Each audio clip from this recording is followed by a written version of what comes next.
high above Colorado Boulevard in Denver, Colorado. Denver Sports Talk, starting at 6 a.m., continues now. This is Moser, Lombardi, and Kane on Altitude Sports Radio 92.5. Here's Vic Lombardi and Mark Moser with Brett Kane.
So, we finally get some news yesterday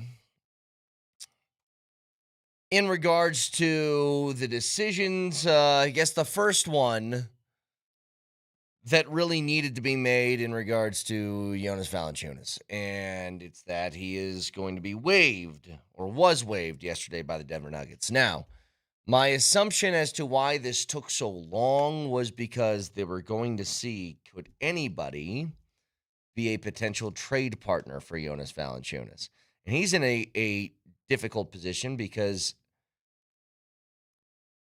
I don't know if he is just dead set on going back to Europe, or would a team like the Lakers or somebody else in the league, because it is reported that multiple teams would have interest.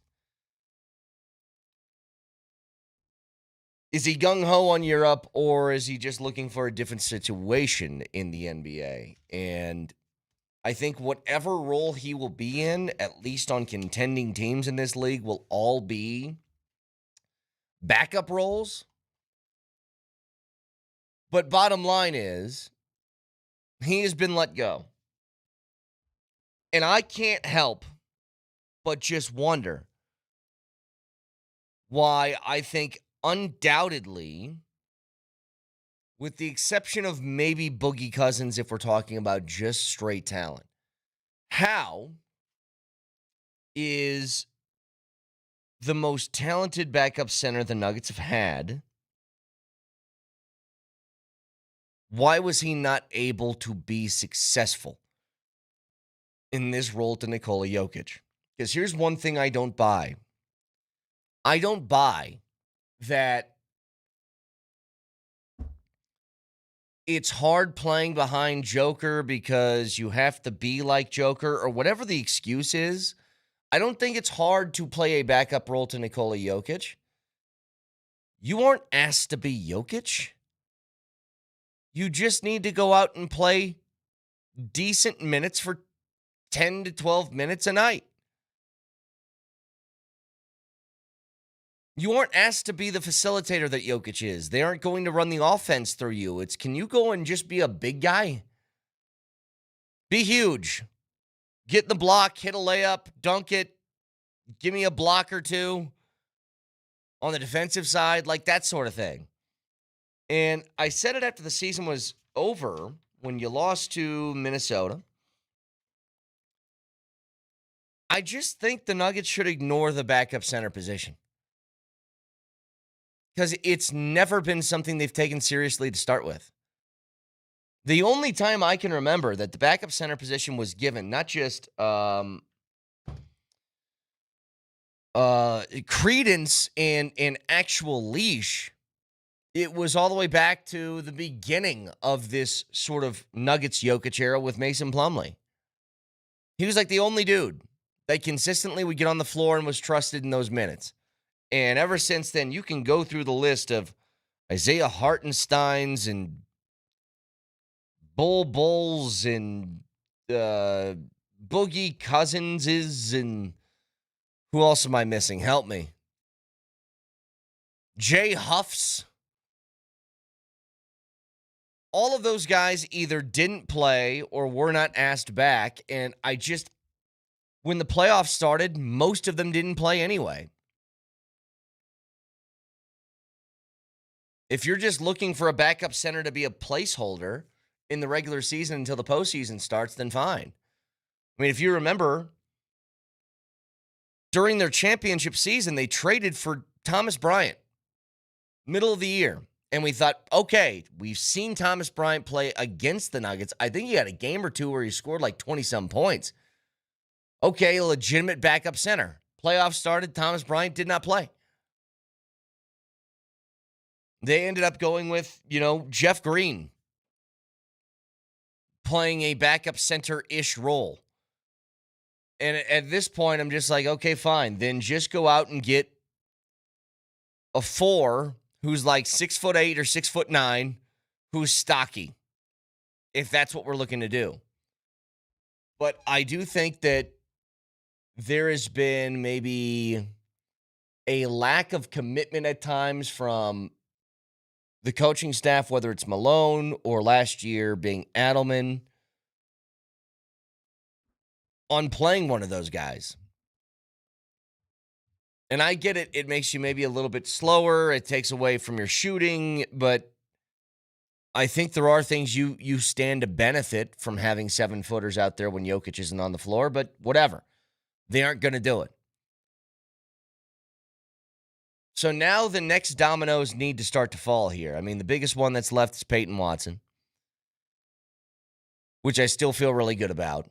And then these are smaller on the surface, but I do think they're big deals, and that is, how about a guy like Spencer Jones? He seems like a pretty important offseason signing. He's somebody that was trusted in the rotation. Somebody that you did throw out there for defensive minutes, and the shot might look a little wonky, but it went in. And he is, to his credit, when they tried to flip his two-way contract to a NBA guaranteed deal, they tried to hammer out a long-term deal then. He said no, and I can't remember. He put that LinkedIn post out, a couple of weeks ago when he was talking about that situation, saying, I'm going to bet on myself. I'm going to see what I can get and what I'm worth. And he said he basically doubled his money that he was previously offered. And I think it was a couple million a year, so he's at least going to be, in the 5-ish range a year, which for a player that you trust, paying $5 million a year is not terrible. And something that I think is almost a necessity considering you have to fill out your roster. Now, Summer League starts tomorrow. You're going to get a look at guys like Trevon Brazile. You're going to get a look at Bryce Hopkins. You're going to get a look at even some other dudes that maybe got very small playing time, but you hope to find a diamond in the rough somewhere, a KJ Simpson or whoever else. If you're reliant on the Summer League to give you people that are going to be playing real-time rotational minutes for you as a hopefully championship contending team, that's tough. That's not an ideal place to be. If you're hoping to win a Super Bowl and you're like, this 6th-round pick really needs to turn out for us this year, not a great starting point. I don't know exactly what the hold has been. It's all kind of centered around, it feels like, Peyton Watson and how much money he's going to get. I still think it's odd that we're on January 9th right now and he's not been rumored to be given some sort of deal from another team, I should say. I think the Nuggets don't mind the waiting game with Peyton Watson because they're like, the longer this goes on, the less money that other teams have and the less bargaining chips that sits in the lap of Rich Paul and Peyton Watson.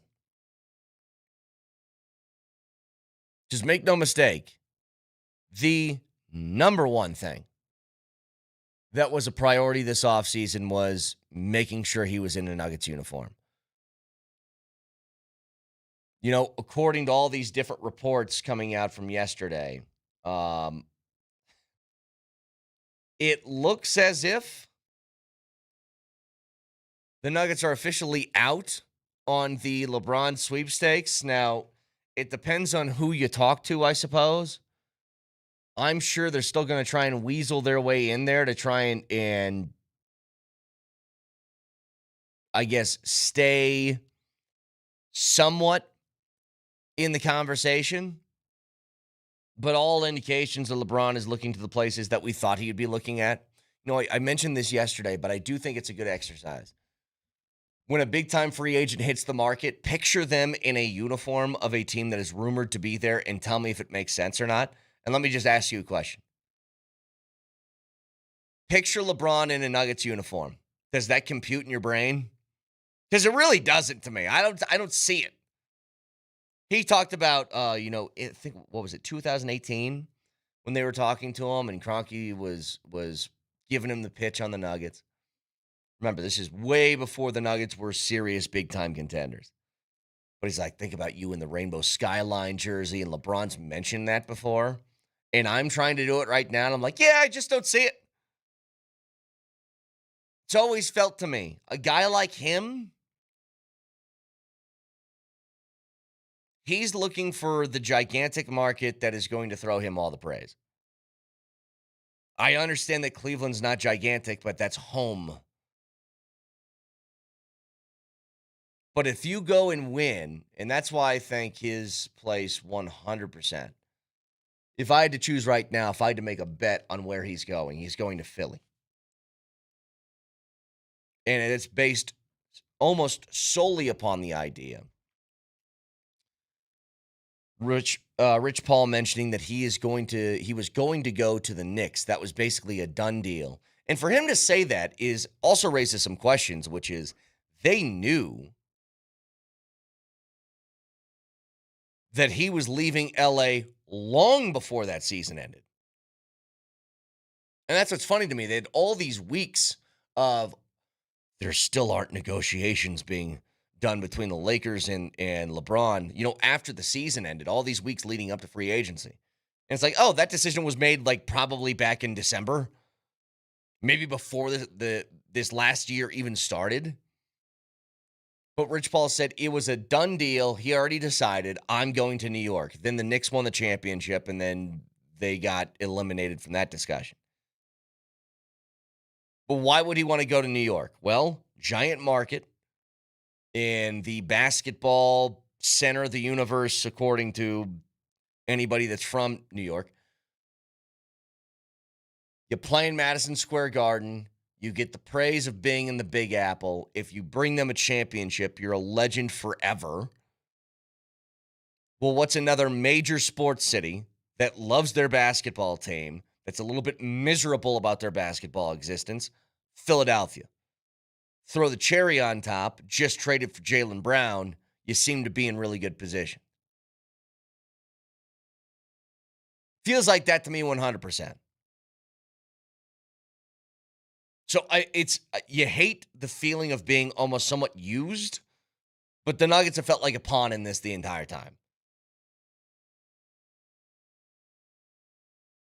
All I wanted yesterday was Jonas Valanciunas to be flipped to the Lakers for Bronny James, just because I wanted one last second of like, well, what's going on here? Obviously didn't happen, but could you imagine? Just for you need to fill out roster spots anyway with cheap contracts.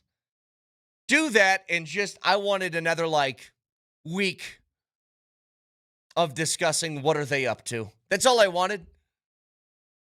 But obviously didn't get it. Jonas Valanciunas gone.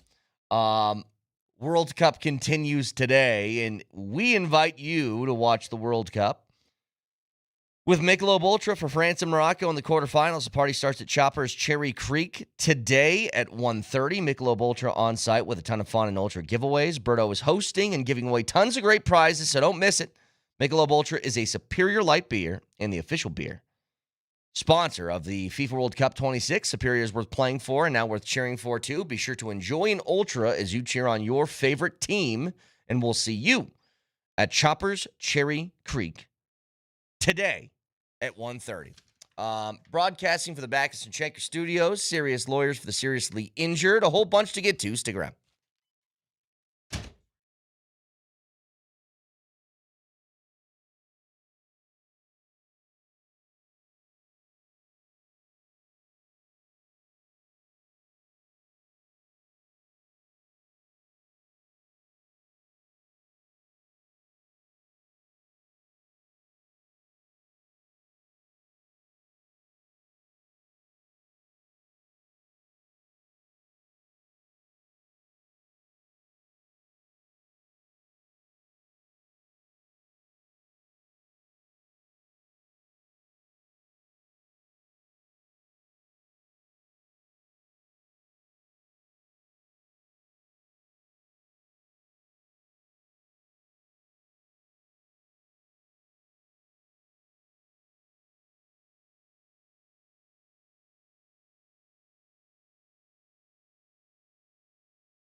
I admittedly don't understand how ratings and stuff like that work anymore.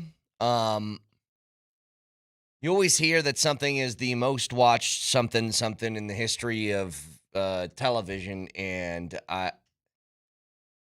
part of me thinks, like, is there a new way we're judging this now? Are we doing like the actual rating stuff, but you're adding in maybe streaming numbers or whatever? But you can tell when something's been big.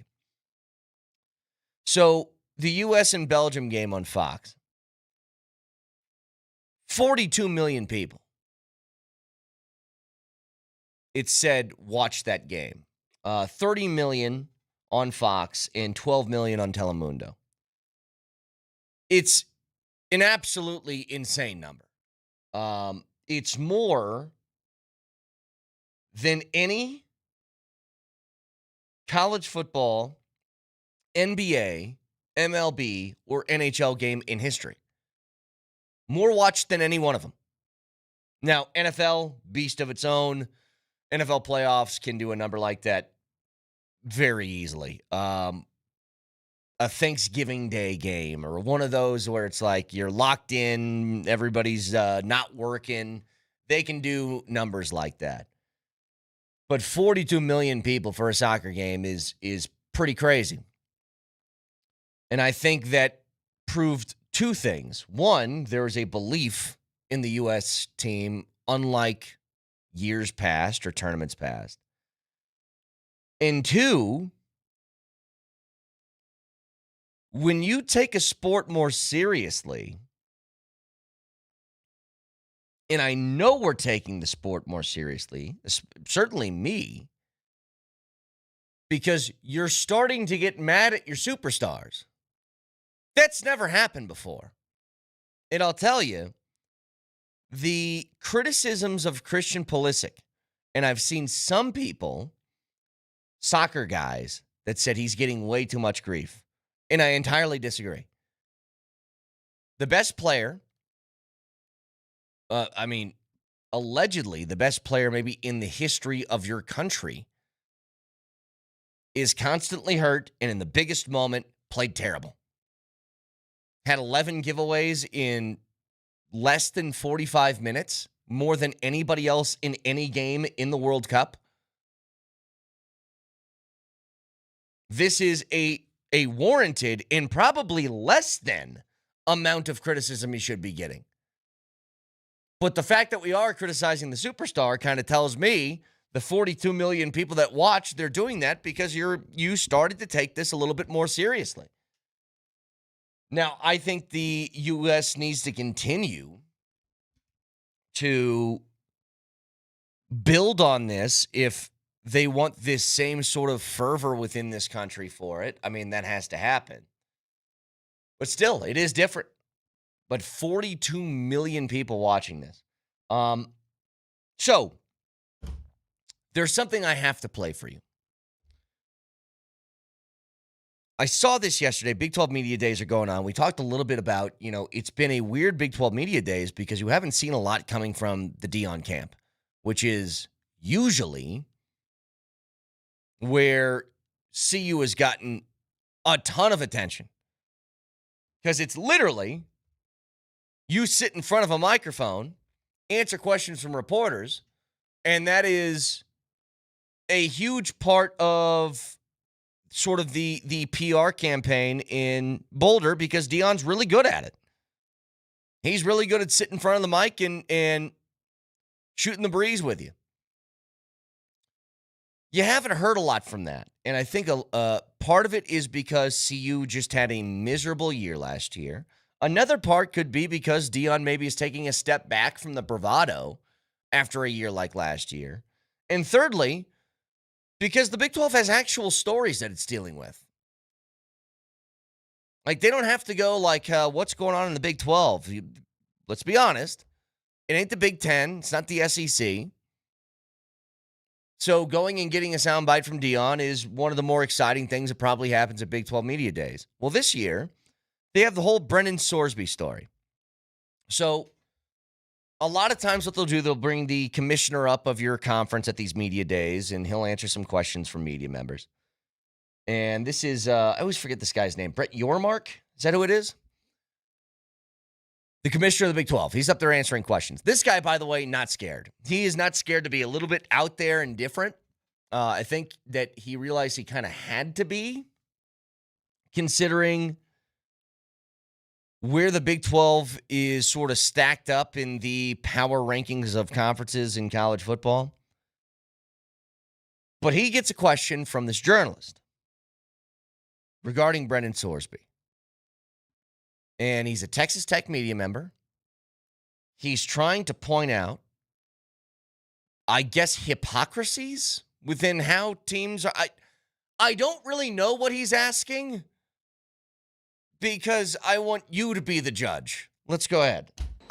Sean Dillon, Rocket Brigade. Commission, Texas Tech got fined over tortillas, and tortillas were banned outright. All right, just stop for a second. This guy's a Texas Tech media member. I mean, you could throw a rock to Mexico from Lubbock. You can't hit me with the tortillas, okay? So continue. Go ahead. Sorry. And tortillas were banned outright. OSU paddles broke an always maker rule, has a tradition exemption. Sorsby never played a snap. Big 12 sued them anyway, while Cincinnati hasn't been yet touched. You're selling greater than 12. Why should Tech fans believe it? Can you sit? Let me come closer to you. Stand up. Ask that question again, and I'm going to give you the answer I want to give you. So go ahead. Pause. I don't know if I think it's your Mark is his name. I don't know if he's trying to big dog him by being like, stand up and ask me your question. I'm going to look you in the face and give you an answer. Or if he's thinking what I'm thinking is, what did you just ask me? I heard tortillas, paddles, Texas Tech, Sorsby, and Cincinnati. And that's all I gotten from this. He's trying to, like, look him in the face and figure out what he's saying, right? Like, I think so. It's like, let me read your lips to help me out. So here's the second attempt at the question. Go ahead. Texas Tech got fined for tortillas. Okay, hang on. All right, stop. Not only did he throw an extra T in the tortillas again, did I hear tortillos? Did I hear tortillos? Texas Tech got fined for tortillas. All right. They got fined. If you remember what he's talking about, by the way, I think, is remember when CU played against Texas Tech and the fans would throw tortillas on the field? I mean, even Dion, he was, what are they throwing on the field? Tacos, tortilla. I think he called them tortillos in his answer. But that's what he's talking about here. Okay, got it. Continue. And tortillas were banned outright. OSU has had paddles that were given a noisemaker exemption back in 2012. Sorsby never played a snap for the Red Raiders, and yet there is a lawsuit. Cincinnati has yet to be touched. You're selling greater than 12. Why should Texas Tech fans believe them? No, I didn't say greater than 12. You misquoted me. I said we're going forward as 16 strong, and that's my answer to your question. But thank you for that question. Appreciate it. By the way, Baca is in for Nelly today. Nelly's going to be out for a while. He's gallivanting across Europe, and then somebody's got to stick a scalp on his shoulder or something like that. Or I could just be Berto and say, Nelly is out, having terrible marriage problem, or whatever he says. You know, he's dead, whatever he says. he died. Yeah. So Baca is in for Nelly. And all next week too, Baca? Yes, sir. Until I break something. Until you break something. You're watching the video as you're playing that, right? Or did you see the video? I watched the video, yes. It doesn't make it any clearer. There's two media members that are also on camera, one to his left, the other one back and to his left. Was that the JFK movie? Back and to the left. Both of them, as he asked this question, have their faces buried in their hands out of embarrassment. And I think it's more the idea, it wasn't, sort of stumbling through the question or talking about tortillas. It was, I think we all collectively are looking at Texas Tech and we're like, guys, let it go. Just let it go, okay? You don't really have a leg to stand on. That you found a judge who is sympathetic to the Texas Tech cause and that is the reason why your guy was legally, I guess, allowed to play. When you bet on the sport and the game that you are participating in, whether that is from the sideline or on the field, I don't think it matters much. You just aren't allowed to play anymore. That's it.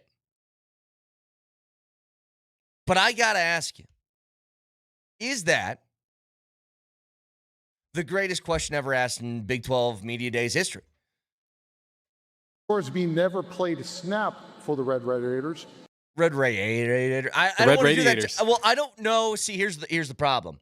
I want to be careful on this. Maybe that's some sort of impediment. Maybe that's something he can't control. That's fine. But tortillos, you got to get at least the last part of it right, okay? Again, I don't want to be insensitive if there's an actual problem there. What was he expecting the commissioner to say, by the way? You're right, we treated you unfairly? I don't know. Like, the question about nothing happened in Cincinnati, maybe interesting. I mean, that is where all of this took place. He was playing for Cincinnati. These are where the infractions were caused. But Texas Tech wasn't punished. They just said you can't take that guy on the team. That's all. But anyway, God, I love those. I've been to so many of those things. I went to Big Ten Media Days like 6 years in a row, something like that. And it is a wild experience because there is just a horde of humanity inside probably a hotel or something somewhere. You're in the convention center of the hotel or the business center of the hotel. And there's just, every single person. And I got to be honest. I sat at the desk. We were at the Radio Row part of this thing. And so what happens is teams bring you through. And here's what's so funny. Being in the Big Ten. Teams are obligated to bring like 3 players and their coach. And they're almost obligated to make them available as you walk into a room. And you're just kind of like, you're vultures. So you try and pick at them. Come over to the table. Talk to us. And there's some teams, like Ohio State or Michigan or something like that, that they are like avoiding eye contact. They don't want to make it seem like they're open to interviews. And then there's other teams like Rutgers that are like, please talk to my guys. They haven't talked to anybody yet. Please, make them feel like they're important. It's a very, very bizarre thing. But you do feel like a vulture just picking at different people saying, I want to ask you why your football team stinks or why you're awesome. It's going to be one of the two. 303-504-0925. I did see this yesterday. Tim Bontemps, who is the very, very popular MVP straw poll guy. So is it 3 times a year during the NBA season? He pulls the entire list of MVP voters. He says, if you had to vote right now, who would you vote for? And these are the ones that have got us fired up before because Jokic will either be at the top or he'll be like second place or third or something like that. We're like, who the hell are these people and what do they know? But a couple of times he's done these straw polls and we're like, oh, Jokic is a guaranteed runaway for another MVP. He's been hired in a front office role with the Atlanta Hawks.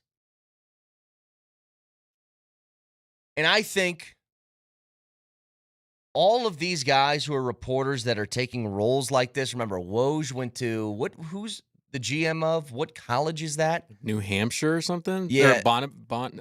Yes. Something Bonnie. Yes. St. Bonaventure? I think Bonaventure. That's it. That sounds right. I am the first to admit to you all that I'm an idiot, okay? I have a decent, I would say, sports radio grasp on what we're discussing. I don't know. Like, there's no front office role I could take in any league that I would be worthy of. And I think this is going to give people that are in positions like mine, where you just sit in front of a microphone for, 4 hours a day.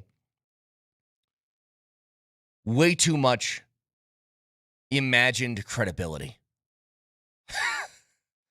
There are certainly people, and I promise you, Baca probably knows a ton of them. There are people that are in my position that sit behind a microphone and talk about sports who genuinely think if I was in a GM role, I would crush it. And I'm here to tell you, if you want me to be the GM of your team, we are going to be so bad. I don't know what I'm doing. I don't know how to scout somebody that's over in Slovenia. I don't even want to make the trip. If I go to Slovenia, I'm going to be sitting down somewhere, bellied up at a bar or on a beach. I'm not going to watch Luca Carpiccio. I don't know. That sounds very Italian. I was trying to think of a Slovenian name, and all I could think of was Doncic, and then I had nothing else afterwards. It has to end in an itch. Let me try this again. Luka Slovenkovic. You went too far. That's too much. Yeah, too much. Point is, I don't know what I'm doing.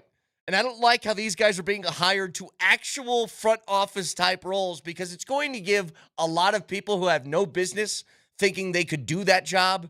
They're going to have imagined credibility. And I don't like it. I need people to remember we're stupid. We don't really know what we're talking about. I just hope you enjoy listening to it. It's the only thing I need. They're asking, by the way, I'm going to be doing the Summer League stuff for Altitude Television with Hands tomorrow and Saturday. I can't believe they asked me to do it. I was like, me? What do you want from me? I can't be Vic. I can't do the thing where I get a hard enough time if Baca's just saying he'll hit me and talk back, which is through these headphones. So if I'm speaking and he says something to me like, hey, you have a live read coming up, something that quick and nothing, it shouldn't bother me at all. I will stumble over words immediately. Because I'll feel like a schizophrenic. I'll have different voices going through my head at the same time, not just my own, but somebody else's. But that is what television is. So I don't know who decided, whether it's Scott Bay, whoever at Altitude Television, you guys, I'm going to give it hell the next couple of days. I'm going to tell you right now, you've made a giant mistake. Massive mistake. So 303-504-0925. Shop Mazda text line, one price, one person, 1 hour. Back after this.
Texture says, good Lord, that's a good Birdo impression. I don't know if you know this. People got me and Birdo confused. They still do, but when I first got here, like every day, my voice and Birdo's aren't that far apart. And so it's Steve Nelson, no longer with us. Tune in tonight. Like, it's right there. It's not that hard. Birdo's just you with, like, caffeine. With caffeine, it's a little bit farther back in the throat. It's a little bit farther back there. A little more exaggerated. Yeah. But it ain't far. I had my own mother one day thought that Birdo was me. My mother. I grew inside of her. She couldn't tell the difference. So, few things here. I want to get to one regarding the Broncos, because we just talked to Seth Wickersham yesterday, and he had the big article about Sean Payton, and he detailed, in many ways, the psychopathic nature of coaches in general, but certainly of Sean Payton. And he mentioned something that he has a creative stamina, is what he called it, that is almost unmatched. And in the story, just in the week leading up to the Buffalo game, Sean Payton brought in two armed security guards to wheel in $500,000 in cash and put it in front of the players to remind them this is what we're playing for. And I did have a follow-up question that I forgot to ask to Wickersham, which is, where did he get that money from? Like, can you just, if you're Sean Payton,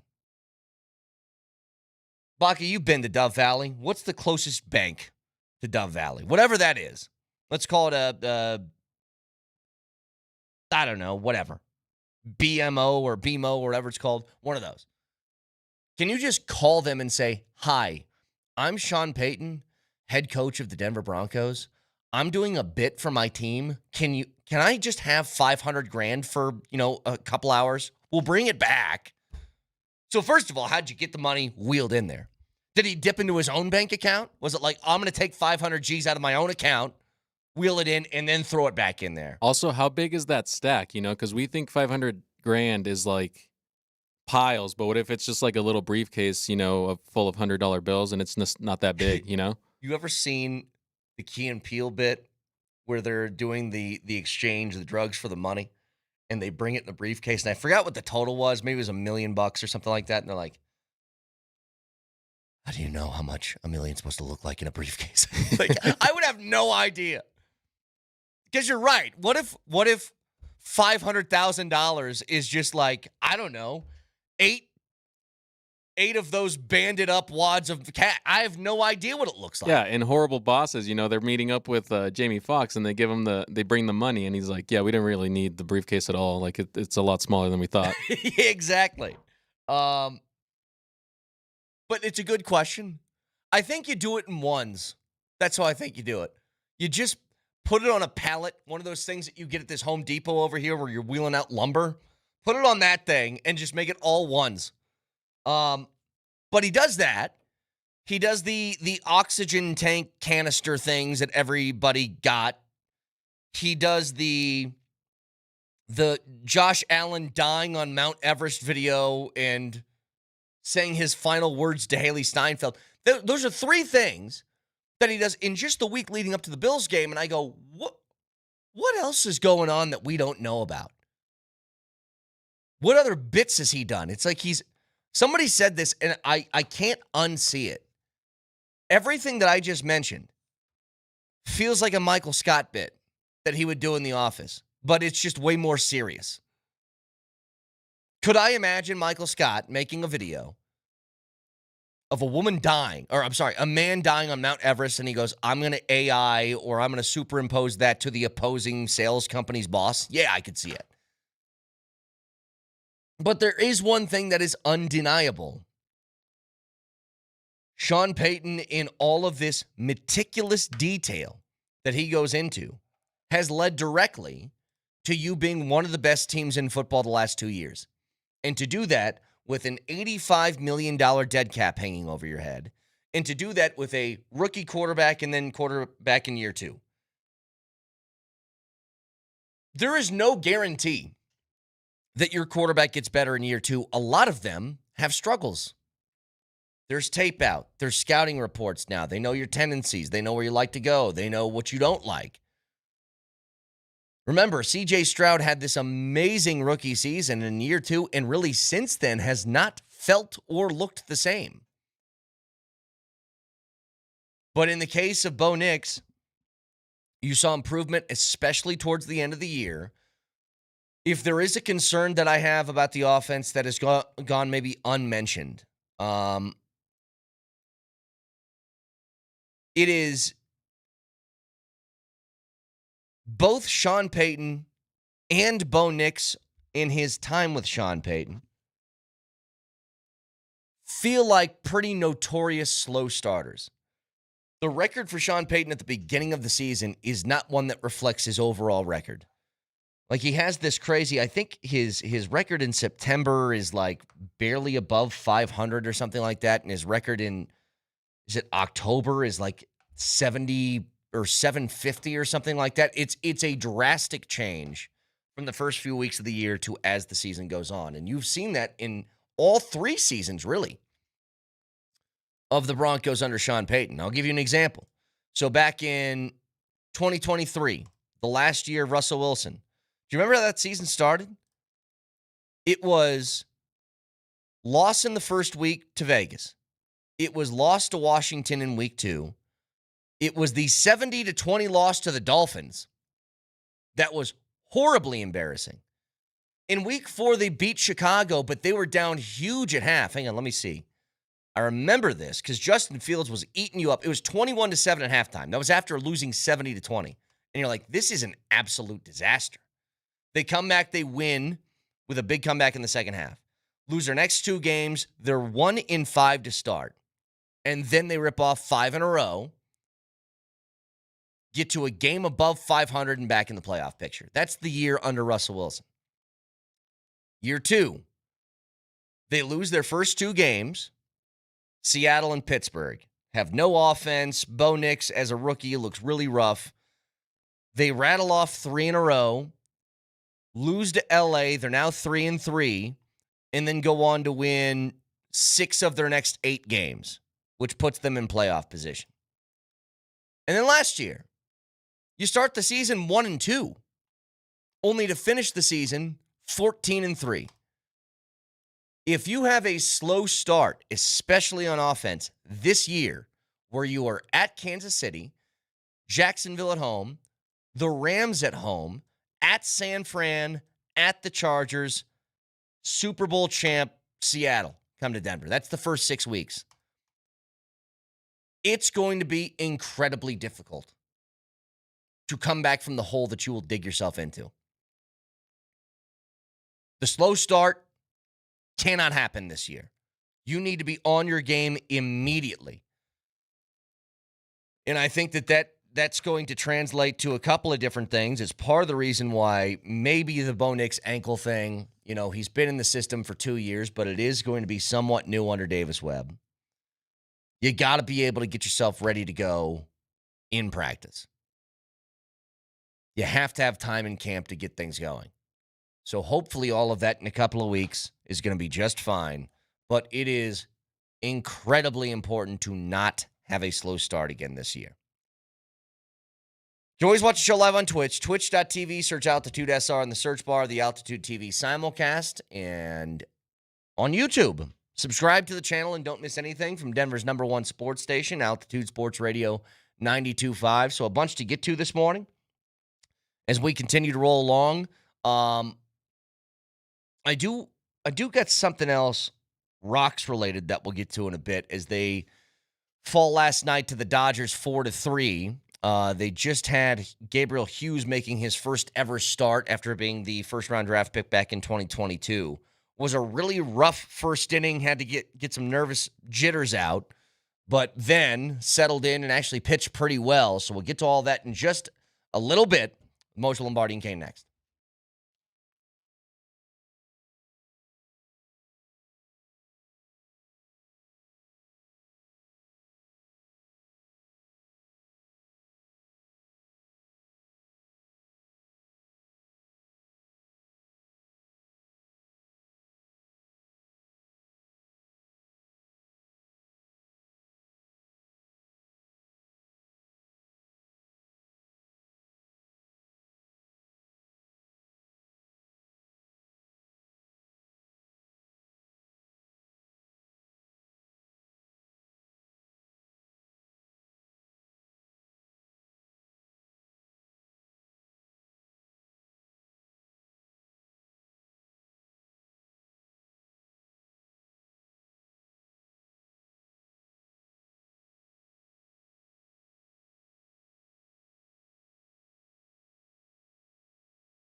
Do the show. I've got golf balls to discuss with Vic. Just do the show.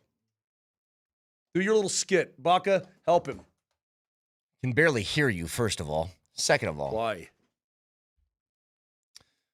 Moser walks in here. Just walks in the studio, barrels in, like Kramer from Seinfeld, holding a box.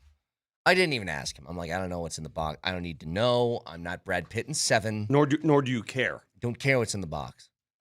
And right as the intro is coming, Want some of this? he opens. Want some? He opens the box, and 100 golf balls just fall everywhere. Like they weren't packaged. He just opens a box, and then this room is full of golf balls now. Like it's some Mr. Beast sketch. And why? Because he's Moser. This is what he does. He brings his life to you. That is true. That's what he does. His life, whatever's going through his life, he brings it. It becomes your life. Yes. It's the first time, in fact, I'll tell you what the grade of these balls is supposed to be. I don't care. Nobody cares about your cheesy golf balls. I mean, I completely. Yeah. I'm misreading the situation. Yeah. That's my You bad. looked at this I will as take full responsibility for that. you looked at this as I was asking for detail on your golf balls. Uh-huh. I was really just saying I don't want them all over the studio.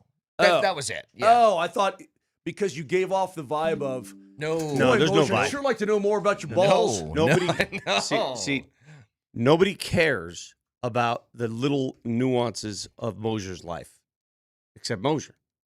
Right. Now, I could tell you what I went through this morning if you want. I'm sure it was something fascinating. Exactly. It's fascinating to me, but I'm not going to waste your time with Would my you life. hit a duck? No, I mean, I walked in and I saw a bunch of golf balls here, and I said, why are there golf balls here? You know what happened to me this morning? What? I opened a box and a whole bunch of golf balls fell out all over my house. Yeah. That's freaking crazy, dude. Jonas Valanciunas was waived yesterday. That is not a surprise. Wasn't The that only- our number? I mean, of all the scenarios, wasn't that about 98%? Well, yeah. The only thing is, could you find a trade partner or Well, not? what cracks me up is the amount of people out there, and some people work in our business, who are somehow surprised by this news. It's hilarious to me. Or disappointed, and that is equally something I don't understand. And here's why. I don't know how many times I said this during the season, especially in the postseason. You need to play Jonas Valanciunas. I felt like they had to. It just feels like an asset that, again, if we're being honest, the trade of Michael Porter Jr. and that opening up money by getting Cam Johnson instead of him, attaching a first-round pick to the trade, by the way, was to open up money. Where did they use it? On Jonas Valanciunas. And they could have gotten Tim Hardaway and they could have gotten Bruce Brown without trading Michael Porter Jr. It was just to acquire Jonas Valanciunas. Yes. And he went unused. And it just feels like a gigantic waste.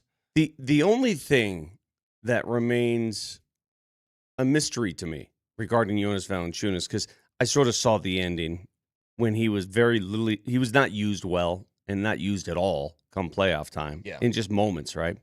I could see the writing on the wall. There's no way they're bringing them back. The question I have is, can somebody answer this? And maybe Jake Coyne can. Why did they give him that $2 million kicker, a bonus, at the beginning of the season last year? For Make next him year. happy for not going to Europe? Was that a way of saying, hey, come play in Denver and we promise you a $2 million kicker? That's the only thing that makes sense to me. Otherwise, why would you do that? Well, and this is what, again, accentuates the point of if you did all of this to acquire him, you have to use a guy like that. And now I'm at the point to where I'm like, Well, don't even have a backup center on the roster if you're not going to use it. To be fair, he was unplayable at times. There were times where he was like, okay, what is going on here? Well, I remember in Game 2. Yes. Do you remember game 2? But wasn't it game 5? He had outstanding. The first couple of minutes were equally as bad as game 2. You remember and then game he fought 2. through it. Yes. Yeah. But I don't know, man. Like, you know the player that he is. And I think for him, it's really his first time not being in a starting role. Mm-hmm. And I think for a lot of guys like that, maybe it's hard for them to get into a rhythm. I don't know. He was supposed to fill a specific role, have a specific job with the Denver Nuggets, and it just never fit. It just, for God knows what reason. I thought I loved the guy. He was a great guy. Yeah, A great guy, great teammate, great guy. everything. But Yeah. at the end of the day, I don't know if he wanted to be here. Did he really want to be here? I don't know. He acted like he did. I mean, I didn't see anything He out acted of like him. he did, but he had to be paid to act like he did. Sure. I thought about this too last night. That us, Vic Lombardi, Brett Kane, Mark Moser, sometimes flute playing Nelly, I guess today Baca, he would be drafted into the Moser, Lombardi, and Kane army. We almost went to war, the three of us, with Greece, kind of for nothing. Now, it was something because he ended up playing in a Denver Nuggets uni, but now he's gone after a year. Mm-hmm. You think of all those famous ancient Greek warriors, Vic, you always like to bring up Alexander the Great. Like he was a real dude. Sure. Leonidas and the Spartans, right? Thermopylae. Famous warriors of Greek heritage, you know? Mhm. And so the people we almost went down with, they're all descendants of those folk, and we were there, and it was all for naught because now he's just gone. I saw Vic, you mentioned this yesterday, and there's a lot of people that feel the way you do. I don't think I do. And it's really hard to play backup center to Jokic. And I don't buy that for one reason. Nobody, whether it's him, whether it was Boogie Cousins or Jay Huff or Isaiah Hartenstein or you name whatever Mason backup, Plumlee. they aren't supposed to play Joker's role. They're just supposed to be a big guy. Like when DeAndre Jordan came in for Joker, he wasn't facilitating the offense. He was just there to be big. And if that's what your role is, I don't feel like that's a hard thing. But it almost feels as if they don't know how to react. I'm talking as a team when they're running two different things. You know, if you had to have a mandated sort of a backup quarterback had to play, 4 series a game or something like that, or 2 series a game. And you had Lamar Jackson and you had Peyton Manning. Right. It's like maybe that's the difficult part. It's not so much just the quarterback, but the rest of the team doesn't know how to run an offense or something without that main guy in the lineup. I don't know. But at this point, let's just face facts. Who's the last backup center that truly played? Mason Plumlee. You got to go back to Plumlee. That's the last one. Boogie Cousins played, but Boogie Cousins played a lot of times because Jokic was hurt. So I'm like, then don't even have one. Fill out your roster with a guy like Jeff Green, 6'8" dude who's big. Well, they just got a backup guy who's going to play pretty much the same minutes that Jonas played, just played a different style. Yeah, and Bagley. Yeah, I mean, they got Marvin Bagley is going to be Jonas Valanciunas. He's just not, But a he's not a 7-foot center. giant. Yeah, but he plays the big. Yes. He's a big. He plays that position. They're just going to play it differently. There's a different approach to how they play it. I guess what I'm saying, Vic, is there is no point anymore in making a major investment. I know it was $10 million, but that's a major investment for a team that has no money. There's no point in doing that for a backup center anymore. Well, it was worth the risk. I agree. I mean, for everybody who says, "Oh my God, what are they doing?" It was worth the risk. At that time, we all thought it was a perfect position to fill and the perfect guy to fill it. So I'm not going to sit here and complain about it because it didn't work, because I would have done the same thing. It was worth the risk. We all assumed that he was going to be great, and for whatever reason, it fizzled out. But that's my question. The why is the most important part. If I were Tenzer or Wallace, I would have made the exact same move because it feels like, dude, this would be awesome to have as a backup to Joker. But why does it not work? That's the main thing you got to figure out. Well, because that's an internal question. That is a coach, staff, player question. Because I don't mind. I mean, listen, as far as the Nuggets front office is concerned, I'm glad they did it. Yeah. You're trying right now. Listen, you want to hit more often than you miss, but every team misses. This was a miss for God knows what reason, or maybe a lack of cohesion playing him.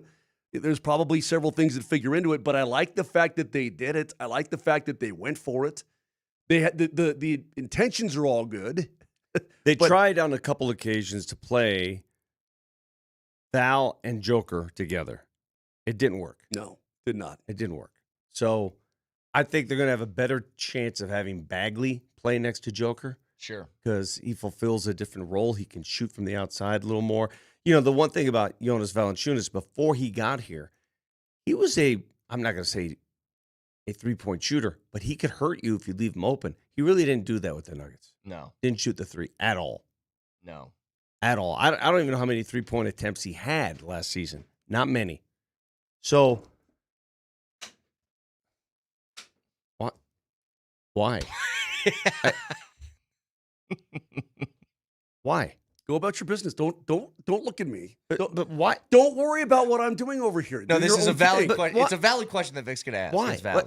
Let me ask you this. You're in your car. I have stuff in my car. Why would you even bring that in the office?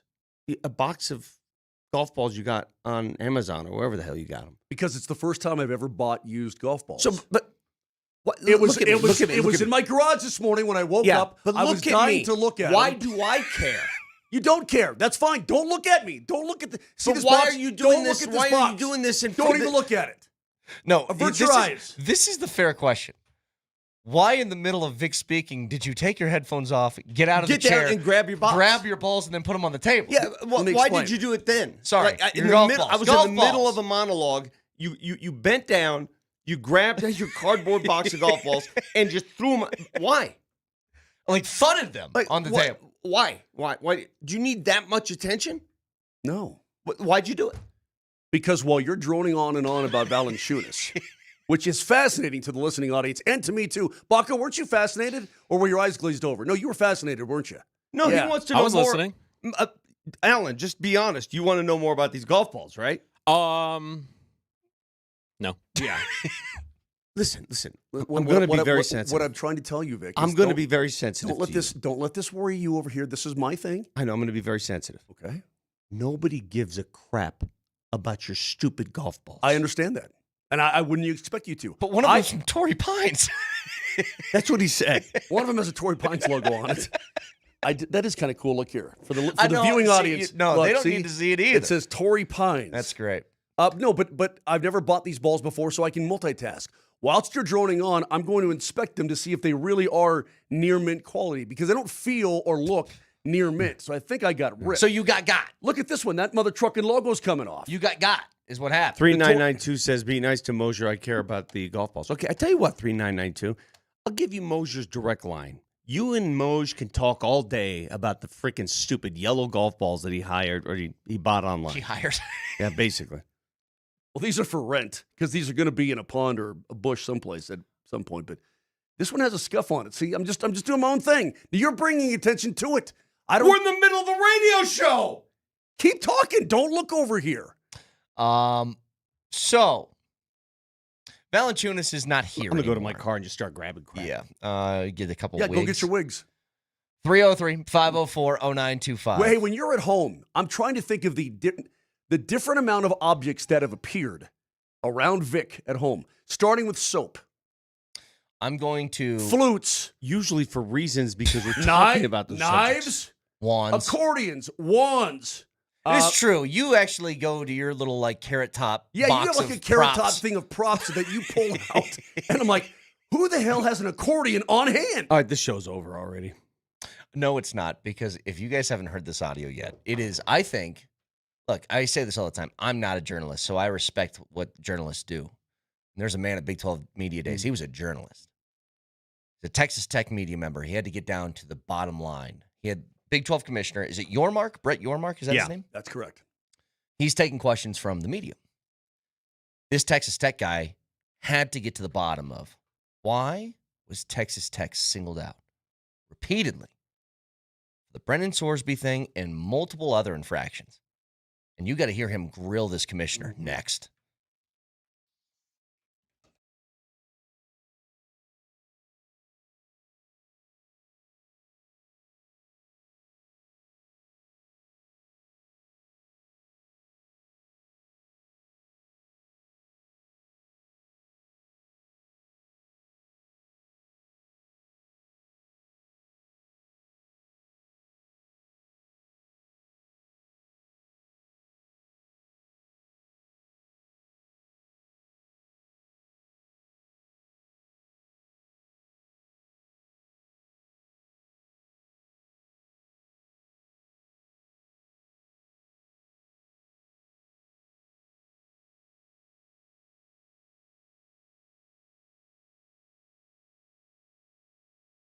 I say it all the time. Just because you're getting older doesn't mean you have to feel like it.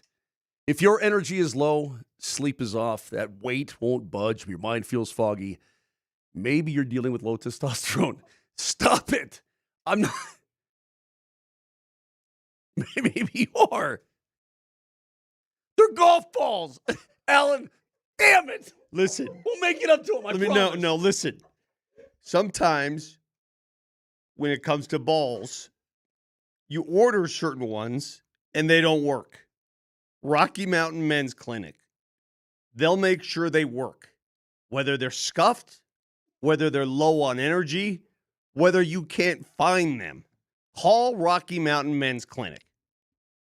We'll make it up to him.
All right, again, I'm not a journalist, not one like Vic, who completely saved your ass, Moshe. Hold it together. Let me tell you, I sold more memberships to Rocky Mountain Men's Clinic than Moser has ever during his 3-year reign. I just asked you to be a pro. We were just talking about golf balls. I said incorporate it in your read, and then you couldn't hold it together. It's the way you look and point. I know exactly what you're getting at. Let me give the number again.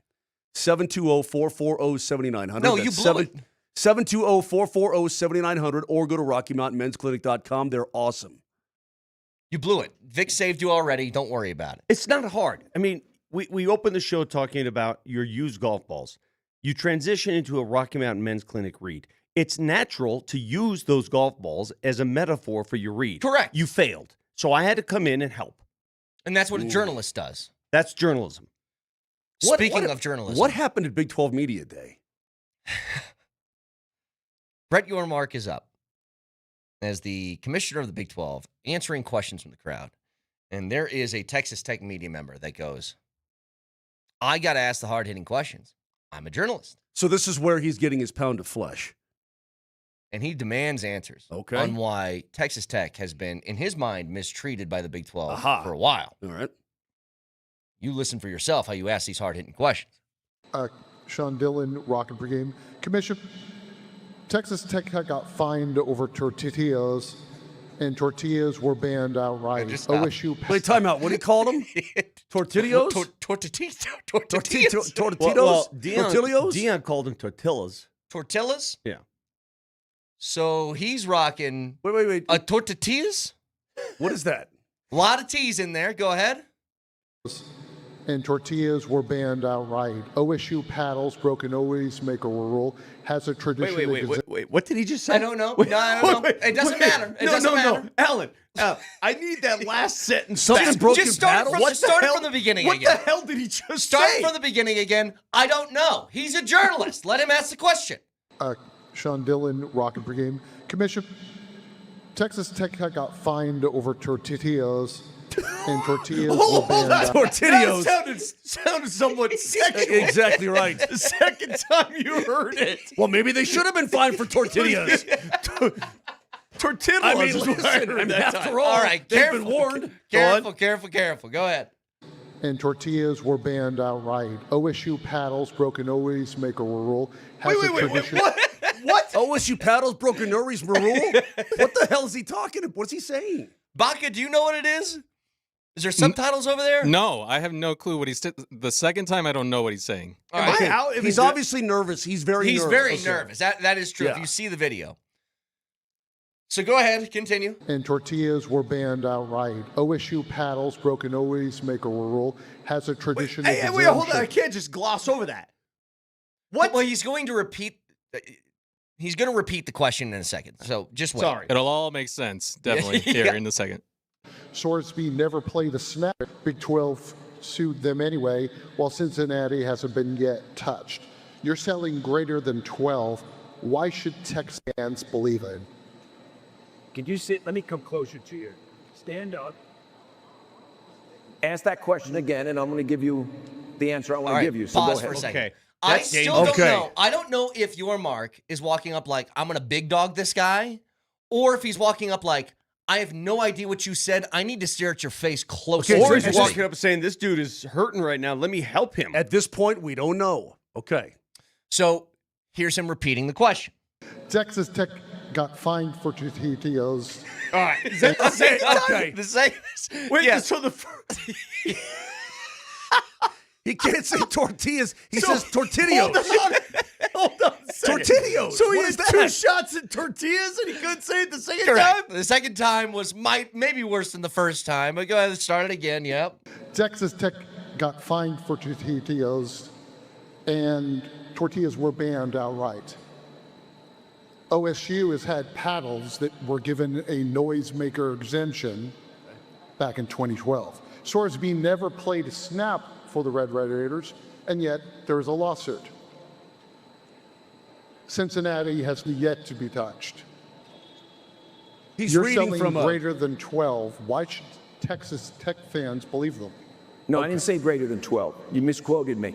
I said we're going forward as 16 strong, and that's my answer to your question. But thank you for that question. Appreciate it. Again, you have to ask the hard-hitting question. What the hell just happened there? Okay, so he clearly has it all written down. He's reading from because he repeated the exact same thing twice in a row. If you're asking it off the top of your head, you don't repeat exactly word. So he's reading it off a script, and the commissioner's like, I don't have time for your crap. And if you're sitting there trying to defend Texas Tech because they screwed up, I don't have time for this. I think at the heart of he's his... bringing up something from 2012 At the heart of his question with is, OSU. Come on, man. Why are you being so hard on Texas Tech and not the other Yes. schools? He thinks that they're being unfairly treated. Yeah. So maybe this guy thinks it's going to earn him street cred back in Lubbock with the Tech fans. I don't know. Is it a fair question to ask, shouldn't something happen to Cincinnati because this happened when he was there, not with Texas Tech? Although Texas Tech didn't get punished. So this is the guy. Okay, I want to be sensitive because if he might have a speech impediment, I don't Well, want that's to come what I off said. as... That's what I said. But still, Tortillos is funny. Sean Dillon, Rocket Brigade. Commissioner, Pause for a second, Baca. Texas Tech. So watch the two to his left, the two guys sitting off to his left. When he gets into the Sorsby thing, they literally bury their face in their hands. Okay. Like, are we still talking about this? Watch. All right. Tech got fined over tortillas, and tortillas were banned outright. OSU paddles broke an always maker rule, has a tradition exemption. Sorsby never played a snap for the Red Raiders. Big 12 that guy's sued them anyway, while Cincinnati hasn't been yet touched. You're selling greater than 12. Look at both of them are just like, dude, enough of this crap. enough. Yeah. It is one thing though. Like I wondered. Oh wait, hold on. I want to see your mark. Let's see his posture here. Let it go, Baca, please. Ask that question again, and I'm going to give you the answer I want to give you. So He's going to front him. Oh no, he's fronting him. Yeah, that's him. So that's him. Big dog. That's right? That's him. That's him like this. It's like this. Yeah. So like, see if I can do it, people watching. It's like, ask that question again. I'm going to give you the answer. Ask it again. I'm right here. Ask it to my face. Yes. Yeah. Ooh, baby. That's contentious. It's almost like From now on, it is all right. So Prime. But now I know what my dog feels like when I go to Rick and I go like we're playing and I go like, you want some? You want some of this? Now exactly that's what Rick feels like. That guy, that tortilla guy. Prime has been unable to pronounce tortilla. This guy can't do it. From now, it's going to be my life goal. Mark at the Amazon guy one more time. Mark one more time. Yeah, one more time. I'm going to mispronounce tortilla for the rest of my life. Tortilla. I'm just gonna call it. Hey, I'm gonna go to Los Dos today. I'd like a side thing of tortillas, please. I'd like a tortilla. See what they say. Wait, which one? We have to make a decision here as a show. Are they tortillas, or are they tortillas? He says tortillas. The first one is the best. Baca, I need the first and the second tortillas. I can't stop thinking about the rest of my life. Stropple. This is what they're going to be called. And when somebody says, "What did you say?" I'm like, "Don't worry about it." I'm more educated on the subject than you. Okay, so the people on the know call them tortillas. All right, so hang on. I want to hear them both to make sure Side by side. To make sure that I am saying it the way that he said it. I don't want to make up my own version of it either. So Baca, just let me know whenever you got them. I've always been fond of the tortillas. Tortillas. Okay, that was tortillos. That was tortillos. Tortillos. Tortillos. Okay. Tortillas were banned outright. Then he says tortilla. Okay. Wait, but the first one. So tortillos. So it's almost like, and honestly, it's almost like because he did it twice in a row that way. It's almost like whatever they're throwing onto the field is maybe in Lubbock called a tortillo. I don't know. Well, Dion straight up just called them tacos. Right.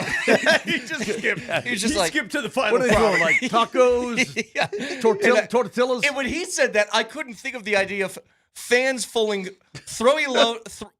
loaded, just sour creams and chorizo all falling out. Amato has it right. If we're going to do it, we should call them tortorellas. Yeah, absolutely. In honor. All right, of hang on. Vegas Let's hear coach. this one, Baca. All right, here's the first one. Tortillas. Tortillos. Okay. No, Okay. he said. And then here's the second. He's saying tortillos. Tortillos. Okay. Here's the second. Tortillas. Tortillos. Yeah. 18 syllables. He just added 18 syllables to that one. Tortillas. Oh, there's a lot of T's in there. Tortillos.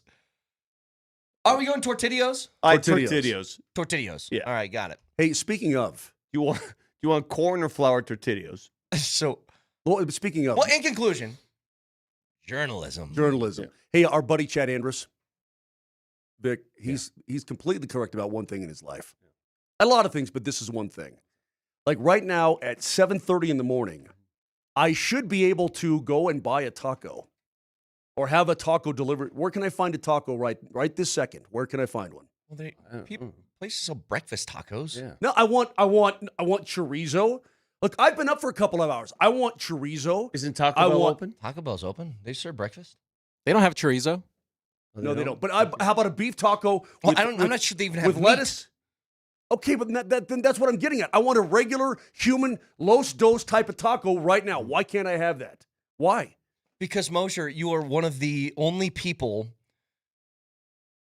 that will be in the market for a taco at 7 o'clock in the morning. The people who work graveyard, man, and they get off early in the morning and they want like to eat meat, like a dinner. They're screwed unless they go to Denny's, I guess. Yeah, pretty much. Okay, that's all I. Moser, I think you're just not looking hard enough. I think you could find a taco. They have breakfast burritos. They can just make a taco. That's what I'm saying. I don't think it works that way. Special request. All right. By the way, we were talking about, Big 12 Media Days. This is usually Dion's all over the news, right? Right. This is Dion's time to shine. You put him in front of a mic, this is what he does. And we haven't seen really anything. Is it more because, if you had to choose one of these two options, is it more because Dion has maybe scaled back a little bit after a poor season last year and doesn't want to do the bravado thing after a one conference win season? His health is apparently okay, right? It's better? He's cancer-free, according Okay, to so him. that's good. That's good news, but again, health might have something to do with it. It's had something to do with it in the past. Yeah, I think This- sometimes when you get hit with that, you have a sense of humble pie that hits you. It Yeah. changes your approach. I just think there's sort of some epiphanies about life that you have to have. The second option is, for the first time in a long time, Dion's not the biggest story in the Big 12. It is Source. You're right. You're right. That's a good point. That's a good point because for the last 2 years where he went, where the program went, that was the story. And Good- now good or it's not. bad? Yeah, and now it's not. That's a good point. Because let's be honest, what are the expectations out of CU this year? What they're supposed to finish middle of the pack in a middling conference? I don't think that's What is it? unreasonable, Vic. That's not finishing middle of the pack in the Big 12. I went through it yesterday.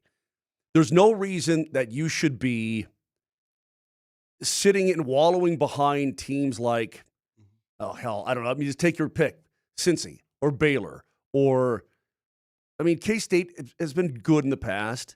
But Iowa State, seriously. Did you guys hear the are other- you telling me that they've got more things going for them in Ames than we do? I don't get it.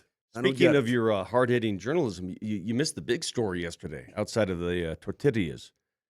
What's the that? Big 12, the conference, the Big 12, which features how many schools in the Big 12? 16? Okay. Big 12, which features 16 schools, sold the conference's naming rights to Monster energy drinks. Heretofore, the conference will be known as the Monster Energy Big 12. That's what it's known as. They will have jersey logos and all that. Sure. They are called the entitlement partner of Big 12 football and basketball. That's the brand. Monster Energy Big 12 football is how you refer to it. I will make you guys a promise. I will never do that. Well, they sold it for $20 million. So that nothing means- to do with me. So that means every school, well, how Every much- school will make just over $1 million. Okay. Look, they are, in comparison to the two other biggins, they are little sisters of the poor. Well, they got to make money however they can. I would think that every little bit helps. The Monster Energy. So you're telling me CU's going to have the three stripy monster thing on their jersey? It's supposed to be a logo that's going to be everywhere the Big 12 goes. I'm Wow. not sure how that works, but that's it. But what if you have a school that has a deal with Red Bull or I something? don't know. Can I? You're probably not surprised. I've never had a Monster Energy. You've drink. never had a Monster Energy drink?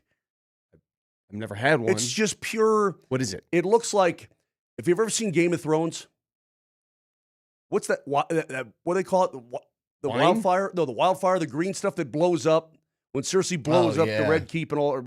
Remember the green? It looks like nuclear waste, and it tastes really good, and it gets you like bzzz, like that. Is it just all caffeine? Oh yeah. Is I it mean, enough. taurine? Like if you poured a full Monster Yeah. down a charging rhinoceros, he'd probably knock him out. So you've had plenty. Oh yeah, absolutely. We got it in the machine down here. I love it. You have It's blue, it's green, I've it's had orange, it's red, it's all different kinds of colors. You'll drink it and then want to put on a bro tank and go dirt bike. Something about it. Hell Alan, yeah. you look like a Monster Energy drinker. You actually, if I had to guess, Alan, you look like one. Yeah. I'm more of a Red Bull guy myself, but Now, back when they were really cool, I've had the Red Bull vodka tonics. Those are still a thing. Like That's Red still Bull, a thing? yeah, it's Okay. absolutely still a thing. all right. Red But Bull sugar-free, vodka tonics? sugar-free Red Bull. Well, no, it's just vodka soda with Red Bull. That's a thing. Yeah, not with tonic. Not with tonic. Not with tonic. I meant to say the I've had soda the water. Red Bull vodka tonic espresso martini club sodas. Sex on the beach. So this is the kind of drink where you take a few sips and all of a sudden the heart is beating. Well, You're right. I'll tell you what, Vic. My dime. I'll go buy you one right down the hallway. You want to see what happens on air? I actually do. Yeah? I'll go do it Yeah, right I now. do. And by the way, do you know why? Do they have it got it? sugar free? No, Kaner, I'll get it. You handle the show. Oh, Sugar-free? you're gonna get the fully leaded. Let me. No, I'll get you sugar free. If it's sugar free, Did you give me the healthy version? I'll try it. Listen, do you know why? Do you know It's the why quickest Moser's ever picked up a bar tab, by the way. Jeez. God, you hopped out of that chair. Do you know why Monster sells so much and Red Bull sells so much? Do you know why? Number one, it tastes good, but number two, it works. Isn't it coffee? I mean, isn't that what I'm drinking right now? Oh, I mean, no, it's no, coffee. No. What's the difference? This is Imagine caffeine. injecting coffee into your bloodstream, like straight up through but you like know an my IV dance drip. with coffee, right? You know, like when I go to Italy, I can drink 75 espressos a day. I can drink. You can give me an IV of coffee before bed. It doesn't impact me at all. I'm one of those. It does guys, nothing too. to me. Nothing. Zero. I drink coffee. I do these I liquid have IV to drink caffeine coffee. things. I do energy drinks all at once. Yeah. I have to have a cup of coffee before going to bed. It's my nightly ritual. I can't sleep without a cup of coffee. So I don't think this is going to do anything to me. I'm excited to find out. Well, I am too. Are you going to make this a sipper? I think you got to drink it pretty quick. I think you do it over the span of like a segment. Whatever. I mean, Give it 15 minutes. fine. I mean, I want to see what the Big 12's all about.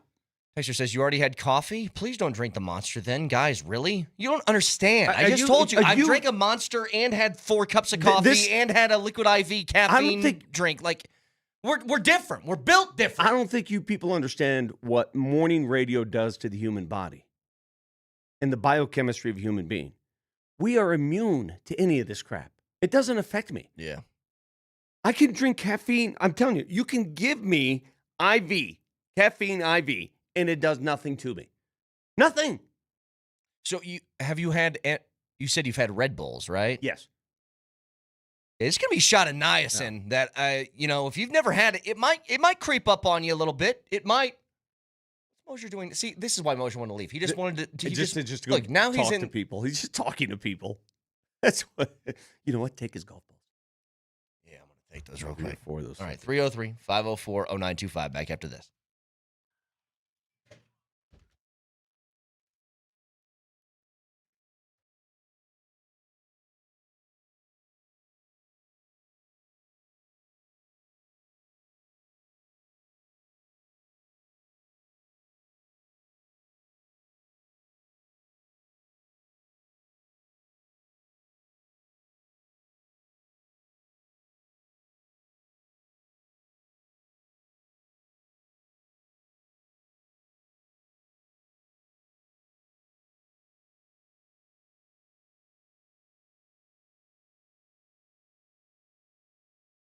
Hey, Vic Lombardi here for AAA Plumbing, Heating, and Electric. I'm not a plumber. I don't know how to fix things. If for some reason my sink's not working, the water stays in the sink, it won't go down. I'll try different things. I'll try the plunger. The other day, I just poured some Monster Energy drink down there, hoping that it would settle. It didn't. I called AAA. They came out right away.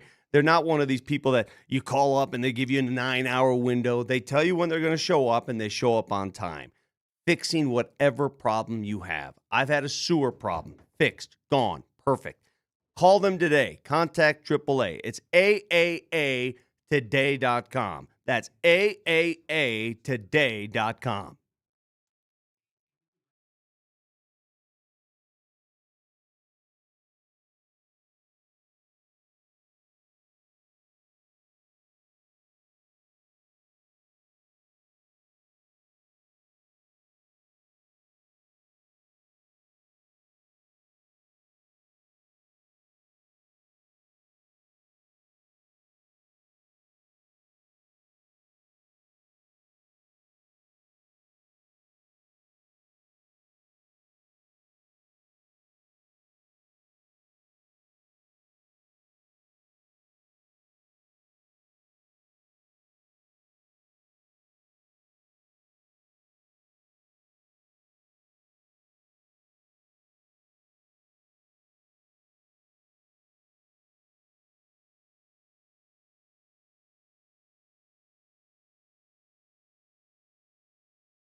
All right, so Brady's had a sip.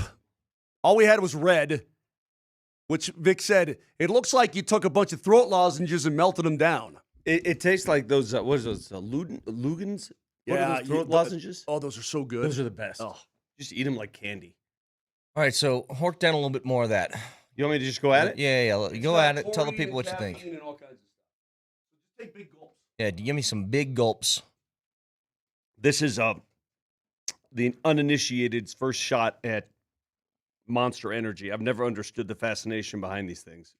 Why people need them. How good does it taste? Well, It tastes really good. You just said it's really good. Yeah, but it's really sugary, and I'm not into really sugary stuff. We don't have sugar-free in the machine. I'm sorry. Yeah, it's leaving me an aftertaste of too much sucrose. It's kind of gritty in there, too. Like the taurine's in there. It's got some taurine, got some Chlorine? Is saminine, that some chlorine? flavoline, and blah, blah, blah, and caffeine. How about bunch of saline? there's a bunch of enes in there. Saline? Yeah. Saline. Yeah. Bunch of every ene you can think of is in that. How about Pauline? Pauline. Yeah. Hey, do you know what happened last night? So I was watching the Rocks and the Dodgers. So the Rockies, I watched that game. they gave the first ever start to their former first round pick. By the way, is it bad that I fell asleep at 3-3? No, because you missed a hell of an at-bat by Mookie Betts there in the 8th inning. That at-bat was fantastic. Yeah, He so just wouldn't give up. Gabriel Hughes got his first start. He was, First round pick from 2022, I believe. You could tell that first inning he was nervous as hell. I mean, your first start, think about this, Moj. First start in the bigs is in Dodger Stadium, and your first at bat, welcome Shohei Ohtani to the plate. and you're nervous as hell. Yeah. And you could tell he was missing spots. He walked a few guys in the first inning. He had 7 strikeouts. So he gives up 3 runs, and they already had somebody in the bullpen with 1 out in the first. They're like, this is not looking good. He works his way out of the first by giving up 3. The very next inning, you get 2 homers. You get one from Kyle Carroll's, who's been on a tear lately, and you get one from Julian. Correct. Then Hughes settles in. Like, he's great for the rest of the game. He gives you 6 innings. Only 3 runs he gave up were in the first. He had 7 strikeouts, only 4 hits allowed. That one Ohtani at bat where he tried to go oppo, just a lazy fly ball to the gap that was. I mean, but I'm like, he's battling Shohei good now. He's looking good. You saw in the 8th inning and the 9th inning the difference between a veteran team who's been there and a young team who's climbing there. So the young team has a bunch of talent, obviously, but it's the little things. The Mookie Betts at bat in the 8th was just poetic. Well, that's why he's Poetic. a bazillion-dollar player too. It was Todd Helton-like. It went on and on and on, fouling off until he got that pitch, and he put it exactly. He didn't try to do too much with it. He just moved guys over. He got the run in, and it's just being able to execute in those situations. Yeah. You know, there's not that much of a difference. It's that execution, though. That's the difference. The Dodgers lineup is very interesting too because Betts is not a power guy, so to speak, but he's hitting in the 4-hole. I mean, Betts, he is a power guy. Yeah, he can do what he wants. Yeah, rips homers. Well, he's projected this year to. He's only got like 11 so far. Do you guys know the? He's got 300 in his career, Moj. Like, the guy hits bombs. Do you know the background on Mookie Betts? Do you know what kind of athlete he is? Well, I know he's an amazing golfer. Do you know he's good at whatever he does? Yeah. Look up his athletic His family's history. like that, isn't it? Wasn't his dad like that Look too? up his basketball ability. Look just what that man can do athletically is ridiculous. So listen, once you get past like 30, 31, though, Brett, those power numbers are going to start to dip unless you're on something. Yeah. I just thought that the lineup was. I just thought their batting order was interesting. That's all. Can I give you just 2 things real quick? One thing I don't think we've seen yet. Call. What's his first name? The center fielder for the Dodgers' last name. Alex Call. Alex Call. He's at the plate in the first. Takes a pitch. Strike. Bam. Hits the top of the helmet. That wasn't a strike. It did. Caught a little piece of the corner.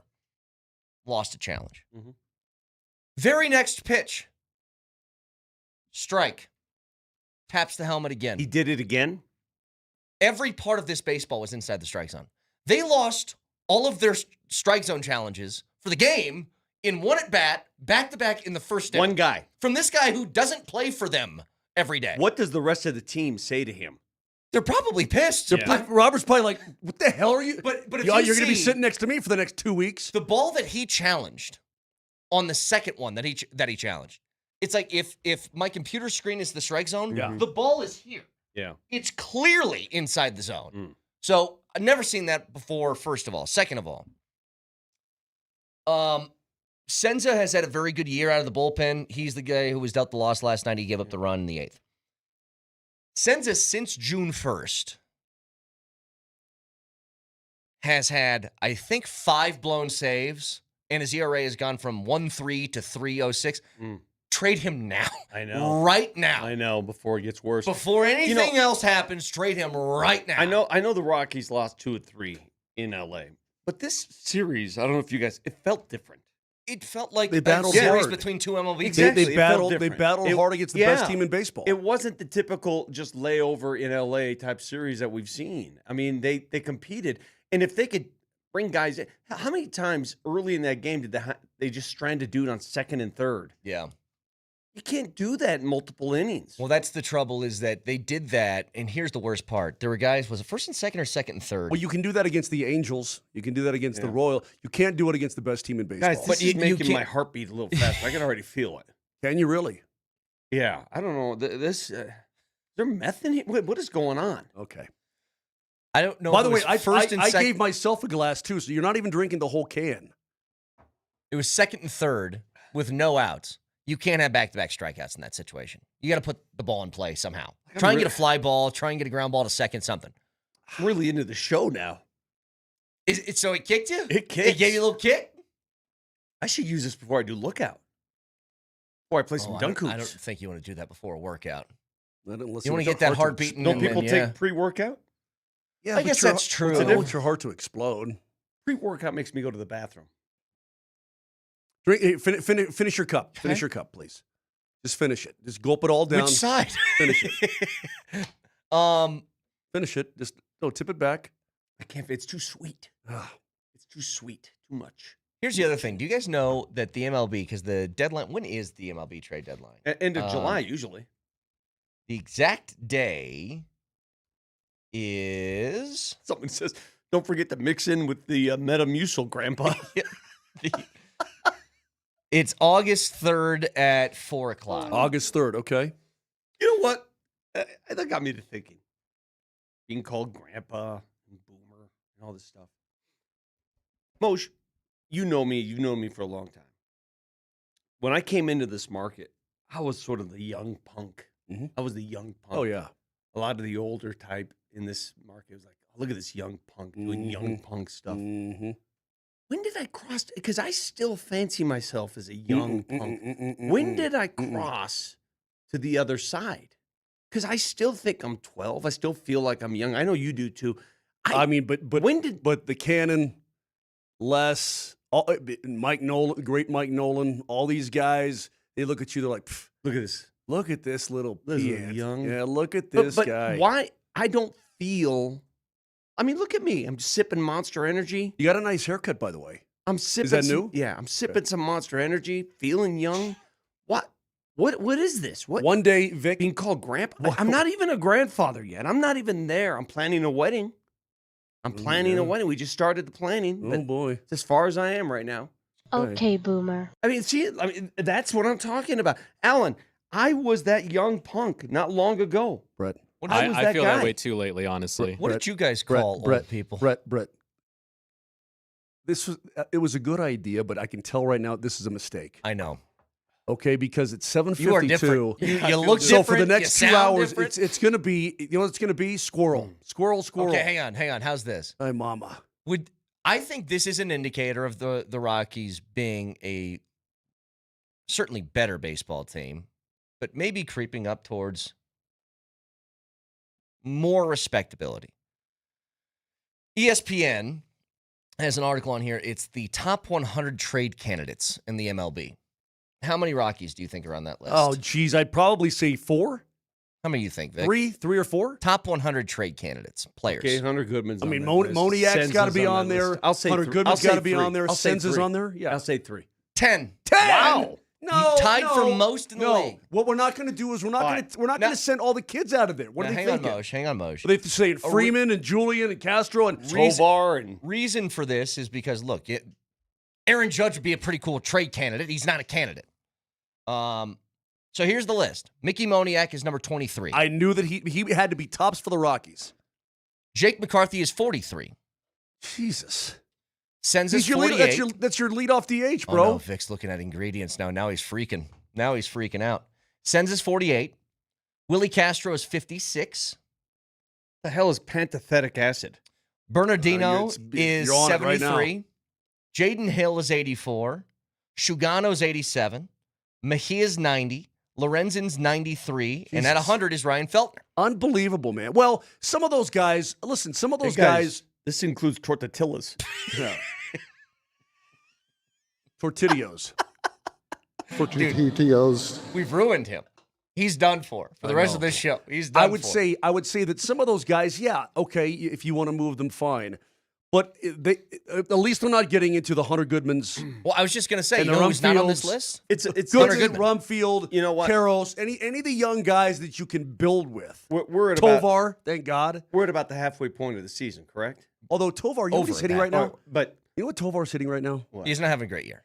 He's hitting 204, bro. Yeah. okay, would you guys agree that the Rockies, just right now where they stand, have achieved everything they wanted to achieve?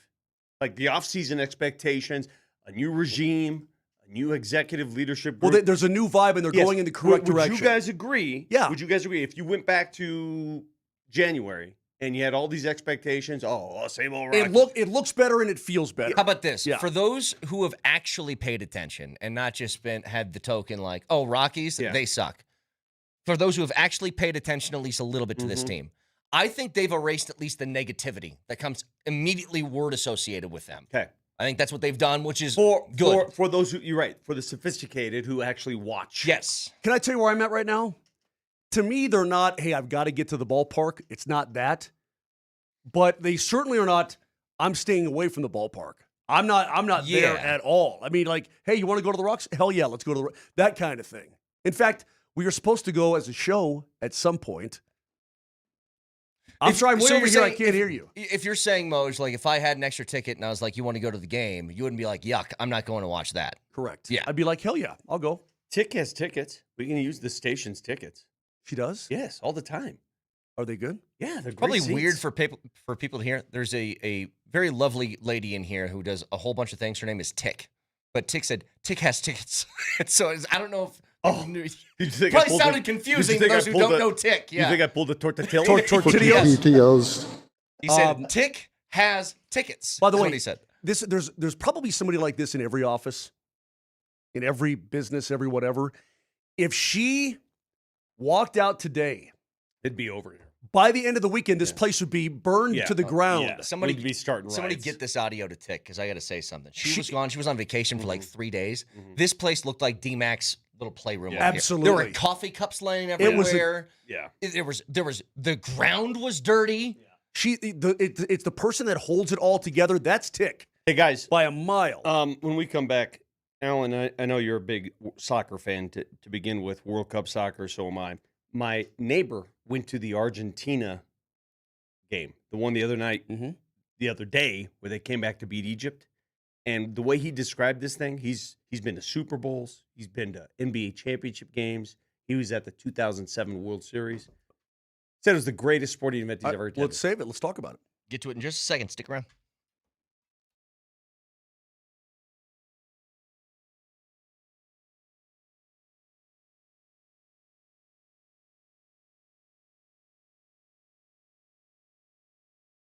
Hey, this is Brett Kane for Fanatics Sportsbook, America's fastest online growing sportsbook. Why? Because other books, their rewards are the same old, same old. But Fan Cash, that's the ultimate sports currency, and that's what Fanatics lets you stack. Fanatics Sportsbook, you get up to 10% Fan Cash back on your wagers, win or lose. So if you want value for your bets, well, Fanatics is the one that has your back. Don't forget, Fan Cash draws. It's simple. Choose your draw, enter with Fan Cash for a shot at things like no sweat bets, casino credits, premium sports experiences, tickets, and so much more. Find out for yourself. Extraordinary prizes await. Did I also mention giving away millions in Fan Cash this year with games like Fan Cash Drop? Tap in every Friday. See what all the fuss is about. Switch to the book that always gives you more to play with Download the Fanatics Sportsbook app today. Winning hits different here. Must be 21 and older. Gambling problem? Call or text 1-800-GAMBLER. Offer not available in all states. Terms apply. See the Fanatics Sportsbook app.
All right, I right. just Hang on. yeah, We've made a gigantic mistake. big time. Vic is.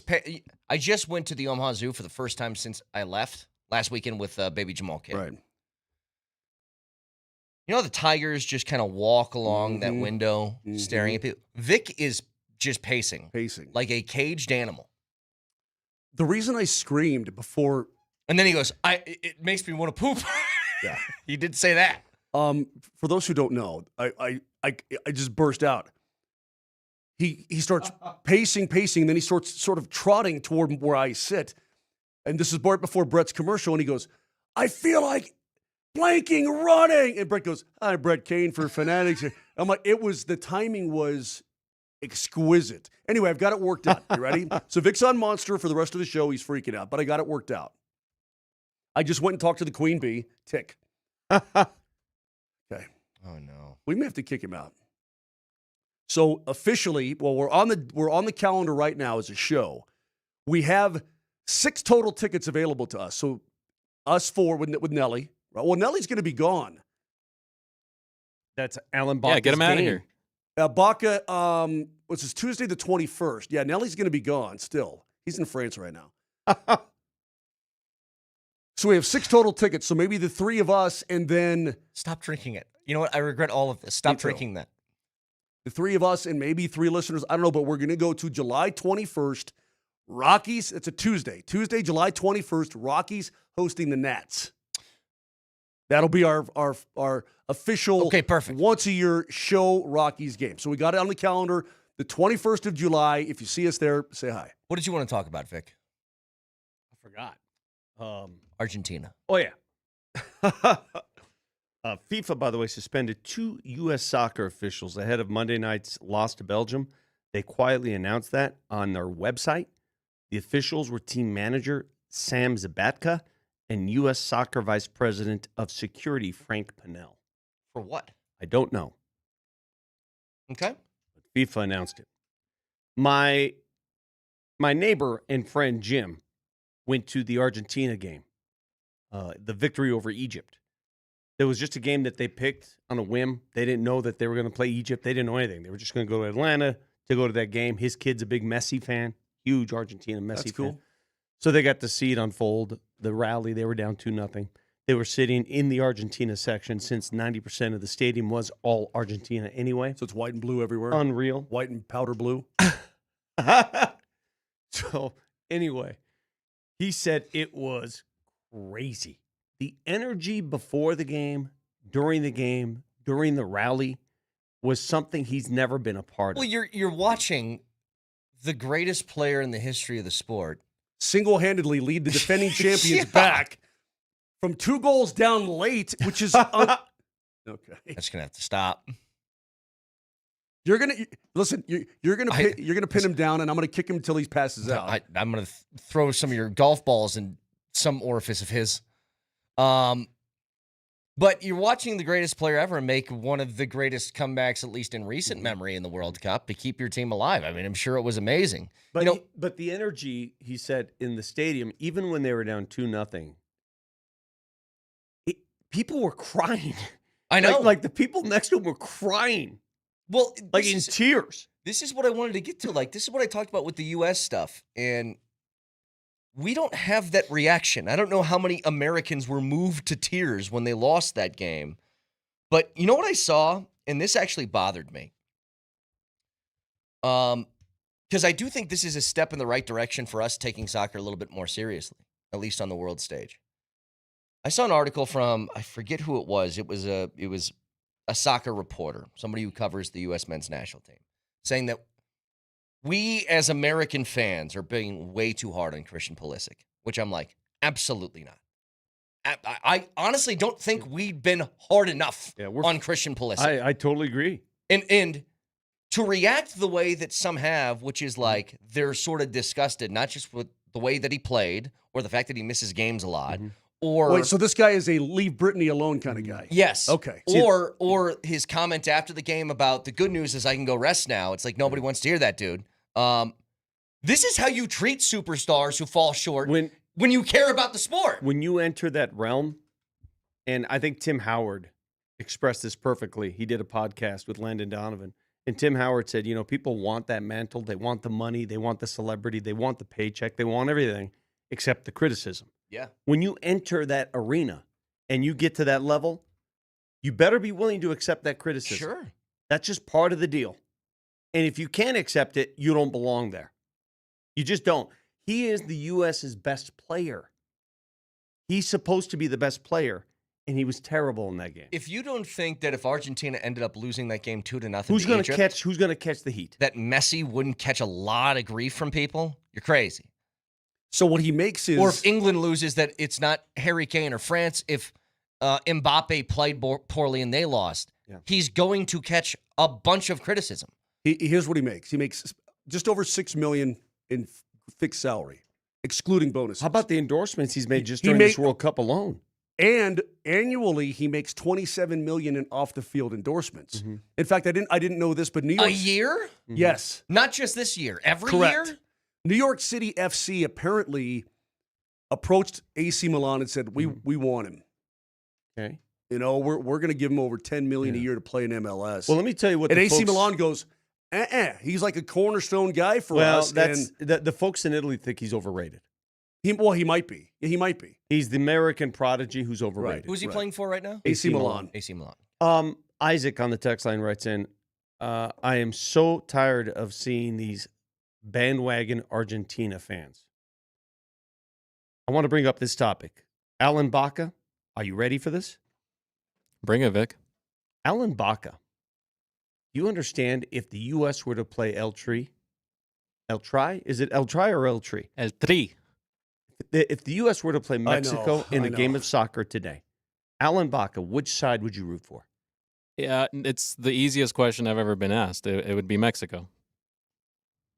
All right, so problem. Alan, the reason I bring this up is because I come on the show every morning, and these guys are tired of me talking about Italy, and Italy didn't make it.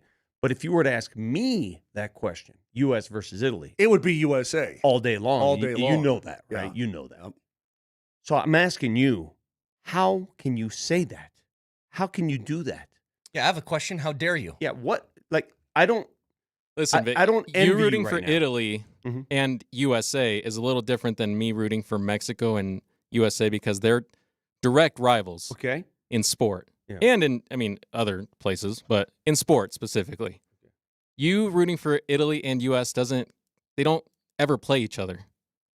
Correct? They played each other in the World Cup. Okay, but rarely is my yeah. point. Beat their ass in exactly. Yeah. baseball. Yeah. You know, I think the common, I guess, Italy and France. I hate France for that reason, right? Italy and Germany. I hate Germany. Mhm. I hate Germans and French people. Sue me. Go on. No, I mean that's just my point. Like What about the Dutch?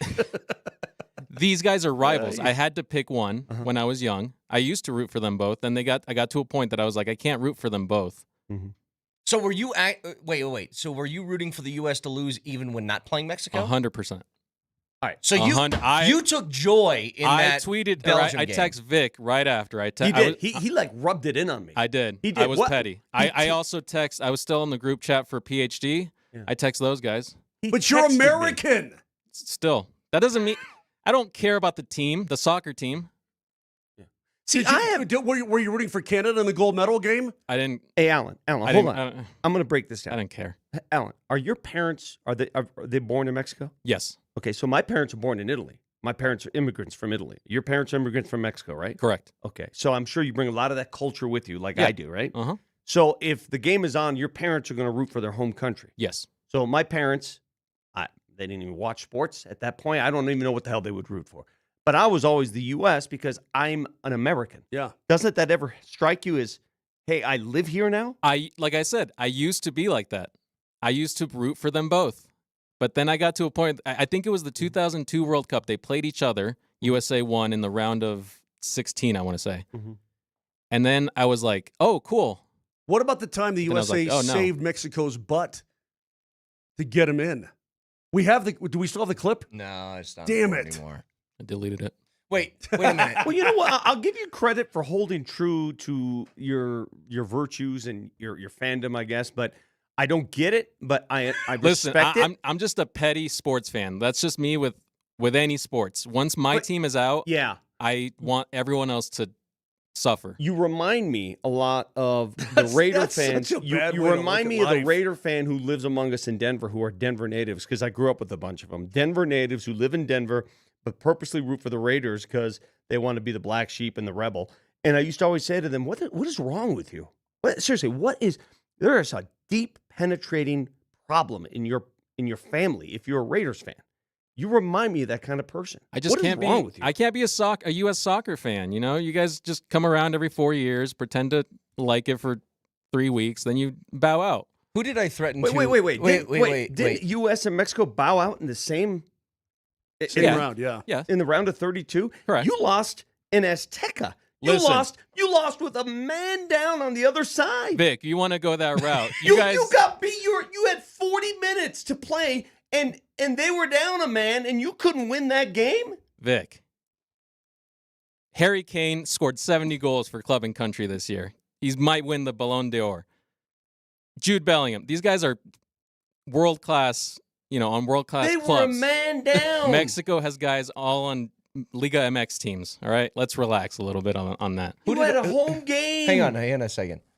Who did I threaten to hog tie and roll over the Canadian border during Johnny the Olympics? Mitchell. Yeah. John Mitchell. Yeah. Well, guess what, Baca? You're Am I next. on the- I'm going to drive to the northern border and now the southern border. With people hog-tied, I'm going to roll them over. Hog-tied and roll him over. Isn't that funny what sports does? Yeah, because though? Johnny Mitchell was he was on our butts. Yeah. The entire time he was on our butts. Yeah, but Johnny's Canadian. Alan's American. Yeah, Baca, you've got. Do I got dual passports. What about the Dream Team? Do you? I like them. Yes. Oh, You, okay. you have dual citizenship? Yes. All right, I'll give you some allowance then. I'll give you some allowance. I still don't understand it. I mean, I've forgotten a lot of Spanish, but I right. did know a lot at one point. This is the greatest country in the world. Un poco? All right, and I don't care what anybody says. Now, it's not to say I'm not a jingoist. I'm not a xenophobe. I've obviously traveled the world. I love going to different places. By the way, Alan, my daughter just finalized it last night. She's having a destination wedding in Mexico, Puerto Vallarta. Nice. Yeah, we can't wait. It's awesome. Welcome. But at the same time, if I'm down in Puerto Vallarta, I'm going to be an American soccer fan. I'm not going to just all of a sudden turn to the other side because I'm in Puerto Vallarta. I don't understand. You're proving my point right now. But I'm not just going to be an American soccer fan because I'm here in Colorado. But you're American. Oh my God. Okay, but I don't need to root for that team. Listen, I was rooting for the U.S. baseball team. And the Mexico soccer or baseball team actually. So that's a little different for some reason for me. So in the Olympics, do you root for the Mexican? I mean, they don't have basketball a lot. Whenever they're in it, they're Yeah. not in it very much. Guys, am I the What's only your one deal? missing something here? What's your deal? Listen, it makes sense in my head. You got a weird head, bro. They're direct rivals, guys. I can't root for them both.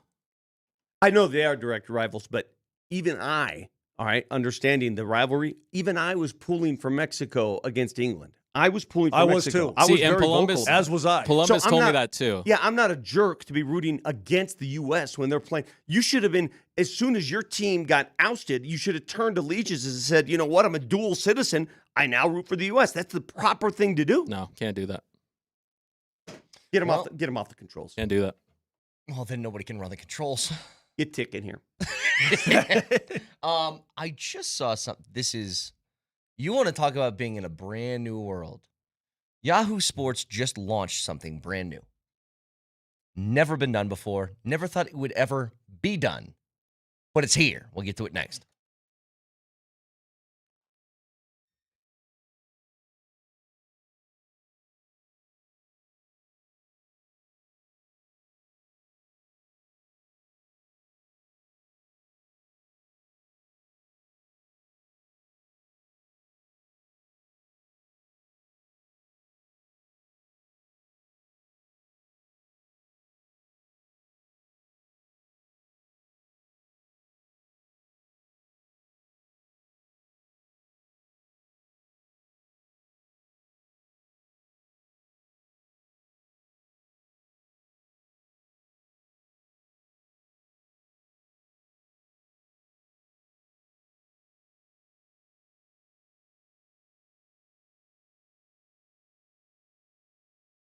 Everybody shut up. I'm doing a read right now.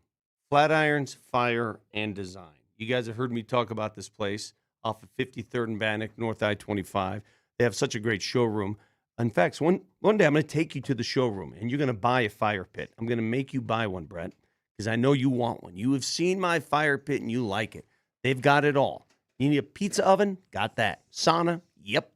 Fireplaces. They specialize in fireplaces at Flatirons Fire and Design. If you need one come wintertime, now's the time to buy. Mention Altitude Sports Radio, and you get 10% off.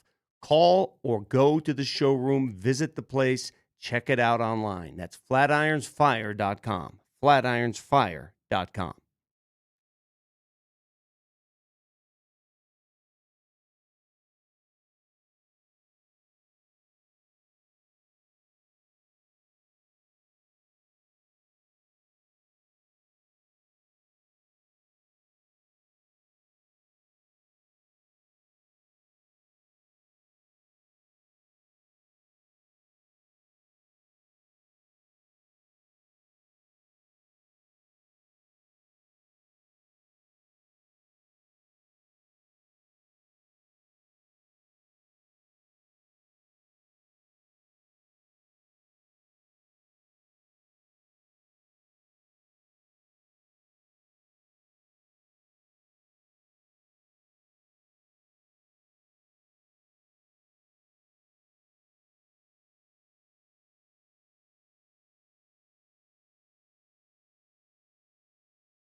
I guess we should have seen this coming, but Yahoo Sports has launched something new that will begin in about a month and a half-ish. College fantasy football. Wow. Really? Didn't think it would ever happen. Look at the banner right here on the. Look at the banner on there. Look, Brett. Yep. Wow. College fantasy football. I'm not surprised. College football has been now, it's taken that turn. It's more about the player than it is the team because the players churn teams so many times. You look at a collegiate player who goes to the NFL, right? And take it like a collegiate basketball player. Yeah. It's not, hey, he went to this college. It's how many colleges? How many different trips? How many different rides?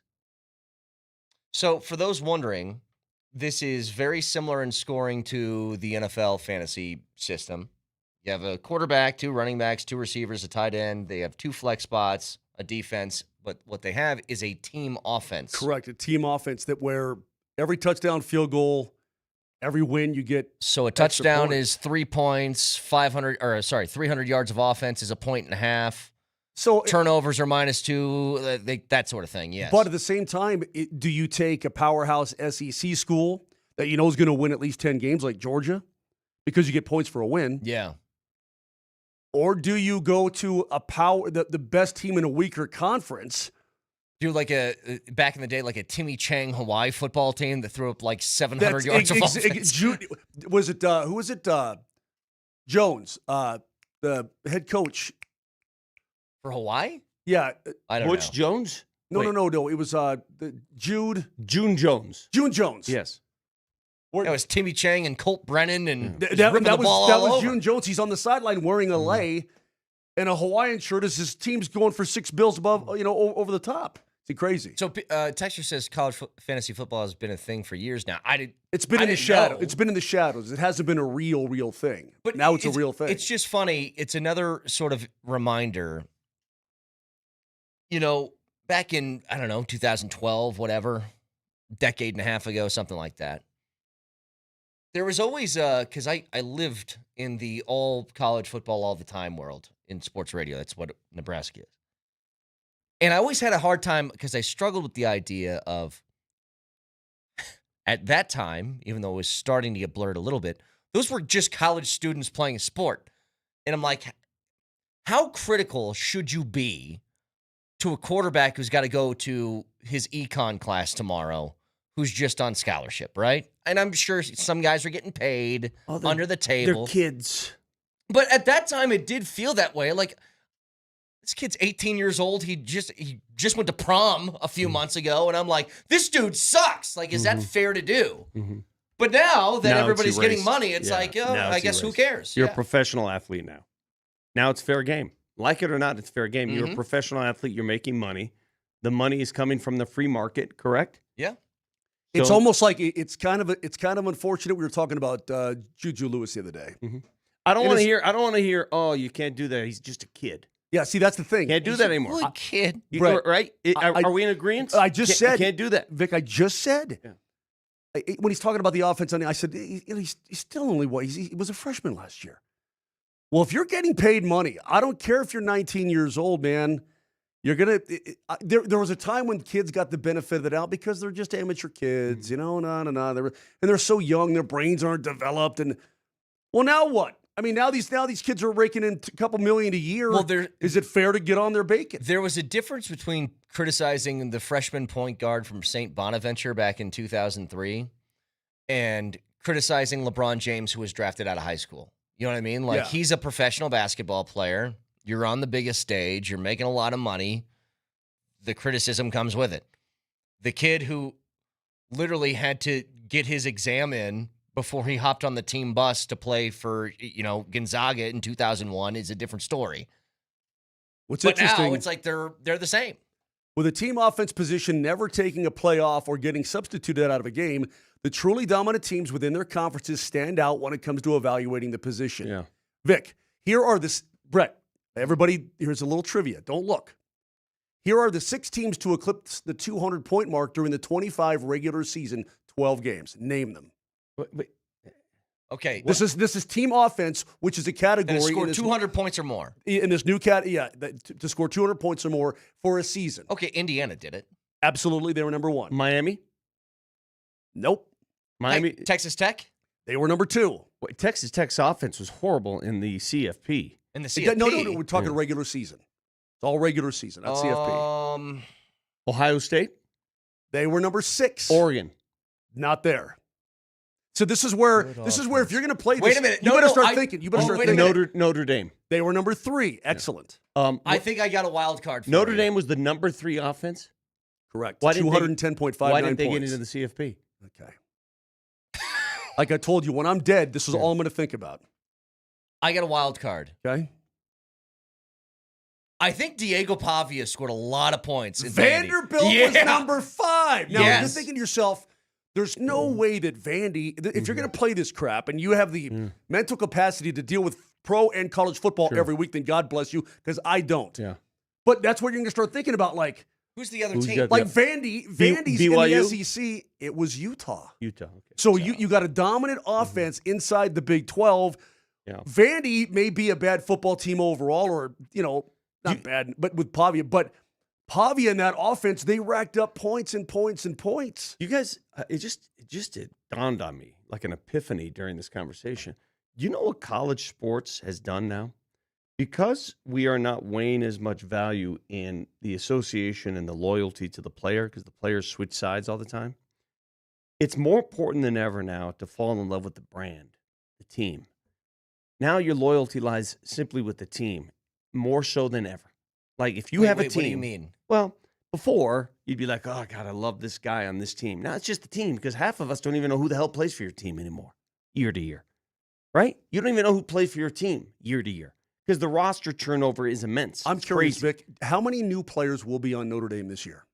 I don't know the answer to that question. They have some of the, by the way, Least turnover? least turnover Okay. of most teams. Okay. But I still don't know the answer to that question. It could be, you could have 6 new starters. But I would Could- argue that college I sports. mean, from outside, not on the team taking a spot. I'm talking about coming in from the outside. College But sports has college always been sports about has always brand. been that, because the turnover was 3 years, You're right. 4 years anyway. Yeah, but you you had had guys a- waiting in the wings who You were still getting had a Understood. semblance. You had a semblance of who to pull for. Oh, no doubt. No doubt about it. Notre Dame leads the nation in returning production. Yes, 72% Wow. of its previous roster returning is coming 14. back. Okay. Yeah, and that's usually the case for the school too. It's got the But- lowest attrition rate in the country. But that's what makes it so interesting now, I guess, is that if you got a lot of money, you can clear guys out, bring a bunch of guys. You can change the foundation of your team in a year. 100%. Baca, do me a favor. Can you throw that same stat up at CU? Because I have no, outside of the quarterback and a couple other players, God. I have no idea who's on this team. Do you guys? No. You guys know who plays for CU football? Not really. Not like I used to. The turnover's just so Like low. if you would ask me that question 10 years ago, I can give you half the team. Only 21%. 20% are returning, yeah. 66 new players. All right, now you could throw any Goodness. team in there. I'm just curious. Let's just throw a random name a team. How about let's go Vanderbilt. to Let's go to Wisconsin. Vanderbilt. Wisconsin. Wisconsin? Let's Okay. go to Wisconsin, Baca. If you'll Wisconsin. do let's Oh, do the look at that. Badgers. Look how easy this is. Oh, you just put it in there and AI takes care of it. Shout out to AI, man. I know. Massive roster turnover. All right, so 34 recruiting class and 33 transfers. Wow. That's 67 new players. Wow. that's just a completely So, different and Wisconsin, lineup. there you are, Brett. Wisconsin has been a good team in the Big Ten for a long time. I mean, Up until recently. but historically, yes. right? Yeah. Do Indiana. The national championship, Indiana. You would think they'd have to keep a lot of their guys. No, they're losing a lot of guys, Are too. they? Yeah. I mean, hell, the quarterback. to I start win. Google me. with. Near. That's basketball. Hold on. Oh, that's basketball. That's basketball. Yeah, basketball's even worse than football. You guys know that, right? Oh, basketball. These basketball programs. Kansas can't. Yeah. They lose 9 guys a it's year. joke. Significant roster turnover for the football team.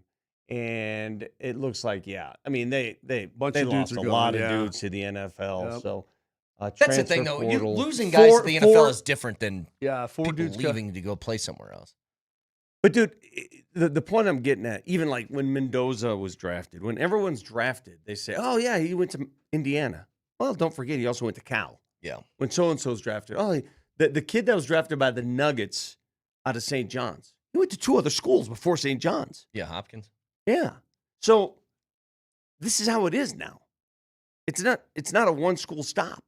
Well, The great players, the very talented players, make multiple stops. Unless they're at Alabama and they're getting $4 million per. And No, even they move. I mean, Carson Beck was Yeah, man. at Georgia. I guess He you're moved. right, yeah. National championship quarterback. They're more so to move for a grad year. I'm telling you, it's just part of the deal now. The CU one is tough because I said this from the beginning, and this is why that quote the other day from Juju Lewis, I think, hit people really oddly, and maybe he didn't mean it this way. I don't know. But when he said that, what was it? We weren't looking at defenses. We were just playing high school, free ball, whatever.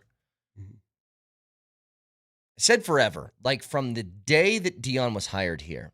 wow. I don't know what kind of coach Dion is, like actual coach. X's and O's, drop a game plan, out scheme the opposing team. Like I never knew if that would be something that you would have the advantage in more often than not. But I thought that Dion would do one thing, which is bring in immense amounts of talent. And I think that's maybe the most disappointing thing so far is you haven't really seen it. You got Travis Hunter and Shedeur from the very jump. Okay, that's great. But that came with the package of Dion coming here.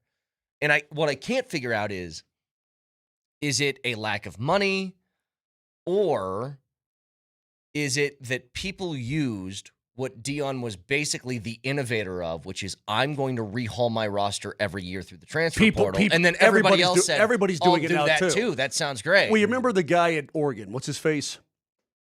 Lanning?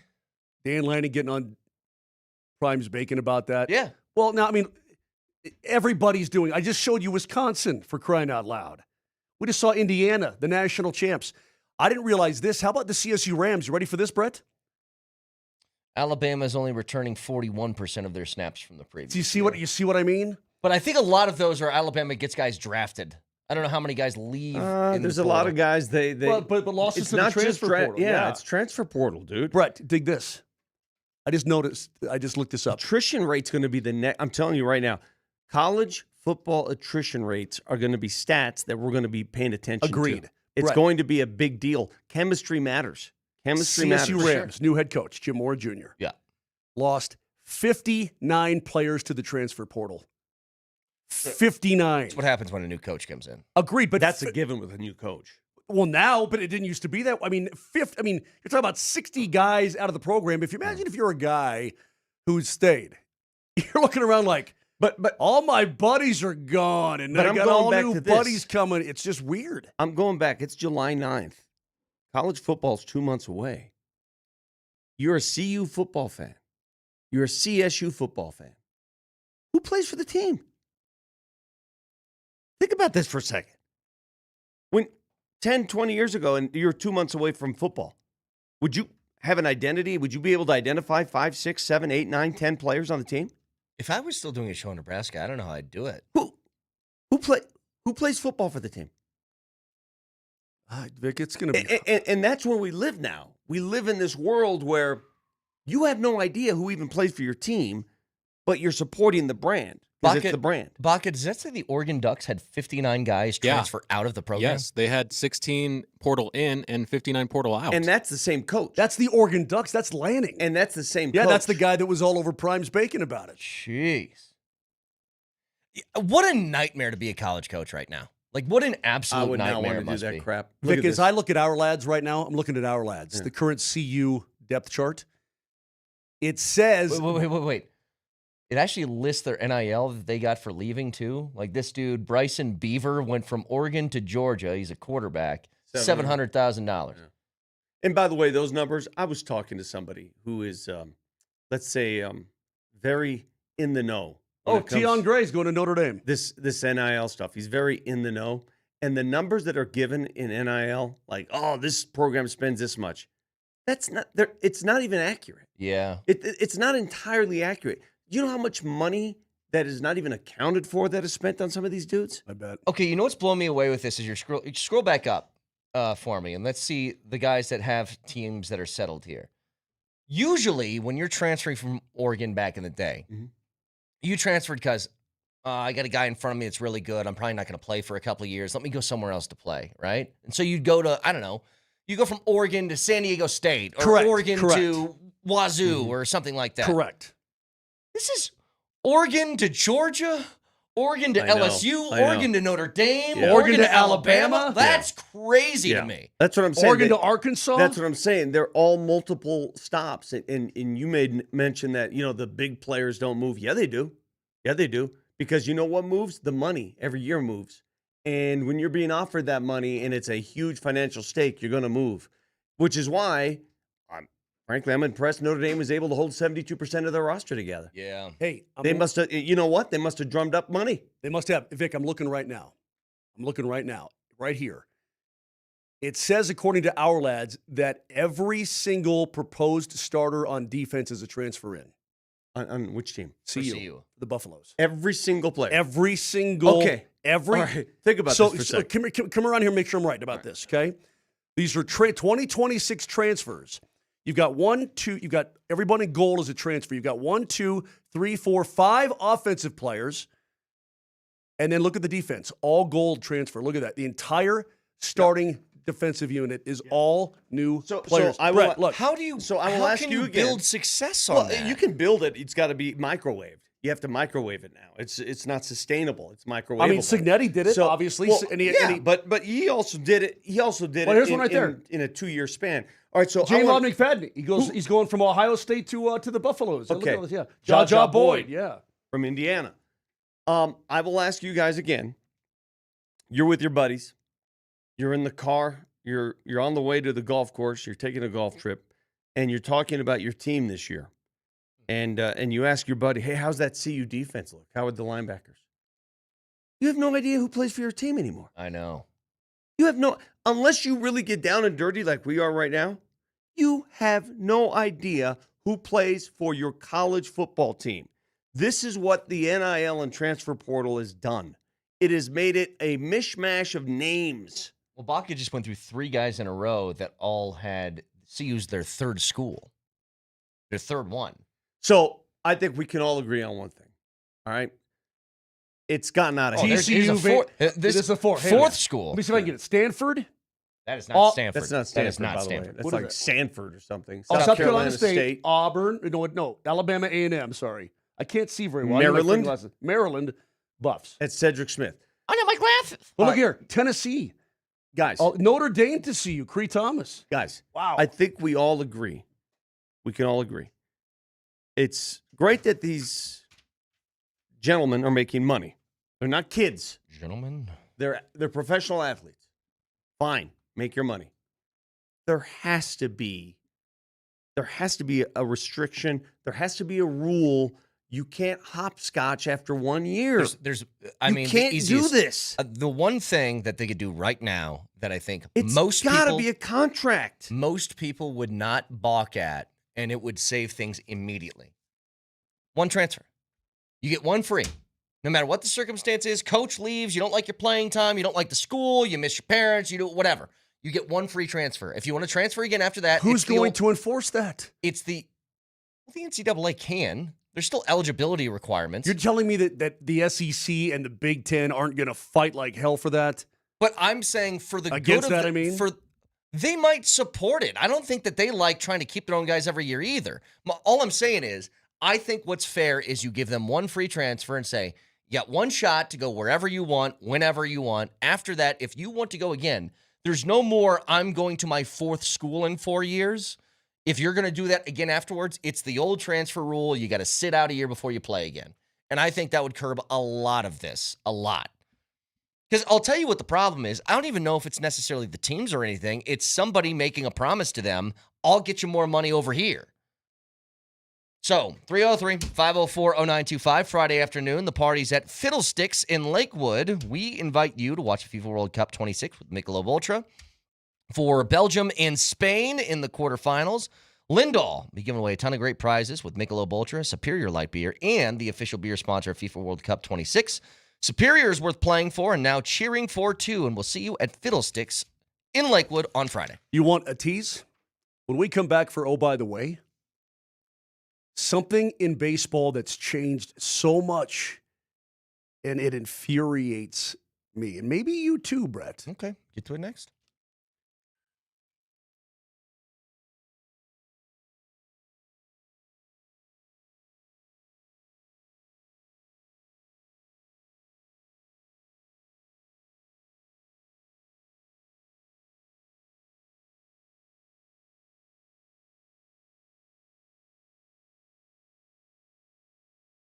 Men, it's summertime right now, and why aren't you looking your best? Why aren't you feeling your best? You need to. Rocky Mountain Men's Clinic can help you do just that. They are experts at treating low testosterone and other men's sexual health conditions. Brain fog will go away. Your energy will return. It will all be good. And right now they've got these awesome medical strategies featuring TRT, GH peptides, NAD+, GLP-1, PDA, and more. Enhance your body composition, improve your sleep. Get fixed this summertime. The telephone number is 720-440-7900. That's 720-440-7900. 5 locations in Colorado, from Fort Collins down to Colorado Springs. Stop it. Find out everything they do. These guys are clowns. I'm telling you, the Rocky Mountain Men's Clinic kicks major butt, and they will for you, dudes. What are you waiting for? Call today, 720-440-7900, or go online, RockyMountainMen'sClinic.com.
Oh, by the way, stories around sports in the world we feel like you should be aware of. Hell of a read, by the way, Moj. Yeah, great job. Yeah, thanks, jerks. I don't. Did you guys see Von Miller has posted on Instagram? It's a picture of him in a Cowboys uniform. And I gotta say, Von tweeting out pictures of himself like a fan would of like when you hope your Pick me.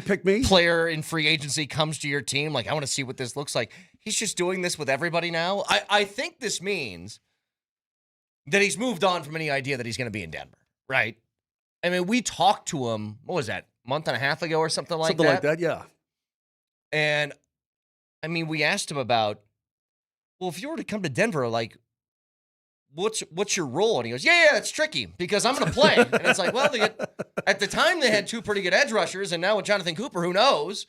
And so if there was any opening for Von Miller to come back, you would think it would be now with the uncertainty of Jonathan Cooper, but still in the market. Yeah, it's crazy. Listen, he's from Texas.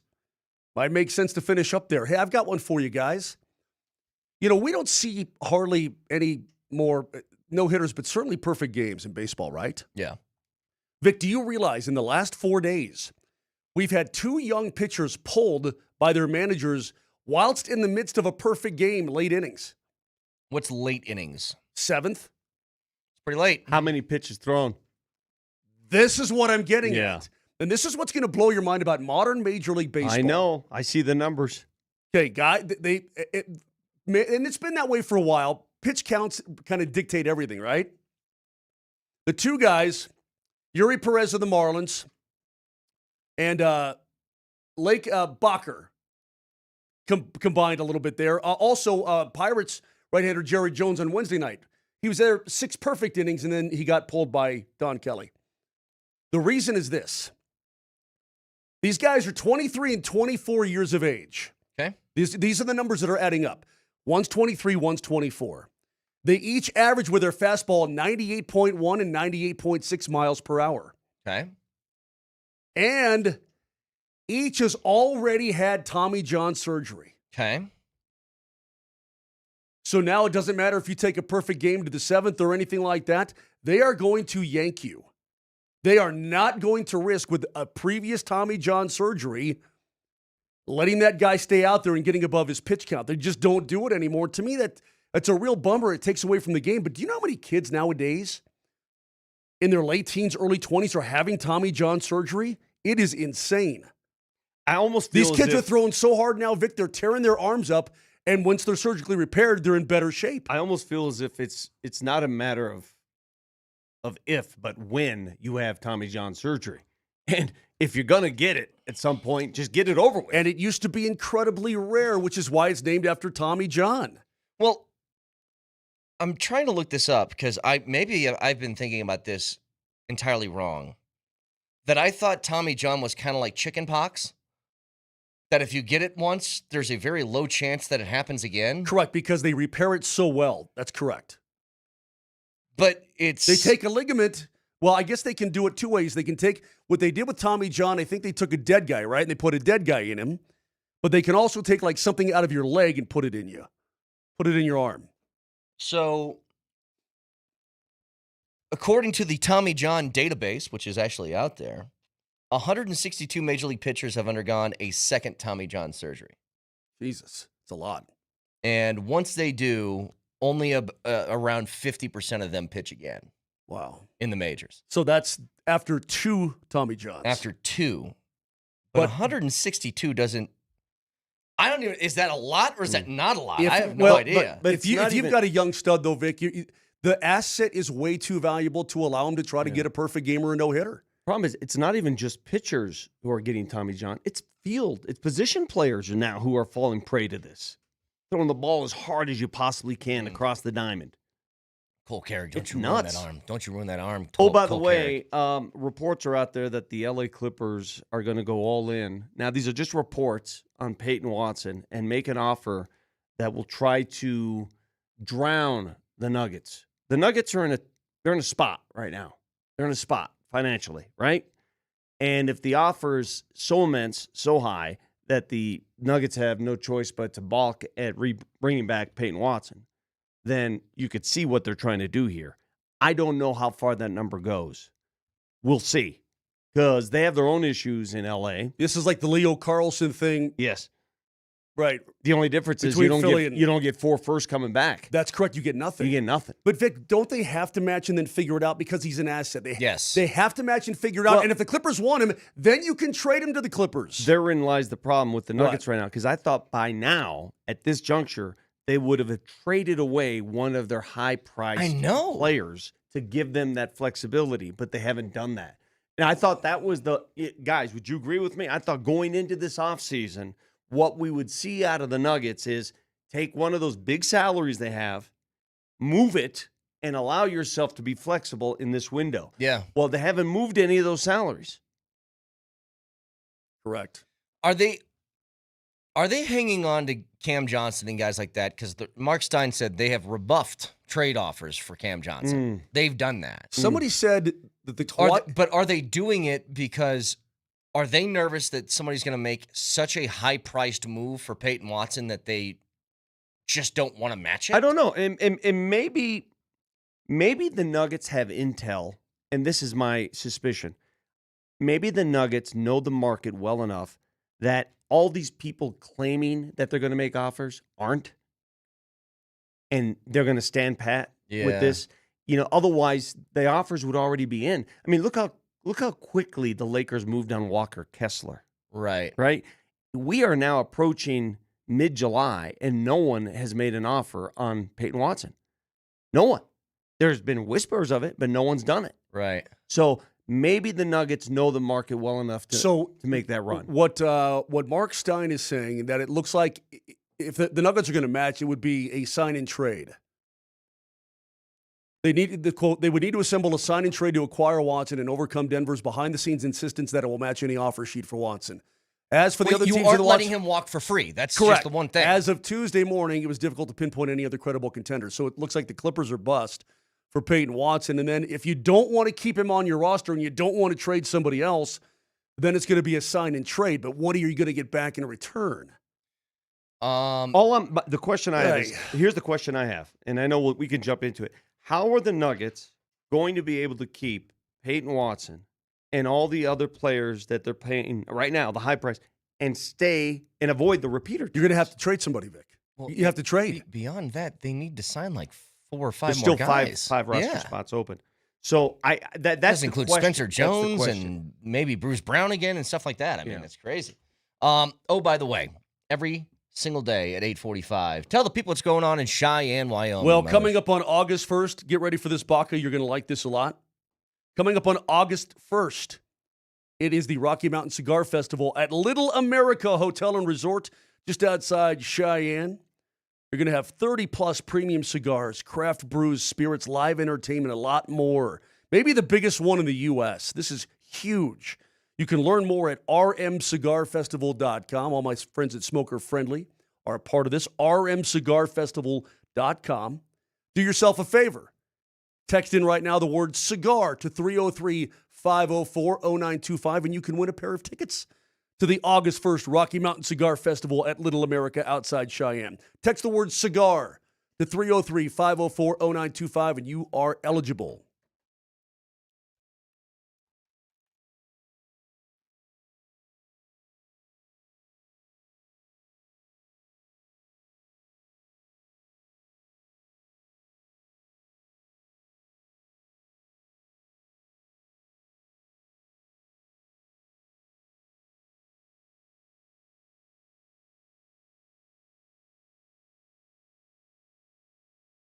Hey, this is Brett Kane for Fanatic Sportsbook, America's fastest online growing sportsbook. And the reason is simple. It's the rewards. It's fan cash. That's what Fanatics has, and it's what other books don't. It's the ultimate sports currency. And with Fanatic Sportsbook, you can get up to 10% fan cash back on your wagers, win or lose. So if it's value you want for your bets, Fanatics will always have your back. And don't forget about the fan cash draws. Choose your draw. Enter with Fan Cash for a shot at things like no sweat bets, casino credits, premium sports experiences, tickets, and so much more. Extraordinary prizes away. Did I also mention they're giving away millions in Fan Cash this year with games like Fan Cash Drop. Sign into the app every Friday. See what's going on. Switch to a book that always has your back and gives you more to play with. It's Fanatic Sportsbook. Download the app today. Winning hits different here. Must be 21 and older. Gambling problem? Call or text 1-800-GAMBLER. Offer not available in all states. Terms apply. See the Fanatic Sportsbook app.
Let's head out to the Ramos Law Hotline. Car accident, you need Ramos Law. Medical doctor and attorney, ramoslaw.com. We're joined as we are every Thursday by Jeff Legwold of ESPN.com. Hello, Leggy.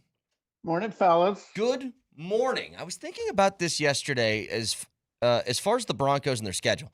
We know how tough the first 6 weeks are. Oh, mama. But one thing I was thinking about, it felt like, certainly over the last 2 years, but if you go back all three under Sean Payton, each season has started with a sputter, and then they've gained traction about midway through the year. And I think certainly with the Bo Nix offenses, that's been the case. But even if you go back to the Russell Wilson year, They were like 1-5 to start. Then they won 5 in a row in the middle of the season. Do you know why that is? That maybe Sean Payton starts off a little bit slower when the season starts? No, it wasn't the case in New Orleans very often. So I don't know that there's a theme. I do know they go harder in training camp than a lot of teams do, and they play their guys in the preseason more. And he does that with the specific idea of what you're talking about, that you're there in the stretch, that you're in the stretch run of the season, you're ready to, you're still got a lot of gas in the tank, as it were, and he believes in that. Well, this year they do not have that luxury at all this year. They better come out of, and I'm going to be intrigued to see how practices look, how the preseason looks. He has said he's not going to deviate much, but there's no way they haven't discussed in-house what those first 6 games look like, because you can't ignore that. That's 5 11-win teams and the Chiefs with Mahomes back probably in your first 6, and you just can't ignore that when you're structuring your training camp. Jeff, I know one of your favorite pastimes is lying to me. I don't blame you. But I look you in the eye and I tell you straight, Mo. Okay, you know that. Please tell me straight. I heard Brett talking about it during the appetizer hour, and every time I go and I look at those first 6 weeks, I'm like, good Lord Almighty. I mean, I know the NFL's not trying to do the Broncos dirty, but that's a hell of a start to the season. Your expert opinion, straight in the eyeballs, what would be a good record for the Denver Broncos, or what would you expect out of those first 6 weeks? I don't know what I expect yet, Mose, because, I mean, I got to see how the Davis-Webb dynamic looks. I got to see how Bo looks in training camp, all of those things. But 3-3 would be good? I think if 3-3, you're still in the playoff Right. chase. 3-3 is, he probably wouldn't smile about it because that's not his nature. But I think you get out of those first 6, 3-3, then you get to work, the rest of the way, and you're in pretty good shape in the division. Because again, the division's the big thing, and you've got 2 division games in those first 6. And to me, if those 2 are part of the 3 in the 3-3, if you win the division games in the first 6 at minimum, that's much better than losing those 2 and winning a few NFC games. They're both on the road. Jeffrey, they're both on the road. I mean. Yeah. Yeah, no. But you got, to me, those are the ones to look at. The whole stretch is brutal, but you got to get those division games because the division is going to be a cat fight this year, and I don't think there's any question about it. Jeffrey, I'm glad you joined the show right now as a fellow scholar and somebody who doesn't mind reading. We're scholars. I'm working with 2 savage men who refuse to read articles, and we had your colleague Seth Wickersham on with us. I read everything Jeff writes, but he doesn't write the friggin' Bible. So Seth wrote this wonderful opus, this wonderful feature on Sean Payton. I read it. And these guys, they took pride. I did. I read it. In not being able to read it. So I'm sure you read it because you are a writer and you read. I read it too. I read the whole thing. My question to you, Jeff, why would Sean Payton, why does he do this? Like, he doesn't get along with the media, local media, but he's doing something of this nature, which is beyond what any other head coach would do. What's the motivation at the most important point of the season? What do you think his motivation is for doing that, allowing a writer to be embedded in his camp for those 2 weeks? Well, he certainly wouldn't do it with a local writer. Like he would. There's no way. There's no scenario where he would do that with me or with Parker Gabriel or Nick Kosmider. Why not? There's just why we're too close. And when it's over, we're still there looking at them. Yeah. Gotcha. And it's just not. I've been close to coaches over the years. I've sat in on meetings over the years. I've seen teams' draft boards, the day before the draft over the years. But, I think he enjoys the game enough to pull back the curtain once in a while. I think there's part of him that wants people to see what goes into it, that it's not just, hey, we show up on Sunday and we call some plays. That, I think he enjoys showing how invested he is in this as his profession.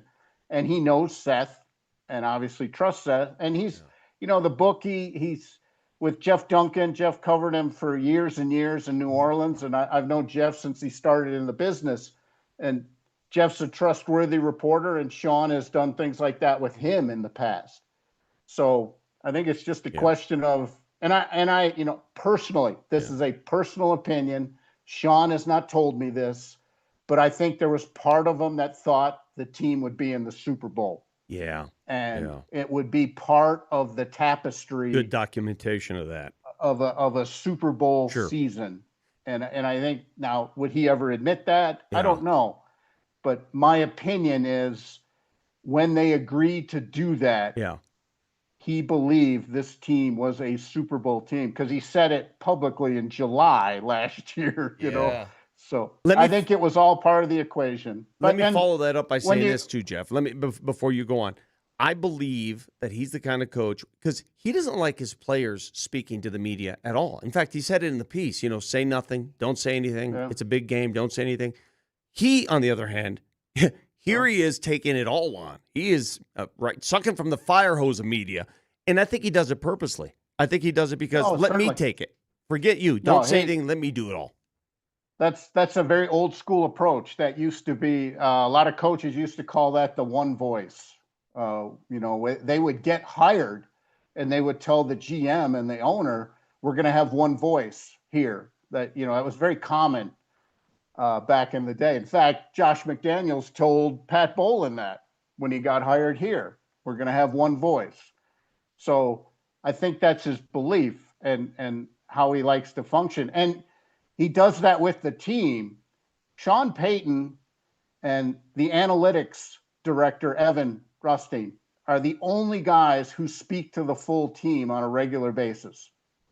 Now, Vance Joseph talks to the defensive team meeting, and Sean will have coaches give the fire-up speech sometimes on Saturday and stuff like that. But in a team meeting setting, Sean and Evan are the only people who speak to the full team on a regular basis. So he doesn't just believe that publicly, he believes it in-house.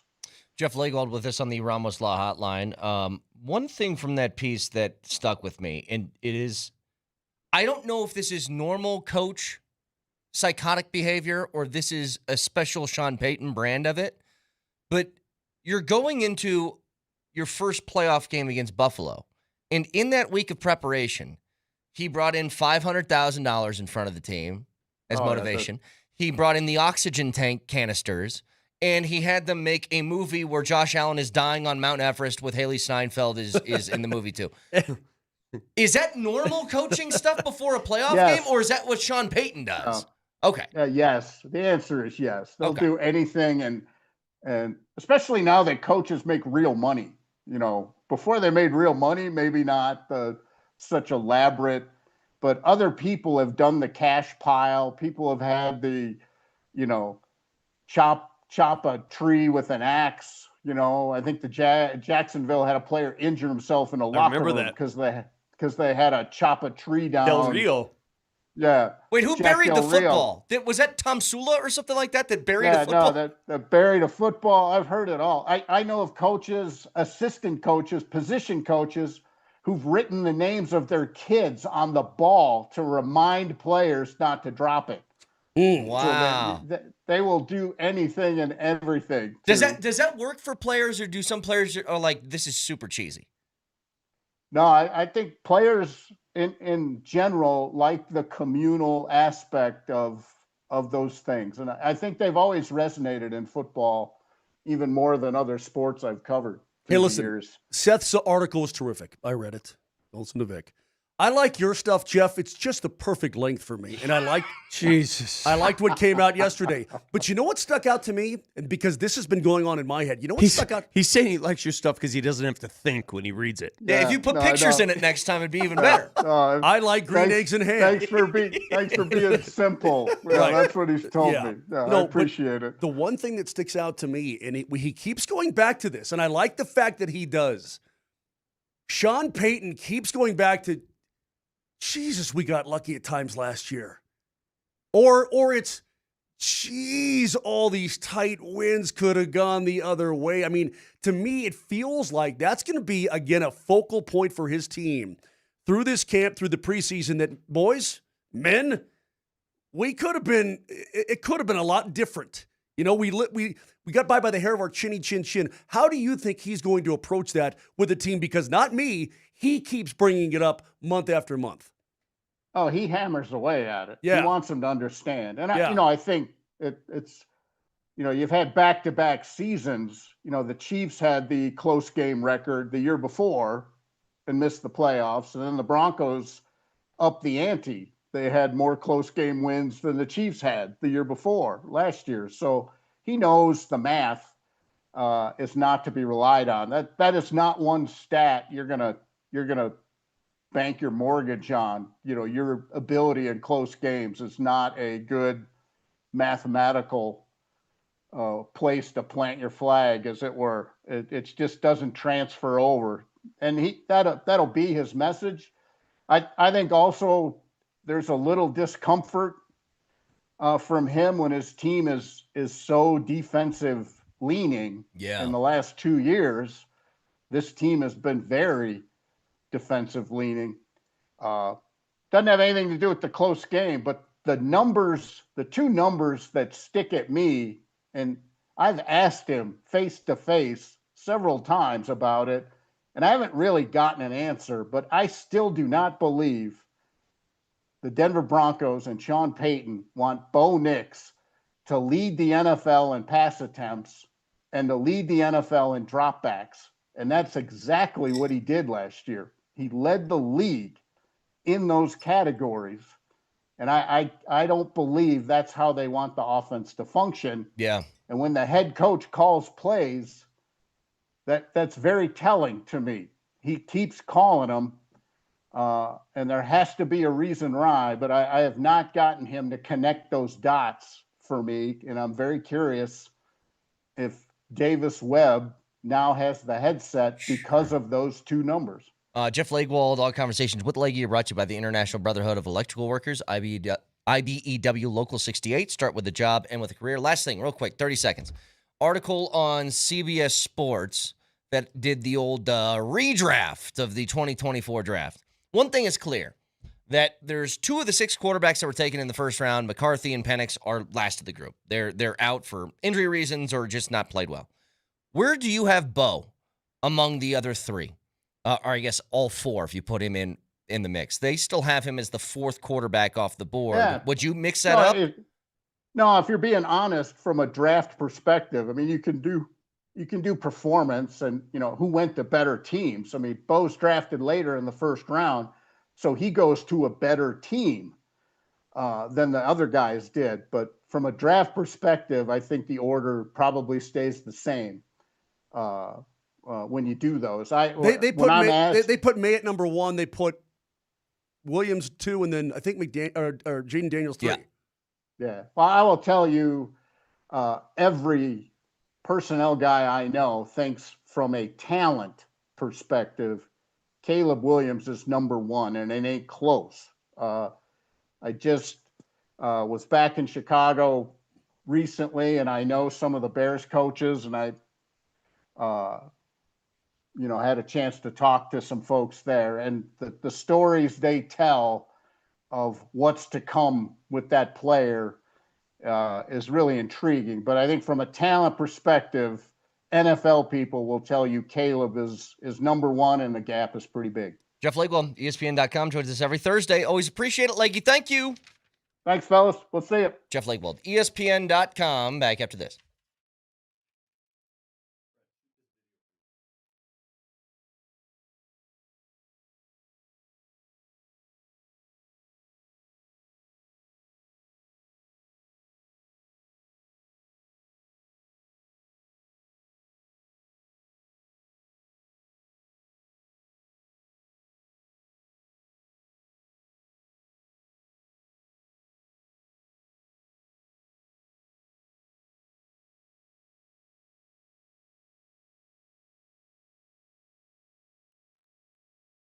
Just staring over here at this cardboard box of loose, unpackaged golf balls. And all I thought to myself was, you know what goes good with golf balls?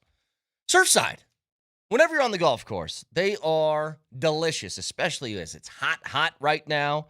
Nothing better than an ice cold Surfside. 100 calories, 2 grams of sugar, 0 bubbles, no carbonation. It's easy to sip and enjoy, and they come in so many different flavors, whether it's the tea, iced tea vodkas, the green tea vodkas, the lemonade vodkas, the half and halves. There is no shortage of flavors to try, so try one for yourself. If you haven't done it yet, what are you doing? Whether you're on the golf course, on the patio, out and about, they're sold at bars, restaurants, and stores near you. Get yourself a Surfside. Must be 21. Please drink responsibly.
All right, I want to talk about the Peyton Watson situation in just a second, but Mose, you got something else real quick.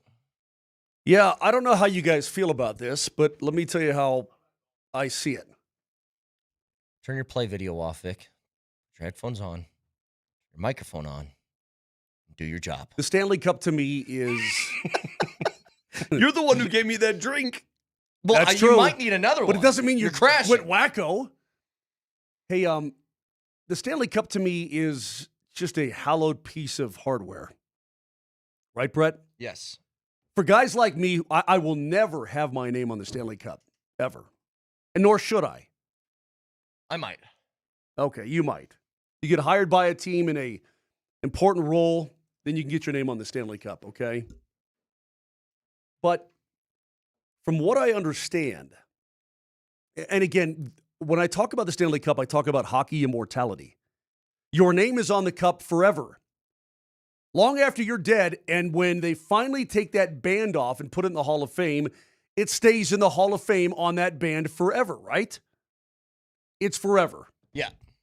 And by the way, as long as the Stanley, for all these guys who won it this year, their names will be on the cup through their lifetimes, and probably their children's lifetimes. I mean, they're on, the oldest bands now are from the 50s. So it's going to be around a long time. Well, reportedly, the owner of the Carolina Hurricanes, his name, Vic, is? He owns the Portland Trailblazers. Tom now. Dundon. Tom Dundon. Reportedly, on the Stanley Cup now engraved are the names of his wife and 5 children, including a 7-year-old. Wait. Reportedly. Is that his wife and 5 children, you said? Correct. I think some, maybe a couple work for the organization in some capacity, but his wife and 5 children, including, they say, a 7-year-old on the cup. What does the league think about that? Well, the league allows it, I guess. Wow. So if the league allows Wait, here it is. Baca pulled up the video. All right, so Tom Dundon, Dax Dundon, Verushka Dundon, Verushka Dundon, Veruca Salt, Caden Dundon, Dax Dundon, Drew Dundon, Blake Dundon. And they were first. Pat something Dundon. Yeah. The first 2 lines were just him and his family. How small are those? They're pretty small. Okay. So forever. This will live forever. You can get say Jeff Daniels on the side of that? Jeff something. Wow. You're allowed 52 names on the Stanley Cup. 52. Okay. That's to cover all the players, front office staff, important other members of the staff, Yeah, I don't know what you're talking to someone. I don't know what the protocol is here. I don't know. Is this normal? I think you talk to Svechnikov or Stankov and you say, hey, I do want to put my cousin on here. Is it okay if we leave your name off? That's crazy. The first 2 rows are Dundons. So what's the reaction like in the NHL, in Canada, in Carolina? There's been plenty of gasps from what I've seen so far. Is this a first? I think give me another year. Listen, there have been other family members on the cup, but they also are working with the organization in some important capacity or some sort of capacity. I don't know that a 7-year-old's doing a whole lot of decision. Look, Mia says, Moser, the NHL will ultimately X out the names of the family members. This has happened in the past. Peter Pocklington, former Edmonton Oilers owner, put his father on the cup. Mm-hmm. And eventually his name was X'd out. If you just what does that mean, X'd out? They tink, tink, tink, tink, tink, tink, tink, well, why would they do that? Yeah, that seems... They X'd it out. Why would they do that? Now it's getting stupid. Because they did that a long time ago because his father had nothing to do with it. Okay, but... They X'd out now I'm going back the other way because I'm like, if you win the Stanley Cup, you're the owner, then you make the decision on whose names go on the cup. It's not, they don't get to say this guy wasn't deserving. How do they know? Maybe you talk to his dad every night about moves they should make. So they won their first cup in 84. Pocklington secretly had his father's name, Basil, engraved on the trophy alongside players and staff. Look at this. That's even more rude. That looks even more dumb. Looks dumb. That's dumb on top of dumb. Because, well, it's forever. So what are you going to do, grind it off? Because his father had no affiliation with it. You just leave it. Because now it looks stupid. Now it looks like a mistake. The crossed-out name is the only name that's ever been actively removed or altered on the trophy. You know what that's like, Bosch? That reminds me of pre-computers when we actually had to type out essays and stuff. And you use whiteout. And you use whiteout. And for whatever reason, the whiteout doesn't work, so you just exit out. Right. And the teacher says, what are you doing? You can't just exit out. I go, well, I was going to type the whole thing over again. Can't you like melt some metal and just like fuse it on there? I don't know. I'm not a metallurgist. Here's the thing. See, you had me, Moj, at the "this is ridiculous that Tom Dundon did this," and then you lost me at the "well, they're just going to put giant X's over somebody's name." Somebody in the NHL approved that 40 years ago. Look, if the guy went if this guy eventually went OJ and is serving life in prison or something, then maybe you accept the name. I get it. Yeah. He's a serial killer. Yeah. You don't want him associated with the cup. It's some dude's dad. It's his dad. I mean, you're right, man. You had me gasping the first time. Now I'm double gasping. You know, I'm not a huge fan of these keepers of the cup guys. I don't like take themselves a little too seriously. For me. A little too seriously. I think they overcorrected.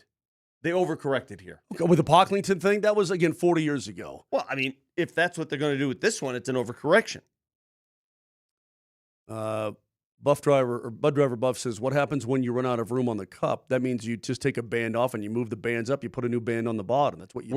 Where do the other bands go? Into the Hall of Fame. Okay. And they're proudly displayed in the Hall of Fame for eternity. Right now, that's in the Hall of Fame?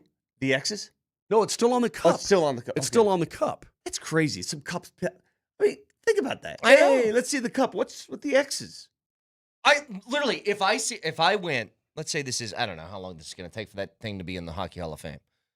Let's say I went to the Hockey Hall of Fame. You'll be dead by the time that 83, 84 Oilers are off. Let's say I'm not. And I just went there. I wanted to go see things. I'm looking at these. I had no idea the background of this story. I would think, first, I swear to God, my first impression was that guy's a murderer. Yeah. And they don't want it on the cup. That would be my first impression. And the answer is no. It was the owner just wanted his dad's name on there. That's a great question. Has there ever been anybody on the cup who's murdered somebody? Yeah, let's see. Before or after? It's got to be yes, right? Is there anyone who has murdered somebody that is on the Stanley Cup? All right. Wait, this site can't be reached. Why can't it be reached? I don't know. It's top secret. I don't know. But, I mean, let's get back to the original point here. How do you guys feel about that? No, I think the first part of that's ridiculous, that you should not put all of your entire family on that list, including your 7-year-old. That shouldn't happen. I also think Xing it out shouldn't happen either. I think it's stupid on top of stupid. Okay, so now that it's done, leave it. Oh, there's two. Who? 2 killers? 2 players have been convicted of homicide-related offenses. Craig McTavish. What? That was a drunk driving crash. Drunk driving crash? That was a long. And then Mike Danton. Yeah, Mike Danton. Get it in front of the mic. Yeah, Okay. He later pleaded guilty in 2004 to conspiracy to commit murder after attempting to hire a hitman to kill his agent. That's exactly. Okay. Yes, whoa. So is he X'd out? But he wasn't. He was never put on the cup because he didn't play for the Devils in that run. Well, that's well. Then why is AI giving me that? I don't know. Yeah. Okay. So there's just one, I suppose. But yes, the answer is yes. This has happened. Well, Mac T. I mean, that's sad. That was that's really a sad situation. That is sad. But I don't know. I don't know how to feel about this. I've just had a lot of gasping from people in the know around the league about that. Vic, can we talk about Peyton Watson for a minute? Yes. Ask me some questions, and I will try to answer, because I think this week's a big week. Okay, here's a good one. Unless it gets X'd out. It's not tortillas or tortillos. Tortillos. Tortillos. No, the first one, Baca. The first one. Now that's the second one. The first one. Here's my question. Tortillos. Tortillos. Here's my question, Vic. Studio. Sup? That's my question. What's happening here? What are we doing, Vic? Here's what's happening. We've heard nothing. There's nothing. There's nothing. Here's what I believe is happening. Here's my belief. I have a belief system. And this is pure speculation. This is not me. This is not intel that is from the team, certainly, because I'm not sure exactly what the next move. But clearly, the Nuggets have information, or the Nuggets are pretty sure that no one is going to come after Peyton Watson at the number he aspires. Otherwise, there'd be a lot of teams making offers, and there haven't been any teams making offers. So you're thinking that Peyton Watson has not gotten an offer that he has liked, And so, Well, I mean, he wants 25 at least, right? So his agent he's shooting for the moon and see if there's any spacecraft that want to land there. In the best case scenario, here's what happens for the Nuggets. You want it for the Nuggets or for him? Nuggets. For the Nuggets, best case scenario is they find a way to whittle out a little more salary. Jonas Valanciunas' contract is out. If they can part ways with maybe like a Zeke Najee's contract or someone, and they have a little more salary to work with, they can apply that remaining salary to Peyton Watson, give him a short-term bumper, little short-term deal, and make this upcoming season a prove-it year again. And then we'll give you your 25, and then you get your big money. Okay, that is the best case scenario for all parties. Are you saying a 1-year deal? No, not necessarily a 1-year deal. Okay. You can enhance it with incentives. I don't know. I'm not a contract guy. The only thing that would make me nervous about that, I don't want the idea of him popping up a free agency again next year. What I'm saying, you know what I like, Vic? How about this? How about, hey, you know what, P. Watt? Mm-hmm. You impressed us. Yeah, We'll give you. You impressed us money. sure. We ain't giving you. You're blowing us away. And then- you're locked in Right for, now, his qualifying offer is $6.5 million. That's really technically all they're required to give him. Right, but and to me, that honestly, for a guy who's had 1 month of his career, really, that's you've impressed us money. Come on, he's worth more than that. You're right. He is. Okay. So and they don't want this to be. You don't want to start this off on the wrong foot. So what the proper way to go about it is maybe meet halfway, go somewhere where 14. I don't know. I don't know what that number is. Go somewhere that makes everybody happy, right? But that's not going to penalize you to the point of you're drowning in tax money. Yeah. I think the Nuggets are prepared to enter the repeater tax, but not at a level that's going to drown them. Vic, that's going to make it. $177 million is insane. Well, again, that's insane. That's the number that if you're above, if you kept Valanciunas and then paid him the $25 million, that's what you'd be getting in tax money. Now you've rid yourself of Valanciunas' contract. You have some wiggle room there. You still have to fill 4 other roster spots, though. Right. You still have to fill those spots. Come on, that's money, right? Summer League. So I think all this talk of the Clippers doing the sign and trade, the Nuggets don't have to agree to a sign and trade. No, they don't. They don't have to do that. They can carry on the way they want and keep him at the qualifying offer. The only way the Clippers can steal him is if they legit said, we'll give you 25 to 30 million, match that, Nuggets. Are they prepared to do that? That's where the sign and trade comes in. Do they have the funds to do that? That's where you match him and trade him, or you match him and trade somebody else. All I'm saying that's is, it. Are the Clippers, are they being real, or are they showing the real hand here? They just gave Rui $28 million. That's what I'm saying. They've already spent a ton of money, and they have their own RFA and Benedict Mathurin that they're going to have to pay at some point. He's a good player too. So how about they offer sheet P. Watt, we offer sheet Mathurin. This could be a ploy. And go, we'll see. Hey. We'll see. Somebody says, where does the tax money go when teams have to pay these exorbitant taxes? They go to all the other teams. Yeah. That's where the NBA has Everybody the gets a system. taste. Yeah. So everybody, this tax money, if you're in that tax, Golden State was in it forever. Hell, the Nuggets were in the tax. Boston was in the tax. This last year, Cleveland was in the tax.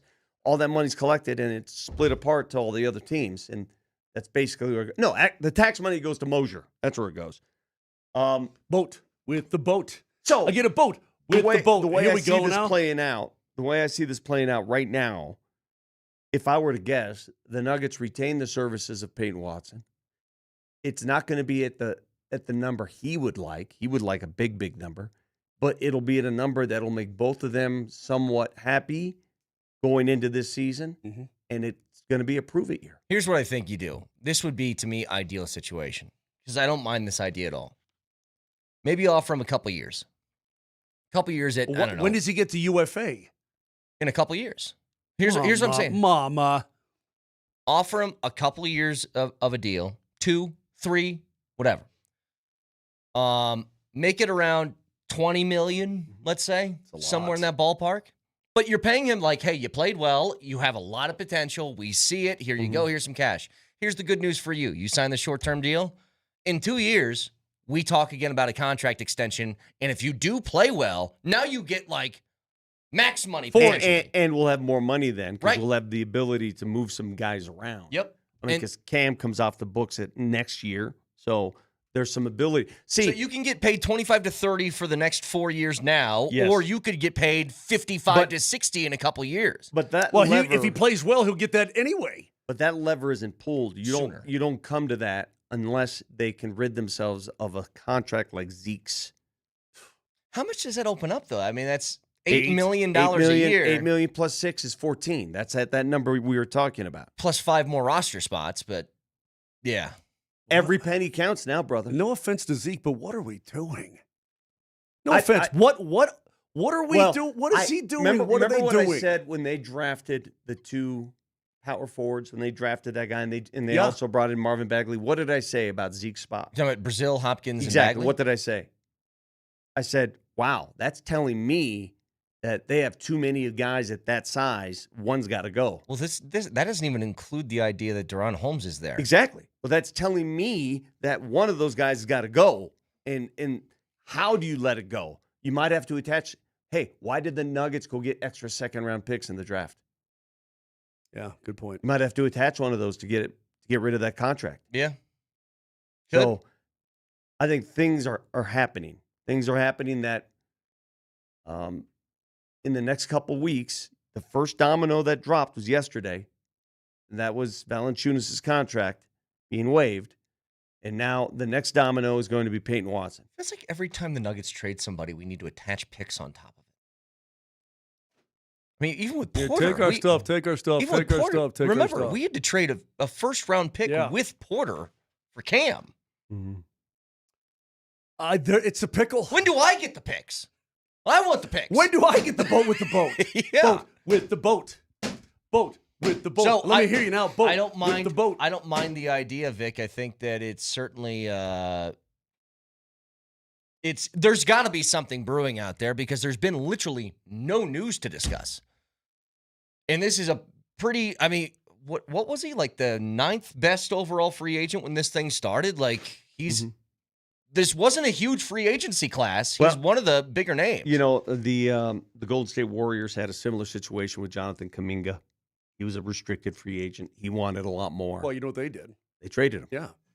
So you don't know how it's going to play out. Good question from a texter, just real quick before we get to a break. How much is the hammy playing into this negotiation? I don't know. I mean, is that something that he's what, 23, 23, I think? yeah. Is that like long-term concern or is that just a rough year? If you're asking me to suddenly move into diagnosing hamstring issues and soft tissue issues and why they happen to certain players, that's a completely different story. I've heard different theories about that. I've heard different theories. Why do athletes suffer soft tissue problems more than other athletes? Is it sleep deprivation? Is it weight? What is it?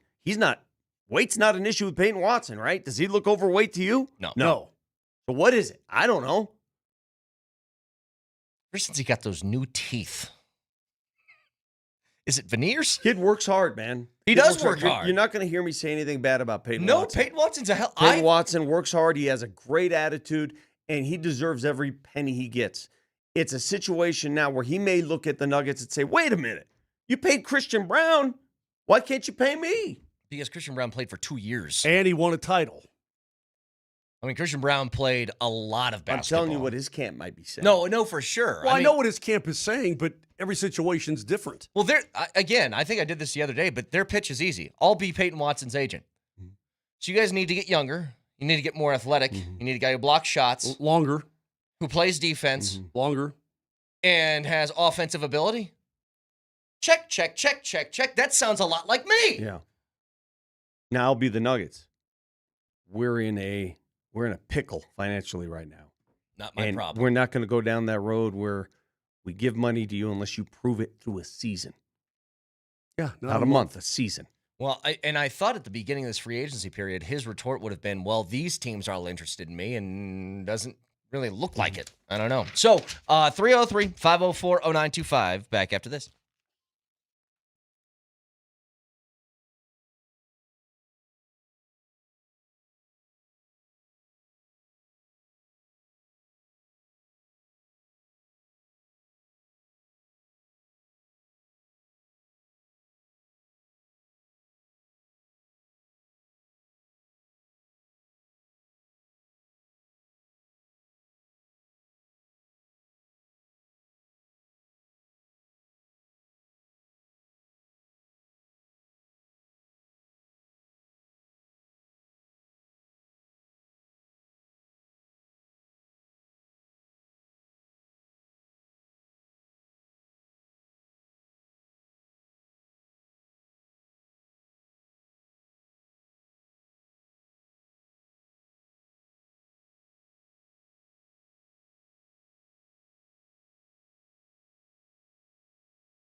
I love this song. I love this song. It's pretty good. It's pretty bouncy, baby. All right, somebody says it's time to sign and trade for Derek Jones, Chris Dunn, draft picks. Vic, people don't understand. Maybe you do understand, and let me express to you. If you do the sign and trade and you acquire contracts, you acquire money back, you're still in the same predicament.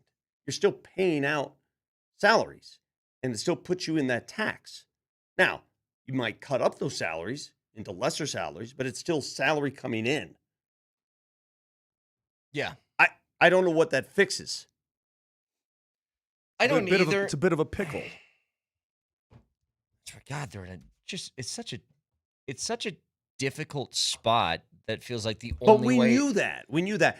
I honestly thought that the only way the Nuggets could get out of this spot is by trading one of their big contract, big ticket players. Is that still on the table? I don't know. Yeah. Just quickly here. So we're going to be off tomorrow. So we're going to do drunk takes here in a couple of minutes. We are? Yes. I'm going to. What? Wait, what's today? What are we doing? Why do you guys act like you're always so unaware of everything? What are you doing? Did you see the story about Mark Cuban? Did he say that they froze him out or some bull crap like that? He's accusing the Mavericks governor, whatever, Patrick Dumont, of freezing the team's former majority owner out of business opportunities in a proposed move of the club out of downtown. Mm-hmm. So Cuban's mad because of this, and this is like one of those examples of like, what did you expect to happen? Mm-hmm. He sold his stake back in 2023. He still owns 27% of the team, but the Dumont ownership group can still buy out 20 more percent of that. So the most So that he would can be hold, down to 7. He'd be down to 7. But when he sold the team, do you remember what happened? He sold that. He acquired all that cash, but when he sold it, I guess it was in a contract that he would still be involved in Decision-making stuff. And then they traded Luka. And he's like, they didn't talk to me about that at all. And then he realized, oh, I'm not involved at all in any decision-making things. And now he's mad about it. And I'm just sort of sitting there like, do you really think when somebody buys you out that they're just going to allow you to run the business that they now own? That's not how this works. That is pretty funny when you think about it. Hey, what did you? I want all your money, and I still want to call the shots. Yeah, that's not how business works. Like, if I went over and I want your car, but I still get to drive it when I want to. If I bought Bezos out of Amazon, right? Or let's just say SpaceX and Tesla, and I bought out Elon Musk. And Elon goes, you know what I think we should do with our rockets? I would say, I don't really care what you think because you don't own the business anymore. It's going to be what I think we should do. So let's just take us through the scenario here. They're having the Luka trade discussions. And Cuban's like, I don't want to do it. And Dumont says, well, I do. Who cares what you think anymore than Cuban? Well, he's talking about the business opportunities because they want to move it outside of down. They want to take the team from American Airlines Center and move it where? To not Flower Mound, where? Yeah, somewhere where they can do casino stuff or something so like they that. want to have a whole complex. And the Stars and the Mavericks do not get along at all. They share the same building, but they do not get along at the slightest. Texture says, my neighbor sold me a car, then got mad at me when I bought new seat covers. I'll say this. This has happened to me before. Maybe I'm being a hypocrite. The house that we had before the one we're in now was off 225 in Iliff. Right. We spent a decent amount of money. The yard was just a pile. It was weeds and dirt. That it was the front yard, the backyard was weeds and dirt. I said, I need a yard. We spent a nice chunk of money making that yard look nice, and it was pristine. Best compliment I ever got. Vic came to my house one day, and he goes, that's a good cut on the lawn. I go, thank you so much. Probably the only compliment I've ever given you. Correct. Pretty much, yeah. And I actually drove by my old house about 6 months ago. Uh-oh. And it looks like trash. Uh-oh. And I'm like, part of me did. It's That like, hurts. it's your place now. Yeah, it's your yard. But you die inside. How did you not Yeah. take care of the thing That's not cool, man. that I handed to you on a silver platter? Happens. You know what? I'm sorry. I got to say this right now. I got to say it right now. Listen to me, and I mean this from the bottom of my heart. All of you newbies that are moving into North Denver, where I was raised, my parents live. I love you all. I mean, I appreciate everybody that's new to town. Let me tell you something. All these old Italians used to live there and take care of their yards, like my grandfather took. Everybody's yard was impeccable. What you have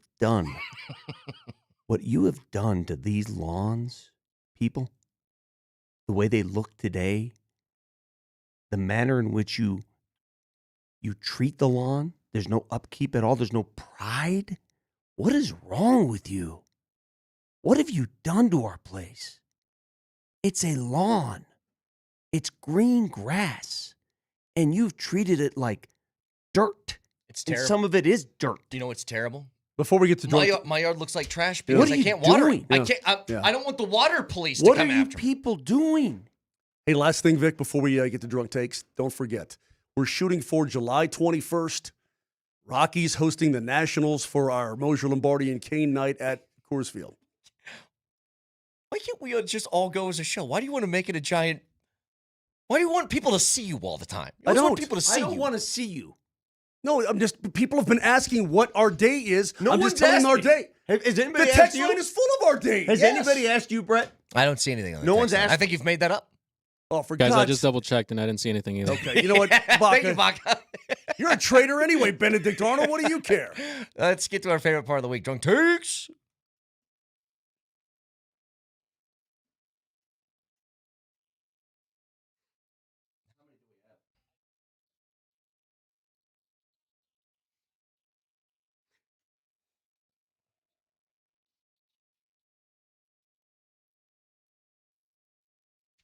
And don't give me this, we're in a drought crap either, because this started happening before the drought. Well, I will say the drought has taken a toll It's on my certainly yard. taken but it to hasn't the helped. next level. But before the drought, people weren't taking care of their yards. Show some pride. All right. Drunk takes or clips from throughout the week. We slow them down to half speed. Makes it sound like we're hammered. What's first, Baca? By the way, my third grade teacher's brother is buried in the Netherlands. I don't care about that. I know you don't. I'm sorry. Listen to me. He's Listen. buried in Belgium. Listen. He's Those buried are the in Belgium. comments. I mean, So I true. don't care. He's buried in Belgium. I woke up needing to know where his third grade teacher's brother was buried. I had to know. What's next? Did you guys see what Terry Henry did? Thierry Henry. Thierry Henry? Yeah. After Thierry Henry. it Thierry was Henry. Terry Henry. France's offense. Terry Henry.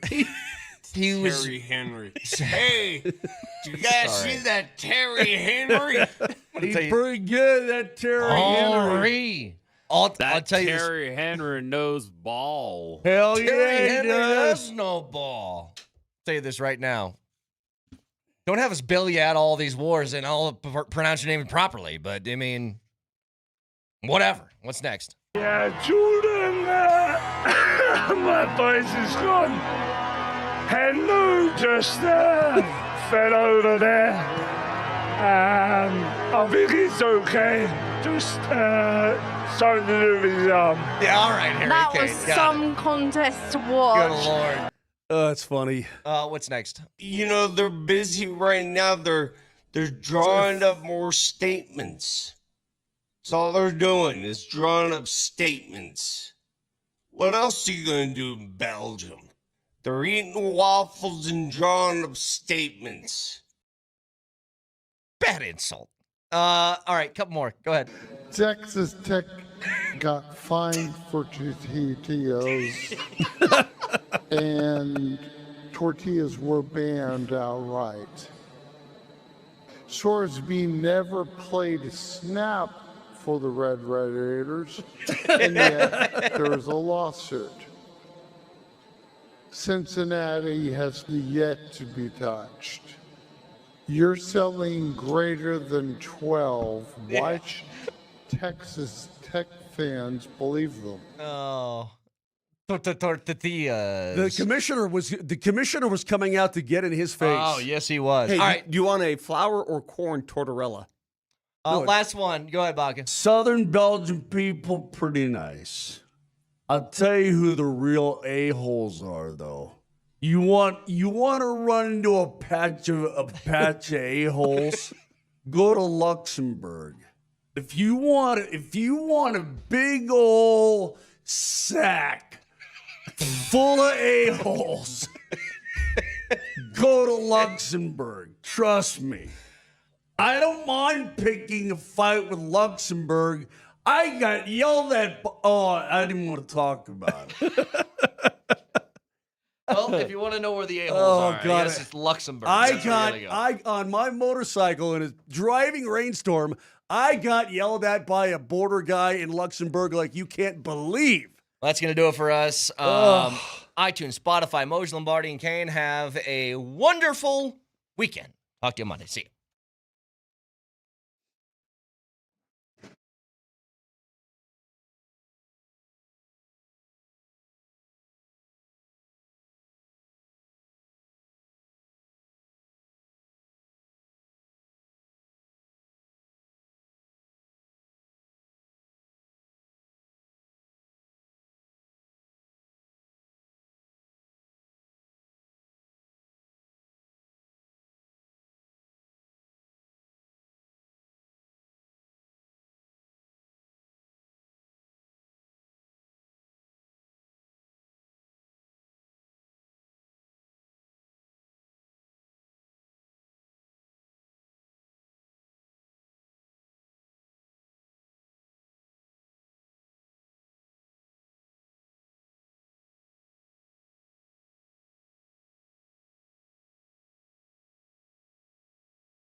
What did you do, Baca? You broke our whole system, Baca.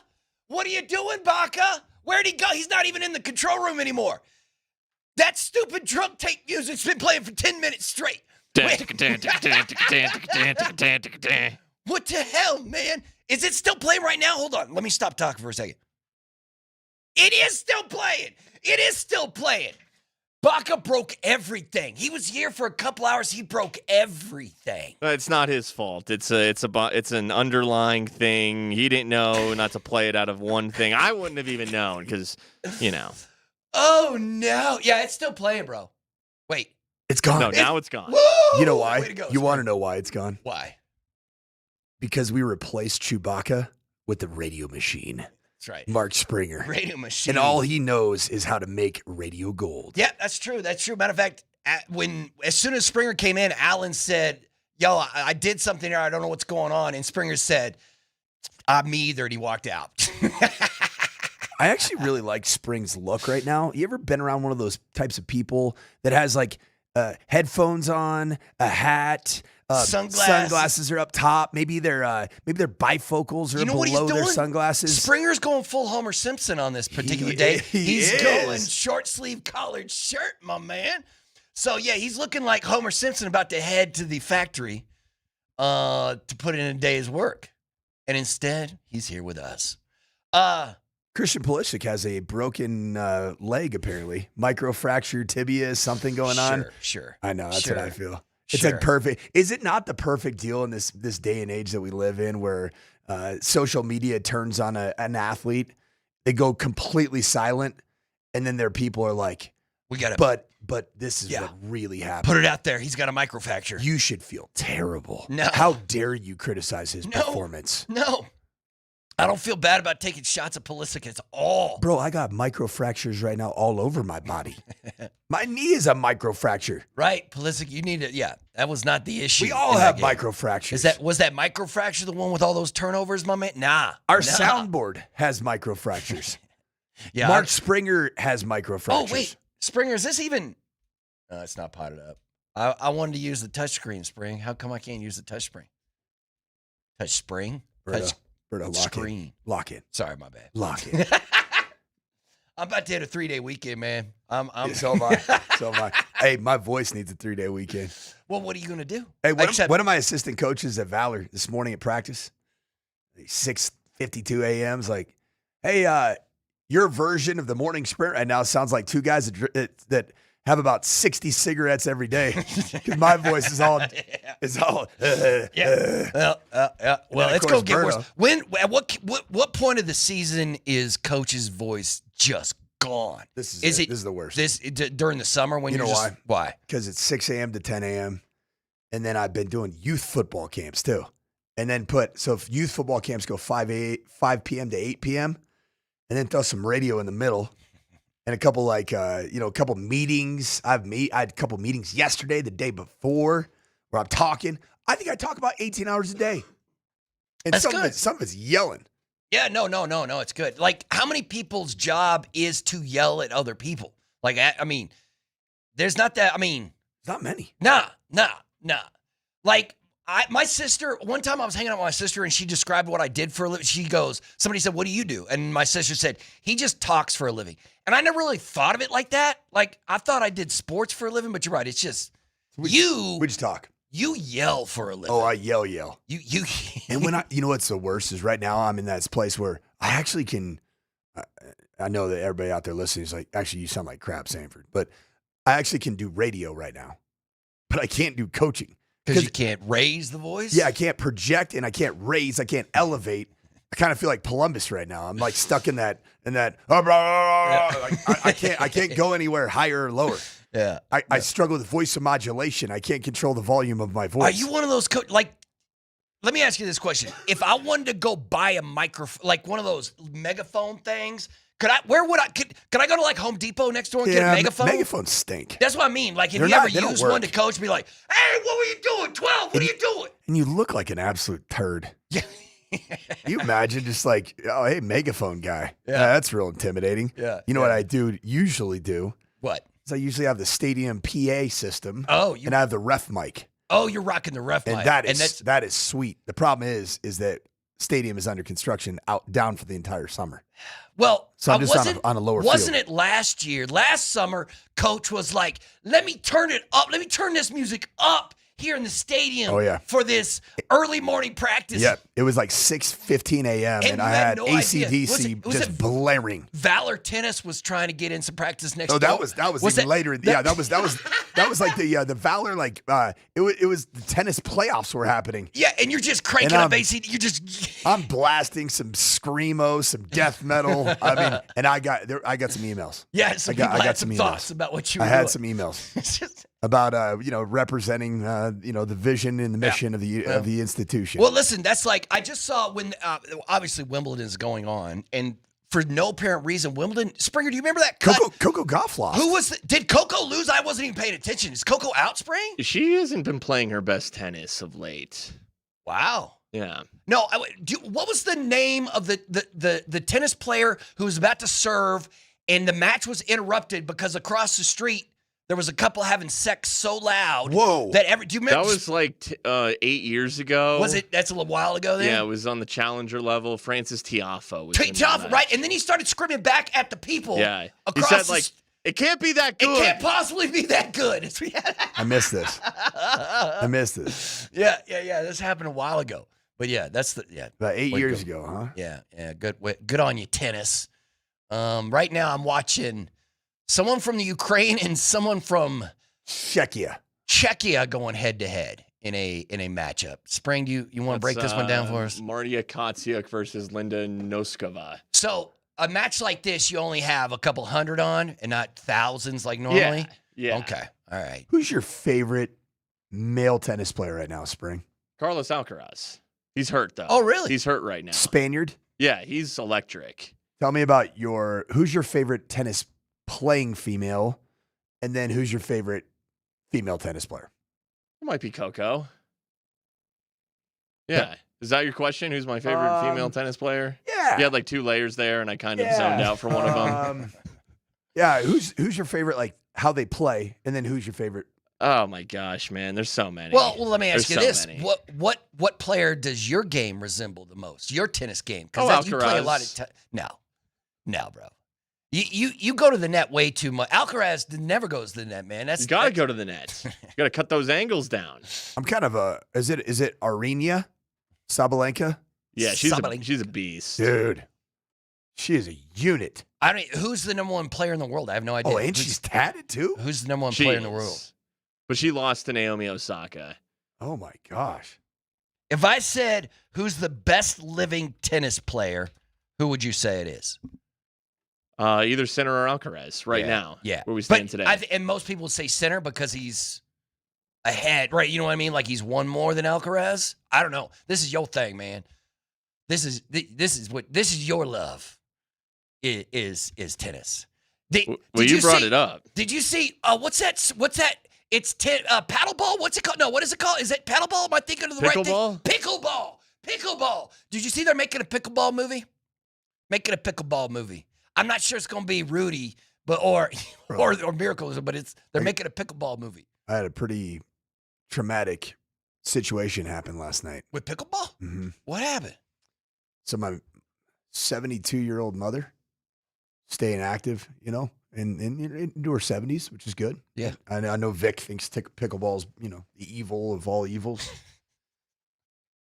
I get a text, and it is my mother in a hospital bed. No! With her full pickleball outfit on. Oh, no! Including the visor and her sunglasses on. Mom's down. She got to have surgery. What'd she do? She busted up her wrist. She broke her wrist. Pickleball? I talked to her on the phone. I'm like, Mom, were you diving? She was like, yeah, man. She's going for those. She was playing doubles pickleball, and her and her partner both went for a ball at the same time.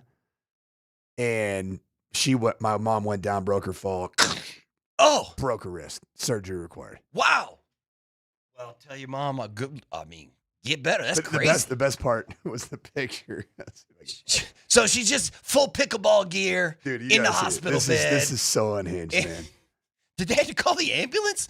Did the ambulance show up and take? That's crazy. Oh my! Listen, man, pickleball is war. Pickleball is no joke. Yeah, we mean business in pickleball. Yeah, pickleball don't play. Look at my mom, right? She's got a tube in her ear. Oh my goodness. Oh my goodness. Explain that to Okay, it's the visor that does it. Take off the visor, Mom. Mom has still got her sunglasses and visor on in the hospital. She looks like she's just went through it, man. You're right. She's got, they hooked her up to the machine. They have to give her CPR. That's crazy. I'm like, one of the clear. She flatlined, man. Look at it. She's still rocking the visor, though, Mom. Take the visor off. That's crazy. I don't know if you can see that, Twitchers. That is insane. Yeah, I mean, the whole arm is wrapped, that whole left arm. So, yeah, she messed it up. Pickleball gets you. Yeah, pickleball. Don't play around with pickleball. Also, don't play around with flight lessons. Did you see that story? Oh. The woman was taking a flight lesson with her instructor. I saw this, yeah. And the instructor, midway through the flight, just said, "Hey, you got this," and jumped out the plane. Jumped out the plane. Committed suicide. And this young woman, I think she was 22, 23, had to land the plane on her own. And I mean, well, first off, when she landed it, she landed it, but then she had to tell the people what happened. And my question is, if would you believe me if I was like, hey, he jumped out the plane halfway through the flight? Well, there are black box recordings, right? Yes, they had to go through a bunch of stuff and find out what's up. But at first I'd be like, wait, what? So what we Did learned, you push him? what we've learned so far in this segment is, don't play pickleball well into your 70s. Don't do You'll it. probably end up in the hospital with Unless you got to lock it. She should have been wearing pads or something. Full pads. Second, just don't take flight lessons. Just don't. Especially from somebody that you don't know where they're at. Right, that's crazy. And then the third one, did you see this? What? One of my former colleagues at 9 News. What? Jacob Toby. No, I have no idea what happened. Berto, this is the Spurs play-by-play guy. You saw this. Oh! You told me about this. Wait, Dude, he was here in Denver. I worked with him at 9 News. He's a good dude, man. Okay, you're right. I didn't know his name. The most unhinged story. And it's a national story right now. I'm like, this dude, I used to be working and like doing sports Broncos updates after games and his whatnot. girl put his business in the streets. Was that what it is? Yeah, so he was his Instagram account was essentially overtaken by her. And she put his business out. Sent out a picture of the two of them. And the headline was, "This is my girlfriend of 6 years, but I cheated on her with Lauren Waters," which is the sister of a San Antonio Spurs basketball player. Oh no. Oh no. Oh no. Oh no. Oh no. Oh no. See, I didn't know it's going this direction. And then she tags at Lauren K. Waters. So feel free to continue following me if you really think I'm a good guy, because I'm not. And then provides the receipts of pictures of them together at a little She one of those put little all kissing his booths. business. What do they call it? Like the little photo kissing booth. booths. Yeah. Phone booth. And They're all like, it's of him with a sister of a San Antonio Spur. And guess what happened? He lost his dream job. Yeah, you can't do that. So, number one, don't play pickleball well into your 70s.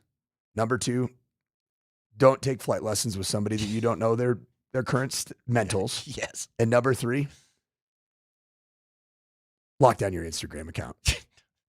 Put his business Or in the don't cheat. Right, okay. Is that what you were saying? Okay. Yeah, that's probably right. You're probably right. Oh, Yeah. and if you do choose to go that path of cheating, don't do it with one of your coworkers' sisters. No, all that's bad. All of it is bad. Bad. Not good. Not good. But we got some Denver Broncos to talk about that, and we'll do it next.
Altitude Sports Radio invites you to watch the FIFA World Cup with Michelob Ultra for France versus Morocco in the quarterfinals.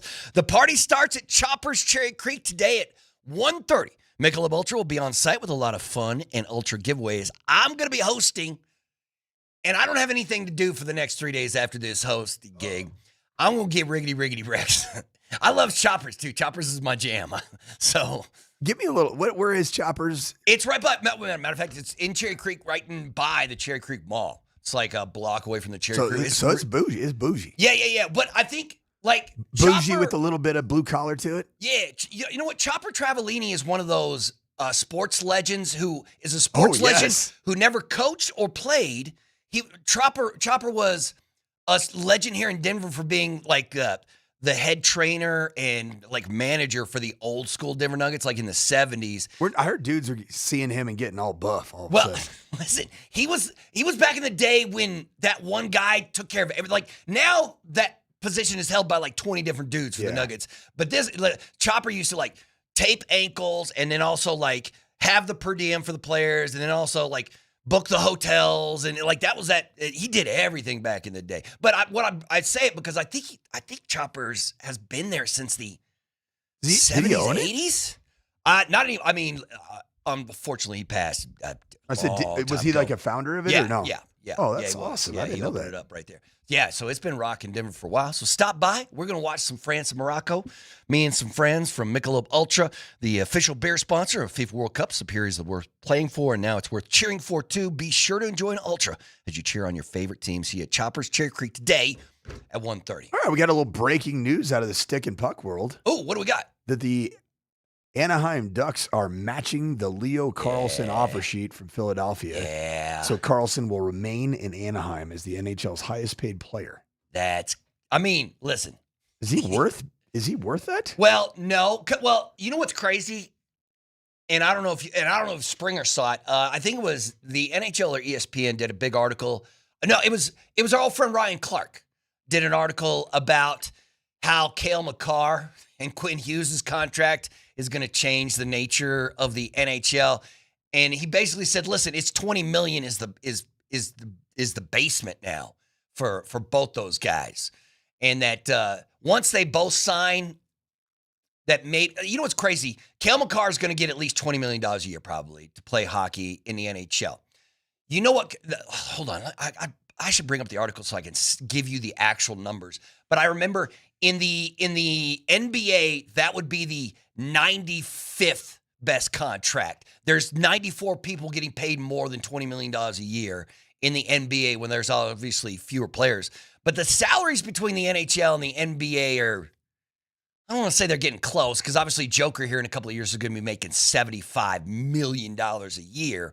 And there's no place for that in the NHL yet. But yeah, man, those contracts are going to make something crazy. So they matched. I mean, you'd rather have Carlson than 4 first-round picks, right? Leo Carlson, third season in, didn't get a complete full season in 23-24, 55 games, at 29 points. He was a youngster. He's only 21 years old, so he was playing as an 18-year-old. Year 2, 76 games, 45 points.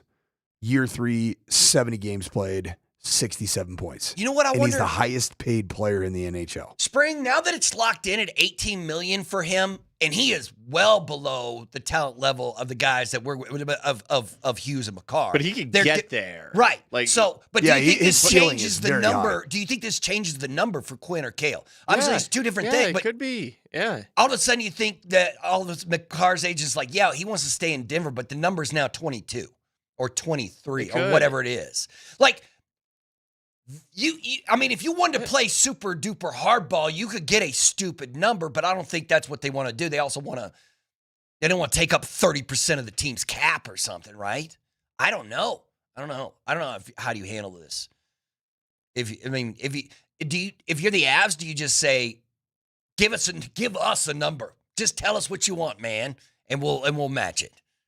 Or do you throw out a number anyway? Just like, hey, how about 18 mil and hope he takes like a hometown discount? Ugh.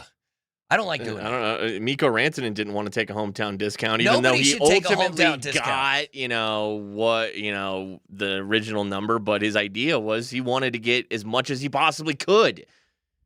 And his agent was probably driving, but the agent wants to get paid as much as they possibly can. Yeah. So Cale's agents they're going to tell him, yo, you should get as much as you possibly can. Yeah, in the ESPN article, they talked to a couple of agents, and one of the agents' quotes is simply this: "The talk on the street right now is it's anywhere between 15 and 20 million a year, depending upon the term." The agent said, "Now we're starting to talk close to NBA comparables." He said, "As an agent, I love it, but I know also when you're trying to build a team, it's more complicated when you're dealing with these numbers."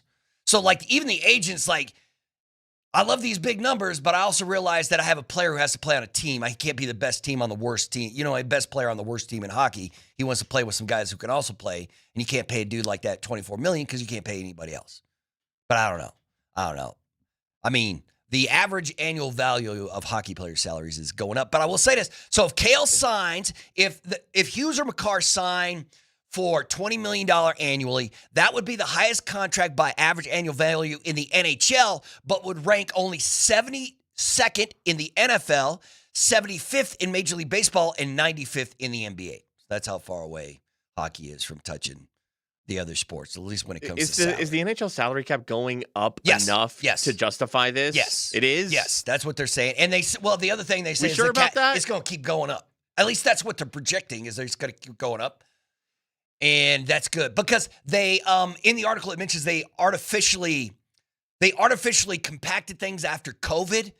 The numbers could have gone up more than they did, but they're like, for the health of the game, both the league and the players decided to, hold it down a little bit. So there's more room to grow, I guess, is what Bettman and the league is saying. But I don't know if that's going to mean anything when it comes to what the Avs are going to do. We're going to talk about what the Nuggets are going to have to do because we got some news on Jonas yesterday as they released Jonas. He gone.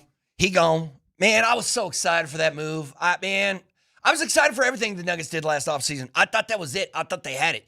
I would have bet the house and law. You couldn't have. I would have laughed at you so hard if you would have told me the Nuggets get bounced in the first round of the playoffs. You couldn't have projected that Aaron Gordon, Peyton Watson, Christian Brown were all essentially going to be battling injuries the entire season. Mm-hmm. But you're going to go into this season, it looks like, and have to do the same thing. Just be like, we're going to be good if we're healthy. But isn't that every season for every sport? Yeah.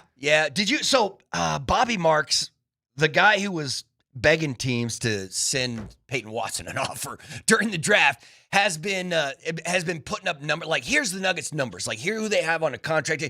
So the crazy thing from last night, I didn't realize, they're just $7 million, close to $7 million next to the second apron. They're going to cross it almost no matter what, unless they do some moves. But they also have 5 roster spots they have to fill now that Jonas is gone.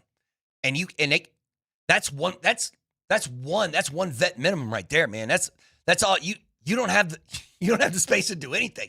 So you're either going to have to do some gymnastics here, or run it back and pay the massive It's tax. taking a little more time than some predicted, but I think all signs are pointing to moving on from Cam Johnson.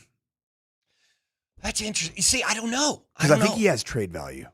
I do too, because he's on a final year of his contract, and he is a good player. Like, Cam did not play as well as he can play for the Nuggets last year. But he played really well in that. He was one of the few players that I felt played well in that Timberwolves series. I would say, outside of Joker, the only other one. Especially in that last game, the elimination game, it was Joker and Cam and nobody else. Maybe Cam was even better in that game. Matter of fact, if Cam played like he played in that final playoff game next season, man, he'd be great. He'd be money. But how can you make the math work? Yeah, I don't know if you can. The Nuggets just might have to pay that tax bill. They might have to just pay that money, man. Unless, I've read all the things that could be done. But if you want to keep most of this team together, the continuity, you just gonna have to go. But at the same time, where are you going to get those 5 other players for? How are you going to pay those guys? You know what I mean? That's 5 roster spots that you have empty right now. Did you see yesterday? I don't know if it's on the board back there, Spring, but Deron Holmes just showed up like voluntarily to the NBA summer workouts. I like with yeah, the and G his League. mindset was right. His mindset was the exact opposite of Pulisic, where Duran was like, I ain't proving anything. Yeah, I gotta work. Who am I'm here I? to work. Yeah. Who am I? Whereas Pulisic, I know, everybody's saying microfracture, which Miss me with that yeah, nonsense. it's an ankle sprain. Yeah, miss me. There's a microfracture on just about every ankle sprain to some degree. Duran Holmes did the opposite. He said, I'm going to show up because I am going into year 3. I was completely injured through the entirety of year 1 after I tore my Achilles tendon in summer league. And like, he did not have to be there, nor it probably was almost a little surprising. Mm-hmm. Wouldn't you think, like, I'm going to go work out with like G League players, and was he a first or second round draft pick? Duran was a first round pick. Late first round, but he was a first round pick. So, I mean, matter of fact, was he Calvin Booth's final pick as a GM? I think Duran was Calvin's final pick. I could be wrong. But so Duran Holmes will be one of those players. Yeah, I like his. But once again, the nature of your team does change if Duran Holmes takes that next step. But what's that next step? It's like a decent backup behind Aaron. If he's the eighth man. Okay. Yeah. I think that's realistic. Yeah. And I mean, as long as he keeps better, because once again, when we're talking about running it back for the Denver Nuggets, I've asked Springer this, I've asked you this, who's on this team is going to get better next year? Who's going to be better next year? Let's have an honest conversation. Throw money, salary, investment completely to the curb. All right. What about, do we throw away the attachment we have to these players because of the title? Yep. That's gone Take too. that out too. Just cold. We're going to go cold-hearted on this. And I want Spring's input on this too. Everyone is healthy. And assume the best form of each player on the run it back Nuggets. Who's your starting 5?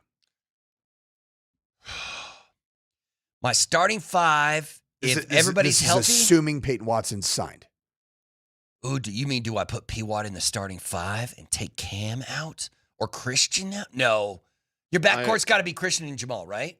That's the only back. You're not going to throw Julian or Ty. Well, I guess you. I would say the guarantees are. I would go Jamal at the 1. I'd go P. Watt at the 3. Yes. Oh, so Cam's coming off the bench. Nope. It's AG 4. Oh. Jokic 5. So the debate is who's your 2. It's either Cam or CB. I like it, Cam. Get longer. So you move over. Oh, I get it. And Christian comes off the bench. And then Christian, ideally, when was he really good? What were his moments of brilliance? Well, he's coming off the bench and being a great athlete.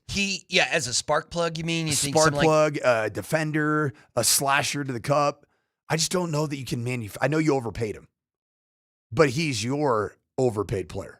Yeah, and so now you're like, we didn't. You're thinking to yourself, we didn't overpay him. He just underperformed last year. This year, he's going to show him. He was also he's hurt. going to show him. Yeah, and everybody keeps saying that the injury was much worse than he tried to play through it without and then saying he was like, much no, of anything. this ain't working. Well, he kind of did. He just looked bad.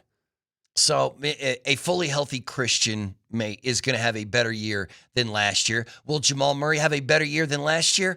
Probably not regular season. Not regular season, but definitely he'll have to in the playoffs. You're going to get bounced in the first round again. Because I do not like this one particular thing. The only thing I don't like about Jamal currently right now is that every single opposing playoff team has pointed at him as they're like, we're going to attack him. He's the weakness. We don't think he can stop. We're going to go straight at Jamal. And that's what Minnesota did, and it worked.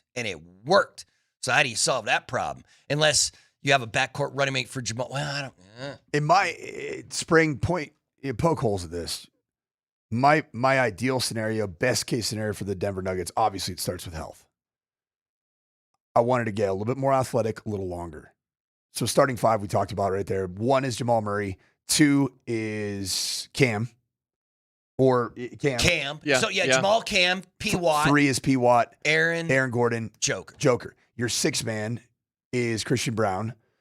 You get development and consistent shooting out of Julian Strother. Duran Holmes takes that next step physically so that he could be an Aaron Gordon substitute, and then you just got to go find a backup center.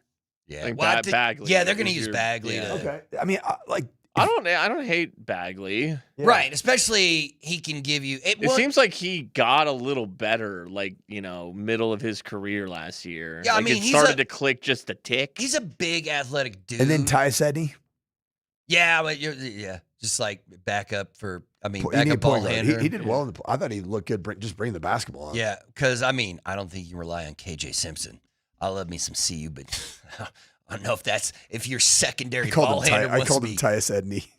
instead of Tyus Jones. You knew who Tyus Edney was? Yeah, the UCLA point guard. Had right? the extremely famous buzzer beater. Yeah, because he went down the court in like 1.5 seconds. He went down the entire right.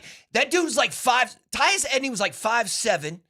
Matter of fact, that whole UCLA team. Matter of fact, they had 2 other really ballers on that team. Right, one of them sued the NCAA because, like, I think Tyus Edney's the dude who got 2K canceled in college basketball because he's like, you're not paying me or something, right? Isn't that who am I thinking of? But I'm thinking the right UCLA team. I don't know who they beat in that game though. The game that was that was the title game, right? That Tyus took it all the way down the court and had that layup. Man, this is some old school stuff. What year are we talking 15, 20 years ago, man? Longer than that. Are you talking about Tyus Edney? Yeah. Oh no, Tyus Edney was. What year was that? He was born in 1973. Oh man, so this is old school stuff. Yeah, this is really. I mean, I derailed the show. Yeah, Sorry. he's an assistant coach though now for the Pepperdine Waves. I did not know that. Who was the guy that the lawsuit? The Chuck. What was? Now I got it. What year was that? Man, we're just Googling stuff. Ed O'Bannon. Ed O'Bannon. I cannot forget. I cannot believe I forgot Ed O'Bannon's name. Good call, Coach. Ed O'Bannon. Ed O'Bannon, baby. Ed O'Bannon, man. That's some old school stuff right there. Yeah. That was 80s, 90s UCLA basketball just hit. Didn't yeah, it? listen, man. That was hitting. Yeah, and now they've disappeared again, right? P-Watt, right? P-Watt went to UCLA, didn't he? Did he go to USC? No, he was at UCLA? for like 19 minutes. Yeah, that's true. Only played like 3 games or something. All right, I was going to talk about some Broncos stuff this segment, but let's stay and do it next segment after this quick timeout on Altitude Sports Radio.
Welcome back to the Morning Sprint.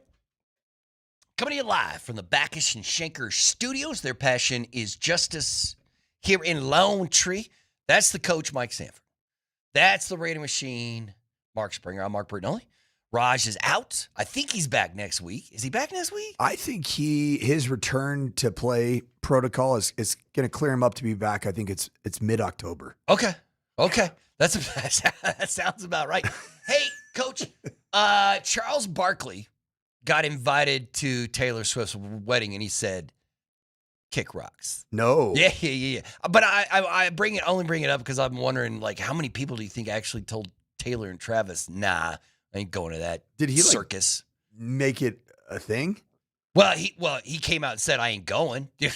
Like why? I don't know. Well, he was on a podcast or he was doing an interview and he was asked about it. And he said he politely declined. He says, "I don't go to weddings and I don't go to funerals." I'm like, all right, Charles Barkley, that sounds like a good way to live life. I mean, yeah, I don't do weddings and I don't do funerals, but good luck with all that. All right, I want to talk about something we haven't talked about yet on the program. He said, "I just want to hang out and play golf. That's basically I don't want to dress up." Yeah. He's like, matter of fact, he said it's too much. He's like, that's too much. I'm too old to be doing that stuff. All right, your Denver Broncos. We are less than a month away from the start of training camp. And Coach, Athlon released their team previews for the upcoming season. And they made some interesting claims about your Denver Broncos. One of which, and I agree with this, is that this year it's Super Bowl or nothing. Like the Broncos are the only thing that the Broncos would consider a win this upcoming season is if they won the whole thing. So it's Super Bowl or bust. Matter of fact, Athlon calls it Super Bowl or bust because they have a very interesting take on Bo Nix. Now, they break down the offense and the defense, and they talk about here's how the bringing in a dynamic weapon in like Jalen Waddle and giving Bo a little help. But then they talk about Bo Nix in a way that other people don't talk about quarterbacks. They say Bo Nix is absolutely a franchise quarterback for the Denver Broncos. He is. He might not be a franchise quarterback for Minnesota or LA or whoever, but make no bones about it. Bo Nix is the man in Denver, and you're going to have to pay him like the man and treat him like the man. And they're saying this whole debate about is Bo Nix no. That debate is over in Denver. Bo's the man. But then, Coach, they point this out. They're like, so the offense is going to have to be better next year, even though Bo Nix has won more games in his last 2 seasons than any other Bronco quarterback has won in their first 2 seasons. Bo's won 24 games the last 2 years. And they say, that's great. But then they said there was games last year where the offense was terrible, like unwatchable, just brutal. And there was Jets game. Yep. The Eagles game, the Jets game. The Eagles game for 3.5 quarters. Right. So they did point out that Bo likes to do that late game magic stuff. The Eagles, the Jets. A couple Raiders games. The Raiders. Too. I think both of them were a little off. The Chargers and the Chiefs games were all like, listen, the Broncos found out a way to win, but next year they might lose all those games if they played them again. So all of a sudden you could go from 14 wins to 9, and that's 8 or 9, and that's kind of a drop. But they think the Broncos are still a better team than that. But when I say this offense, and the only thing you add is Jalen, because they do mention that, Sean Payton's philosophy is like, these guys could have got me all the way, and we trust these guys, and we're bringing all these guys back, and we love continuity on this thing. The only change we're going to make is Davis Webb and Jalen Waddle. That's it. That's all you have to deal with in the offseason. But I guess my question is, I'm always talking offense because I'm excited about the offense, and to me, the defense is a rock. Do you agree with that statement, or do you think the defense is going to be better or worse than it was last year? I have a hard time envisioning the defense being better. Because they were good. Well, they're really, really good. They were unbelievably good. You won games in back-to-back years because of your defense. No John Franklin Myers. Jonathan Cooper situation is going to loom fairly large. Yeah. And who are your above replacement players that are going to step up in the event that Jonathan Cooper's not on this football team? Alex Singleton, does inside linebacker depth and age of Alex Singleton concern you? Mm-hmm. Yeah. I mean, who's like Alex Singleton, who was a tackling machine? He was the equivalent of our very own Mark Springer as it relates to tackling before he tore his ACL. Mm-hmm. And then he tore his ACL, and it just his numbers have not been what they were when he had like back-to-back years of over 150 tackles. Yeah, in 23 and 24. Yeah, or no, 22 and 23. In 25, he had 54 solo tackles. Yep, and then he's still coming off that injury. Obviously, last year, he successfully fought off testicular cancer, which is incredible. Yeah, yeah. But it took him like a week, and then he was right back in. Yeah, it's just crazy. I think the secondary is going to be good.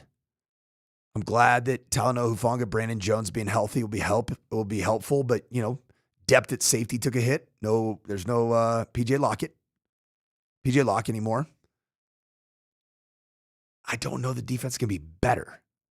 And the offenses that you're playing are definitely going to be better than what you played last year. Right, because they mentioned it's a first place schedule, so you're going to have to play it. You know what? One of the other players they pointed out, and they were like, "This is a risk, and it's risk reward, and it's either gonna pay off, and it might pay off in a Super Bowl, or you're gonna be searching again." And I was interested about how much they pointed at J.K. Dobbins as a difference maker in the offense, and they're like, if J.K. is healthy, he is a difference maker. We don't know if he's going to be healthy.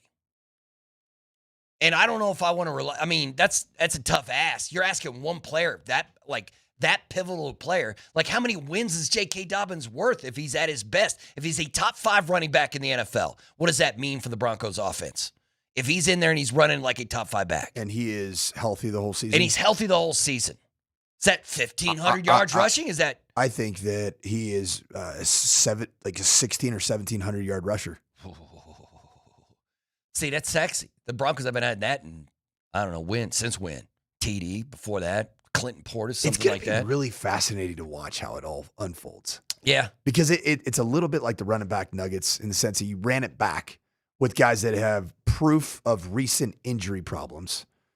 But if it does hit, you look brilliant. Right. If it works out, fine. But seriously, the first time Aaron Gordon is like, I can't play tonight. There's hamstring, something. Yeah, calf. we all freak out. We're all going to freak out. We're all going to freak out. The first time Bo Nix is like, you know what, the ankle is, we're all going to freak out. The first game that J.K. Dobbins misses. Oh, yeah. Should have gone out and gotten. Yeah. How come it should have been Travis Etienne. Yeah.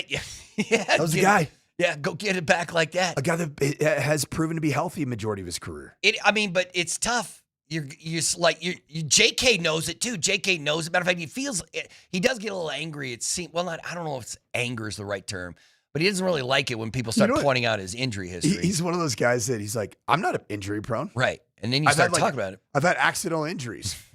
I don't have hamstrings and all injuries are accidental. Right, bro. They're not whether you break bones, whether you tear your ACL, your Achilles, or you have groins and hamstrings. The bottom line is if you have any of the above and you have them repeatedly, you're injury prone. Mm-hmm. The only thing that matters is games played in terms of being somebody that's dependable. They did. They pointed out that they're like, that's a big gamble. Big gamble by Sean Payton and the crew. One of two things needs to happen for the Broncos to have a regular season that's in the same conversation as last year, and a postseason that's better than last year. Yeah. Health of J.K. Dobbins I think that the number is, I don't even care about regular season. I care about full health in the postseason. Okay. You need to have a healthy J.K. Dobbins in the postseason that's confident. Or Jonah Coleman needs to reveal himself as that guy. Yeah. If he is that dude. If he can. If he's the Bucky. He just come and steals the job and says, you got to give me the ball. Think if he's the Bucky Irving of 2024 for this Denver Broncos team in 2026. That'd be great. I'd be all for it. That would be awesome. And it could happen. Yeah. It'd be amazing. And then I have no opinion, I guess, on RJ Harvey at all. Yeah. I guess I'm excited to see if JK is fully healthy, and I want to see Jonah do that. Like, hey man, I'm 5'9", but I will steamroll you turkeys. Yeah. I think RJ Harvey will. RJ Harvey might have something to say about all this. Okay, I hope so. Because but he feels like the odd man out right now. He does. He feels like he's the forgotten man.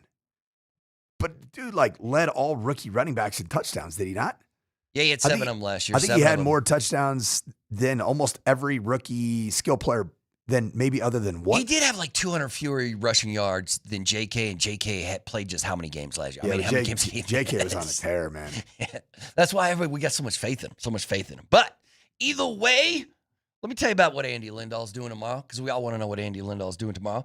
There's going to be a party at Fiddlesticks in Lakewood. Altitude Sports Radio invites you to watch the FIFA World Cup with Michelob Ultra for Belgium versus Spain in the quarterfinals. Andy Lindahl will be giving away tons of great prizes with Michelob Ultra, a superior light beer, and the official beer sponsor of the FIFA World Cup. Superior is worth playing for, and now it's worth cheering for. See you at Fiddlesticks in Lakewood tomorrow at 12:30.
Not 10 minutes ago. Not 10 minutes ago, I took a shot at UCLA basketball for no longer being the great basketball culture that they used to be.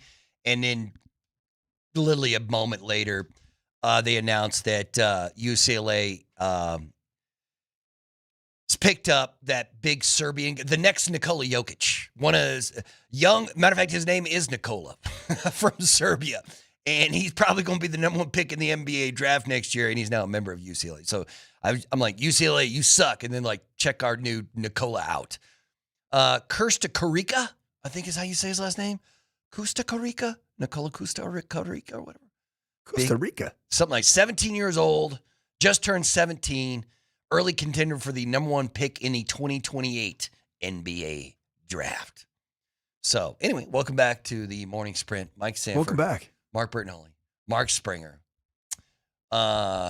Mitchell's around here somewhere. Is that Mitchell right there behind that computer? I think so. Either way, we will.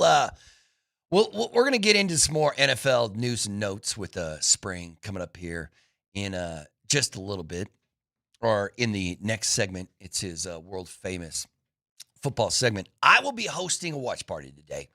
Come on out to Choppers in Cherry Creek and watch a little World Cup soccer. Coach, are you going to be locked in? Like, listen, the team most likely to win the whole damn thing is playing today. France. France versus Morocco. What time's the kick? 2:00 kick. Hey, come on out at 1:30. We'll all start drinking at 1:30. But you're hosting. You can't work while you can't work while you have a drink. Sure I can. Right? Or can I not? I don't know. This is the first one of these I'm hosting. I'm going to let's not tell anybody. Okay. I'd rather ask let's keep it a secret. Just me and you, okay? Yeah. You and me and about what? 38,000 of our closest friends right now. Closest friends. Yes. Just hanging out with Michael keeping a great secret right now. So now that the US is out, you love USA soccer, but do you still, I mean, how locked in are you going to be to these matches? Because we're in the final 8 right now. You know what I mean? We're in the quarters now. I'm going to be locked in. You're going to be locked in? Yeah. Yeah, you watch these things. Tomorrow, Andy's going to be hosting a watch party for Spain, Belgium. That match is going down at SoFi. I'm rooting for Spain to obliterate Belgium. Yeah, I am too. Belgium kind of, listen, I understand why you were acting the way you were acting. Yeah. But have a little bit of respect. A little salt in the wound. You know what else I'm rooting for? Why I want Belgium to get the brakes beat off them? Why? Because I want U.S. soccer to realize it's time. Oh, right. Like, we just lost those dudes. Yep. They just gave up 5 to Spain. Yep. They just got smoked by Spain. Okay, I see what you're saying. You feel me? Yeah. That's not a bad idea. Not a completely bad idea. I like it. So that's what's happened on Friday. Saturday, listen, Saturday is Springer, what are the Rockies up to? I know Saturday we got Norway, England, which is going to be a banger of a World Cup match, and then Argentina, Switzerland at night. But other than that, you know what, Coach? I say this I swear, in all honesty, I think last night might have been the first night where I didn't sit down and watch at least an hour or more of sports in months. You didn't watch the Rockies? I know. I didn't watch the Rockies. I didn't watch riveting stuff. No. I have no idea. I don't even know what happened in that game. Did the Rocks lose again? Close game, man. Yeah, and the Dodgers won. Is that what it was? 5-4 was the final. So and Ezekiel Tovar continues to struggle to hit the baseball. Well, listen. I mean, go ahead, trade him. Oh, I guess who the Rockies got? Trade everybody. What? They got the Giants. Oh, so that's some bad baseball, right? The Giants are no good, right? It was finals 4-3. Oh, wow. So, yeah, the Rockies and Giants basically have the same record. I mean, the Rockies have 4 more losses, but the exact same amount of wins. Yeesh. Yeah, so you got some bad baseball. Ezekiel Tovar is just hovering at the Mendoza line. 204. He went 0 for 4. Listen, there is, you know what? Once again, I don't want to make a big deal out of this. There is a metric ton of baseball games going on later tonight. There is just one game going on right now. Who is it? It's the Braves and the Pirates. It's currently in the bottom of the second, and the Braves have a 1-0. I mean, those are 2 good teams, actually. I mean, especially Atlanta. 2 really good teams. The Pirates stink. So that's the only sports going on right now is one little baseball game. But here in a couple hours, we'll have World Cup, including a bunch of baseball and rocks, Giants. So Did you see ESPN.com? MLB draft this weekend. Tell your friends. Interesting. Did you see the ESPN.com released it's basically like a kind of inside article, Jeremy Fowler, some information from NFL executives about who the top defensive tackles are in the National Football League? Wait. Did I? Zach Allen's on that list, right? Yes. Number. Yeah. Well, yeah. What I mean, but it. Well, yeah. I think I took a look at it, but yeah, there is a Bronc on that list. Who's number one? I don't even remember who's number one. okay. So We're talking about edge rushers. interior defensive lineman. Okay. Number 1, Leonard Williams, Seattle Seahawks. Stud. Number 2, Jeffrey Simmons, Tennessee Titans. Dude just got paid too, right? Didn't he just sign a massive deal this offseason? Big. Wait. Yeah, 3-year, $105 million extension. Yep. Number 3, Jalen Carter, Philadelphia Eagles. That guy's he's a game wrecker. Number Man, he's 4, so young too. Chris Jones, Kansas City Chiefs. Not young. No. But very, very dangerous, scary at any point in time if he's fully healthy. Can ring up edge numbers first as a sacker from the interior defensive line position. Derek Brown, Carolina Panthers 5. Quinnen Williams, stud, Dallas Cowboys 6. Dexter Lawrence II, Bengals 7. And then number 8, Zach Allen. Only 28 years old. Did you realize that about Zach Allen? Actually, Zach Allen looks like he was born at 34. You know what I mean? Like, he just looks like that dude. He does. Born grown. He does appear to be an older guy. So, yeah, number 8 for Zach Allen's not that bad. How about this, man? This is crazy.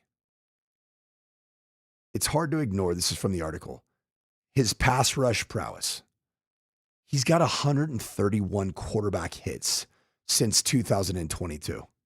131 hits on the quarterback. That's a ton. That's 8 more than the next closest guy in that time frame, which is who?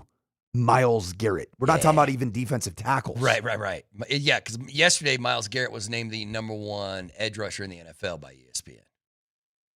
The guy's a really good player. Now, so I thought about it. I was thinking about the Denver Broncos have a top 8, it's top 8, but top 10 for sure. Interior defensive lineman. Yeah. And Nick Bonito was number 10 yesterday on the edge rusher. So they top have 10 edge top rusher. 10 edge rusher. Top 10 interior defensive lineman. And the number 1 corner. The number one corner. And I think Talanoa Hufanga is a top 10 safety. Oh, you think he can? I do. You think he's being disrespected? You think he's already there, or do you think he's going to play that way this year? I think he's a great player, and I think if he had caught the balls that quarterbacks put in his purview, I believe that if his interception numbers would have been higher last year, he's a top 10 safety in the National Football League. He was in position to make those plays. He's got to catch the football. Right. You just got to make him. All right. Well, listen. So outside of off-ball linebacker, you essentially have a top 10 player at every position. That's not, and then, dude, what other team can say that? Maybe the Rams? Maybe this, no. Jaquan McMillan's probably a top 10 nickel. Oh, yeah. You know what? Why do I keep seeing his name in trade rumors? Not that the Broncos are going to trade him, that other teams want him. Who did I see? Because he's really good. Was it Cleveland or somebody like that? It's probably because they say, well, you just drafted a guy for that spot. Why don't you give us that guy? And so they look at the film and they say, I want that dude on my team. And then Sean Payton and Vance Joseph are like, nah. We're good. We're good. We'll just admit that we had a terrible first-round draft pick in Jahdae Barron, or they should move him to safety. Listen, do it. But see, once again. So then on the offensive side of the ball, you have top 10 offensive linemen, 2 of them. Yes. Top 10 tackle and a top 10 guard. Yes. Correct? Garrett Bowles, top 10 tackle. Here, Quinn Minor's top 10 guard. So, but see, that's the strength of your offense is the offensive line. Now go from there. And tell me what's up. Bo Nix. Do you have a top 20 tight end? No. Do you have a top 5 wide receiver? No. Top 15? Do you have a top 10 running back? See, because I think you can put JK. I think you can put JK in that conversation. But once again, And until the next time he's fully healthy the entire season, we always have healthy. J.K. Dobbins is a top 10 back. Okay, so there's one. There's one. But you don't have a tight end and a wide receiver. I think Jalen Waddle, man. You think Jalen's going to be able to? I think Jalen Waddle can be in the conversation of being a top 10 wide receiver. I've already said I want 1,700 yards from that dude. That's asking a ton from him. My favorite thing about summer radio is we sit here and we're like, Jalen Waddle's got to give us 1,700 yards. Yes. And guess who else does? Nick, we got to get 1,700 yards from J.K. Dobbins. I want 23 sacks from Benito. No, I want 1,700 yards from our tight end position. I need Evan Ingram to give me 1,500 yards. I need Cortland Sutton to give me 1,500 yards. And at the end of it, Bo's thrown for 7,000 yards. Bo Nix set the world record for yards at any level, including video games. Which, by the way, today is the release of NCAA Football 27. All right, well, let's go. Man. For all of you home dwellers that enjoy, maybe some video games and some substances. Yeah, today's a big day for you. I'm here for okay. Well, there's one position we haven't talked about yet. That's the quarterback position. Where you put Bo? He's somewhere between 8 and 20.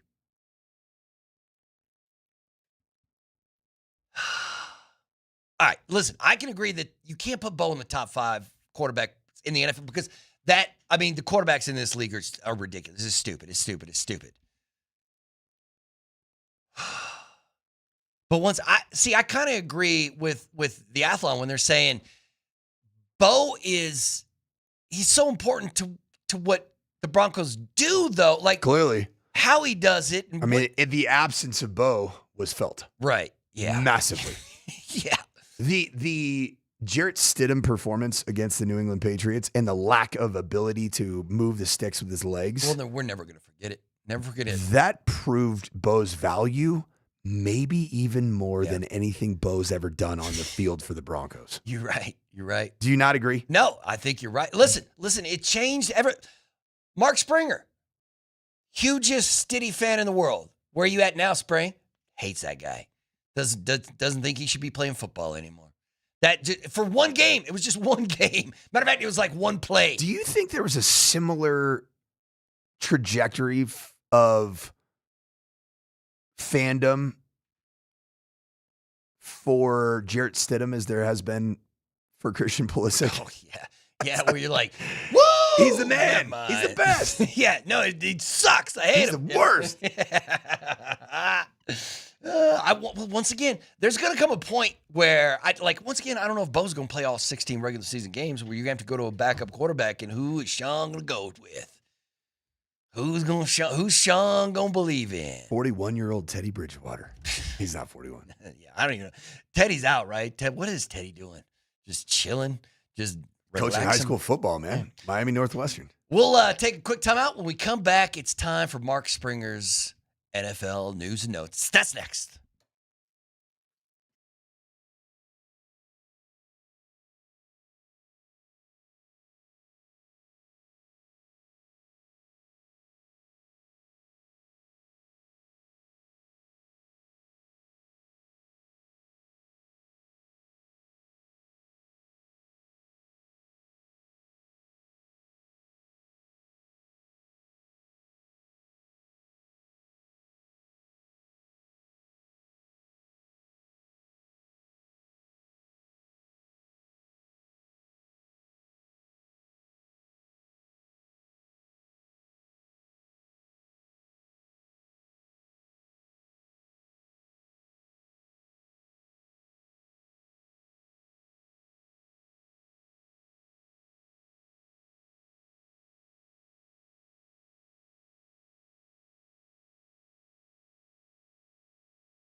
That's right.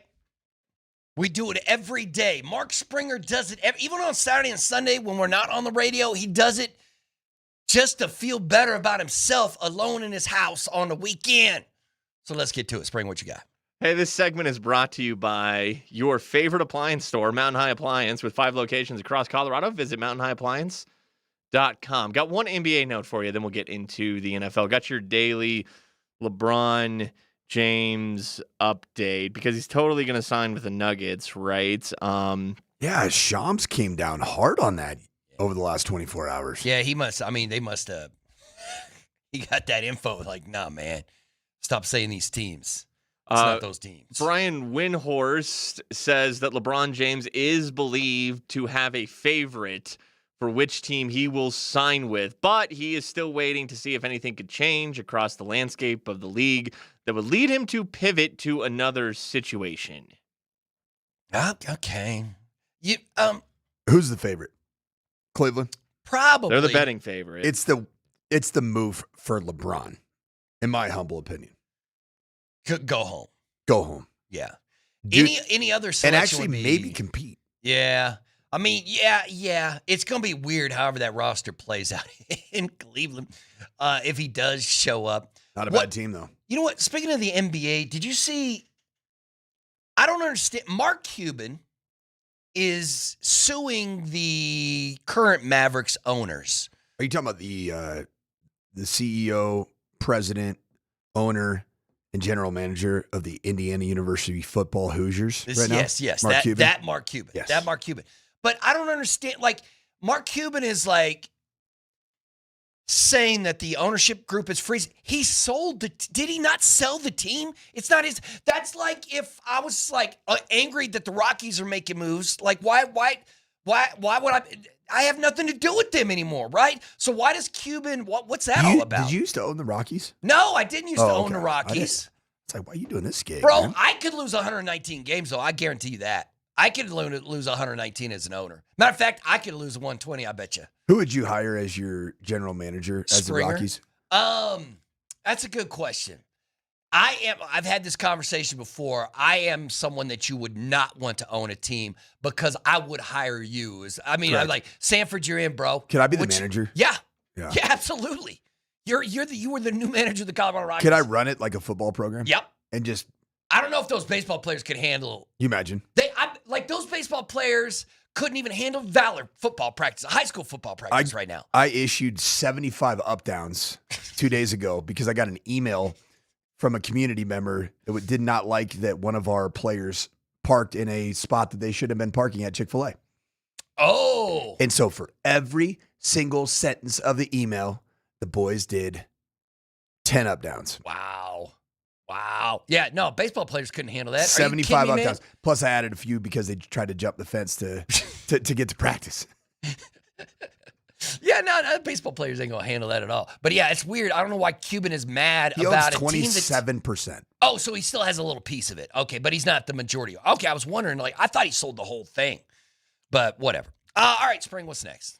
All right, now to the NFL. Yesterday, Von Miller posted a photo of himself on social media in a number 24 Cowboys jersey with a shh emoji.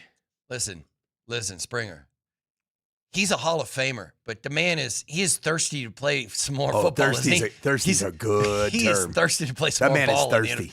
Because, he's just basically asking everybody. He's like, yo, Denver, what's up? Yo, Dallas, what's up? But he doesn't want to play for, the Jets or the Dolphins. That's true. Because, listen, he had 7 sacks last year. What would he? It wasn't like he was a scrub or. Still got a little something. Yeah, but I don't know. I don't know. Yeah.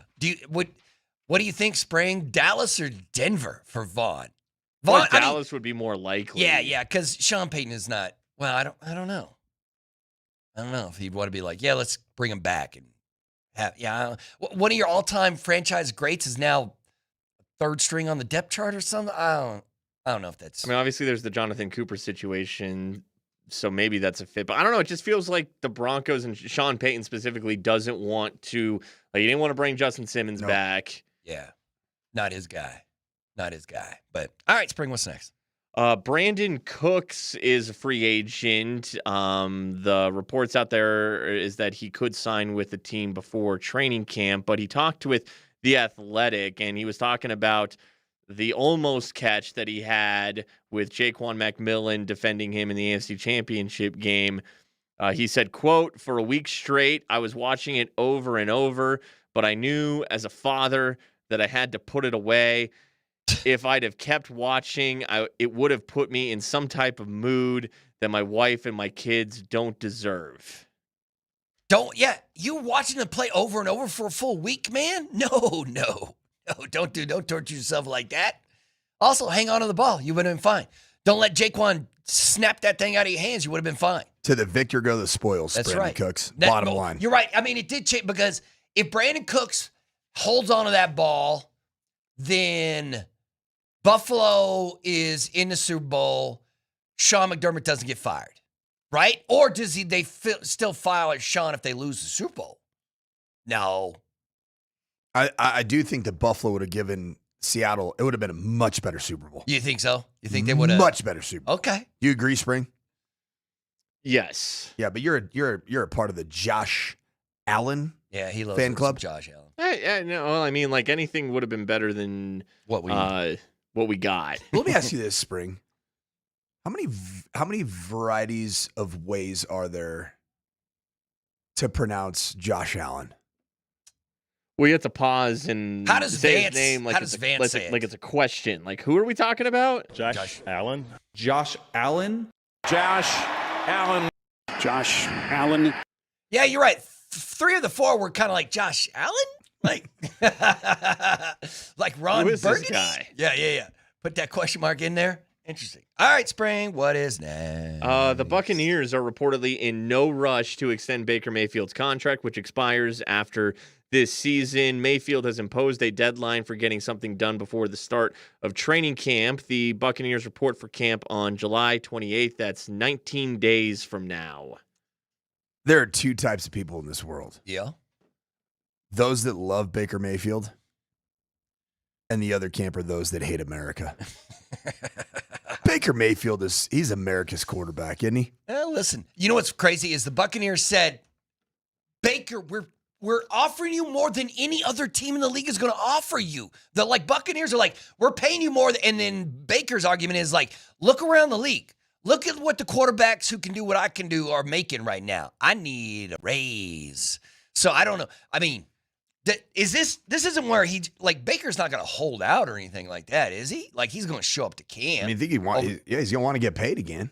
Yeah, but you don't, quarterback shows up though, right? He's not like, I'm not showing up until you pay me, till you give me $45 million a year or what. Although I don't know what Baker made last year.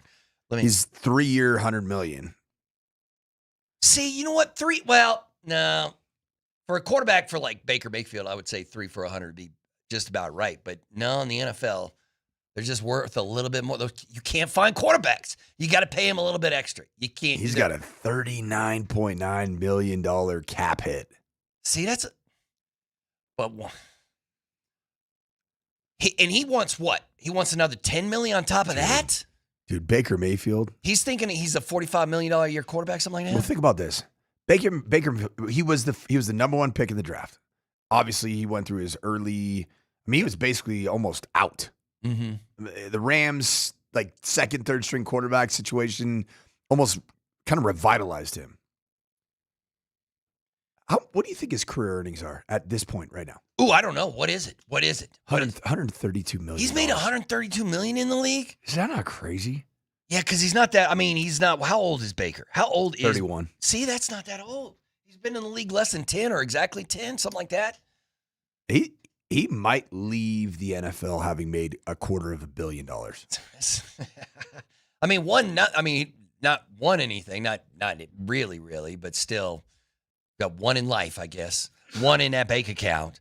But yeah, that's crazy. All right, Baker. We'll see how it treats you, brother, but go get your cash when you can. All right, Spring, what's next? And finally, in other quarterback contract news, Jacoby Brissett is still in a contract dispute with the Cardinals. But that did not stop him from preparing to be the team's starter this week. Via Jeremy Fowler of ESPN, Brissett brought several teammates to South Florida this week to work out in preparation for training camp.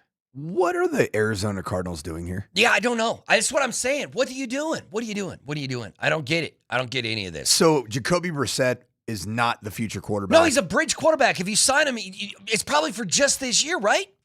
It's like you're right. Jacoby's not the future quarterback of the Arizona Cardinals. If I'm the Arizona Cardinals, you know what I just do?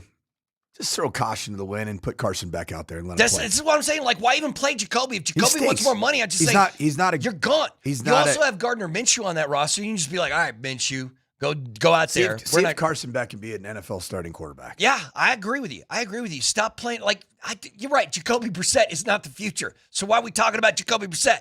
Carson Beck was a guy that I absolutely could not stand in his career at Georgia and even early in his career at Miami. He was kind of good at the end, man. In the playoffs, that dude was making some plays, making some throws. Over the course of that college football playoff run for Miami, he wasn't perfect. You're a but believer, he was though, in him? You're a believer in Carson? I believe more in Carson Beck's upside than I do in any aspect of Jacoby Brissett. Yeah, I agree. Matter of fact, and then for this next year, Carson can hand Jeremiah Love the ball just as well as Jacoby, bro. Why would you just have Gardner Minshew be the bridge quarterback? Yeah, that's what I was thinking too. Like he's under contract and he's on your roster as the backup. Minshew's mustache is way better than that of Jacoby Brissett. What is Jacoby? Did it say in the article, Spring, what Jacoby's looking for? Like how much more? He's currently going to make under $5 million this up, like 4.8. So what is he looking for? Well, he can make 5.3 with all the little bonuses. Only $1.5 million of it is guaranteed, but it doesn't say what more he's looking for. If he's asking for $2 million more, you might throw him that money. But if he's I think like it's something like 15, maybe. Like he wants starter money. Oh, he wants $10 million more a year. He wants starter money. Nah, okay, I get it. I get Jacoby's like, I'm a starter in the NFL. You're paying me like a backup. No, you're not. But you are a backup. We just have nothing but backups. Yeah, Eric, this is a bad idea. Don't pay that man. Don't pay that man that kind of money. $15 million a year? No way. I would say $5 million a year is perfectly fine for Jacoby to be whoever's backup is going to be. Okay. Jacoby Brissett.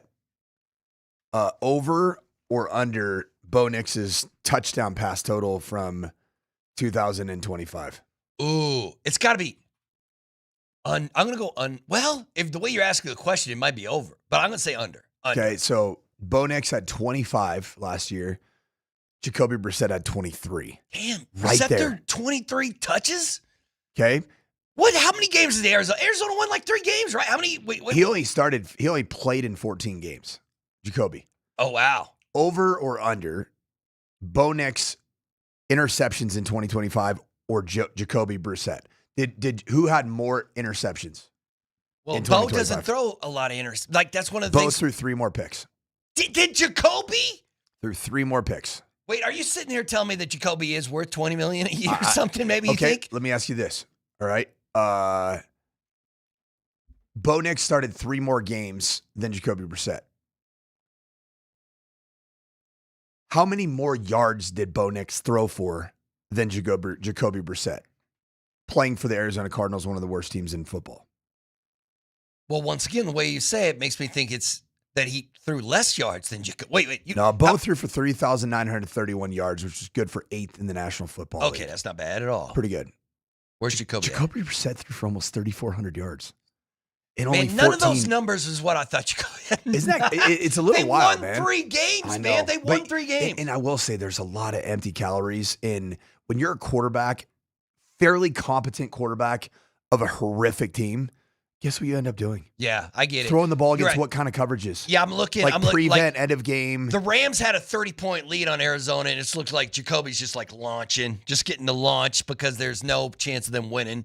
They ended up losing that game. What was it, 45-17? Yeah, sorry, Jacoby, but I think Arizona's going about this all wrong. But see, if Jacoby Brissett is a great backup quarterback for me. So you pay him backup money, even though he's currently starting. That's the only way I would handle that business. Ooh, what? Would you have taken Jacoby Brissett starting against the New England Patriots. Yes. In the AFC Championship game? Yes. Especially with hindsight, but even if you would have asked me the week before, I would have been like, yeah, bring in Jacoby. See what he can do. Who makes more currently, Jacoby Brissett or Jarrett Stidham? Oh, it's steady. I bet you it's steady, right? $6 million per.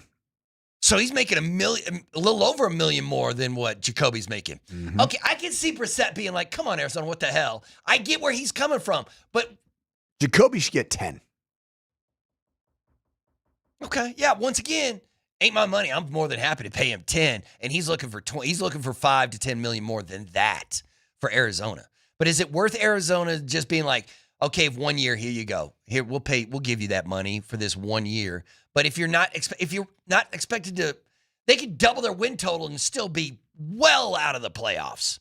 So I don't know, just take those L's this year, I guess. Trade Denver, Trey McBride. That's really the only thing I have to say about Arizona. Just send Trey McBride. Get him over here.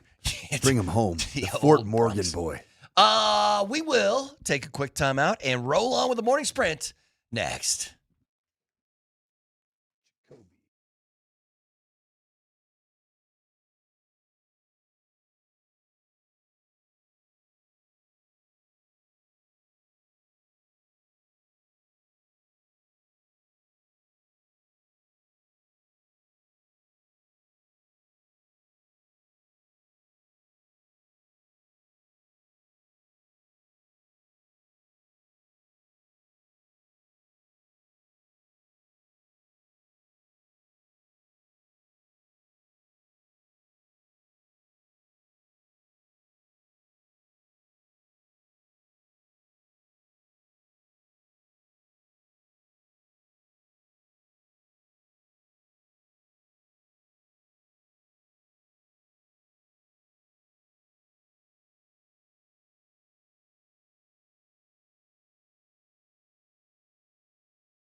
Welcome back to the last segment of the morning sprint on this Thursday, early in July.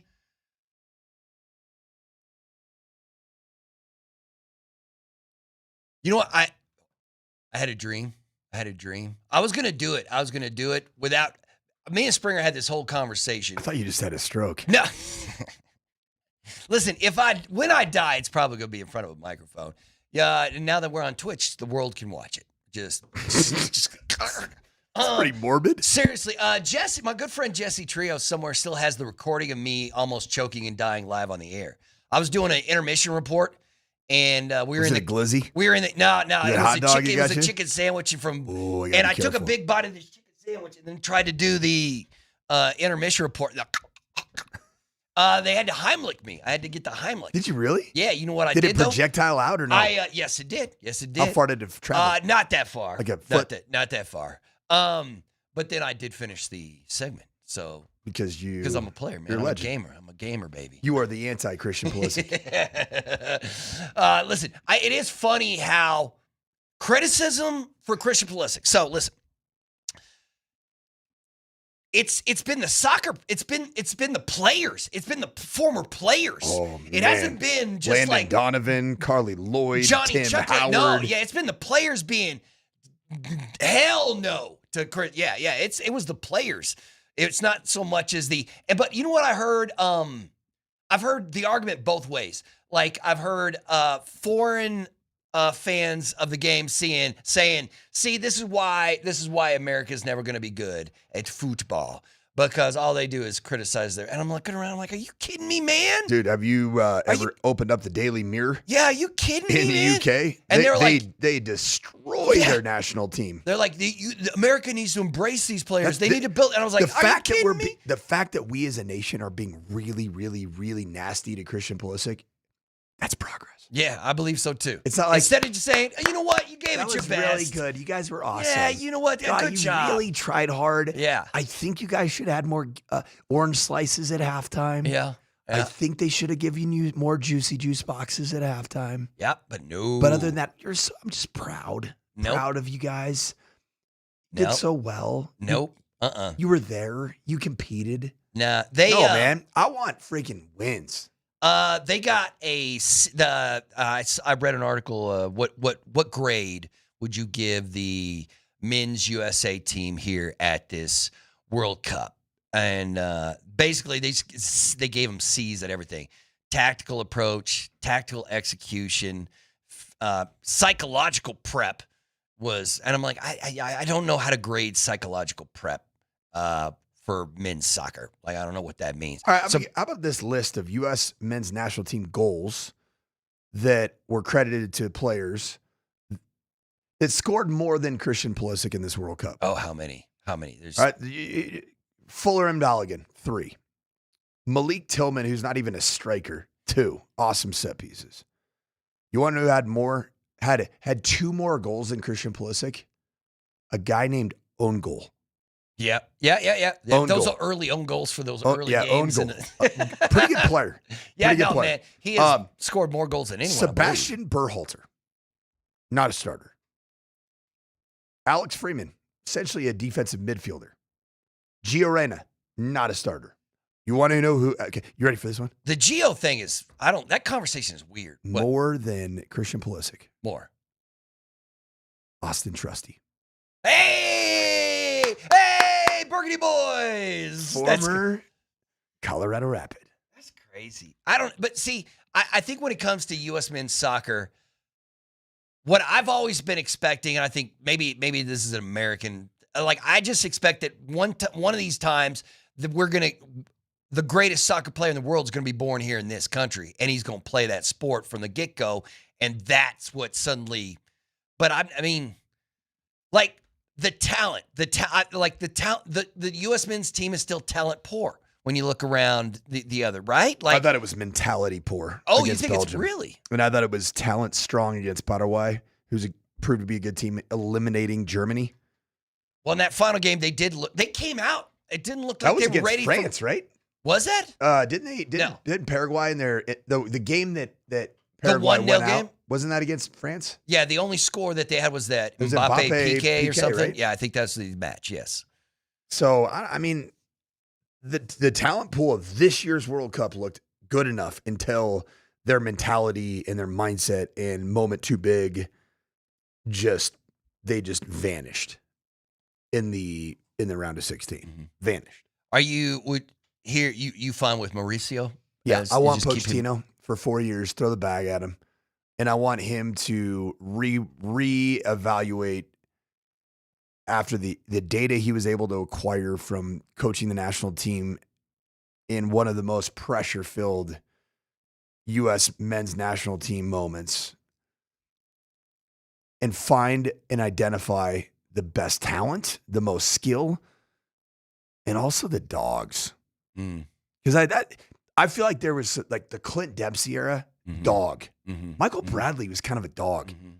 But this era has more talent and skill. And you want some more dogs? I want the combination of those two worlds. Yeah. Well, it's like today's match between. And I want nobody out there on the pitch wearing the stars and stripes that is not a dog. Right. And so Christian Pulisic he's done. He has shown us everything. Like, I love this as a coach. I use this line a lot. Your words don't mean a thing because your actions are speaking so loudly. I can't even hear what you're saying. And that's how I feel. Christian Pulisic, his career at really every level, he's got talent. There's a reason everybody hypes him up. But then it's like, huge moment for Chelsea.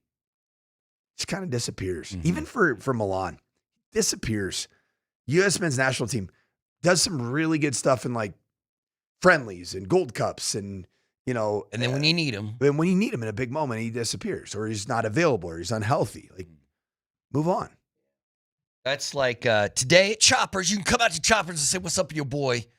France and Morocco, like France is a heavy favorite, but Morocco is one of those teams. They do have a lot of dogs. You know what I mean? Like Morocco is kind of a dog team. They're like, we're going to keep fighting. We are not going to give up. But still, I'm sure France rolls in this one, but we will find out. And it's a quarterfinal matchup, and it should be a lot of fun.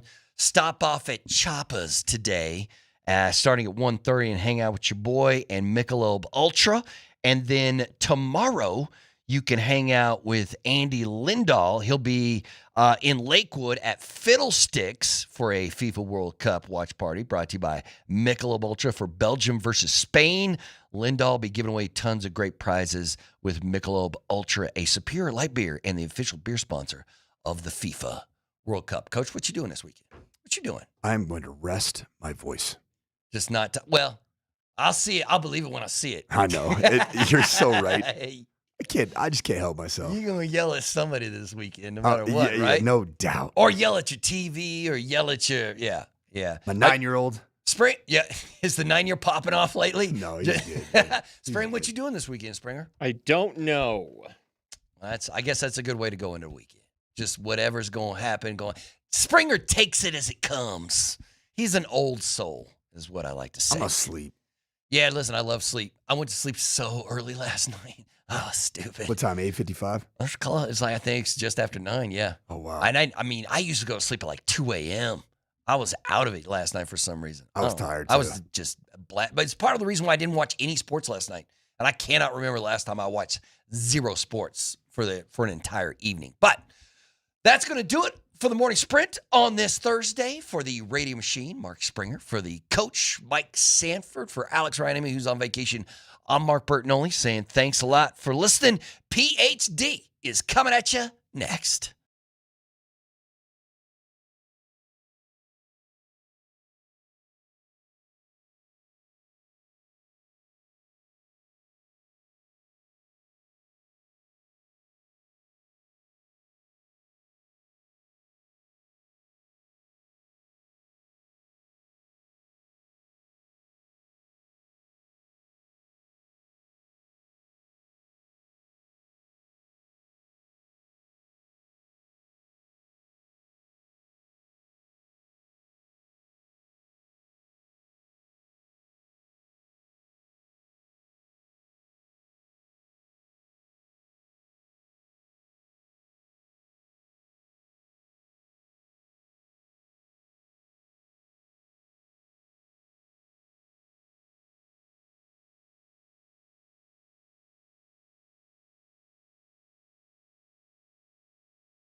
Happy Thursday. Welcome to it. Matt Smith in for DMac. Scotty out this week. Tyler in the building. We don't have Dan Tanner, but we do have Chris Mitchell. And now we have you. Thanks for being here.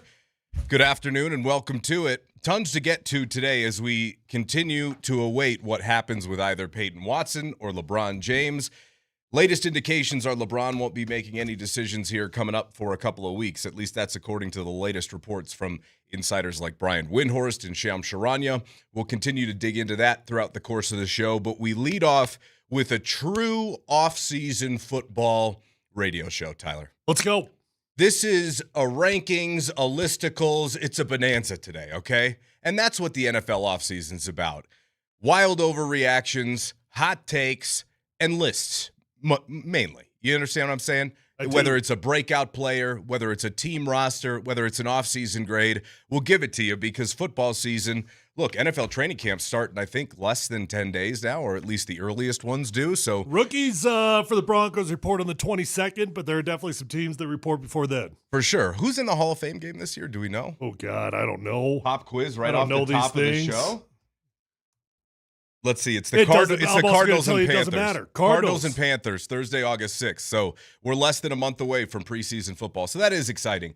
And every summer, ESPN releases their team rankings.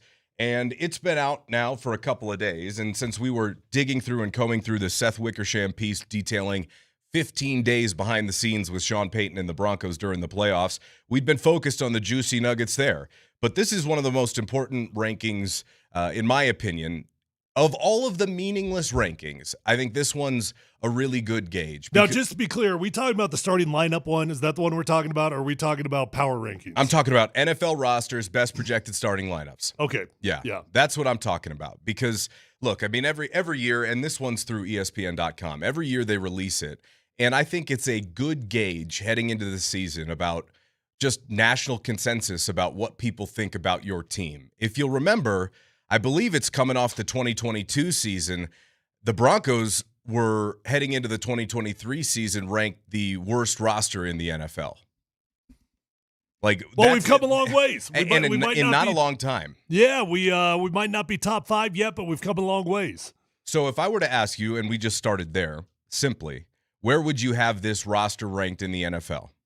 Boy, listen, I'm not going to sit here and act like I know, the back of my hand, every single roster in the NFL. So to try to compare starting lineups is a bit of an unfair task out of the top of my head because I think that's like a starting lineups is different than a roster. Right. And this particular ranking is the starting lineups. And I do think just big picture, I would think of the Denver Broncos like this. Rock solid across the board, man. With a handful of studs. So where does rock solid across the board with a handful of studs fit in? I would not think it would be – I know where they are ranked, and I would say it's just a little bit – I would think they'd be right on the outside of the top 10 looking in. If I'm just looking at starting lineup. Now, when you do the whole team and you do some depth and you do some of the rooms that we've got, I think that would improve the rankings. But I know ESPN's got the Denver Broncos sitting at number 8. That's probably a few spots higher than I would have them, but not drastically. It feels about right. I mean, this is a team that was breath away from the Super Bowl, really. A snowstorm in the second half away from the Super Bowl, even with their backup quarterback.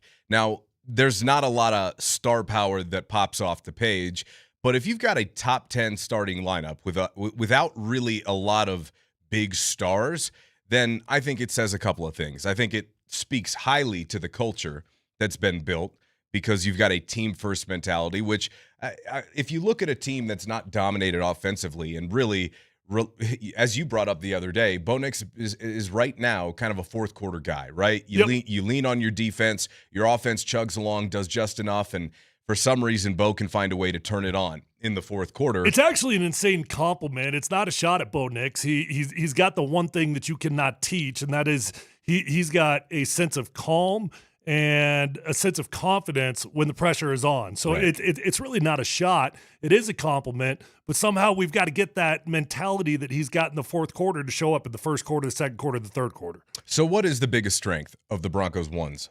I agree with what ESPN said. I would say The offensive line as a whole is the biggest strength. If we wanted to get a little bit more specific, I would say edge rushers. I don't know how they would qualify those things. I do like the Broncos edge rusher group when Jonathan Cooper's on the team, when Jonathan Cooper's available. If Jonathan Cooper is going to be on this team, it's a good edge rushing group.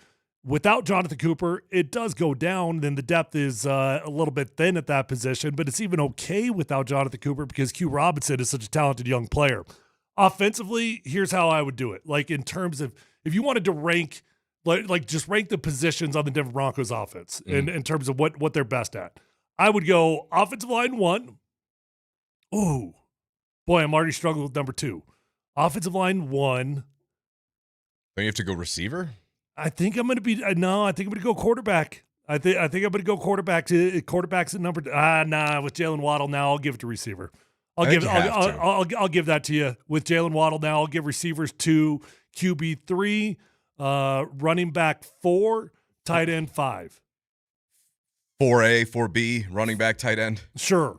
Yeah. Actually, I think running backs is significantly better than tight end. Okay. Significantly, because J.K. Dobbins, when healthy, Dobbins, when healthy, is a dog now. I love J.K. Dobbins, the football player. I got no problems with J.K. Dobbins, the running back. My problem with J.K. Dobbins is J.K. Dobbins doesn't stay healthy. Well, and how long do you continue to have significant injuries before those add up and diminish you as a player? I mean, aren't we getting to that vicinity here with J.K. Dobbins, unfortunately? I think we reached the point of no return with that probably a year or two with J.K. Dobbins. Okay. In a year or two or a year or two ago? A year or two ago. Okay. Yeah. All right. I mean, meaning we're already past that point. All right, so you mentioned the offensive line being the strength, and I think back to when Sean Payton first got here, and since we've talked about Sean Payton so much this week, if you remember, his top priority was rebuilding that offensive line. Right off the bat, he signed Ben Powers and Mike McGlinchey and doled out $80 million to that offensive line. And prior to that, Broncos country had been spinning their wheels with, inexperienced first-time coaches, Vance Joseph. Even though Vic Fangio was as old as he was still a first-time head coach. And then, of course, the fun experiment of Nathaniel Hackett. Well, then in comes Sean Payton after you traded for him. And his first priority was to rebuild that offensive line and to solidify it. Quinn Miners ended up developing into one of the best guards in the entire league. Garrett Bowles had a remarkable career resurgence from where he was at one point into now probably one of the more reliable left tackles in the league. It's actually single-handedly the greatest turnaround story in the history of Denver sports. Garrett Bowles is single-handedly the best turnaround story in any sport in Denver history. The GB zone looks good now. Yeah, it's solid, man. And Garrett Bowles is he got a lot of respect from his peers after the season, and deservedly so. And so when you look back at that trade for Sean Payton, because as we were hashing out that Wickersham piece, if you think about it, when the Broncos were going through that coaching search after firing Nathaniel Hackett, there were a lot of people out there that wanted them to wait to interview Kevin O'Connell. And all those names were kind of floating around, those hot names that offseason, right? Like, where are they going to go? And coming off the Fangio, coming off the Joseph, the Hackett, Broncos country needed an experienced leader, right? A culture builder. And it was a big swing to go out and trade a first-round pick and a 2024 second-round pick for Sean Payton. Mm-hmm. Yeah. And it was well worth it. I didn't know if it was going to be worth it at the time. I was excited about it. But you also kind of remember Sean Payton, for a team that was willing to give up a first-rounder to go get Sean Payton was really number 3 on their priority list. Right. He was their third choice, and they were still willing to go do that. I actually think that Sean, in the long run, is going to end up being the best of the 3 options. The 3 options were Harbaugh, DeMeco Ryans, and Sean Payton. In the long run, Sean's going to have the best run of any of those coaches at their specific franchise. DeMeco came out hot, and everybody loves themselves a Harbaugh. But Sean Payton's going to end up having the best run. It's pretty remarkable when you think back on it, because at that point in time, the Broncos were talent deficient. Trading away a first-round pick for a coach, you're like, what? Like, hold on, man. Like, we could use some talent on this football team. Well, yeah, because we had just given away the biggest trade at the history of the time. At that moment, in the history of the NFL, the trade that you gave up for Russell Wilson was the most any team had ever given up for a player. And it's pretty remarkable that you had to trade another first-round pick and still ended up a heartbeat away from the Super Bowl within the first 5 years of that coach's tenure. Yeah, when you really take a step back, man, and you look at what the Broncos have been able to do in the last year or two in the absence of Russell Wilson, it's insane what they've been able to do. It's absolutely insane the way that they've been able to recover. And how did they do it? It's not complicated. It's really not. When you hit on a young quarterback, it covers up for a lot of sins. Absolutely. But the other thing is that Sean did the work to build the foundation so that when Bo got there, they were all right. Like a lot of teams don't invest up front like the Broncos have if they were a bad team. I look at a team like the Cleveland Browns who's just sputtering. They have almost an entirely new offensive line this year. They're not investing up front, Tyler. Sean, that was the very first thing Sean Payton came in and did. Mm-hmm. And it paid off, and it set the foundation as we see heading into the 2026 season. That's their biggest strength of their starting lineup is still those same guys. It's not like there's been turnover there. To be able to have that continuity and sustainability up front, I feel like is probably the biggest unsung story of his tenure so far. Yeah, and look, I like the Broncos offensive line, and a lot of people are like Scott is he's not super high on the Broncos offensive line.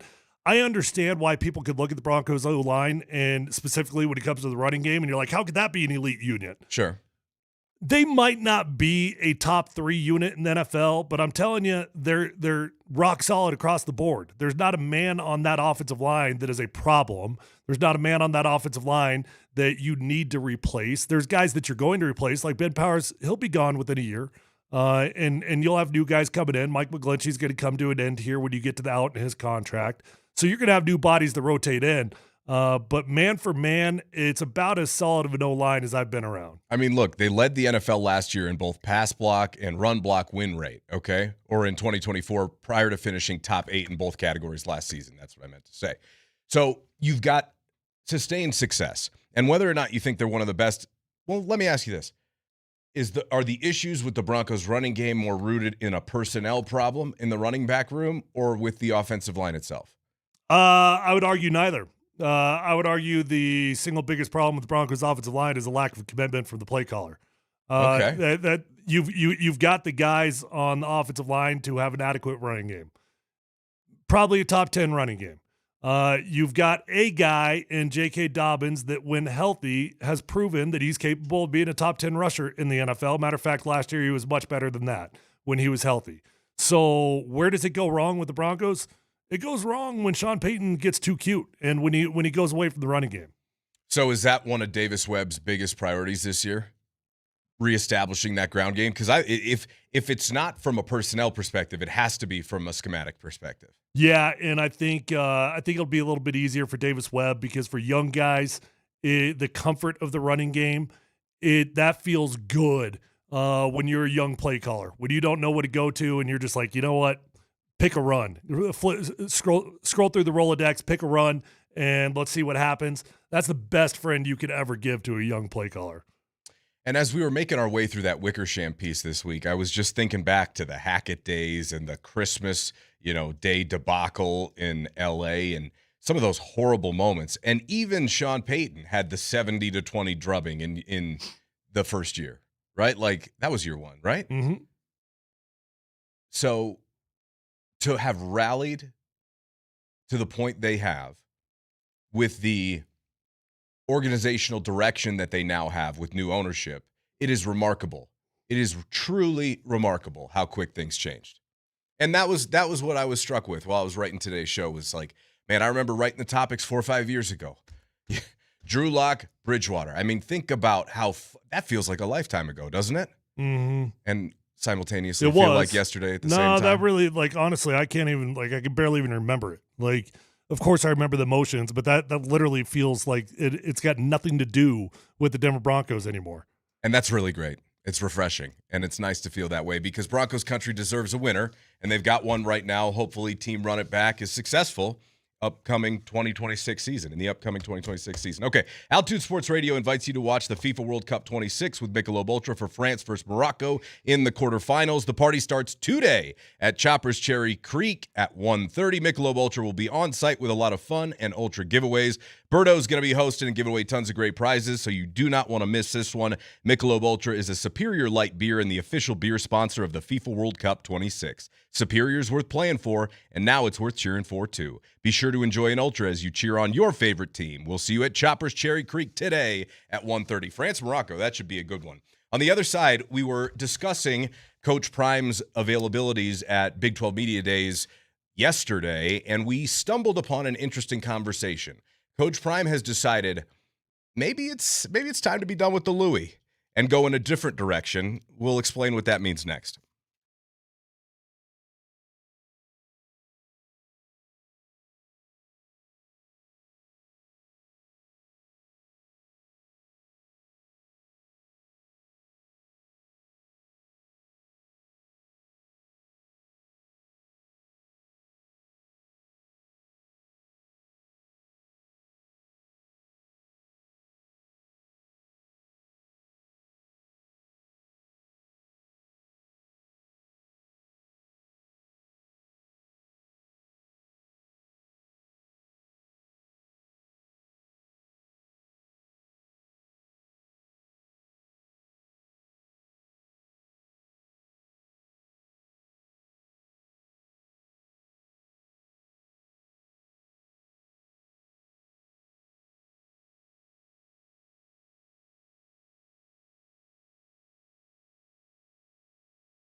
Chime in throughout the course of the day on the Shop Mazda text line. One price, one person, 1 hour, 303-504-0925. Matt Smith in for DMac alongside Tyler Polumbus. No Scotty today. Coach Prime spoke yesterday at Big 12 Media Days, and the Buffs have certainly been under the microscope for their regression last season. Whether you want to give Coach Prime a little bit of grace for the fact that the man had his bladder removed and had to deal with cancer last year, that's up to you. But at the end of the day, in college football, Tyler, results matter. So what does Coach Prime do moving forward? Now that the transfer portal and the NIL world has all but priced Colorado out of some of the top guys, if there's no huge draws in the Big 12, if there's no huge draws in Boulder, then what is Coach Prime going to do? Well, he's going back to the well, back to all reliable. Colorado has amassed a sizable high school recruiting class for the 2027 season. So as opposed to flipping things over quickly, Tyler, getting a bunch of transfer portal kids in here and trying to build a 1 year by 1 year thing, Colorado has determined that the best way to at least try and compete among college football's elites is to go back to the drawing board and bring in high school kids. So whereas previously they would have like 4 or 5 in a recruiting class, right? More like 9 or 10, but they would have like 40 transfers. So how many do we have now? For this upcoming season, it's over 15 or 16 already committed for 2027, which is much different than it has been in the past. Yeah, I really didn't even mind Dion's approach to the transfer portal. Like, college football is different, man. It's a different world. It's not what I played in. And to not take advantage of the transfer portal would be asinine. It would literally be not taking advantage of an incredible opportunity that's in front of you. And the challenge that you run, though, when you do that, when you go as heavy on the transfer portal as you did, well, you just got no time to develop anybody. And guys that enter the transfer portal, they probably need to be developed anyways. Most guys that enter the transfer portal are not entering it because they're going to go make $1 million somewhere. Most guys are entering it because they're not playing. Most guys are entering it because they want to be on the depth chart. So what's gotten lost in college football is the art of developing. and now that you're going to go back to the high school kids like Dion's doing now, I think that's the right thing to do because Colorado doesn't have the money to compete. But now the question is, do you have the patience to actually develop the kids? And that's the part that I think some people would say, I'm not sure if Dion's going to have that type of patience. So for context, this year Colorado has 14, and we're talking about for this upcoming season, they have 14 freshman enrollees, okay? They had, let's see, the number was total 43 transfers for this year. For next season, freshmen already committed, they've got 20, and they have the 31st ranked recruiting class in the country. So to your point, this is going to take some time because now you're switching from a system where I would say the majority of your practice time is spent on schematic installation, and now you're going to have to allocate much more time to player development, which Coach Prime has admitted in the past, player development is sometimes not their main focus because you're getting a lot of guys who've played a lot of football already, juniors and seniors in here, even from other locations, that your top priority is just to get them going with the system. You don't have a ton of time overall, but now you kind of have to revert back to placing a lot more emphasis on development, don't you, if you're going to go this way? I think it was foolish to go as far from the high school kids as they did previously. And I think it would also be foolish to go all in on high school kids. Because the reality is, even though you might have the intention of developing these kids, which is smart, by the way, these kids don't have the intention of staying with you. So you develop them and you say, okay, we're going to redshirt you this year. And we on the same page? You good? You want a red shirt this year? Okay, cool. You want a red shirt this year? All right, we're going to develop you. We're going to spend a lot of time. We're actually going to give you reps when we shouldn't even be giving you reps. And then all of a sudden, you get to spring ball, and the dude's out of there. So it really is a balancing act, man. And I understand the struggle with high school kids. I understand the struggle with investing your time in kids that you cannot guarantee are going to be committed to your program. But it does not mean that you can go away from it, and it does not mean that you can go all in on the transfer portal. So we heard from Coach Prime at Big 12 Media Day yesterday, and he said that, look, Juju Lewis, their 5-star recruit who came in last year to be Shadur's successor, This is the guy who was supposed to be the next one. Well, he wasn't ready last year, and Coach Prime isn't sold on him being ready this year. And quite frankly, there's a lot of higher-ups in that building who think that Zach Wilson's little brother, who transferred in from Utah this offseason, Isaac Wilson, had a better spring. Now you can tell me, well, he's a more experienced guy. He's got actual reps starting in college football. Juju had a couple of starts at the tail end of last year of a bad season. Isaac Wilson's played a lot more than he has, specifically at Utah. How much has he played? I think he's played almost a full season, actually. As a starter? Yeah. Oh, yeah. wow. Okay. Yeah. He has, because you have to remember Cam Rising kept getting hurt and couldn't stay healthy, and so they had to turn to him. 2 years ago, Utah was terrible. They came in here, and CU trucked Utah at home, which never happens. I mean, Shedeur embarrassed them. It was remarkable. And so now the question is, what do you do in this quarterback competition moving forward? Yesterday, you rebuffed the idea that Colorado should even consider Isaac Wilson, really, because he's not the future of your program, you told me. Well, here's where I'm at on it. If you're trying to win the first 3 games, which Deion does need to win the first 3 games. I mean, maybe not literally the first 3. I couldn't even tell you the schedule off the top of my head other than Georgia Tech. They're on the road at Georgia Tech. They host Weber State. Then they go to Northwestern and then to Baylor. Okay, well, yeah, you got to win a handful of those games. Yeah. You do. You got to win a handful of those games. And I get the pressure when you want to win now and you got to win a few games in order to make a bowl game. I get the pressure to play a kid like Isaac Wilson, who very well probably does look better than Juju. He probably does. I buy that. I totally believe that. And yet you ask yourself, in a day and age when you cannot guarantee you're holding on to anybody, what the hell are the odds of holding on to Juju if you don't play this kid? You know? And if you don't play him, now what? You got someone else in line? Not to my knowledge. Do they have somebody else in line after Juju? They've got a franchise guy? No, not really. But they've got another intriguing freshman option, but not yet for this year.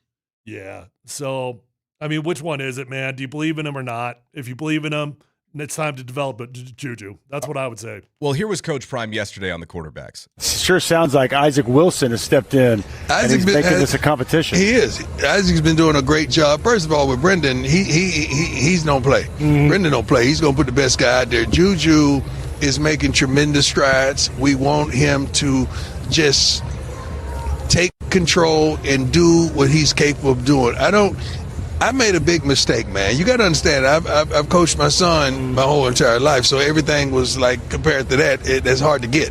You know, him and Travis, it's hard to understand, so you can't judge everybody by that. Instead of wanting certain aspects of his game, I got to digress and say, you know what, he's young. Mm-hmm. Let him develop into that. Let him come in, let him grow into that, and just let him play the game and allow your coordinators, Brendan, to do what he does, and he can put that sauce on it because he's really good at that. But allow Juju to grow into that role and don't have the expectation that he has to be right here and right now. Yeah. Just do your job. That's all we're asking. Can Colorado afford to be patient and let Julian Lewis develop on the field in the fire? Well, you could flip it. Could they afford to risk asking Julian Lewis to develop from the bench when you are going to lose the young man? Now, here's the good news. I don't think there's a ton of suitors out there for him. I don't think there's like Julian Lewis. It's not like he's going to go make $5 million by transfer, and that ain't happening. So he might not have a ton of options outside of you. You might be his best option.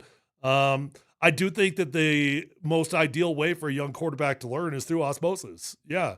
I never want to throw a guy out there too early because you don't want to break a young man. And if that's literally what it is, that if you put him on the field, you're going to break him, then don't put him on the field. I'm just hoping that that's not what it is. I don't know if it's that extreme, and I will also say that I think he's still young enough. Remember, he should only be a true freshman this year. He reclassified a year early to join CU during his junior season of high school. He's still young enough to have some other D1 options. Are they going to be the USC options that he turned down to come to Colorado? He also had interest from Indiana. I wonder if he thinks about that, watching them win a national title. He might have been able to back up Fernando Mendoza 1 year and then been the guy this year. Who knows? Okay, now, given what we know about Julian Lewis, I don't think Curt Cignetti in a million years would have had that happen. However, that was an option that was available to him last year. So I don't think all those options are out the window. Now, that being said, Coach Prime's got to win. Coach Prime went 3-9. You could make the argument that all 3 seasons so far he's been here, they've underachieved. The first year, they were absolutely good enough to be a bowl team. They were up by 29 on Sanford, about to head into the bye week at half. That would have made them 5-2. They lost that game, blowing a 29-point lead, the biggest in school history, and then they lost out the rest of the year, and it was disgusting and awful. Then in 2024, Travis might have won the Heisman. They might have won 9 games, but they still lost to Kansas State in a last-minute play at home. They still lost on the road to Kansas. The team with Shedeur and Travis with the Heisman winner at a bare minimum should have been in the Big 12 title game. It was ridiculous that they weren't, quite frankly. They were good enough. And then last year, that team was at least good enough to compete for a bowl, but they underachieved. And at the end of the year, they just fell apart and the wheels came off. So I would say from Coach Prime's perspective, you also have to remember Fernando Lovo is the new athletic director in Boulder. Sure, Rick George is there for the transition plan, but Fernando Lovo was very successful in New Mexico, bringing in Jason Eck and finding a way to bring some more success to that program.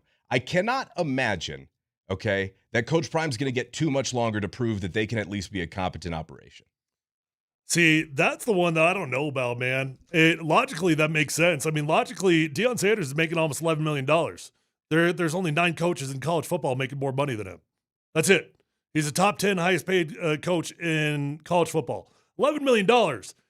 We shouldn't be talking about a bowl game.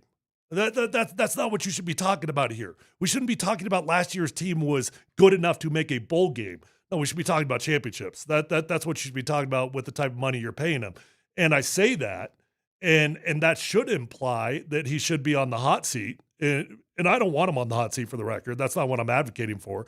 But when you make that type of money, when you've got the type of results that we had, common sense says you're on the hot seat.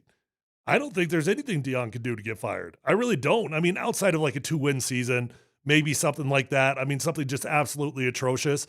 The money that he brings into this university is so insanely valuable that I don't even know if he could be on the hot seat. And yet they're still operating at a net negative. They're still not making money, right? Like they're still operating at a deficit. That's just the truth. So they're trying to compete and they're trying to keep up with the Joneses, but they're still falling behind. Now, they're not alone in that. Many schools across the country are in worse positions than they are. Like look at Louisville or Penn State even. So it's not just them. This isn't a unique situation, but that's the cost of playing poker. You want to try and compete at the highest levels, you're going to have to spend some big dollars to try and be in that conversation. And eventually, you're paying Coach Prime a lot. Like today I saw, and we've got a clip. Did you get that ESPN clip with Heather Dinich up here? Where is that? Will you fire that, Mitchell? Do you have that?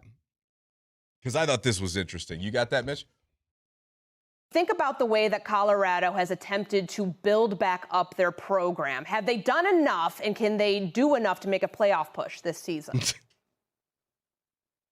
Absolutely not. Not only not a playoff push, but not a Big 12 push. I mean, when we go back to our conversation earlier about Texas Tech, this conference race is going to be super exciting because it's not just Texas Tech, it's BYU. Houston could be sneaky good. Arizona could be sneaky good. I mean, there's a lot of teams in the top half that can really challenge Texas Tech for the Big 12 title. Colorado's not one of them. I expect them to be one of the lowest teams in the Big 12. They have a continued question at quarterback. They only returned 55% of their production from last year. That might actually be a good thing.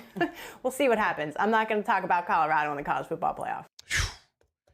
That's ESPN. You remember what the conversations were a couple of years ago? They were tripping over themselves to find a way to hypothetically come up with an avenue that the Buffs could make the CFP. Dude, we were the freaking hottest school in college football in terms of television interest. There was nobody else, Alabama, Georgia, nobody else that these networks wanted to put on more than University of Colorado. So should Coach Prime be on the hot seat? Logic would tell you yes, and I could give you a million reasons why he should not at the same time. Like, when I tell you that Deion Sanders, even with my frustrations, even with my concerns, which they're high, by the way, even with all that, when I tell you that he is still the best option for the University of Colorado to have success, I still believe that. Like, I do. And so should he be on the hot seat when I'm still sitting here saying Deion probably has got as good of a chance as anybody of turning this thing around?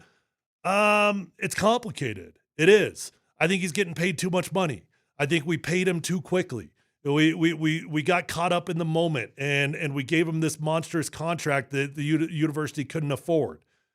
Now, that buyout goes down significantly at the end of the season. And last year, it was an impossibility to fire him. In theory, it could be possible at the end of this season, but I still think, even with all that said, Deion still probably provides the best opportunity for the university to turn it around. Now, if they have a bad season this upcoming year, we talked about the fact that they already have 20 freshmen committed for 2027.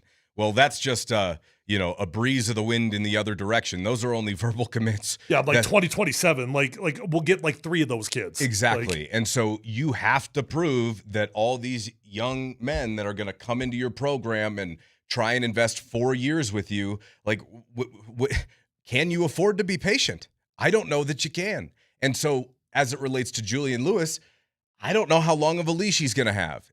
Coach Prime does not like to lose. And this year, he is charged up about righting the wrongs of last year.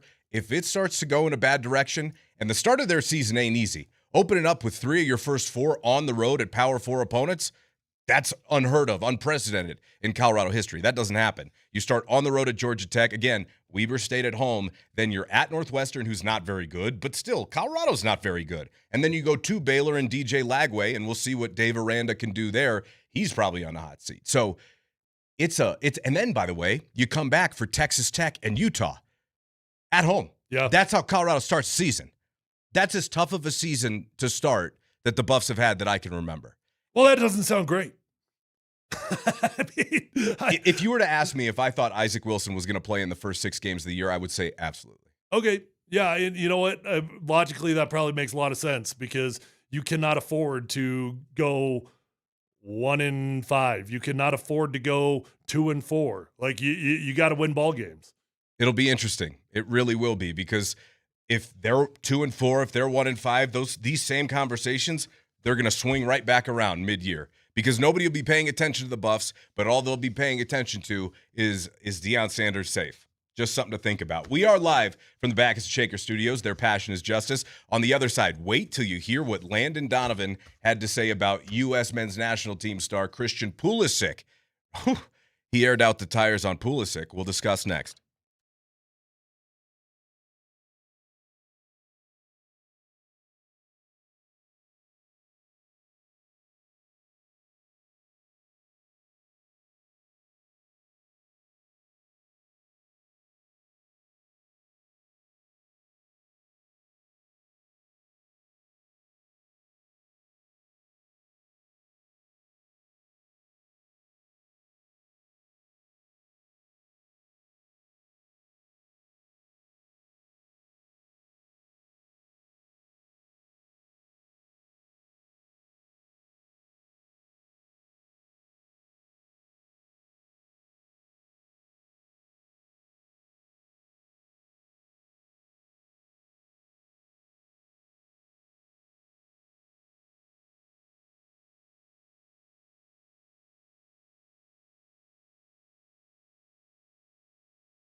Matt Smith in for DMac alongside Tyler. No Scotty this week. Remember, whether you're at home or on the go, we are always available streaming live in the Altitude Sports Radio app powered by the Will Hite Law Firm Injury Lawyers. Go to willhitewins.com. That's willhitewins.com. We talked a little tennis just very briefly yesterday, but tomorrow morning in the Wimbledon men's semifinal, we've got Novak Djokovic and Jannik Sinner.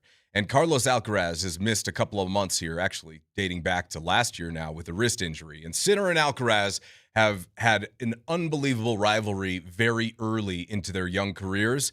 But without Alcaraz in the field, Novak Djokovic has a chance to get it done. It's some of the best he's played at a major here of late. I cannot wait. It's 6:30 here Mountain Time tomorrow morning. I'm going to be locked in and dialed into that one. That should be fantastic. Hey, you let me know how that goes, bud. Okay, I will. I will absolutely let you know how it goes. By the way, Djokovic in this Wimbledon passed Roger Federer for all-time Wimbledon wins. So, damn. Yeah, there's that. This morning, Coco Gauff, the last American woman, was eliminated from the tournament to Karolina Muchova. So now, true or false, you are interested in this because you need something to gamble on? No, that is just because I like tennis. Djokovic and Sinner, that is a purely sports fan perspective. Okay. I will be watching that. Okay. I won't be wagering on that because that could go either way. I mean, Sinner's the overwhelming favorite, but Djokovic is the old wily vet. I mean, he's done it there before. He can do it again. I will be dialed into that 6:30.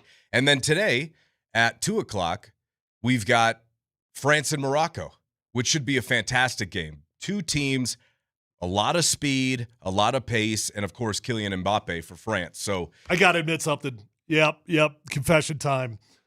I said like 3 days ago that I was going to at least hold on for a while. Like they got me. They got my interest. I might even check out some Premier League stuff when it's convenient to me.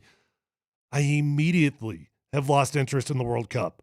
Immediately I've lost interest. Now, will I still watch it if it's on? And yeah, I will. Matter of fact, last night I was flipping through my TV looking for it. To be disappointed. Nowhere to find. Nowhere to be found. I actually did seek it out last night, but that just goes to show you I wasn't like dialed in. I wasn't aware of what was going on. I wasn't aware that there was not a game last night. It will fade.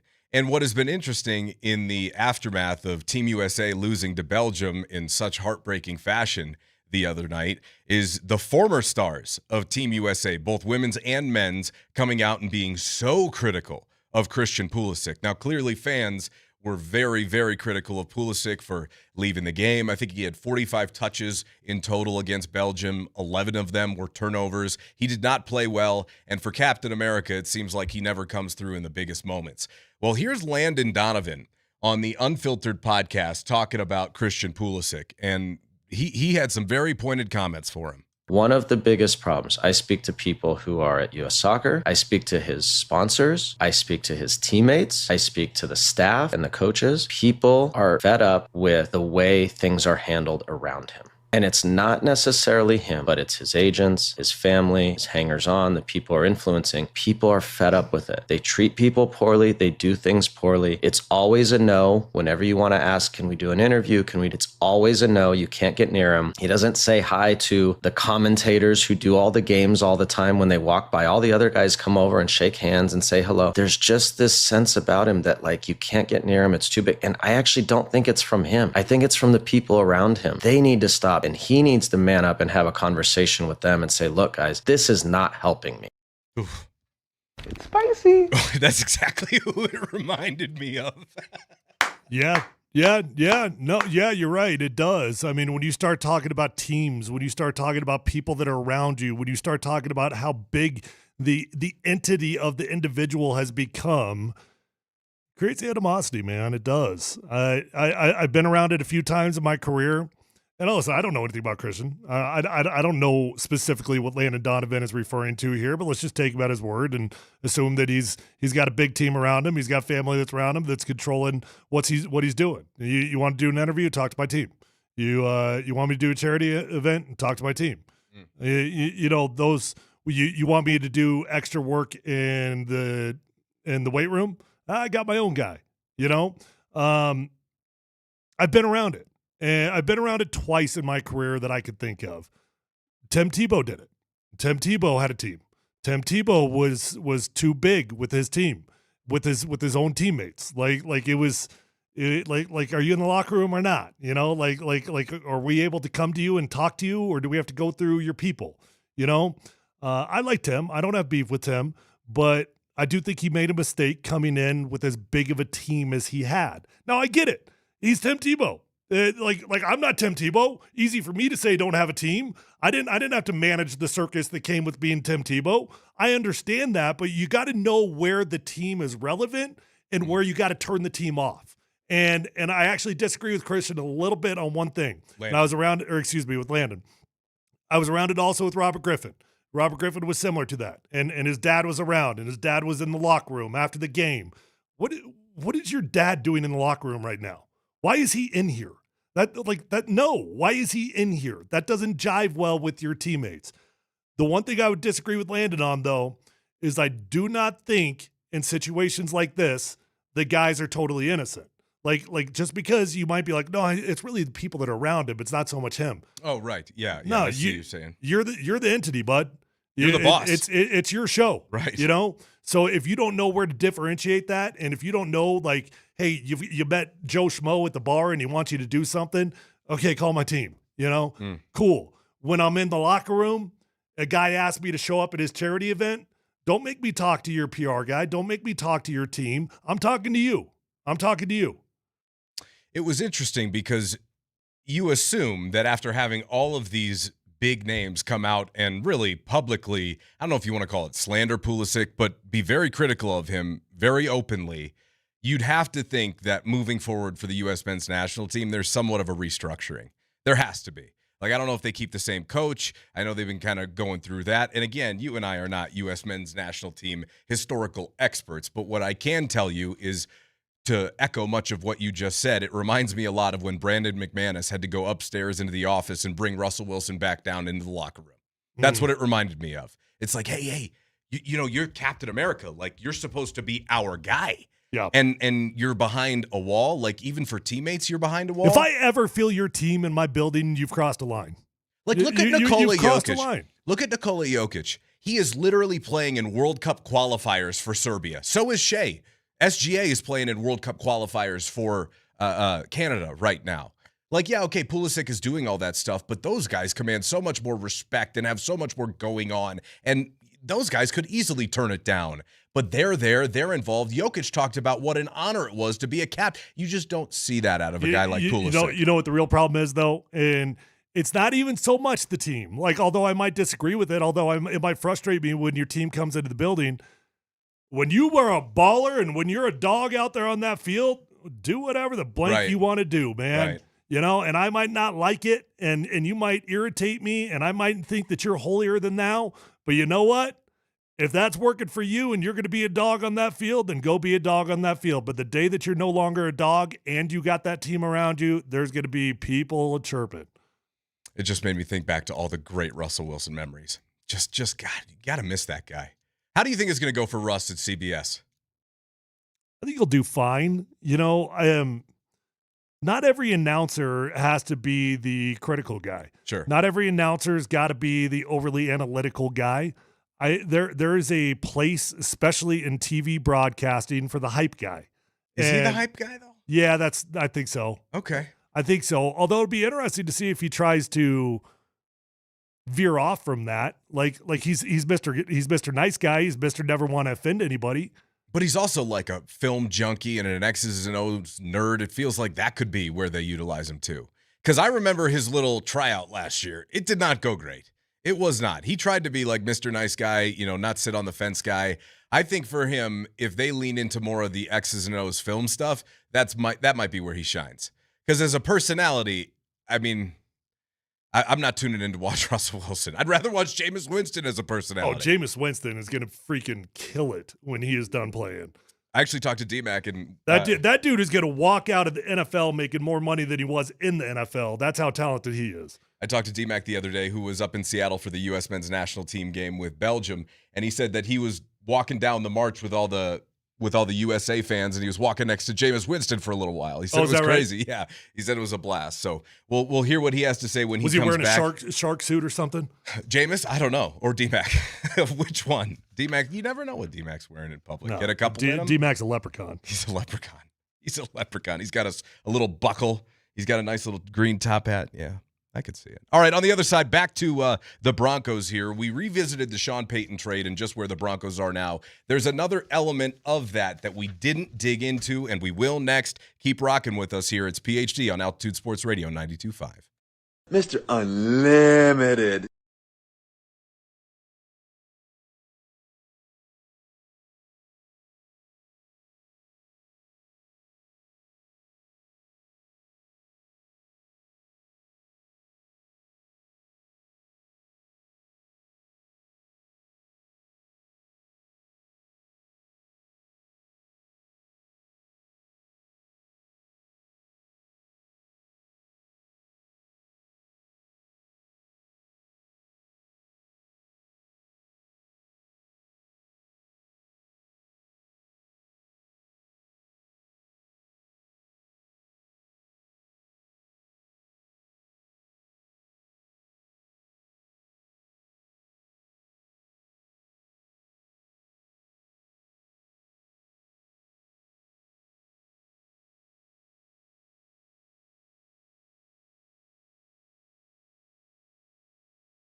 Welcome back to it. Matt Smith in for DMac alongside Tyler. No Scotty, no Dan Tanner, but Chris Mitchell is with us behind the glass.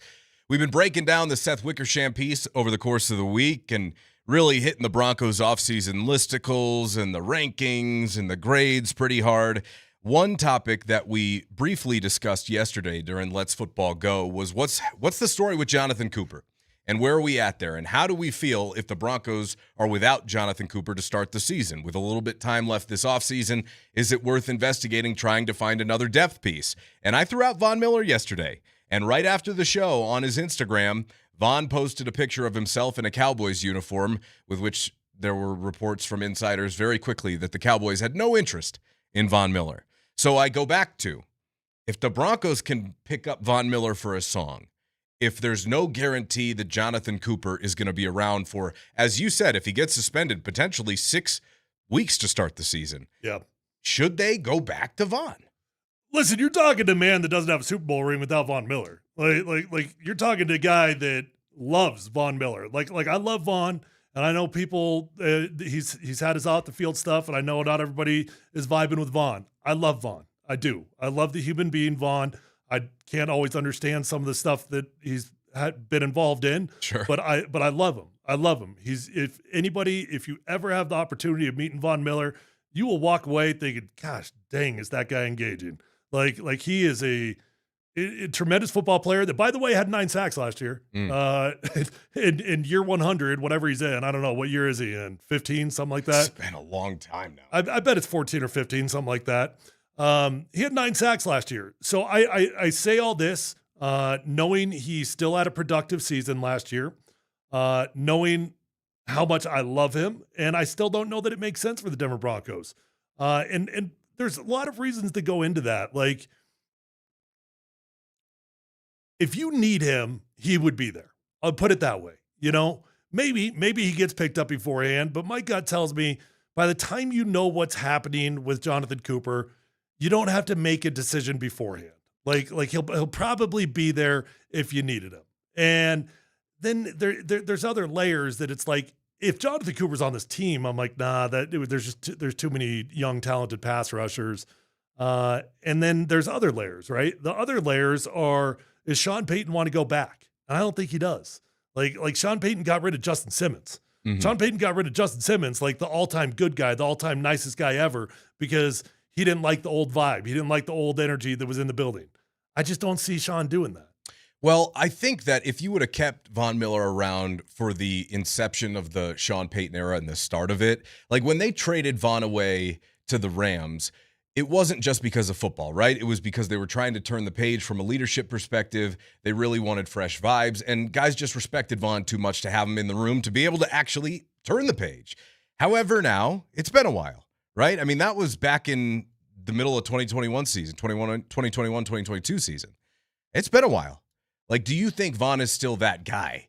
I think now you bring Von in, he might not command that type of role. I think he'd be there to help because, let's be honest, Tyler, the options for Von Miller right now are not many. I mean, they're not any at the moment in time. However, to your point, I do think somebody will pick him up at some point because every single year there's a team that thinks that they're a guy away, or probably more realistic than that. Maybe not even a team that thinks they're a guy away. It's a team that feels like we're a championship team. We're in training camp, and all of a sudden our dude just went down with an ACL, and we got a problem. And it's going to happen to somebody. And Von will probably get picked up. I do think he's going to be playing football, maybe not as quickly as what he thought.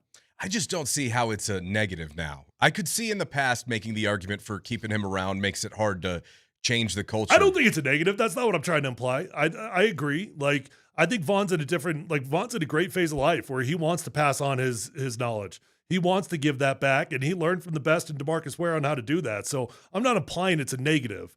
I just don't know that it makes sense. Well, you're not implying it's a negative, but you also said you weren't sure if Sean Payton would want to go backwards. And I'm trying to say is I'm not sure at this point in his career that it would be going backwards. Like, I think it would be a different Von than was here before. So, look, to your point, if you needed him and you didn't bring him in, it's not like Von Miller needs a full training camp to get ready for the season, right? Mm-hmm. I mean, it's not like he has to be there every day. I mean, he's edge rusher. I mean, how complicated in the grand scheme of things, that's got to be one of the easier positions to assimilate on the fly, right? I mean, listen, we're talking about the Band-Aid and we're not talking about the wound, and the wound is Jonathan Cooper, right? Of course. So you're trying to figure out some Band-Aid that you can cover that thing up with, and I'm really fascinated with what the Broncos are going to do. I don't know what they'll do. I know what most teams do. Most teams sit it out. Most teams sit on the sideline and they wait for the NFL to make a decision for them. Not always. The Detroit Lions didn't sit it out. The Detroit Lions got rid of Terry Arnold as quickly as they possibly could. I think the Broncos are going to move on from him. And a lot of people are going to disagree with me, and I might be wrong. I could be wrong. But I think this is the first rodeo. It's the first time you've had a major off-the-field incident. And my guess is, even though Jonathan Cooper is really talented, and when you're talented, usually you get more cracks at it. I think this ownership group and I think Sean Payton are going to make a statement out of it. Man, they just gave him a new deal too. Like, to turn the page, that is a big statement because he's one of the building blocks of your defense. I mean, the pass rush, there was somebody on the text line earlier when we were talking about strengths in the starting lineup. We were looking at it offensively. Well, defensively, do you want to say it's the secondary? Do you want to say it's the pass rush? Secondary. Okay. I would go with the secondary even before Jonathan Cooper got hurt or got in trouble. Okay. So if you move on from Cooper, doesn't that give more credence to potentially needing some help and some depth there? Because who else you got? Q Robinson, DeAndre Tillman. I don't think you have an emergency in that position right Okay. now. However, you could be one injury away from an emergency. And don't you need some depth there? Either way, wouldn't you like two guys behind your ones either way? Well, so, I mean, you've got guys, right? So you've got Nick Bonito, you got Q Robinson. You've got, you brought it up in the break, you got Tillman out there. Jonah Ellis, who they were going to flirt with playing on the inside. If Jonathan Cooper's gone, you could just bank on the fact that Jonah Ellis is going back outside, right? So you got four guys right there. So you got a starter and you got a backup. Yeah. And then you still got guys like Drew Sanders that are still floating around. Not that I'm banking on Drew Sanders for anything. I'm not. Right. But my point is you've got a good starter and you've got a good backup at each position. It's not an emergency, but you are one injury away from a problem. Okay. And to your point, like we just said, like if you run into an issue in training camp, Von's here. I mean, is Von here or in Texas? I don't know. Like, where's he living right Yeah. now? I know he was around here for long. I think he lives both. Okay. Well, we'll see what happens. One of the guys the Broncos do have was just honored in the NFL's top 100 list as voted on by the players.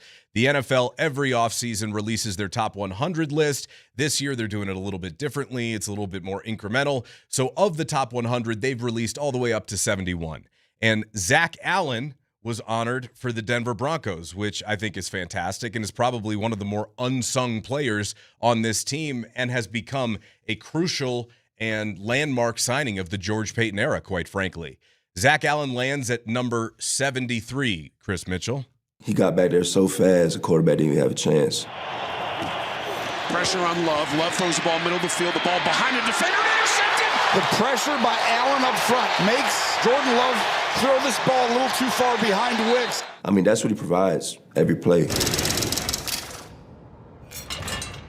That's good. Zach is a hell of a player. That's Making good, quarterbacks.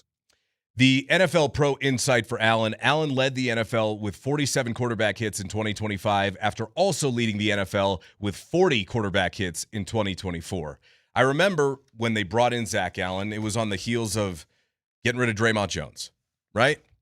Wasn't that when it was? Yeah. And that was your replacement. And we were all talking about, well, look at Draymond. I mean, and you signed him for just a little bit less than what Draymond got to go to Seattle.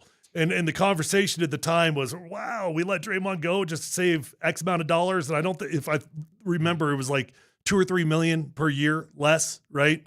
And it was like, okay, well, we let Draymond go. We better have your guy. And he was Vance Joseph's guy. Right.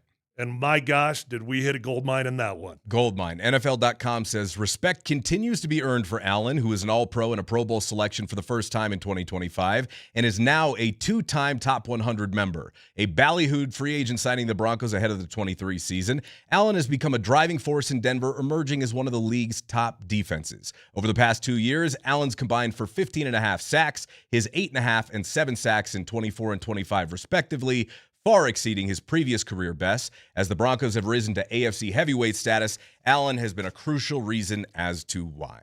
Dude, my only thing on this, and this is still a hell of an honor to be in the 70s, Zach Allen should be higher than that. Zach Allen is such a dog. And the problem is he plays a position that it's hard to get recognized at. But Broncos fans don't even understand, unless maybe some do. But I bet Broncos fans don't even understand how blessed we have been to have players that play the Zach Allen position that can get after the quarterback. When you play that 4-eye position in a 3-4 scheme, traditionally speaking, that is not your role. Traditionally speaking, in a 3-4 scheme, when you play that 4-eye, the defensive end position, you are a 2-gap and run stuffer. To be able to get after the quarterback like we've had over the years in Malik Jackson and Derek Wolfe and now in Zach Allen, it's an insane luxury to have. And it's what turns a good pass rush into a fantastic pass rush when you've got a guy that can do it playing on the inside. Now, ESPN.com also is releasing their position-by-position grades and ranks of the top 10 players at their respective positions. They slot in Zach Allen at number 8. They give him the rank of the 8th best defensive tackle in the NFL. Now, what's interesting is to what Tyler said. There's going to be some split opinion on Zach Allen because he's a bit of a under-the-radar guy. The highest ranking he was given in their survey was as high as 3. Okay. And as low as not ranked in the top 10. So there's a lot of guys that are split on Zach Allen, and certainly this is a position in the NFL that does have a lot of talent. No, I'm sorry. Was he grouped in as a defensive end or a defensive tackle? DT. Defensive tackle. So, see, it's also confusing, right? Because defensive tackle would imply a 4-down scheme. That would imply a guy that plays a 3 technique or plays a shade or on the inside shoulder. In a 3-down, he really plays the defensive end position, which gets clumped in with defensive tackles. And I understand because it makes it simple and it makes it easy. But they are 2 different positions. And in a 4-down scheme, defensive tackles, they get after the quarterback in the passing game. In the 3-4 scheme, they don't traditionally. So if you were to break it down even further into a 3-4 scheme of defensive ends, which is his true position. Sure. Oh, he'd be top 3 easy. Well, he's got, let's see, 1, 2, 3, 4 more years under contract, okay? I think there's a potential for another he just in got a that new deal. Exactly. However, in the years 2028 and 2029, salary goes up a lot. Now, obviously, cap gymnastics, they can change a lot of that. We'll see if he continues to be that level of a productive player. But as you said, I mean, one of these guys, he's almost 29 years old. You figure you got at least a couple more really good years out of Zach Allen, don't you? Yeah. I'd like, he's the type of guy that he could even get another contract. I could see Zach Allen playing it out throughout this whole thing. Maybe you give him an extension at the end rather than a new contract to try to bump it out and lower the salary cap type of thing. But Zach Allen's got plenty of life left in that tank. And thank goodness they have him. Plenty because of gas? Would that have been the better way to say that? I mean, Plenty of gas left in that tank? You do put gas in a tank. Yeah, okay. Yeah. On the other side, we're going to talk to Katie Wingy of Altitude TV as we are awaiting news on Peyton Watson. Are the Nuggets going to give him a new contract? Is it a sign-in trade? Is he going to get offer sheeted? And what about LeBron James? We'll catch up with Katie and hear all the latest on Denver's Hoops team and more. That's next.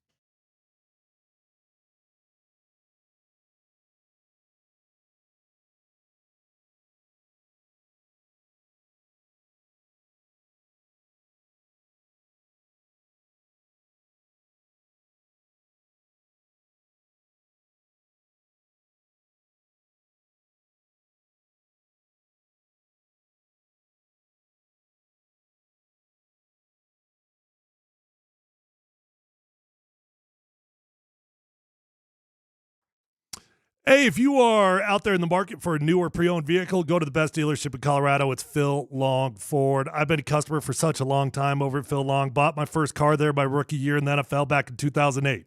And I've been buying cars there ever since because I know them, love them, trust them, and relationships matter to me. If relationships matter to you, you'll probably become a long-term customer at Phil Long Ford. They're going to take care of you, respect your time, get you in, get you out. Give you the vehicle of your dreams at the best price. It's really as simple as that. You don't have to drive all over the state looking for a new or pre-owned vehicle. Just go to Phil Long Ford. They've got over 1,000 cars, trucks, vans, SUVs, electric vehicles, even commercial fleet vehicles on their lot right this minute. So whether you're looking for a new vehicle or pre-owned vehicle, the vehicle of your dreams is already on the lot at Phil Long Ford. And they've already got the best prices at Phil Long Ford. They also have an award-winning service department. So once you buy that new vehicle, keep it serviced over at Phil Long Ford, and you're going to love that ride for a very long time.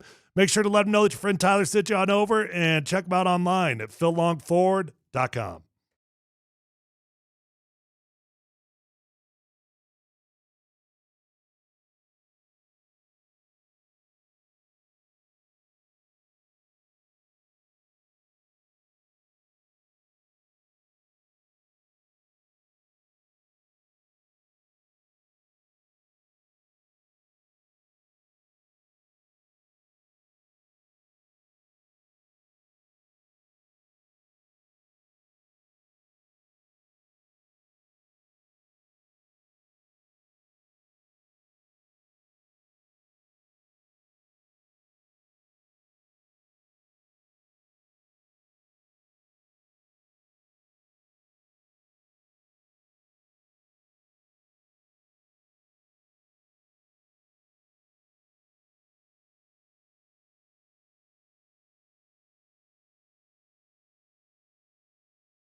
Welcome back to it. Matt Smith in for DMac alongside Tyler Polumbus. Scott Hastings is out today. And on the Ramos Law Hotline, we bring in Katie Wingy, of course, of Altitude TV and Altitude Sports Radio. Hey, Katie, how you doing today? Hi, guys. I'm doing well. How are you? We're hanging in there. We're patiently awaiting some Nuggets news, and it sounds like the first thing we should be waiting for is what the story is with Peyton Watson. How do you feel about what's going on there? Yeah, I think I'm in the same position you guys are. We're kind of just all waiting for any sort of update on what's going on with what the Nuggets are trying to do. It has been interesting seeing some of the conversations around what could potentially happen, but unfortunately, I don't know much more than you guys know, and I think we're all just kind of in this position of letting the conversations happen as they will. I think the Nuggets have made it very clear that they're trying to get Peyton Watson back. They understand the value that he brings to this roster and to this team. So they're kind of just waiting to see if that will work out in their favor here. Well, it kind of feels like he's running out of options, at least to my knowledge. It seems like it's down to the Clippers, and at this point, the Nuggets are probably just like, all right, well, let's see what kind of value you got out there. So are they playing a little bit of a game of chicken with him? I think they're absolutely that's a factor in what's going on. You have to see what the market value is, and the Nuggets have kind of stayed true to letting him explore those options and seeing what potential other teams are interested. So I think that's part of what's taking so long, right? Is letting Peyton Watson and his team see what else is out there, see what fits there might be, see what from a salary perspective what he wants, if teams are willing to pay him that amount of money. And the Nuggets are just kind of holding their ground on, okay, well, we can match whatever someone offers you, so go do your thing, and we'll be ready on the other side. What would be the dollar figure that would make you uncomfortable with paying Peyton Watson? I honestly, that's kind of above my pay grade to even consider or think about. I let the pros do that, but I do know that given the way the Nuggets lost to the Timberwolves in the first round, is he a $25 million player? Like, is that comfortable? Is that good? I think when you think about Christian Brown's deal and what he's earned and the way that the Nuggets handled that, you have to think that Christian Brown and Peyton Watson are comparative, right? Like that to me is like, okay, those two they have different roles and can provide different things, but if that's what the Nuggets wanted to do with CB, it does feel like they would want to do something similar with Peyton Watson, or they'd be willing to, I should say. It's interesting, Katie, because when you look at this team, and obviously you are right there and you're close to this group, from the outside looking in, following the first round exit, it was humiliating, it was disappointing. What was the vibe around the team? Because if you were to just extrapolate a couple of months, they're bringing back David Adelman. It appears right now the majority of the roster is returning. So despite some of the disappointment, the upset from the fan base, from some of us watching on the outside, it seems like the team may not have panicked as much or overreacted quite to the extent that we are in the front office. Yeah, it's a really good point. I think disappointment is the word that everyone can use and everyone can latch on to, because there were such lofty expectations of this team and, their potential. We know that healthy, they're capable of winning a championship, right? And I think that was kind of the mindset that everyone went into the playoffs with was, okay, well, there've been some bumps in the road throughout the regular season. They still managed to find a way to win 54 games with a very beat-up roster. Things will just come together. There was this hope, and that's what, having Jamal Murray and Nikola Jokic has provided in the past for the Denver Nuggets, is this ability to rise to the occasion, this ability to take things to a new level when the playoffs hit. And unfortunately, that just didn't happen against the Minnesota Timberwolves. Jamal Murray didn't play as well as he's capable of playing. Nikola Jokic didn't play as well as he's capable of playing. But I do think there is still this very strong belief that those two are going to be playing incredible, some of the best basketball in the entire league come postseason play and throughout the regular season as well. To me, it was much more of a disappointment in not playing up to your potential, but also in just the unluckiness of the injuries, right?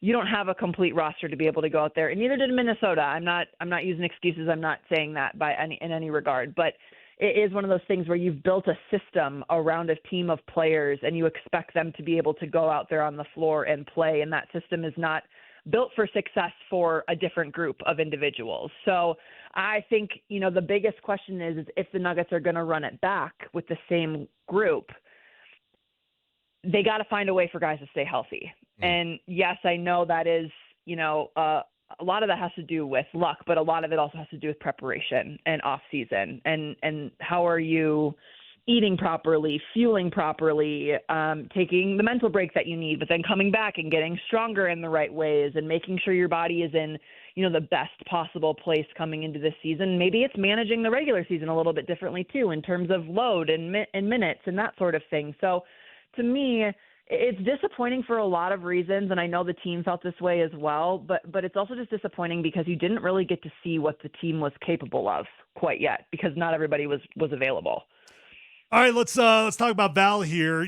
Val, when he first got here, was kind of like, gosh, he's everything that you want him to be, and it was great. And then for whatever reasons, they just weren't using him as much, and now he's gone. And Nuggets got nothing out of it, but they do get $8 million back.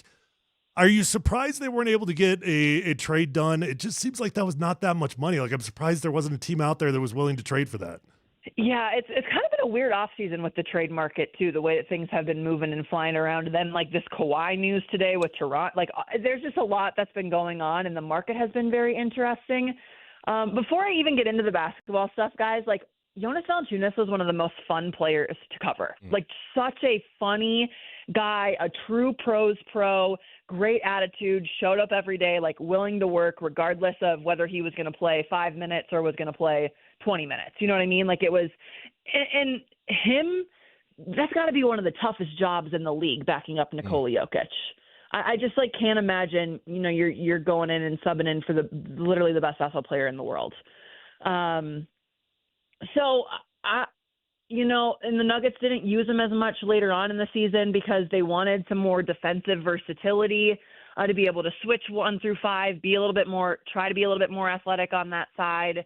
But then, you don't have as much ball handling either. So then they put in Tyus Jones during the playoffs and had some good stretches with him and Val playing the pick and roll game together. I kind of thought with them bringing back Tyus Jones, you need, another great screener for him to be able to play that pick and roll game, because I think that's really when he's at his best in terms of running a second unit and that sort of thing. So there were some surprising elements to it for sure. You get the money back. The Nuggets are in a really tough money situation right now in terms of the second apron and all that. And again, that's way above my pay grade for understanding it, but I do know that they're pretty limited in what they can offer and where they can go there. But it'll be interesting to see. I think the Marvin Bagley situation that's been reported, nothing is official quite yet, but you have another big that you can go to off the bench now, and maybe they felt like, okay, we've got that option. We don't necessarily need Val. So, Katie, it kind of sounds like, and Katie Wingy is our guest, it kind of sounds like you're telling me that inside the building, they believe that had they been healthy, they're as good as anybody, and they feel the same way about next year. As long as they can find a way to maintain their health, there's no reason why they shouldn't compete for a title next year. Yeah, I think that if they find a way to maintain their health, they feel like they have a chance. I do think that, losing to Minnesota in the first round and then seeing the way, especially the Thunder Spurs series, the way that series was played, there are some glaring issues that the Nuggets are missing, right? Like the athleticism, the defensive versatility. I do think the ball handling is a huge issue. You have to find players that are willing and able to bring the ball up the floor in a very confident way, being challenged. There are a lot of teams that are pressing full court once again. That's becoming more of a trend in the NBA. So it can't just be all on Jamal Murray. That you're asking too much of him to, be able to play both sides of the basketball and be pressed for the duration of the time that he's on the floor.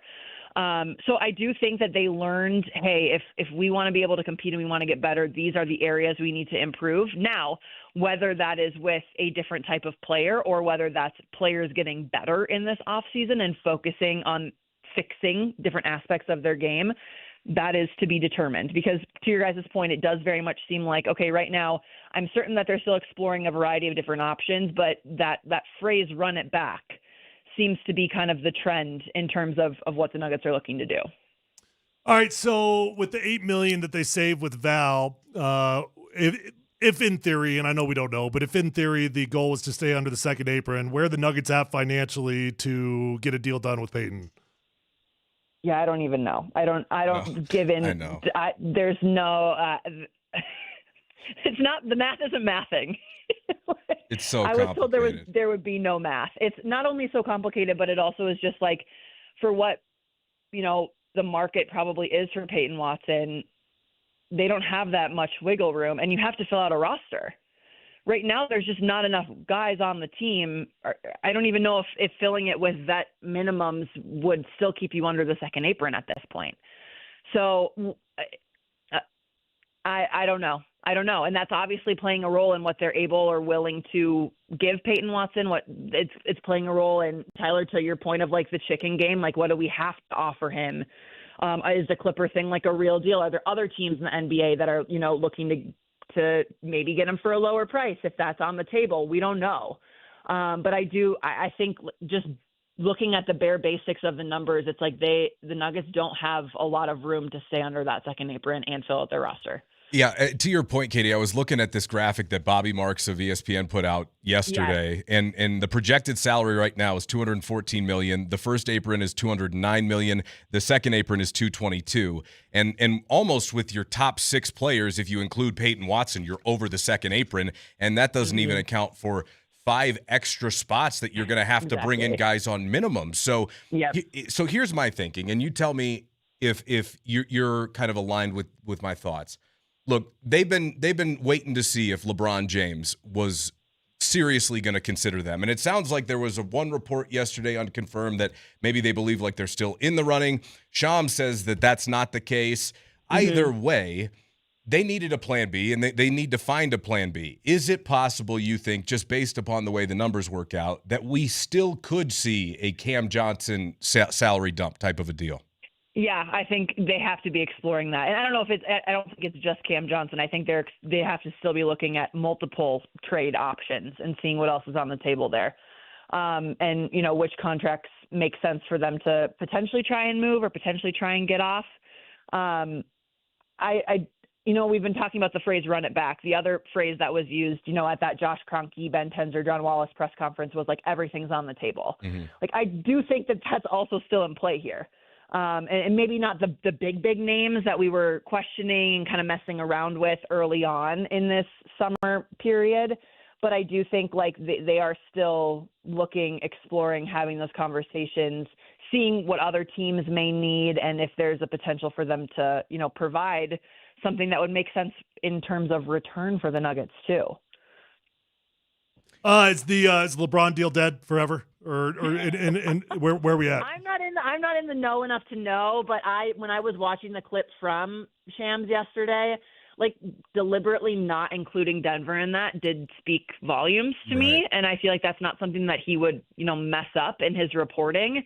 It kind of does seem like, guys, that LeBron is just like taking the sweet time.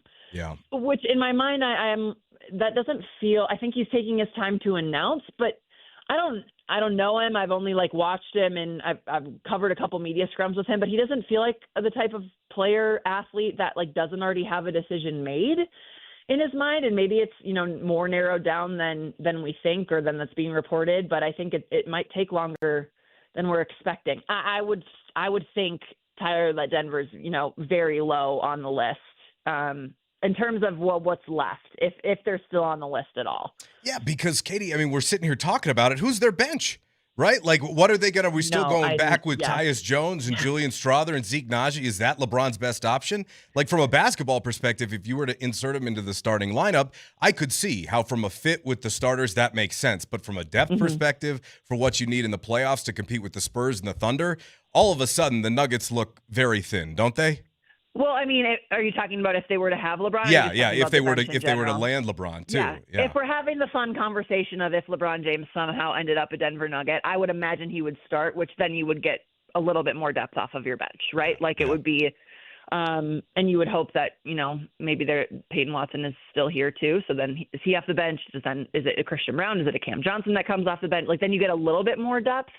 But right now, that's one of my main concerns with this Nuggets team is what are you have I think John Wallace used the word seasoned, a more seasoned roster. You have a bunch of players in your starting lineup that are insanely talented and very good, but they're also just at older stages of their careers. Right. And if we're talking about keeping them healthy and we're talking about being very strategic with how we use them and protecting their bodies and making sure they're ready to go down the stretch, you have to have a bench that's able to come in and do some stuff. and make a real impact and hold it down while their minutes are kept at a decent place. So that to me is like, okay, what's going to happen there? Because the conversation is we need this team to be healthy. But if you don't have a full roster to be able to relinquish some of the pressure off of that starting group, that's not a position that you want to be in. We appreciate your time this afternoon, Katie. Thanks so much. Have a good rest of your summer, okay? Yeah, no problem. Thanks, guys. That is Katie Winge, of course, of Altitude TV, joining us via the Ramos Law Hotline. Car accident? You need Ramos Law. Medical doctor and attorney, ramoslaw.com. No dumb questions. Chime in on the text line, on Twitch, on YouTube, however you watch the show, because that comes up next.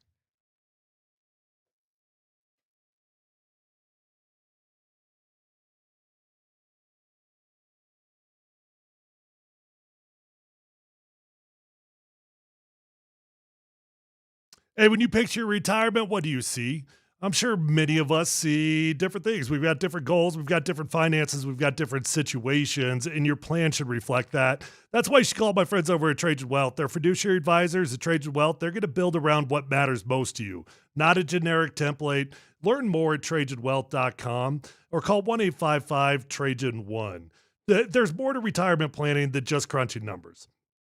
The fiduciary advisors at Trajan Wealth, they coordinate your investments, taxes, and estate plan around your actual life because all three of those need to be working together. Every piece is going to be working towards the same goal under the same roof at Trajan Wealth. Just visit TrajanWealth.com to get started or call 1-855-TRAJAN-1. Guys, I met with Trajan Wealth a few months back. I'm a client. I couldn't be happier. They took the time to get to know me, my family, my finances, my needs, and developed a customized game plan that I could feel good about.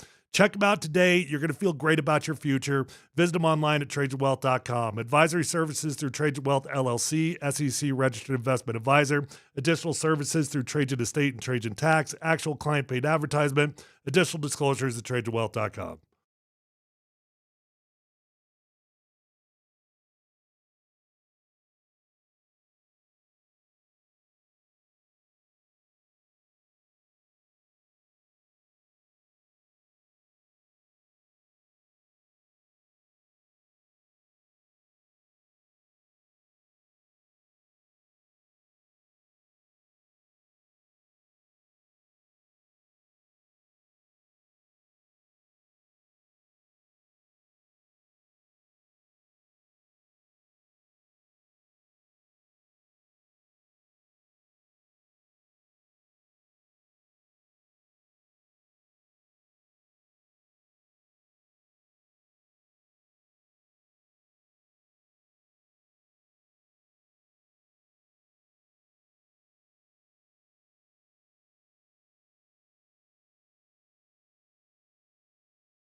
Matt Smith in for DMac. Tyler Polumbus here. No Scotty this week.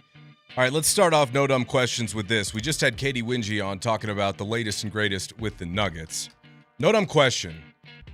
Do the Nuggets have to get worse for a year to be able to get better?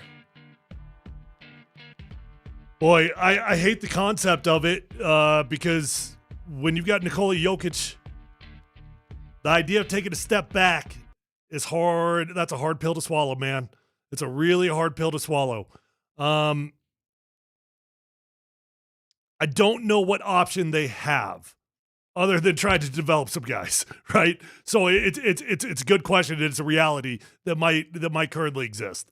Because right now, if you were to sign Peyton Watson, the top 6 takes you over the second apron. If you're to give Peyton Watson a raise, the top 6 on this team alone takes you over the second apron.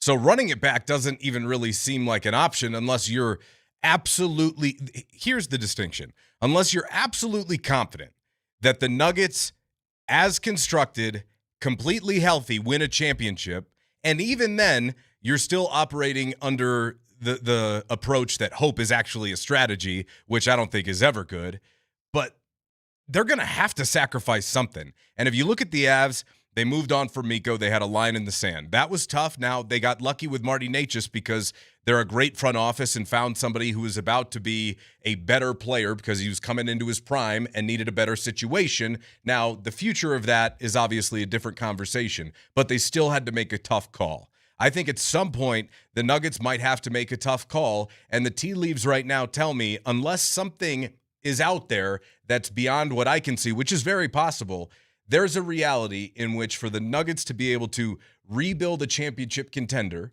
if you harbor the belief that you don't think even healthy completely that this is a contender right now, that you might have to get worse before you can get better. You know, I'm not going to lie. It's not like I understand everything that's going on right now. I don't. The Val deal to me is just like, I don't get it. You're telling me like $10 million in the NBA is nothing. That's absolutely nothing. It's chump change. Cool. Like I'll pay my 12th guy on the roster $10 million. There's nobody in the NBA we could trade Jonas for $10 million. Nobody in the NBA that wanted to pay that.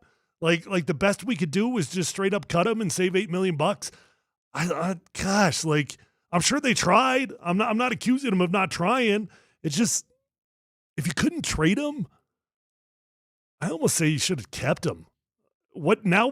Now what are we doing with the backup center? Well, Marvin Bagley would hypothetically be that guy. Yeah. Okay. All right. Which is why I say you might have to get worse before you can get better to be able to create some space to then go add somebody. Someone smarter than me is probably going to say, well, you cut Val because you need that money to sign Peyton Watson. Exactly.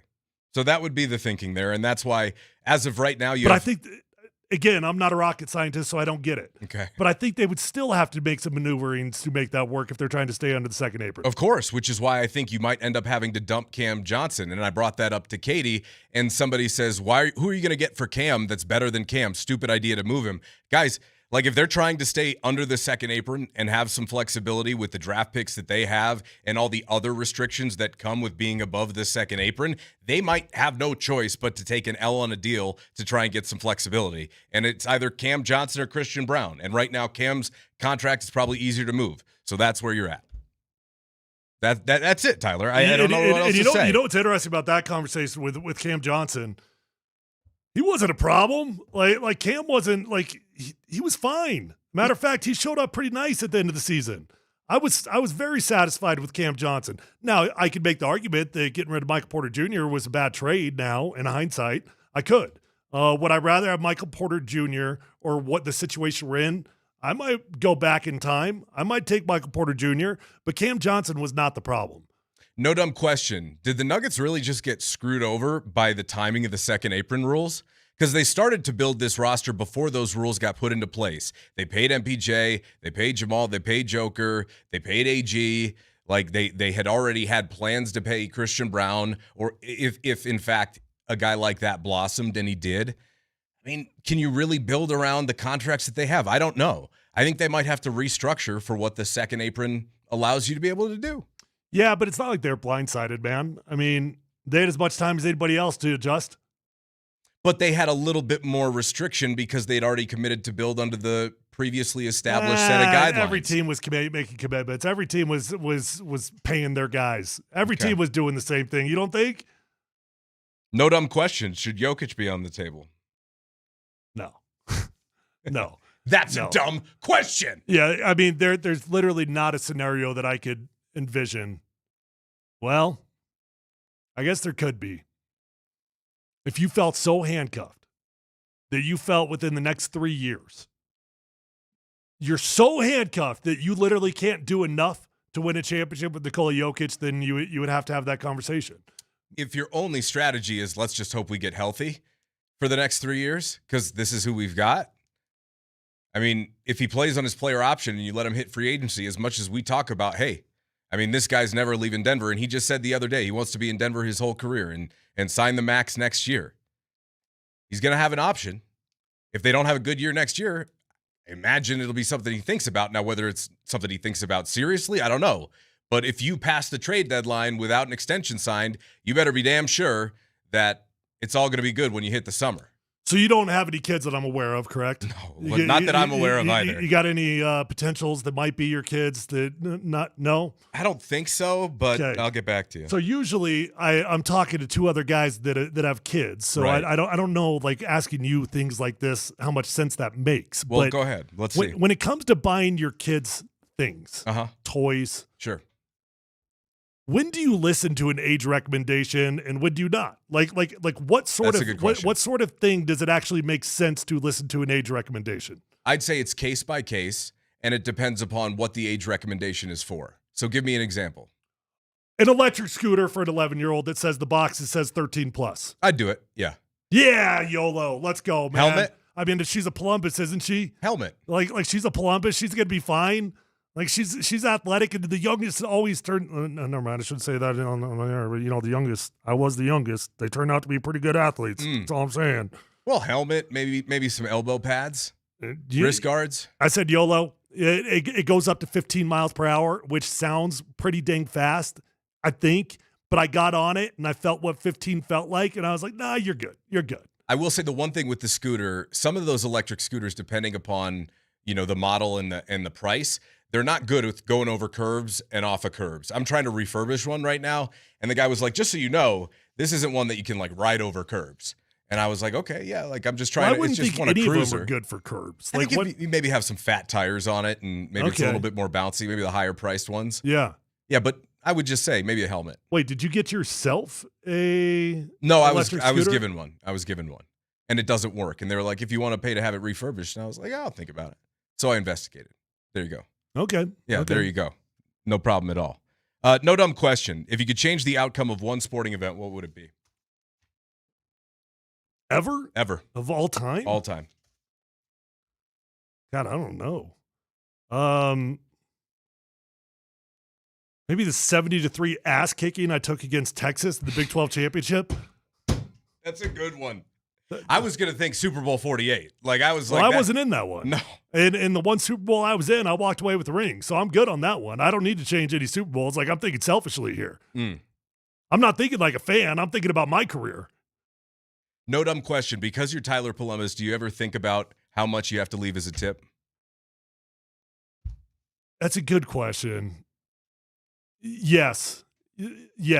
Sometimes when I'm like, this doesn't really feel like a typical service to me, which I've got beef with a lot of the tips. But sometimes when I make a judgment call that it's not a tippable service, but you expect a tip out of me, I'm like, you probably know who I am. I guess I'll give you something. Does that cross your mind? You're like, yeah, it totally does. This person's a sports fan. Yeah, they definitely know me. It absolutely does. I believe it because it would cross my mind. I'd be like, oh, what's up, Tyler? Damn it. Yeah, it's a good question. Which tippable services do you object to? Basically anything that I have to stand up to order at. Okay. If I'm standing up to order, I don't really feel like it's a tippable service. So like Qdoba, Chipotle, that type of a thing? Yeah. Coffee? Yeah. All of the above. If I'm in my car, I don't feel like it's a tippable service. Damn, Tyler doesn't like to tip. You heard it here first. It's PHT. That was No Dumb Questions. We are live from the Backus and Shaker studios. On the other side, back to the Broncos and your comments on the Shop Mazda text line. One price, one person. 1 hour, 303-504-0925.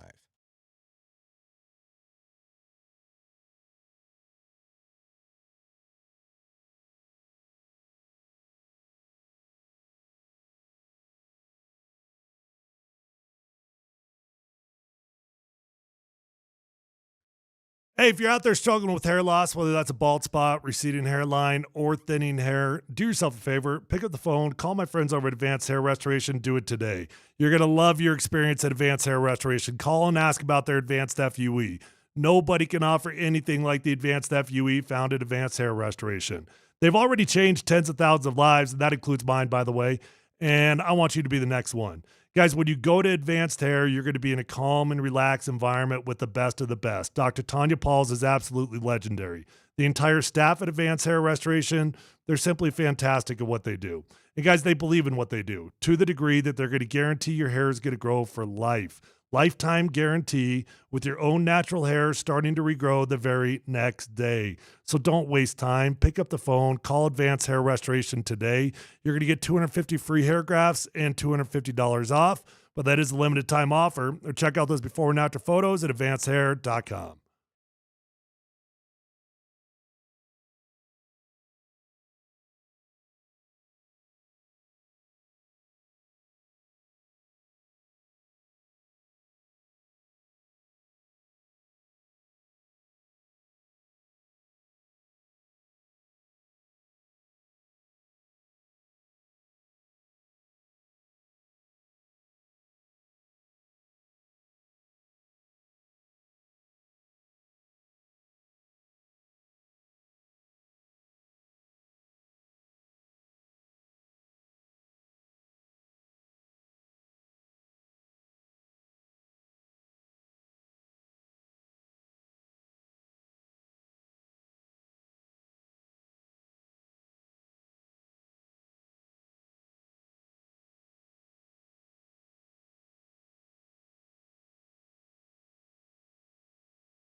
Matt Smith in for DMac alongside Tyler Polumbus. No Scott Hastings or Dan Tanner this week. We had Katie Wingy earlier on the show talking about the latest and greatest with the Nuggets. And over the last couple of days and since the beginning of the week, it seems like the Nuggets have slipped, Tyler, further and further out of contention for LeBron James. It was a fun pipe dream, and we talked to Adam Morris of DNVR earlier in the week. He agreed with us that it feels like a pipe dream, and right now it feels like all smoke as it relates to LeBron to Denver is pretty much done. Unless you told him the right thing. Unless you did. And there's an opportunity to do so, as per the latest report from Shams Charania. Chris Mitchell, will you share that with us? Wrinkle that has occurred in the last several days is some of the leading suitors for LeBron James, whether that's a Golden State, a Cleveland, Miami, Minnesota, Philadelphia. Some of them have been able to send a voice note to LeBron James via Rich Paul. So whether it's an owner, a president, or a general manager being able to record a voice note, I'm told, send it to Rich Paul, and that makes its way to LeBron James. This is just a part of LeBron James's process of studying as he makes a decision. He has not been in a rush. There's been no timetable that he's been operating under. Voice notes, huh? That's it? You got to send a voice memo? Do you ever use the voice memos? Yeah, I do. You do? I do. So like instead of texting somebody, you'll do a voice memo and send that? I would say maybe like 5% of the time. It depends upon what I have to get out. If it's complicated or I want to say something funny that's better coming through a voice note, I'll use it. How about you? I'd never. I don't think I've ever once used a voice note. It seems annoying to me. Like, if you want to talk to me, then call me. If you want to send me a voice note, like, you can call me. I don't like picking up the phone. I'd prefer that you text me. But if you need to actually use your voice, you can call me. Otherwise, if I'm opening up my text message thread, I'm expecting to see a text message. And quite frankly, I would doubt that people would actually process that voice memo as well as they would text that's in front of them. Because when you send the voice note, all the text just automatically transcribes, and you can read it as a text as opposed to listening to it, is what you're saying. And so here's our thought, okay? It ain't over till the fat lady sings. LeBron isn't signed anywhere yet. I think we have an opportunity here to change his mind. So on the Altitude Sports Radio app, at 2:40, if we have any great submissions for voice notes for LeBron James to try and sway him back to the Nuggets. Or maybe you don't want him to come to the Nuggets. Yeah, maybe you don't. I mean, you could try to sway him, or you could try to make sure that he does not come here. You like LeBron? Try to get him here. You hate LeBron? Let him know. So you've got until 2:45, voice of the people, any good submissions that, of course, don't require a lot of cleaning up. And if they do, I understand the frustration. But remember here, we are on the radio. If there's any good ones, we'll play them. And at 2:45, Tyler and I will record a voice note for LeBron ourselves. But I kind of like the idea because it's like, hey, I'm not trying to get into a big telephone conversation with you where we spend an hour and a half on the phone and you're schmoozing me. No. You got realistically a minute and a half, maybe a little bit more to try and make your case because it's not that complicated. I just need the facts here. So it's interesting the way LeBron's going about this. We'll get back to that here coming up at the end of the hour. But back to the Broncos now, and we talked a little bit earlier about where Denver is coming from just a short while ago, how bad it was after trading for Sean Payton and everything that's happened, managing to deal with Russell Wilson's dead cap money. It's been remarkable, and a big part of why they are where they are is ownership. And Tyler, since the Walton Penner family ownership group bought the Broncos, the one thing that I've been pounding the table for to try and explain to Broncos country is how lucky they have it, okay? These people are, first of all, the wealthiest owners in the NFL. That helps, okay? Secondly, they are completely committed to not only allotting every available resource that the team needs to committing to that. They just built a new practice facility. They redo the fields. They're building a new stadium on their own dime. They redid the jerseys. We understand what they've done, right? But they've spent time there. It's time on task. Greg Penner is always around. He is readily available in the building and a welcome presence to be able to talk to, quite frankly, whoever. He's a great guy, and it's been phenomenal having him around here. And this summer, I think illustrated the best example of it yet, and you have to look no further than the Chicago Bears and their whole stadium debacle. Just how good the Walton Penner family ownership group has been, considering They bought this team after having acquired Russell Wilson, and they thought for a couple years they'd be able to learn on the fly while their team was competitive because they have a franchise quarterback, and all of a sudden it blew up in their face, and look how quickly, as non-football people, they've been able to transition this thing. Well, it's been pretty incredible, man. I mean, this ownership group is special, and you did bring up that they're around. And that was one of the topics of conversation when when it was really more about Rob Walton at the time, and we didn't know how it was going to go down. We knew Greg Penner and Kerry Walton were going to be involved, but, it was like, okay, these people, they can do anything in the world that they want to do. And they've clearly got a $1 billion organization already that's way more valuable than the Denver Broncos and Walmart. Is this going to be a hobby for him, or are they going to actually be seen? Or are they going to be in the building? No, this is Greg Penner's job. This is what he does. Kerry, they're around every single day. And you did mention, like, good people. I'm telling you, I've gotten to know them both. And if you had the luxury of having a conversation, you'd be like, these people are billionaires. Like, very unassuming. They just seem like my next door neighbor. Right. Like seriously, they're just incredibly calm, normal human beings that are engaging, that are interested in you, that ask questions about you, that they've got time for you, and they care about the community. So yeah, it's been what a luxury it's been to have this ownership group come in. And if you just look at, again, I bring up the Bears as a reference because it's such a mess. I mean, this is an ownership group that, quite frankly, doesn't have the capital to really succeed in today's day and age of the NFL. It's no longer some sort of, you just became a billionaire. It's family money, unless we're talking about real wealth here, a couple of billion. That really doesn't do much for you anymore. And so to have an ownership group like the Broncos have, and to never have to worry about anything, whether it's Bo Nix, whether it's Sean Payton, I have so much more confidence that the regression that we experienced here in Denver after Pat Bowlen, unfortunately, was past, his ability to really run the team, and it was given to the kids, and then there was a fight. Like, I don't think we're going to see that. I don't. Maybe the Broncos end up progressing one day, but the floor should be so much higher because from an organizational perspective, we see the NFLPA surveys every year.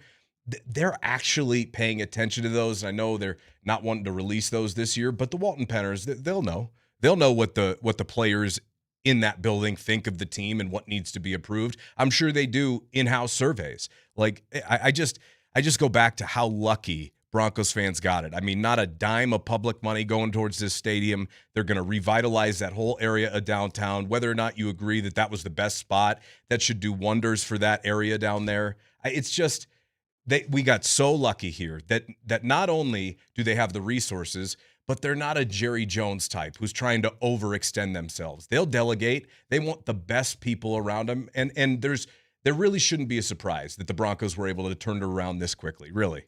Well, it seems easy right now because they got it right on their first ever quarterback.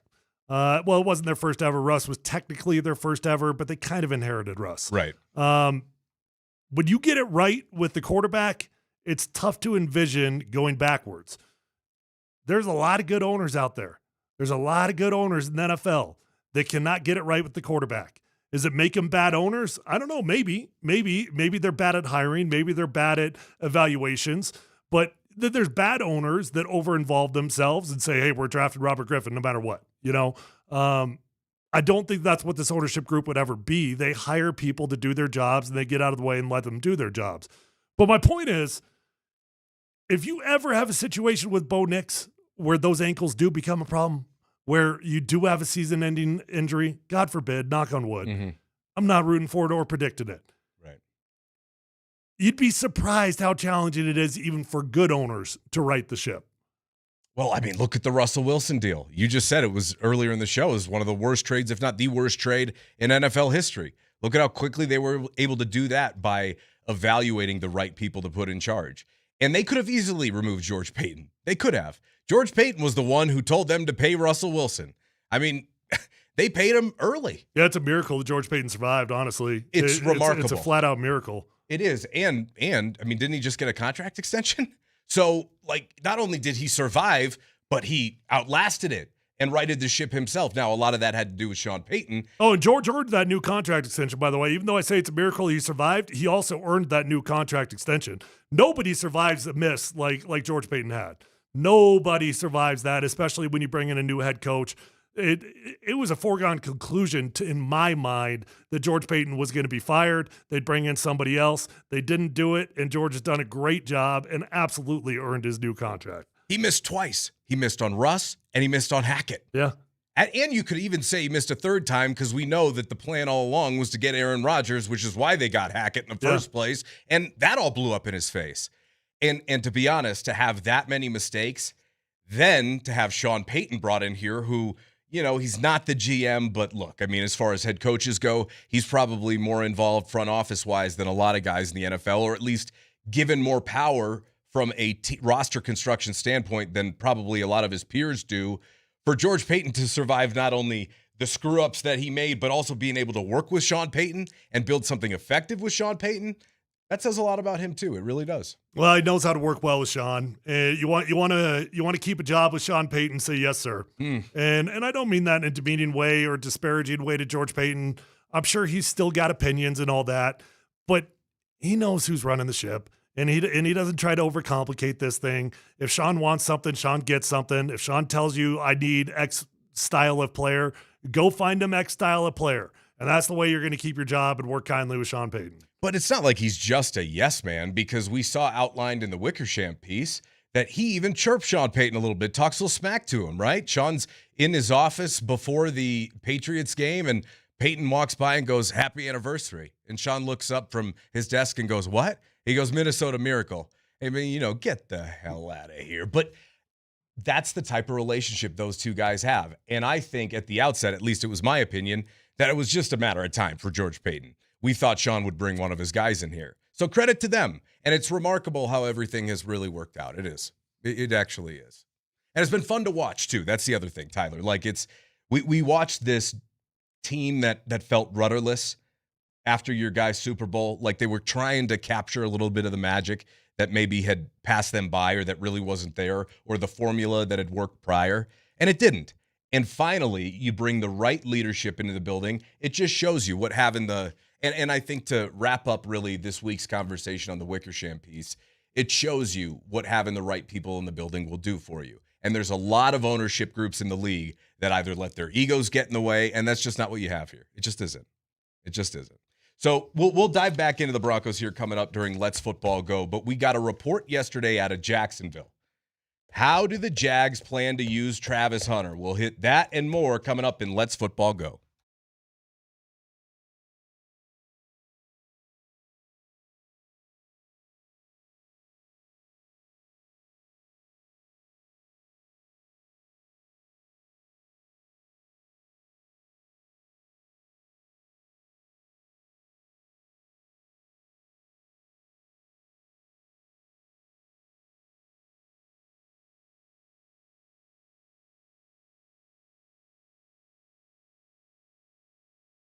Hey, it's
Playoffs?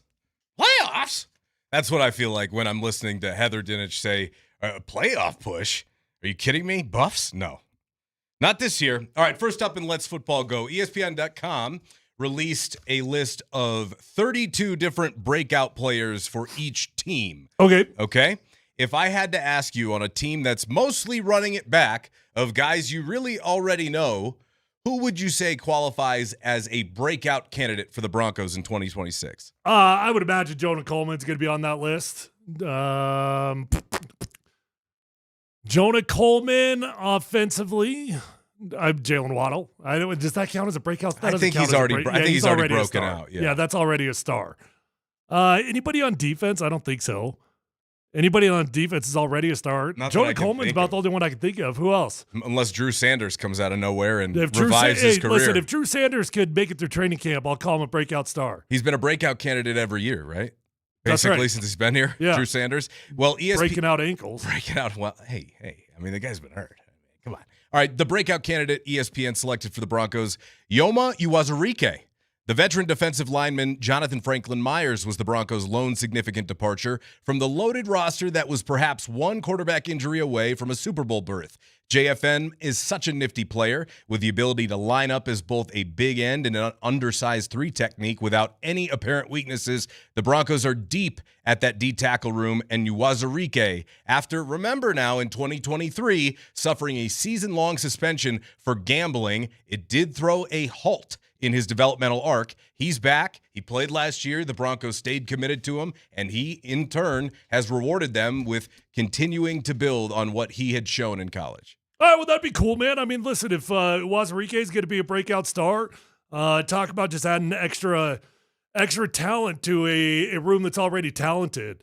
It's not a name I would have thought of, I guess. Like, okay. I mean, it's kind of tough to become a star at that position. I'd agree with that. I think a breakout contributor, maybe, because the Broncos are mostly known, at least they're returning everybody. Unless somebody really just makes a big leap this year, it's hard to pick, I think. The breakout guy, it's hard to pick. Like, who are you going to go with? RJ Harvey? I thought Jonah Coleman wasn't bad. It wasn't bad. I'm trying to think if there's even anybody else that could be, like defensively, everybody's established. Has Pat Bryant broken out? No, he definitely is not broken out. So there you go. I'll give mine to Pat Bryant. I mean, he was incredibly effective when healthy. He clearly has a rapport with Bo Nix. I don't even think Marvin Mims is broken out. I mean, he was a Pro Bowl returner. He's broken out in special teams. I mean, as a receiver. Okay. Like, Marvin Mims could still be a breakout star. Yeah, I don't see anything wrong with that. Maybe somebody in the tight end room. Justin Jolly. Who knows? You never know. All right, next up. That would be nice. That would be nice.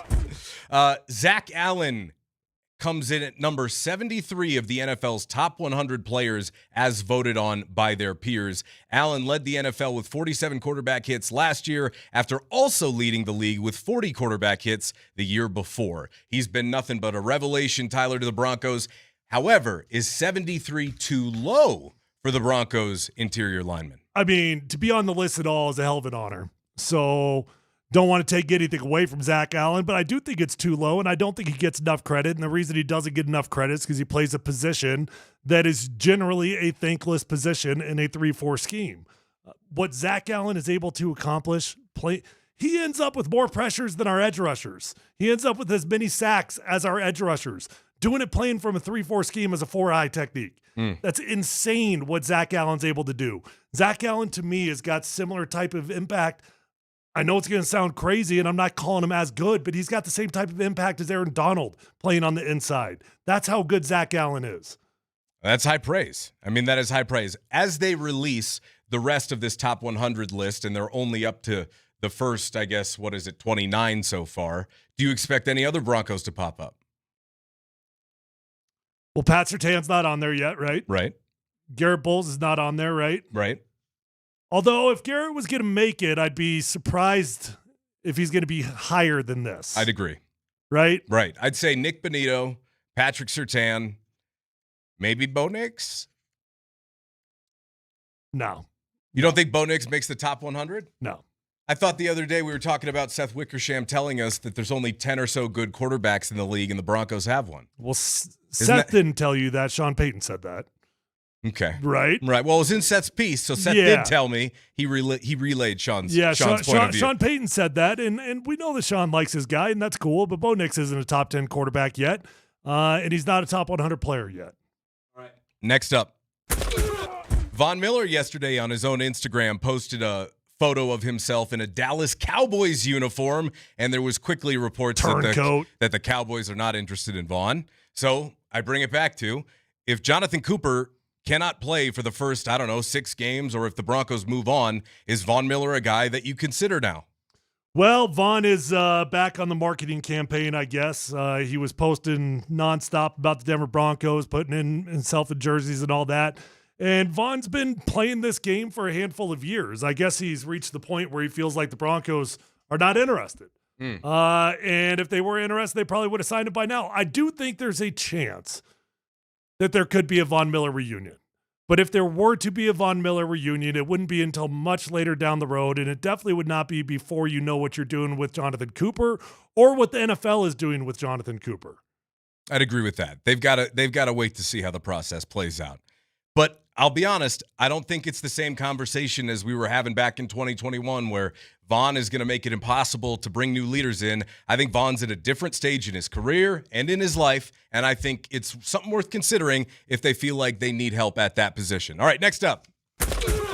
Travis Hunter. We all remember the Heisman winner. Well, after suffering a knee injury that shortened his rookie season, Travis is back, and now the Jags have a little bit better idea of how they plan on using the unique two-way star. Yeah, look, the Travis Hunter show is just getting started. I know there's been a lot of talk about where he will and won't play and how much of usage. Look, he's ready to be unleashed and show why they drafted him number 2 overall. Talking to people there down in Jacksonville, he's running over 20 miles per hour, which was faster than he ran before that knee injury. He's cutting. He's in great shape. He should be full go for training camp. And he is still going to play both sides of the ball. The cool thing for Travis Hunter and the Jags is now they can unleash him as a starter on defense, and the goal is to eventually have him play nearly all the snaps on defense in a particular game, and they think he can be elite on that side of the ball. I had one coach with the Jaguars tell me if he can continue to develop and show what he started to show last year, you guys, the media, are going to be talking about him as a top 10 cornerback this time next year.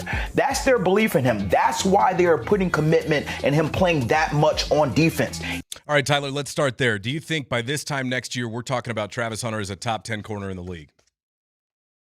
I hope so. I'm a huge fan of Travis Hunter. I don't know. I do think that if they lock him in on one side of the ball, maybe.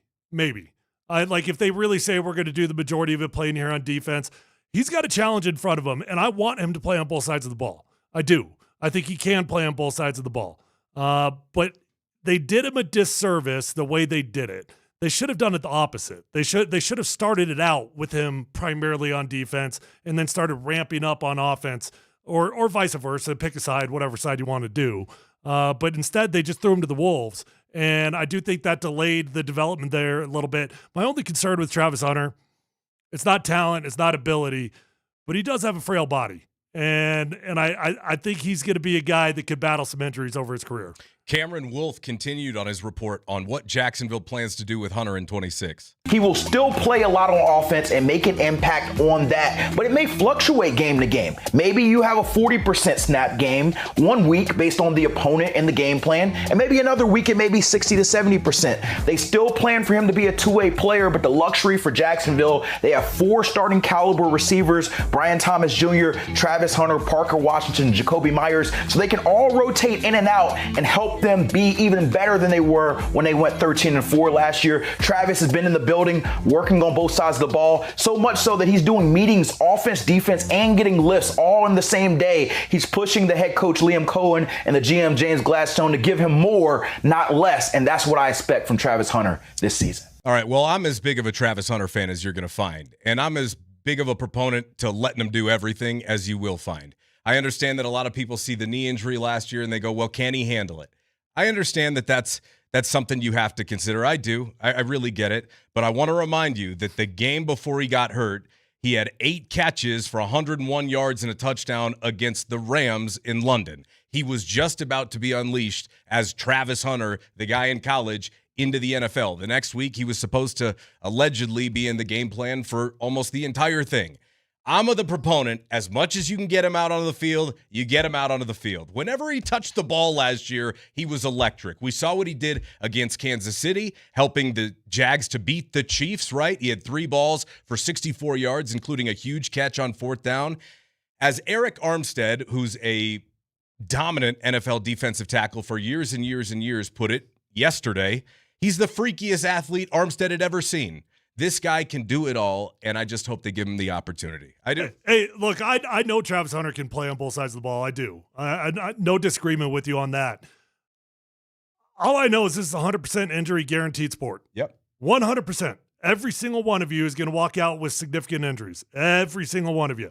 And when you got that, the math says, when I got you on the field for twice as much, well, math ain't mathing on that. Like injuries are going to be something that you've got to be very, very cognizant of with Travis Hunter, especially if you've got him on the field for twice as much action. But they did not move up to get him to just be a cornerback. They moved up to get him to be Travis. I don't disagree with what you're saying because I know they planned on using it on both sides of the ball. People move up all the time to draft corners. The Kansas City Chiefs, and I'm not saying it was smart, but the Kansas City Chiefs did it this year. You know, like not to 2 overall. What did they go up to? They went up high. Yeah, I'd have to go back. It was really high. I think it was top 5, wasn't it? I forget. It was like 2 or 3. Yeah, okay. I mean, it was really, really high. Corners do get drafted that high just to play corner. That's not a true statement. Like I would agree. I would agree the Jags did not. That was not their intention. But corners do get drafted there. Okay. All right. Well, we'll see. Either way, I can't wait to watch him play. He was really starting to come into his own, and I expect big things from him in year 2. Next up, the NCAA is opening an investigation into Cincinnati. Of course, they already went after Texas Tech, and Brendan Sorsby in the Big 12 had to respond to Texas Attorney General Ken Paxton, and it got messy, and then you got the AGs of Kansas and Utah, and look, we all understand what happened on the Texas Tech side for Brendan Sorsby. He will be ineligible this year, and they're going to have to move on. But the Cincinnati side is fascinating because it has been reported that as early as August of 2025, which would have been before the start of this previous season, Cincinnati was aware that Brendan Sorsby had gambled on his own games, and they were aware that Brendan Sorsby was still gambling. Hold on, let's just clarify something. They were aware that he had a gambling issue, or they were aware that he had gambled on his own games? Both. Come on. Swear. Both. That's been reported. They knew he had gambled on his own games. Yes. Good Lord. Well, yeah, then they're going to get hammered. They're in for a world of hurt. Yeah, it's a big deal. Cincinnati, I think, was kind of like standing there in the corner, like, oh wow, during this whole Texas Tech debacle, like, is nobody going to bring it up that we knew this too? Yeah. And the NCAA now knows. So it'll be interesting to see what happens with Cincinnati. All right, next up, Mitchell, what do you got for us? Ooh, for me. So this is kind of interesting. I got 2 of them for you. The first thing is Yahoo's doing something that I don't think anyone's ever done before, at least yet, which is they're instituting a college fantasy football section.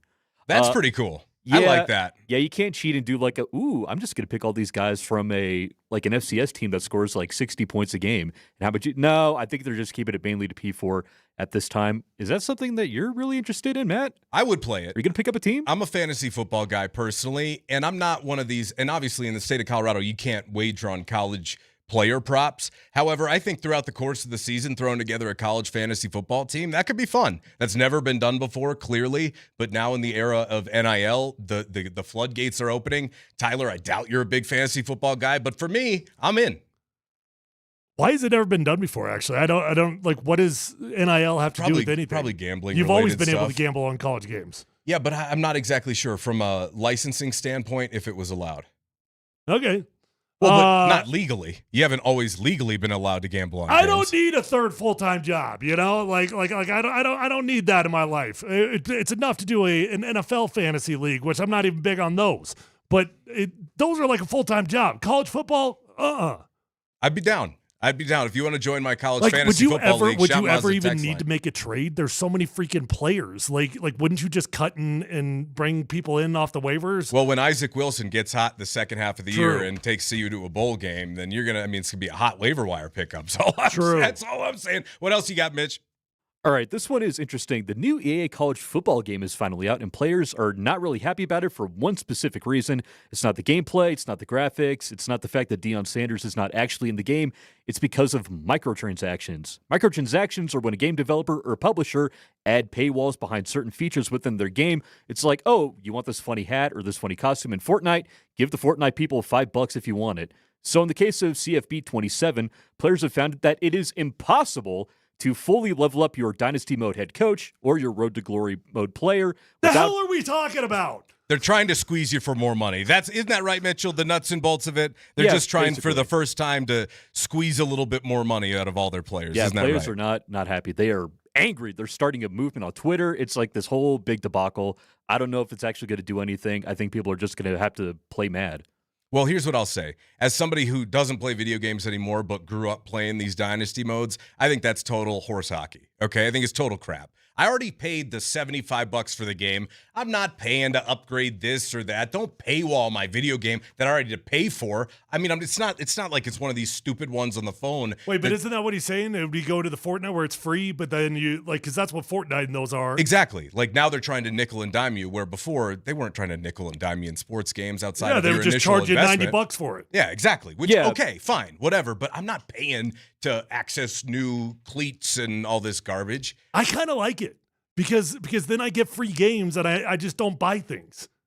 What? You're not getting games for free? The thing with college you football, do. though, What are you is that talking it already about? costs money. It costs like $70. Well, that's what I thought you were saying. That's what I was yeah. asking. I thought you were saying it was going to like the Fortnite model where it's free to download it. No. Oh, No. No. It's not free to play, unfortunately. Okay. Gotcha. No. Gotcha. So Okay. now you got to pay and they're nickel and diming Yeah, you. got it. Yeah, it's total crap. All right, that's Let's Football Go. Coming up on the other side, interesting Avs topics. And Tyler mentioned something yesterday about how the Avalanche lost in the playoffs that I want to circle back to. That and more. It's Altitude Sports Radio 92.5.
It caught my ear yesterday. Matt Smith in for DMac. Scotty's out. Tyler here.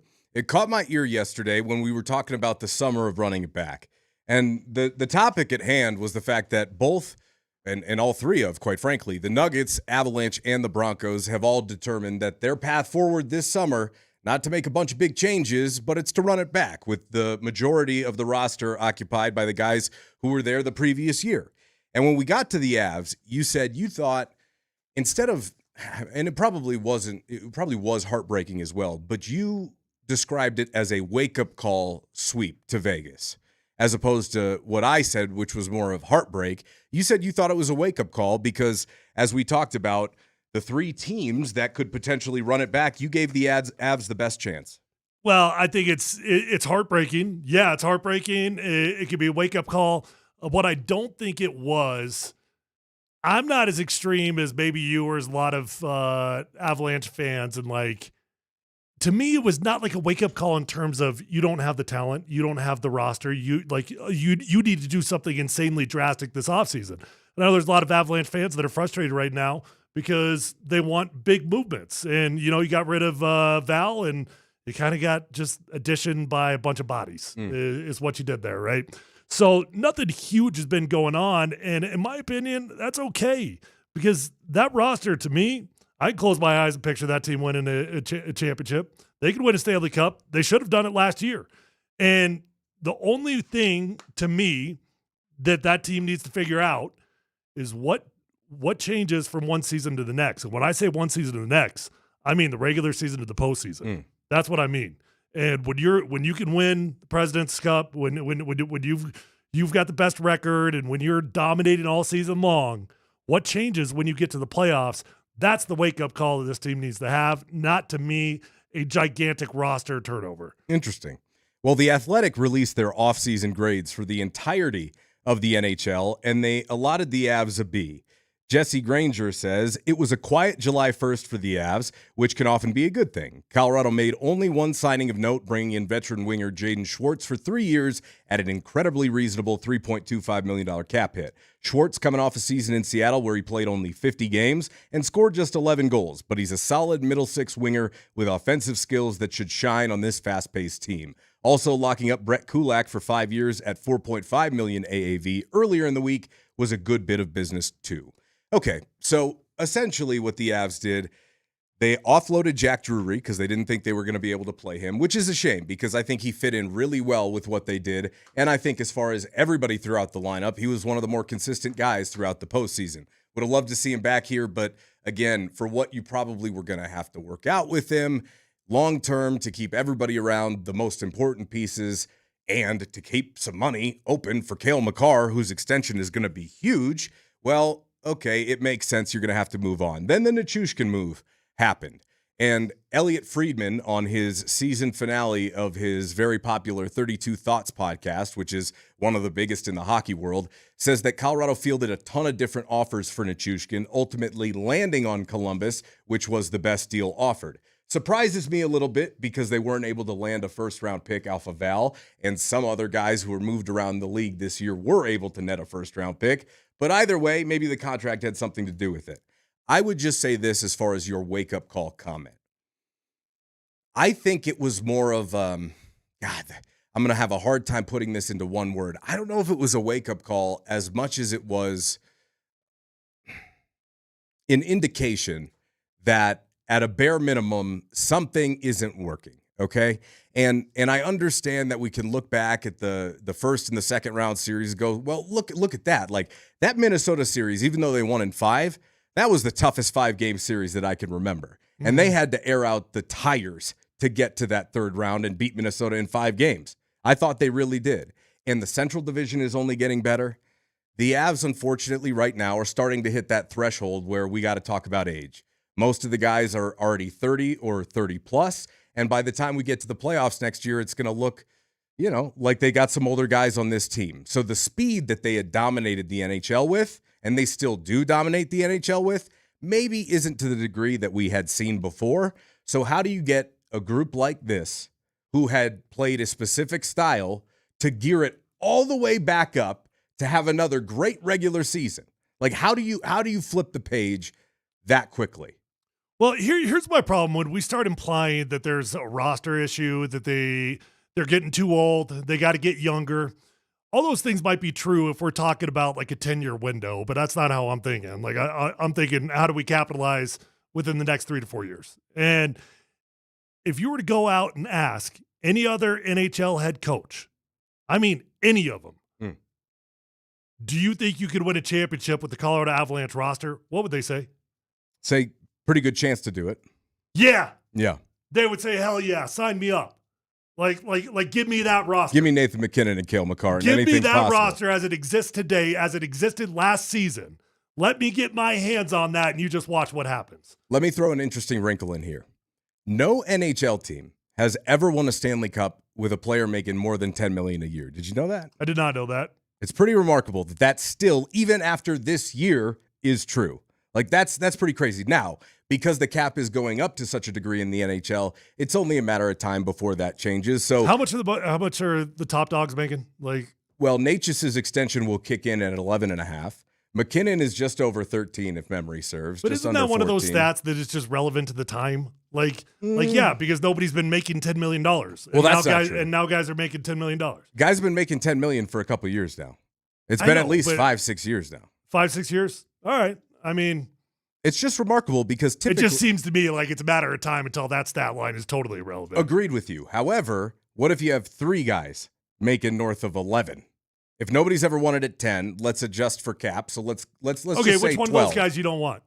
Well, which one of them? I'm Which one of those asking. guys? I mean, now I could make an argument that Marty, like, hey bud, where were you? Mm-hmm. You know, like could have used you in the playoffs. That would have been nice.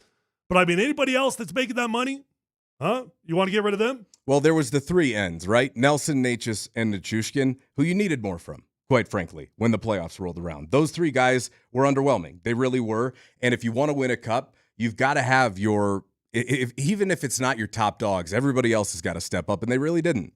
And that's kind of been one of the knocks on Marty Natchez, and now that's your long-term running mate with Nathan McKinnon. And he's a righty. And I think there's been some spacing issues, specifically on the power play. That was the one thing. Then again, you know, like, okay, I hear you. I'm with you. Marty frustrated the hell out of me. Where were you, bud? Well, you gave me a lot in the regular season. So, like I think I'm going to bank on the fact that if I give you enough reps, if I give you enough cracks at it in the playoffs, you're probably going to show up there too. Oh, I don't know. It's a risky call when you've got 2 of the top 3 players. You want to walk world. away from that regular season? Well, what's the goal? Are you trying to win the President's Cup or the Stanley Cup? Yeah, of course I want to win the Stanley Cup. That's all I'm saying. And so I think you just have to look at it like that, because they did what the Nuggets really chose not to do, which was offload some pieces of their core so they could make sure they built more of a sustainable team. And maybe it put them in a tougher spot for a year or 2, but at the same time, Tyler, like, they haven't really suffered. Like, it appears that the Nuggets are really suffering over who to get rid of to try and create some flexibility. And so my point is this, like, the one thing that concerned me listening to the Sakic press conference was there was no real discussion about the power play. Sakic talked about how it frustrated him as well. And I love Jared Bednar. I'm one of the biggest proponents of Jared Bednar. I think Jared Bednar should have been brought back. Like, there's not a lot of guys, I think, that could really make it work coaching Nathan McKinnon in the NHL, and those 2 have a really good relationship. However, why didn't it work on the power play? You had an entire year to fix it. There was a brief glimpse where Kadri got traded for and it looked better. But if the Avs don't fix that, and right now it's going to be the same group of guys, because I don't think Jaden Schwartz is slotting in on PP1. But if the Avs don't fix that with what they have and the same coaches, that concerns me. I didn't like the fact that we didn't hear a lot on the power play, quite frankly, and I'd be very curious. You fired the guy from the year before. Right. So I guess how much of that does come down to the head coach on the power play?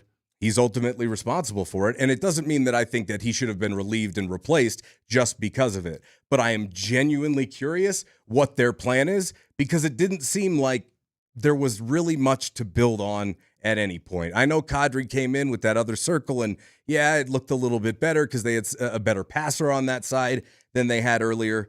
But I don't think that's a sustainable recipe for the playoffs. As sure as hell wasn't this year. I mean, they won in spite of it this year.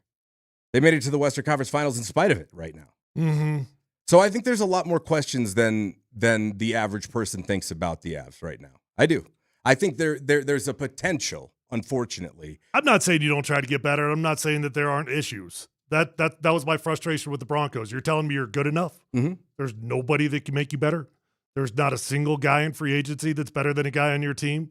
Like, that's not my point. I'm not saying, like, don't try to bring in new bodies. I guess all I'm saying is that squad as it exists, any coach should be able to win a championship with it. Okay. And to boil it down, here's what I'm saying. If your conclusion is that it was one bad week, that's the wrong conclusion. That's the wrong conclusion. It is. And if that's truly what they believe, I'm concerned moving forward. I am. What I believe was more likely was there were some significant injuries that they chose not to disclose at the end of this year, similarly to the way that they didn't disclose injuries at the end of last season. And it's very tough to evaluate the Avalanche without having the full context of what those guys were deling with. Because I think, obviously, Nate was hurt. Kale was hurt. Was Brock going through something? Yeah, did we ever find out with Kale, like, what it Nope. really was? Nope. I honestly, I was halfway expecting, not halfway actually, I was fully expecting to hear that he was going to need an off-season surgery. Well, and who knows? Maybe he's getting one. We don't know. Yeah. I'm just saying, we don't know. Kadri was playing with the broken finger all playoffs. Like, maybe there was a significant part of it where injuries were a factor. But from an intensity standpoint, from an effort standpoint, from a physicality standpoint, when they got up against Vegas, none of it looked good enough.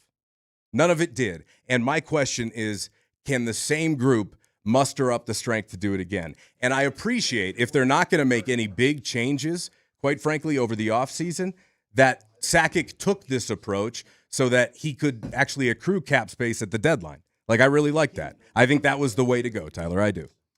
Well, how do you fix it then? What specifically is the problem, and how do you fix it? Well, that's what I would like to know, because I didn't hear too many answers from them. So I'd be very, very curious where they arrived at in their conclusions. Was it injuries?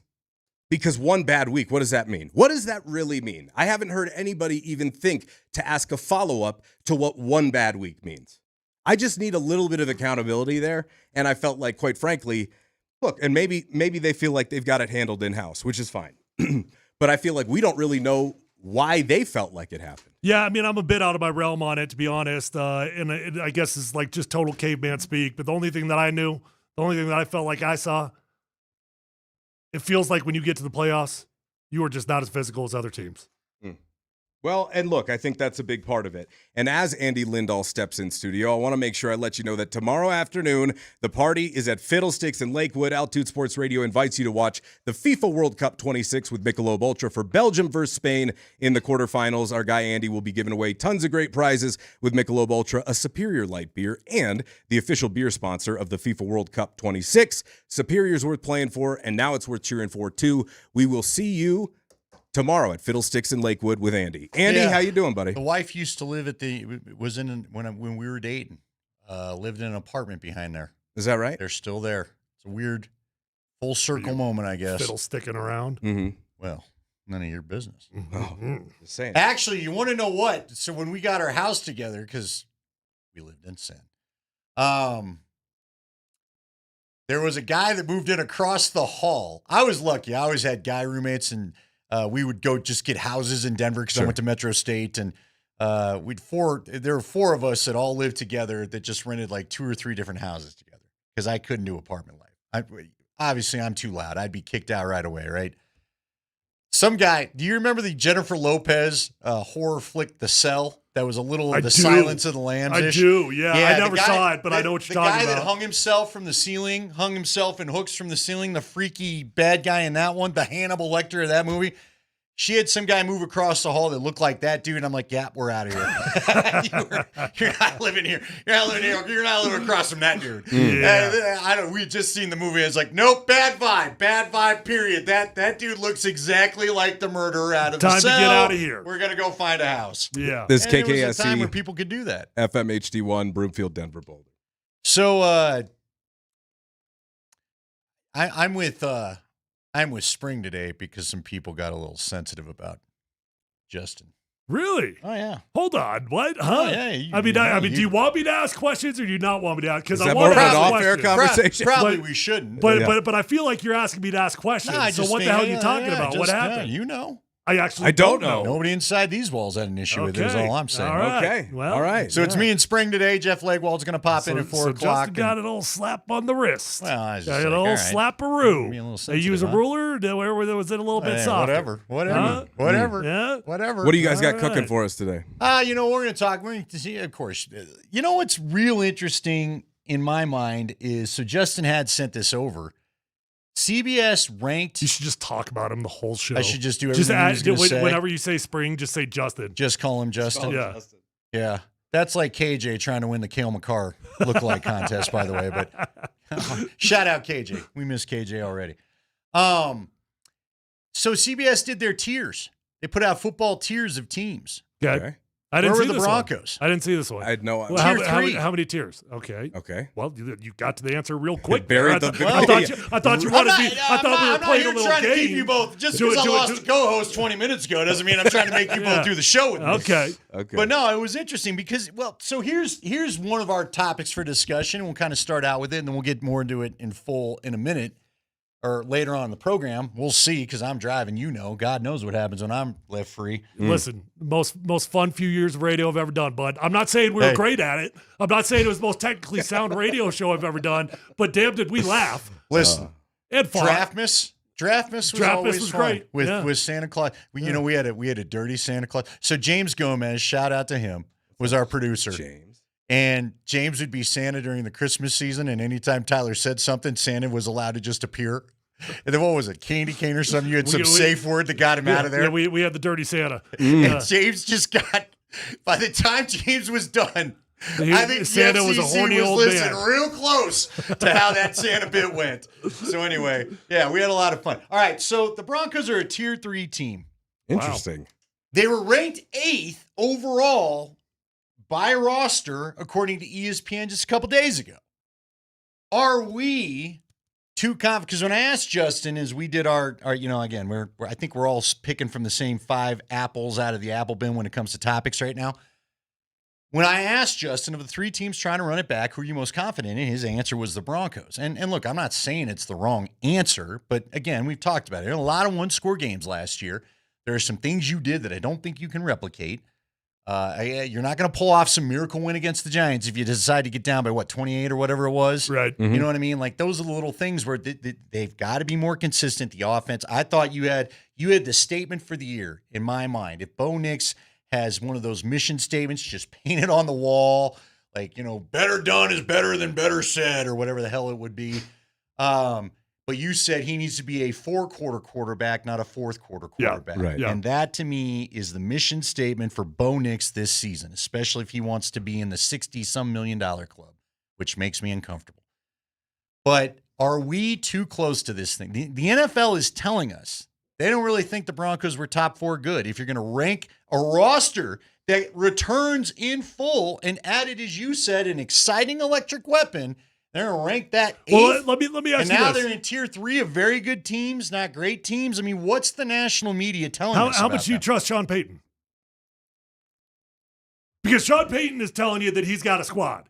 Sean Payton told all of us that he's got the squad that he needs to win a championship because they didn't go out and get anybody. Well, quite frankly, what he said is if they had Bo Nix, they would have won the Super Bowl or at least made it. Sure. Yeah. But again, they also, Seth wrote in the article, let's not forget, the team he admitted he did not want to play, the Chargers, the dirty work was done for him. Sure. It's a little like when the Colts got dispatched in 2005 by the Steelers and the Broncos are like, hell yeah. Jeb Putzer told me, he said, oh yeah, you weren't on that team yet, right? Yeah, Jeb Putzer told me the minute that the Colts lost, they all just went to party town all the week of the AFC Championship thinking this thing's in the bag, and if we play Seattle, we really got it. I don't know anybody that doesn't think they would have beat Seattle because for some reason Mike Shanahan had voodoo on Mike Holmgren. But they didn't take the week of prep seriously, and then they go and they blow that game against the Pittsburgh Steelers in the AFC Championship.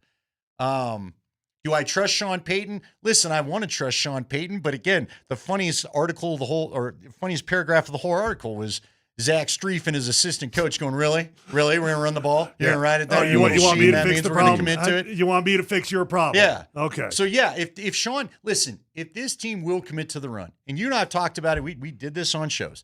You don't get to just show up. Every offensive lineman I know has told me, And I know a lot of them. I don't know why I know so many of you guys. I've never been big enough to be in your club. Well, fat guys like fat guys. I was, but I was, Nice.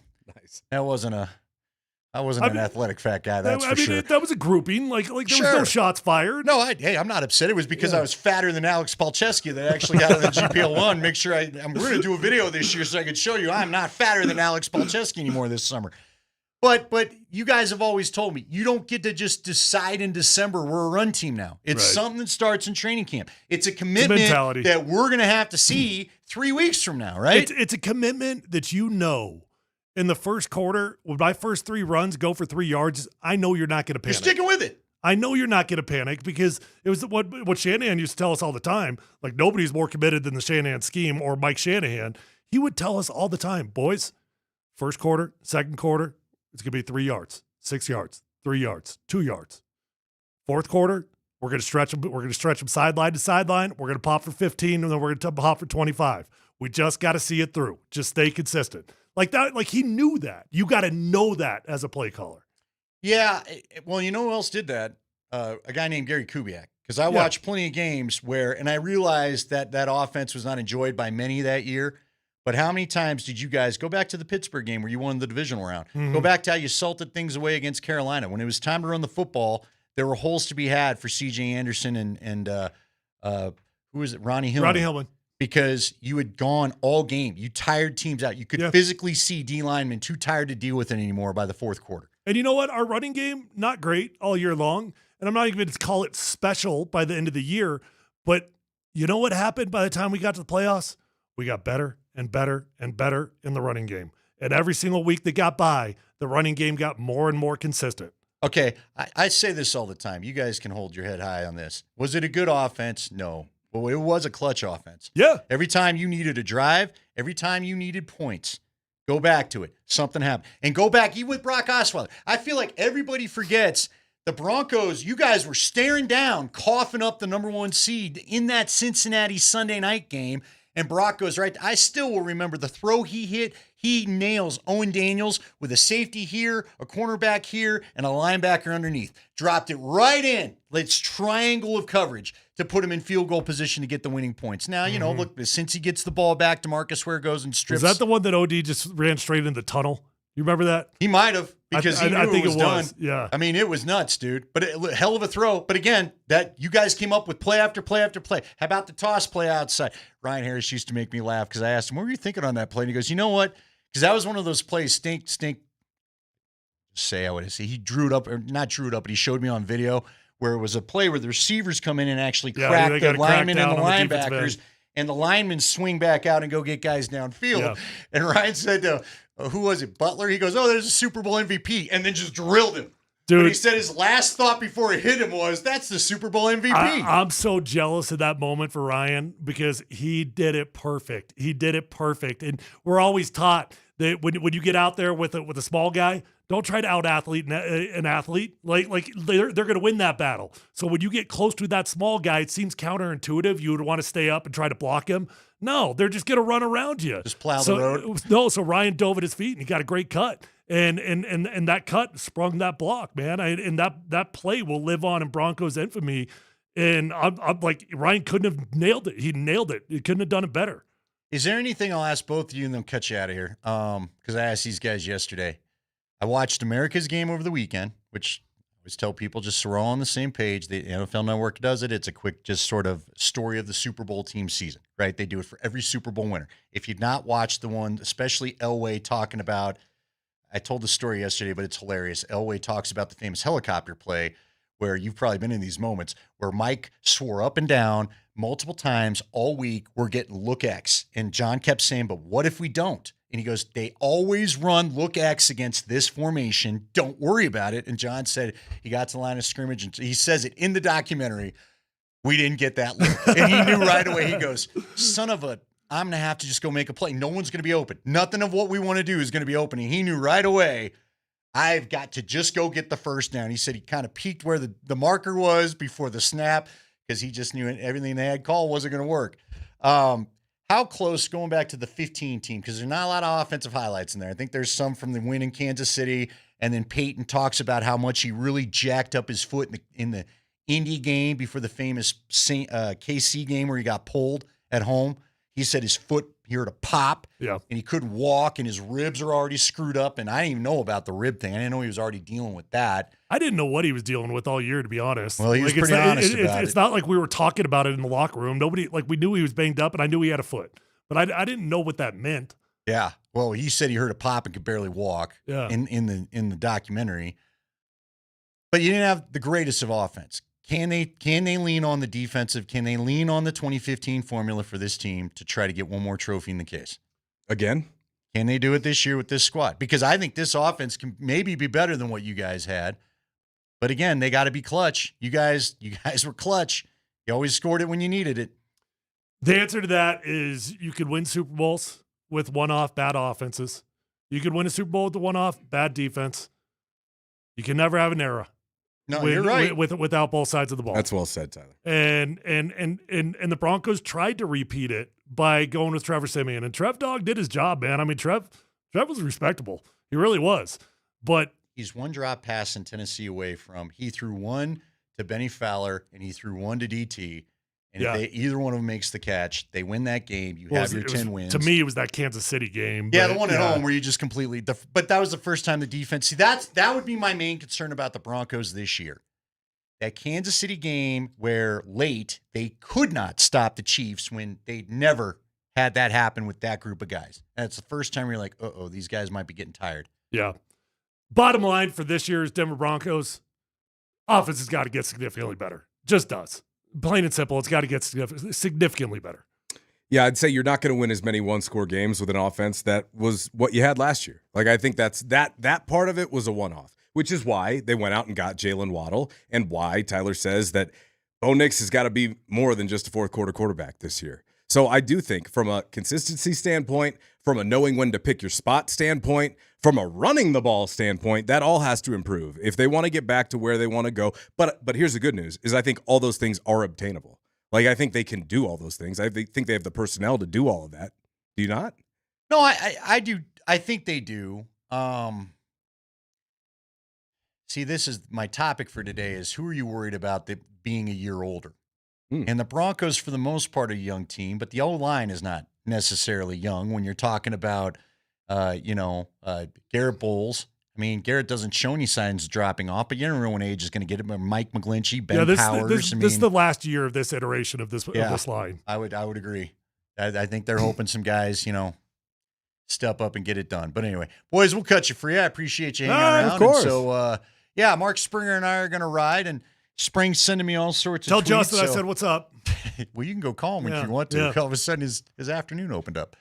So 303-504-0925 if you want to give us a text or whatever else you may need. We are going to be here for you. We're going to be taking it. Like I said, Leggy's agreed to jump in from 4 to 5, so we'll talk a little more Broncos with him. I got a lot of stuff I want to bounce off of Mark Springer.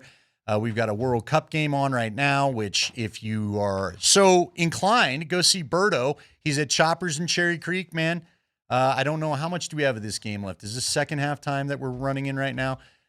No, first half. All right. So, yeah. No, second half. It is second half? 50th minute. 50th minute. Well, you still got time to get there, maybe catch a little happy hour. Look, when the game's over, Choppers is still a fun place to be in Cherry Creek. They've got last time I was there, they have a couple great air hockey tables. You an air hockey guys for spring?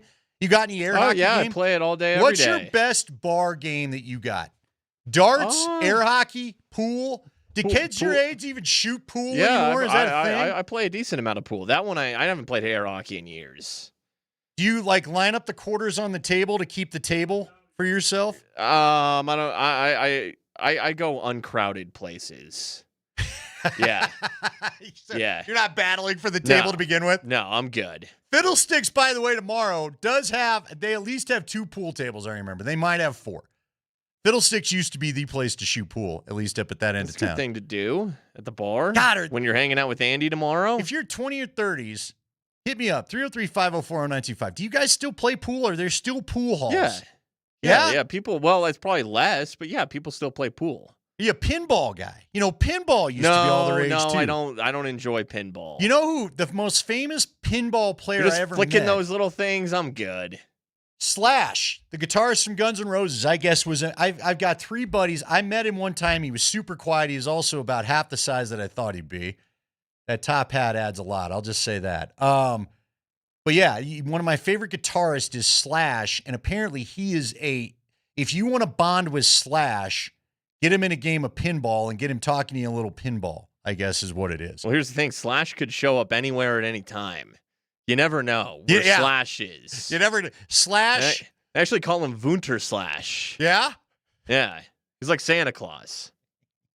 That Slash. Well, just better hope everything's. I read his book. You better hope he's sober, is all I got to say. We're going to come back. We're going to dive into it. Spring and I got a lot to cover with you before we get out of here at 6 o'clock. Again, I'll be at Fiddlesticks tomorrow. Berto's hanging out with Mick Ultra right now at Choppers at Cherry Creek. We got a 0-0 game, Spring. How does this work in the quarter? Somebody's got to win this thing, right? Yeah, they'll go to extra time if it's tied. Free kicks and all that? Penalties if kicks? it's still tied. How do we decide this? Did they go penalty kicks? Is that it? They actually Rochambeau at the end of this. Is that what it is? Yeah. Do they take half the team off the field and go 5-on-5 hockey style or no? Yeah, a little 3-on-3. A little 3-on-3 They should do action. that. They should. That'd be a lot of fun. That'd be a hell of a lot of fun. I know the soccer purists are hating our guts right now, but I tell you what, you take about half these guys off the field. I'm telling you, 5-on-5. 5-on-5. Yeah. Open this sucker up. 2 defensemen, 1 guy that's allowed to go both sides, 2 down by the goal. Yeah. Why not? All right, we'll come back. We'll get into some serious sports stuff next.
Hi, yes, Thursday afternoon on Altitude Sports Radio 92.5. It's Mark Springer, Andy Lindahl. We got plenty to cover with you. I know it's kind of been a little bit of a quiet time here as far as sports go, but it looks like things could be heating up. All right, Spring, let's do a little basketball this segment because we got to try to catch everybody up on nothing.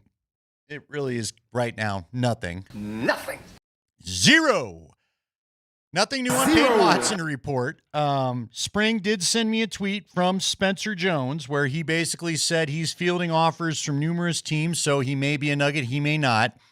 Feels like a lot of things are on hold, so I don't know.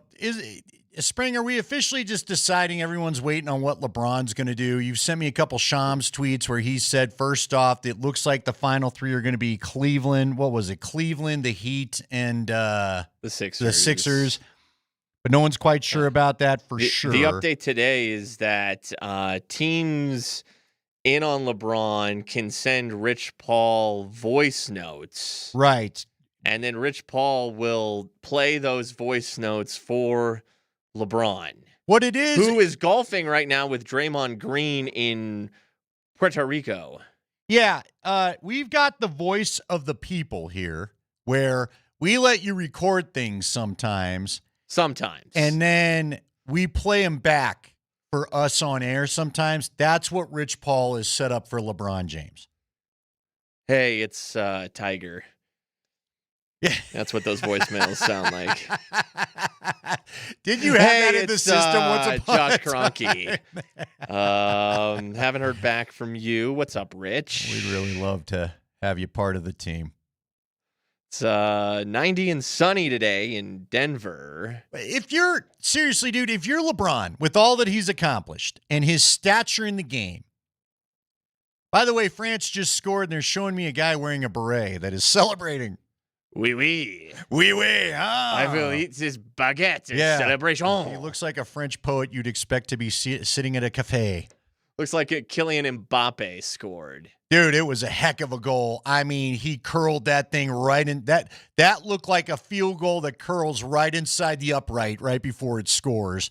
And he had a defender in front of him. And I think, did they just get done with a VAR review? Because now Mbappe is really celebrating. So they must have confirmed that, yes, it is a goal. And we have a 1-0 score as France is taking the lead in the 61st minute, I should say, in the second half. So now some work to get done. I saw that Morocco's their best striker was hurt and he couldn't play today. So that's like not having Bo Nix. Right. That's like having Jarrett Stidham in there. It's no good. So I have to Morocco. find out now, did Seth Wickersham embed himself with the Moroccan coach for the last 2 weeks of the World Cup?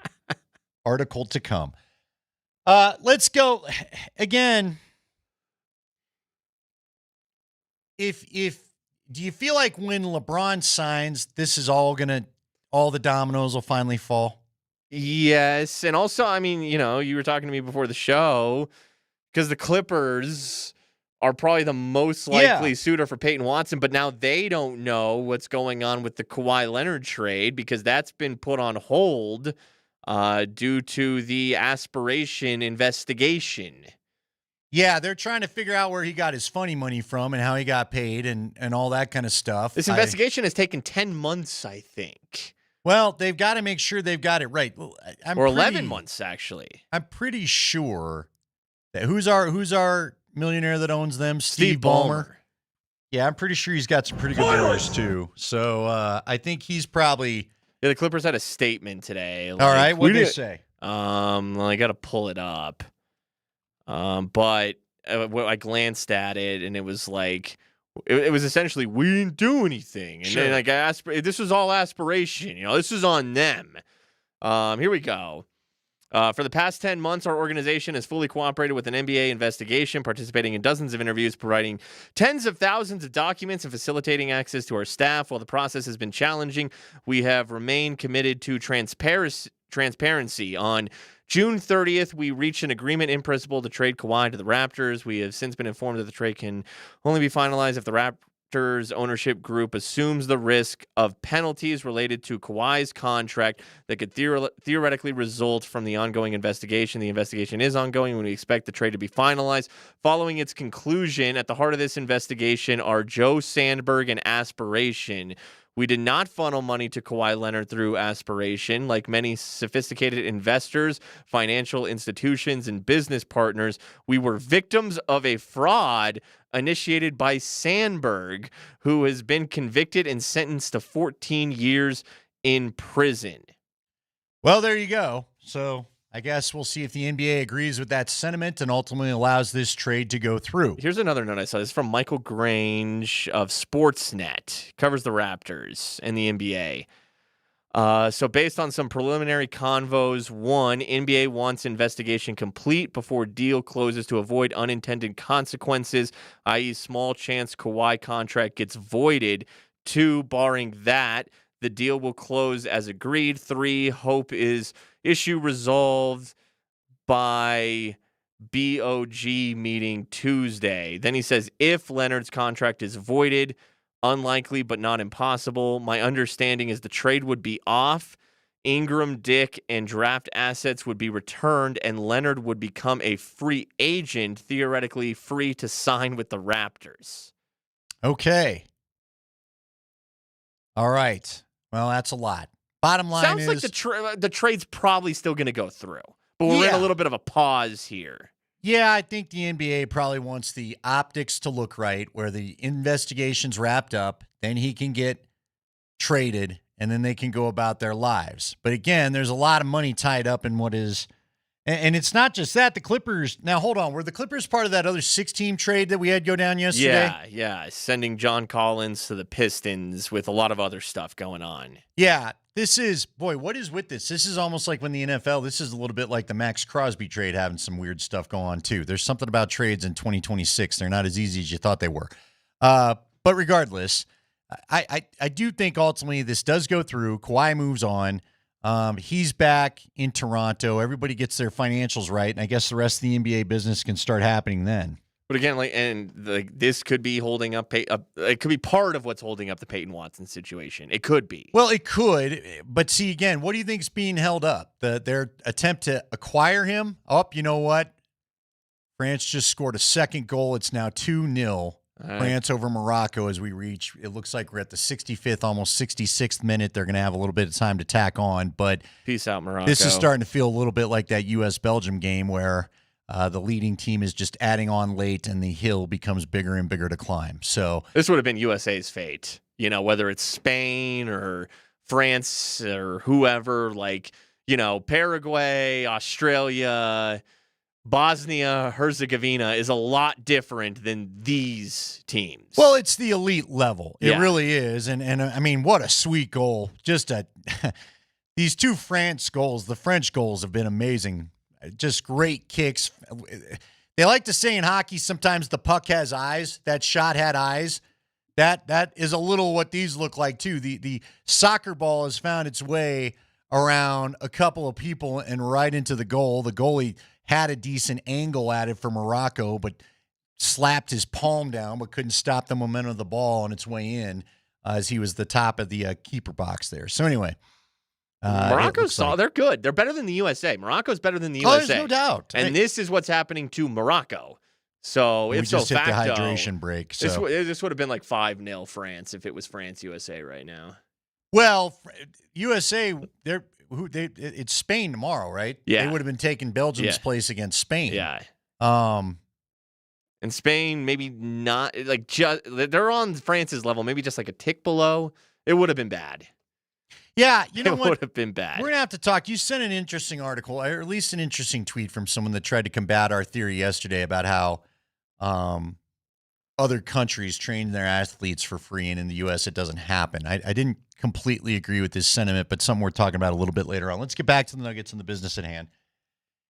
Are you now concerned? I didn't even really think too much about Spencer Jones at this point. Are you worried that somehow they would lose Spencer Jones? I kind of forgot about, because there's just so much focus on LeBron. Well, what's going on with Peyton Watson? LeBron He's sort of the linchpin of what happens here, right? But man, if you don't have Spencer Jones, because Aaron Gordon's probably going to miss some time, right? And he can fill in a little bit. He's reliable. He's a smart player. He's got size and length. He's somewhat athletic. If you lose, I mean, you're losing Tim Hardaway Jr. and maybe Spencer you lost Jones. your bench now. You've lost part of your bench. Yeah. There's no more Valanciunas. Tim Hardaway Jr. is a member of the Heat. Bagley's the Valanciunas replacement, which is fine. I think that one's okay. Do you think there's any chance Bagley and Joker could play together in the same minutes better than it worked with Joker and Val? I mean, because Bagley can stretch the floor a little bit. I was going to say he moves better, right? Yeah, he does move better than Val.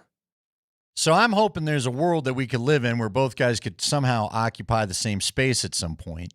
They should probably try that, right? Well, they yeah, really because again, I would like a twin tower kind of approach. And if Bagley can be the guy that helps you fill the Aaron Gordon minutes for, as you said, what sometimes feels like the inevitable injuries that will occur, that would help you as well. So, but their work can't be done.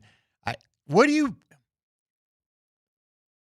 you think is going on truly with Peyton Watson? I can't decide if there's just not really a market out there or if we're all just in this holding pattern over LeBron. And it's interesting to me because, frankly, other than the Clippers, and the Clippers aren't even in a big, they're not part of the LeBron discussions. So the Clippers and the Nets are said to be the only two teams that could give him the kind of money right now that he would want.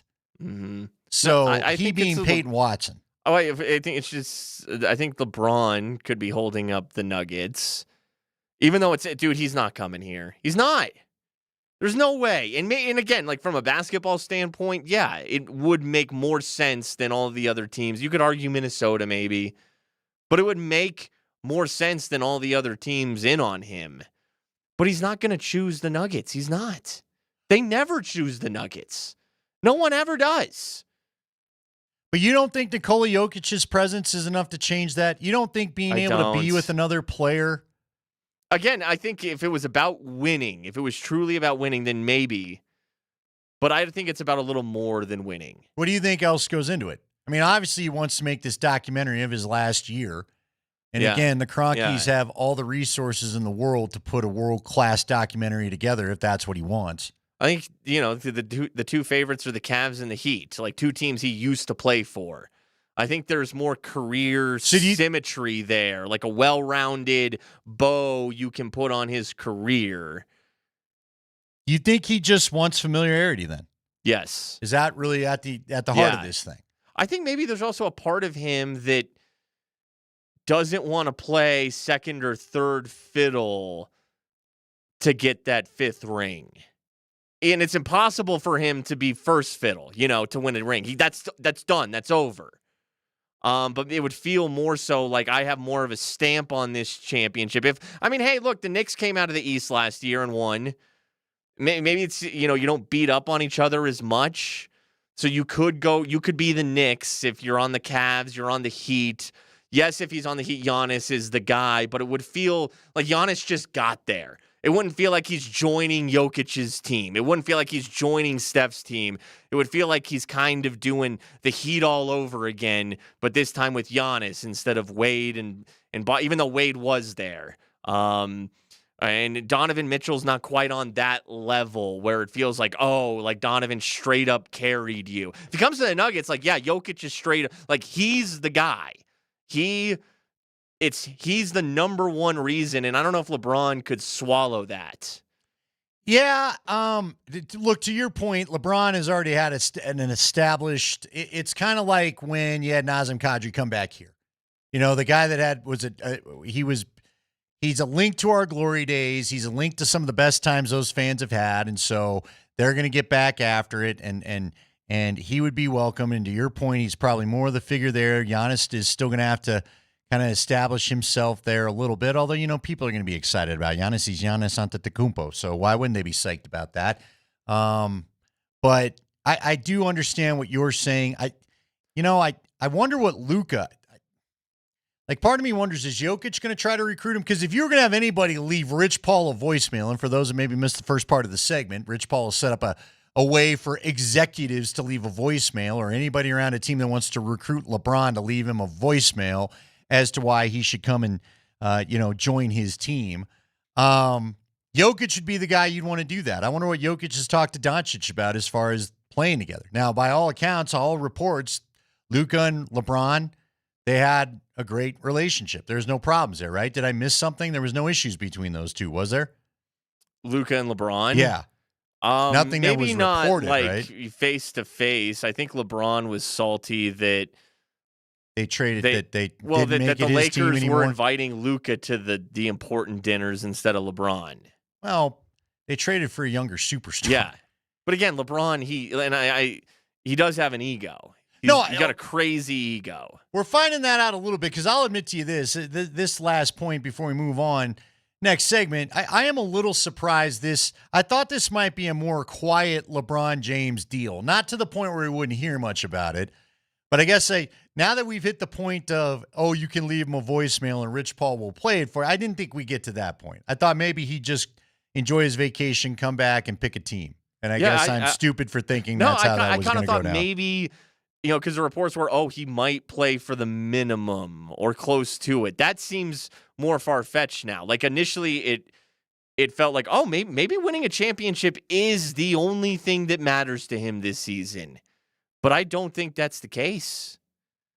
I'm not sure he chose the Lakers solely because he thought that winning it. I mean, remember the one championship they won was a bubble championship, but I also think it was more about just the brand, the Lakers, and being in LA and Hollywood, and he gets to make Space Jam 2, and he gets to be around the entertainment industry more. I think that, I don't think winning has been the most important thing to him since he joined the Heat and then maybe the Cavs because they did have Kyrie Irving.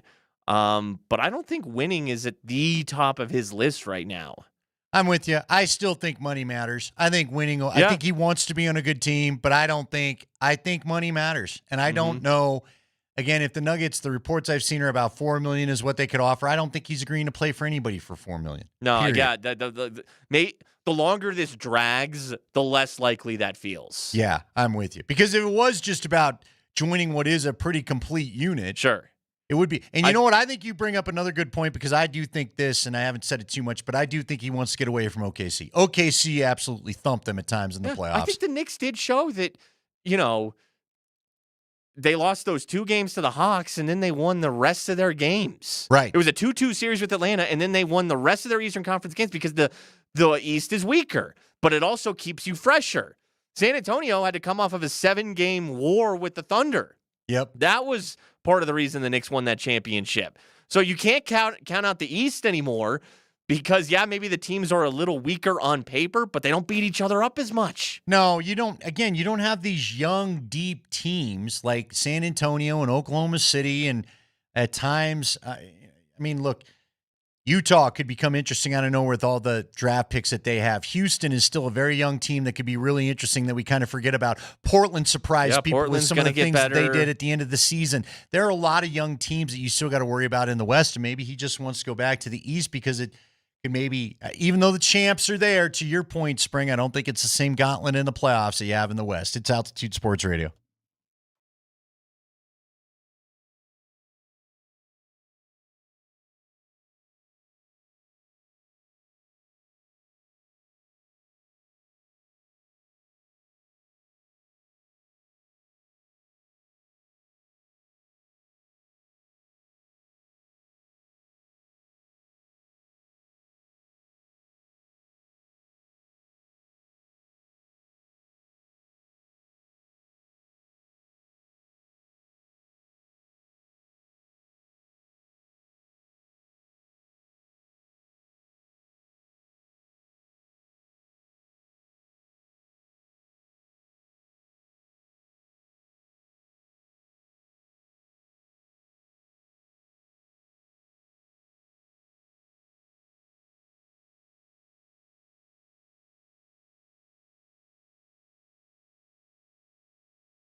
All right, we're rolling on here on Altitude Sports Radio 92.5.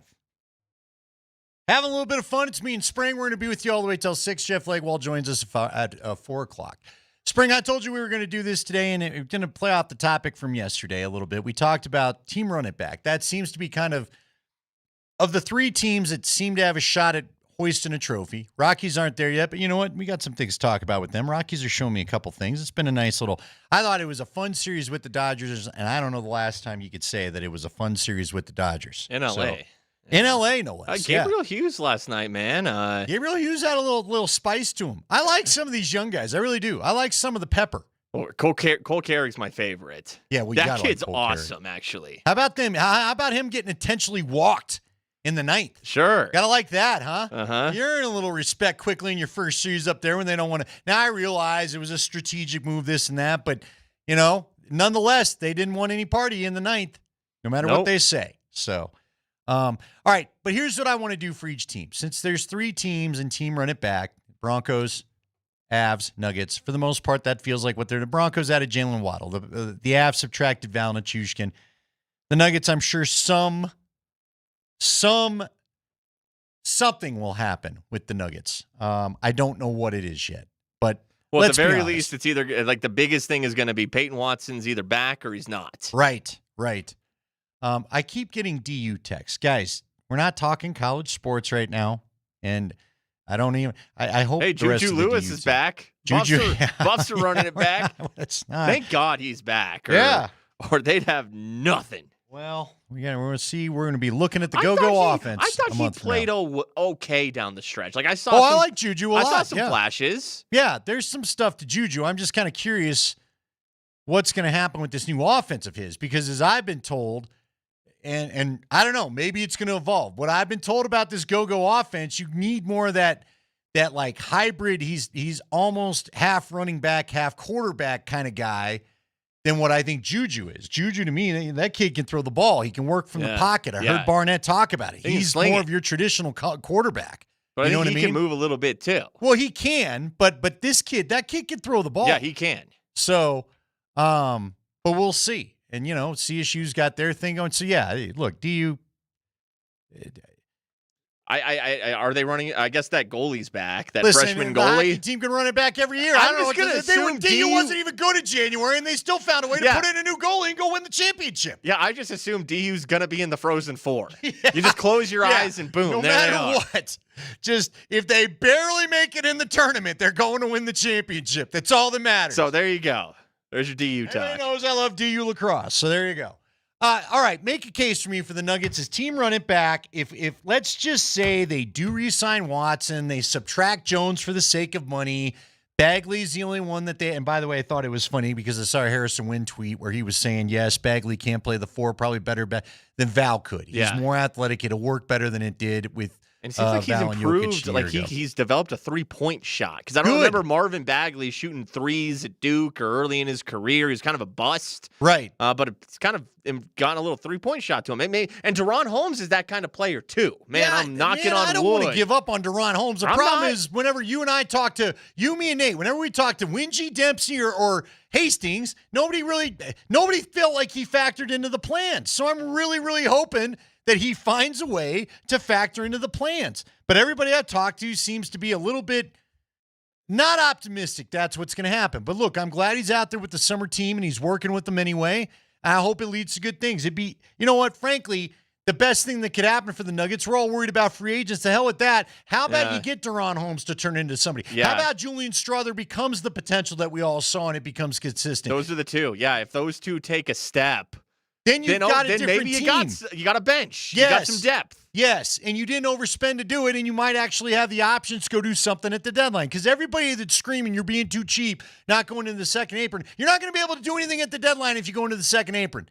You get all sorts of things restricted. You really can't make any trades at all. They couldn't even sign a buyout player when they were in the second apron 3 years ago. Which I would be okay with if LeBron was coming here and you brought Peyton back, then I'd say, okay. But even that's a risk. What happens if everybody's hurt by the deadline? Sure, but Even with what little flexibility they could have below the second apron, the trades they could make would be minute at best still. All right. What's your argument for why team run it back for the Nuggets could work? Well, yeah, look, I think, maybe Holmes and Strother could take a step. That's a starting point. For Holmes, it would be the first step, right? For Strother, it would be a second step. I think he's taken increments so far, but it's really just if Watson and Gordon are healthy, or AG1, because Peyton, it was just a hamstring for, that was his first thing. So I can just say, well, that was Watson's first little injury, and yes, it was extended, but the kid's like 23-ish years old.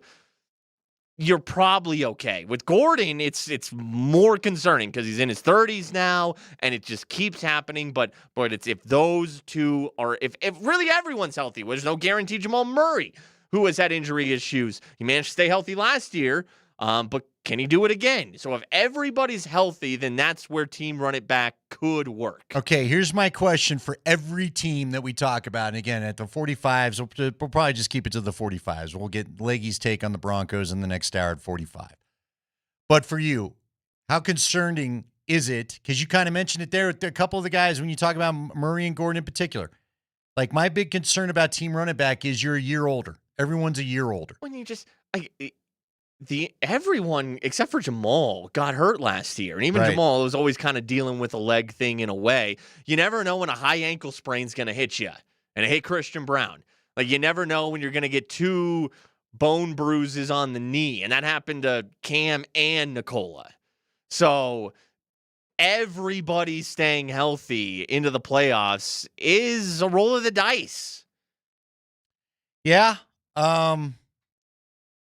But that would be the bet you're taking if it's team running back. If it is, again, if this team, I guess we'll all be saying, 8 months from now, 9 months from now, whatever it is, when it's time to start the playoffs, assuming that everybody stays healthy and they can do it close enough to what they did a year ago. If the team's healthy, because this is still the championship core for the most part, you'll trust that they can get it done. But Spring, I do have to see a bench. I do think a Nikola Jokic, Jamal Murray, Aaron Gordon team can win the title again. But there's got to be a bench of some kind. And listen, we haven't talked too much about it yet because it's been kind of a weird week. You somehow got to replace the 3-point shooting of Tim Hardaway. That's no small thing. Look, another thing that if it is team run it back, you see how the first few months go. Yep. Or how maybe even as this offseason progresses, but I'd say more likely before the trade deadline, you could still see a Jamal Murray trade. If it's a little middling, if it's not, but if Jamal's having a similar season to last year, well, hey, maybe he makes another all-star team, and there is trade value. But the Nuggets are looking a little older. You could still see that big trade in season, and they can do that if they're not in the second apron. All right, he's Mark Springer. I'm Andy Lindahl. We hear from ESPN's Jeff Legwold next as we talk some Broncos and some other things. Again, we'll talk a little development of athletes with Jeff Legwold as well. That's all ahead here on Kreckman and Lindahl.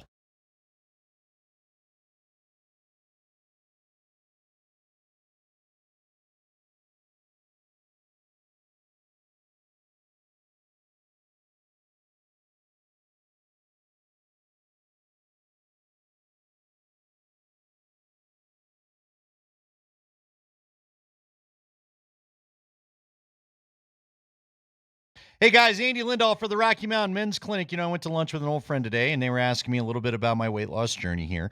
If you aren't familiar with it, well, at the Rocky Mountain Men's Clinic, the first thing you want to get familiar with is your testosterone levels, because that's where it started for me. But after, we mentioned it at the beginning of the show, where it was about a year ago where I did an interview with one of the Broncos linemen, Alex Palczewski. I'm going to seek him out this year, so we're going to do another interview, and just simply the visual of me next to him and Nate and being the biggest guy on the screen was really bothersome. And that's when I asked them about the GLP-1 program they have as part of their 4 targeted body composition plans over at the Rocky Mountain Men's Clinic. They got me on the GLP-1. I received the doses. I got my advice as to how to handle things, how much water I need to drink on a daily basis, the foods I should, the things I maybe should avoid and shouldn't avoid, and what to worry about. And when we even hit a little bit of a plateau, they helped me get through that. It's the advice from the Rocky Mountain Men's Clinic that I appreciate. You can go and talk to them about your low T. You could talk to them about GH peptides and AD plus and PDA as well with the GLP-1, and get to feeling and looking the way that you want to again. The first visit at the Rocky Mountain Men's Clinic is real easy. They're going to take your blood, and then they're going to look at the results, make sure everything's where they need to be, all your levels are where they should be, and you'll have those results in about 30 minutes. If it's low T, they can talk to you about the low testosterone. If you want to talk to them about GLP-1, you can do that. You want to talk to them about any of the other stuff they offer, you can go ahead and talk to them about the full programs to get your energy back, get your sleep right, get your gains in the gym back, and get your sex life back on track. So go and see them today. They've got 5 locations to serve you in Fort Collins and the Springs. They got a great new location, or a great revamped location, I should say, in Castle Rock. I go to the one in Central Denver. There's another one in North Denver. Main number 720-440-7900 or RockyMountainMen'sClinic.com. Featured therapies are compounded and have not been evaluated nor approved by the FDA. Provider prescription required. See website for details.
It is our 4 o'clock hour. Andy Lindahl, Mark Springer, pleased to be joined by NFL insider ESPN's own Jeff Legwald.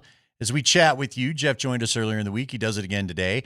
303-504-0925 if you want to participate in the program via the text line. We always appreciate that. By the way, we do want to remind you, I'm going to be out at Fiddlesticks tomorrow having a party for the Belgium versus Spain game. Now, we all wish that it would be the U.S. there, but not to be.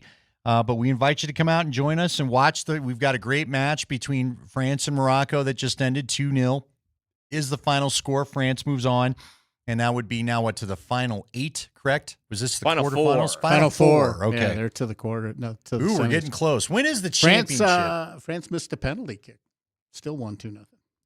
Mbappe, of course, had an incredible goal that hooked around the ridiculous. keeper and the guy inside the pipe. Guy gave him 4 inches to shoot. Dude, he shot around the guy's shin. If I'd have kicked what Mbappe did, it would have went off the guy's shin and up the field. So, but anyway, join me tomorrow at Fiddlesticks. We'll watch all the action. We'll have a little bit of fun. Maybe we'll play a little bit of pool. We'll be giving away tons of prizes with Michelob Ultra, the Superior Light Beer, and the official beer sponsor of the FIFA World Cup 26. Superior is worth playing for. Now it's worth cheering for, too. See you at Fiddlesticks tomorrow, starting at 12:30. So come on out there and join me. All right. You know what? Spring sent me an interesting tweet. We're not going to go Broncos right away. We've been talking about team running back, Jeff, and why maybe a common it would work. theme locally. Yeah, it feels like everybody's done a couple of things here and there, but for the most part, the key players on all these teams are going to be the ones that we know well. But how about this? So I brought up your point yesterday, and I think you'd even said it on the air as we were discussing about why the U.S. may never, ever win a World Cup. Never ever. Yeah, I hate to say never ever, but I don't feel like I'm going to see it in my lifetime. No, we were just talking, and I helped on coverage when the World Cup was here in '94. Okay. So I was at a couple games. I helped with coverage around the World Cup because it was the off season and before training camp and all of that. But and it just feels like we were having a lot of the same discussions about momentum and what needed to be done and how it could happen and all of those things. It feels like the same. You talk about run it back. It feels like the most run it back thing ever because I was hearing all of these same things about the excitement, right, and the momentum and the youth sports and all of it. I was hearing all the same things in '94, and here we are back at the same point, it feels like. And, they just keep getting stalled for the most part and in this, after the knockout round. So it really struck me that so much of this feels like a run it back in that regard, because it is a lot of the same discussions about what needs to happen. And frankly, it's going to be more difficult because I don't know if folks keep track or realize it, but the involvement of hedge funds in youth sports has increased all over, and that's only going to make it more difficult. Because my personal opinion is the biggest problem for us at the youth level in a lot of sports. I coached baseball for over 20 years, and I saw it in youth baseball. When it's for profit, it's not going to be about development because you play too many games. You end up playing too many games when youth sports are for profit. And you don't practice enough. You don't develop enough. You don't do the things that you have players playing a lot of games and they haven't increased their proficiency in the game they play. They may be better in game time moments because they play so many games, but they did not improve their proficiency. So here's an interesting former NBA player. Michael Redd had tweeted this out today, and Spring sent it to me. And Wisconsin. I think it's interesting his take on this, and this is how I kind of knew sports growing up, but I still think it's a vastly different landscape now. He says, this is a tweet from Michael Redd. I'll retweet it out if you want to respond to it. Everybody's arguing about youth sports right now, whether it's too expensive, whether pay to play is killing our development. I can't speak on soccer. I don't know that world, but I know hoops. Lived it as a player, lived it as a dad, and I run a program too. And here's what I know. That it's too expensive to develop talent argument doesn't hold up the way people think, at least not in hoops. Yeah, most parents are getting bled dry on a team on team fees and tournament costs and hotels. No doubt. But the kids who actually make it, the real 1%, they're not paying a dime. A lot of them, in fact, are getting paid under the table or over it. Many of the great ones get ID'd early and everything flips. The sneaker brands come, the grassroots circuit takes care of them. Wealthy folks who just love hoops want them at their prep schools, their AAU team, their colleges. The bill disappears. So yeah, the 99% are getting killed out here, but the 1% who actually land on D1 starters and NBA players never see that bill. Maybe that's good. Maybe it's bad. I'm just telling you how it's been. And it's interesting because as I read the comments. It's not true in baseball. That's not true it is true in basketball. The AAU culture and the club culture, that exists. There are benefactors around those teams. But I'm just telling you, I coached youth baseball for over 20 years. That is not the case in baseball. It may be the case in some pockets, California, Vegas, wherever, Florida, but you're not seeing that in youth soccer in most places. You're not seeing that in youth baseball in most places. It is true in hoops. And I think that's why, even despite the pay-for-play culture, we have still flourished in hoops. Now, the argument in soccer is the women's team has won the World Cup many, many times. They're a dominant force for an extended period of time. So it obviously can work here. But on the men's side, I think the differentiation between our youth setup and the rest of the world in men's soccer is much different than it is in women's soccer. And Brandon Lewis writes in, or Lewin, and he writes back, it says, it's not good. That's the argument. There's still talent that never gets a chance to develop because the families can't afford to get them going in the first place. We're missing hoops players. And it's not perfect. I'm not here to say it's perfect in Latin America or Europe because their system leaves a lot of kids behind with no alternative because they left school to go to an academy. Right. So they have no if it doesn't work out, they're left hanging. And that exists. And that's their check mark against sort of how they do it. I'm just saying in terms of how it's built, other places in soccer, in men's soccer, other people invest, we make people pay. And that's the difference. And we can be as uncomfortable with that thought as we want to be, but it's true because I have seen it in youth baseball, and it's the same sort of structure. The college scholarship is the goal in youth baseball. In youth soccer, it's the goal. I coached kids who played soccer, club soccer, as their other sport. So I know what they go through and what the practices are and all of those things. That's just, it's an uncomfortable truth, and we can cry about it and argue about it as much as we want. But if there are 4-digit and 5-digit bills for kids to play soccer, you're not getting everybody who might help you flourish at the national team level. You're just not. I don't know how you can argue you are. Well, and he says he doesn't know soccer necessarily, hoops, but I think that exists, and he's right about hoops. There are benefactors. I know guys who are benefactors for AAU programs in Chicago. I grew up with a couple of them. Yeah, listen, that exists. He's right. He's exactly right. But that does not exist in the other. Okay, here's my take, though. Here's my thing. All of this is a problem. Okay, here's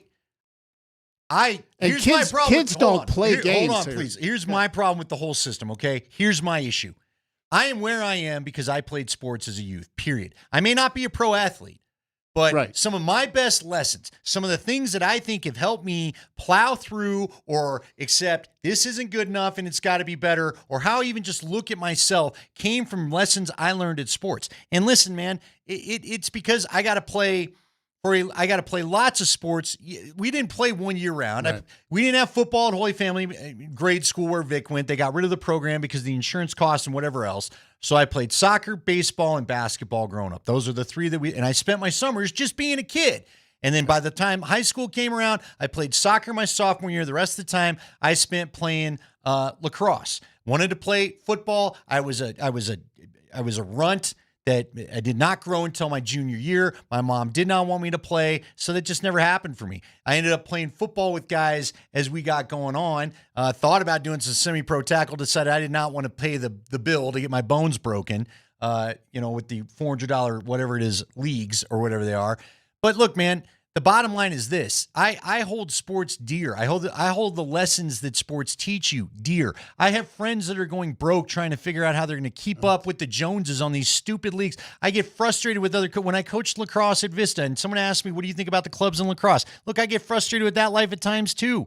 I don't think you should force a child, if they don't want to have to focus on something year round because you think ultimately they're going to get a scholarship. As you and I've talked about so many times, I've had one friend where I said, why don't you add up the bill of what you paid for this? It's more than the And scholarship. granted, you could have just paid for school, Just and let you them guys would have play. drove each other nuts going all over the country trying to chase these club deals. Let them play however many sports they want. And I think sports teach valuable lessons that young people need, and if it becomes too expensive, they don't get those lessons. Right. And we're having a hard enough time keeping people attention on anything these days, let alone, having athletics part of their day.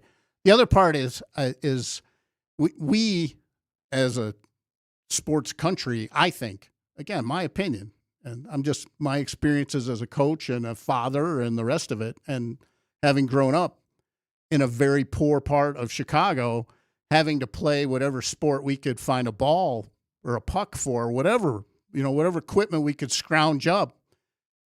There's just too much structure now. Kids don't know how to just play. That's why in a lot of our sports, sometimes we lack creativity because we don't let them be creative at any point. When I coached baseball, I had so many people ask me, well, how many games does your team play? You didn't ask me if I'm a good coach. What's my philosophy? What are you going to teach my kid? They didn't ask that. How many games you're going to play? Who cares? I'm with you because games don't make you better. They make you competitive, and they make you, in the moment, reach and strive, and they have a purpose. But they should not be the focus. But it's what people expect when they're writing such big checks. They don't want to hear how many days a week you're going to practice. Yeah, because again, they don't get to come and watch. They want to hear how many games you're going to play. I know, and you're promised with college scouts and helping you get the scholarship. And so much of that is over. I know. If you can play, you can play. They're going to find you. I'll tell you a story just as far as the structured thing, and this is 30 years ago. But I attended a thing where Wayne Gretzky was speaking. It's my favorite story. And Gretzky is talking about being at you can't imagine what it's like for him to walk around in Canada. I mean, it is. He's the Pope. It is something. But he is talking about he's in his native country. I think he was even in his native province. All of it. He's home, and he's speaking to a hockey clinic.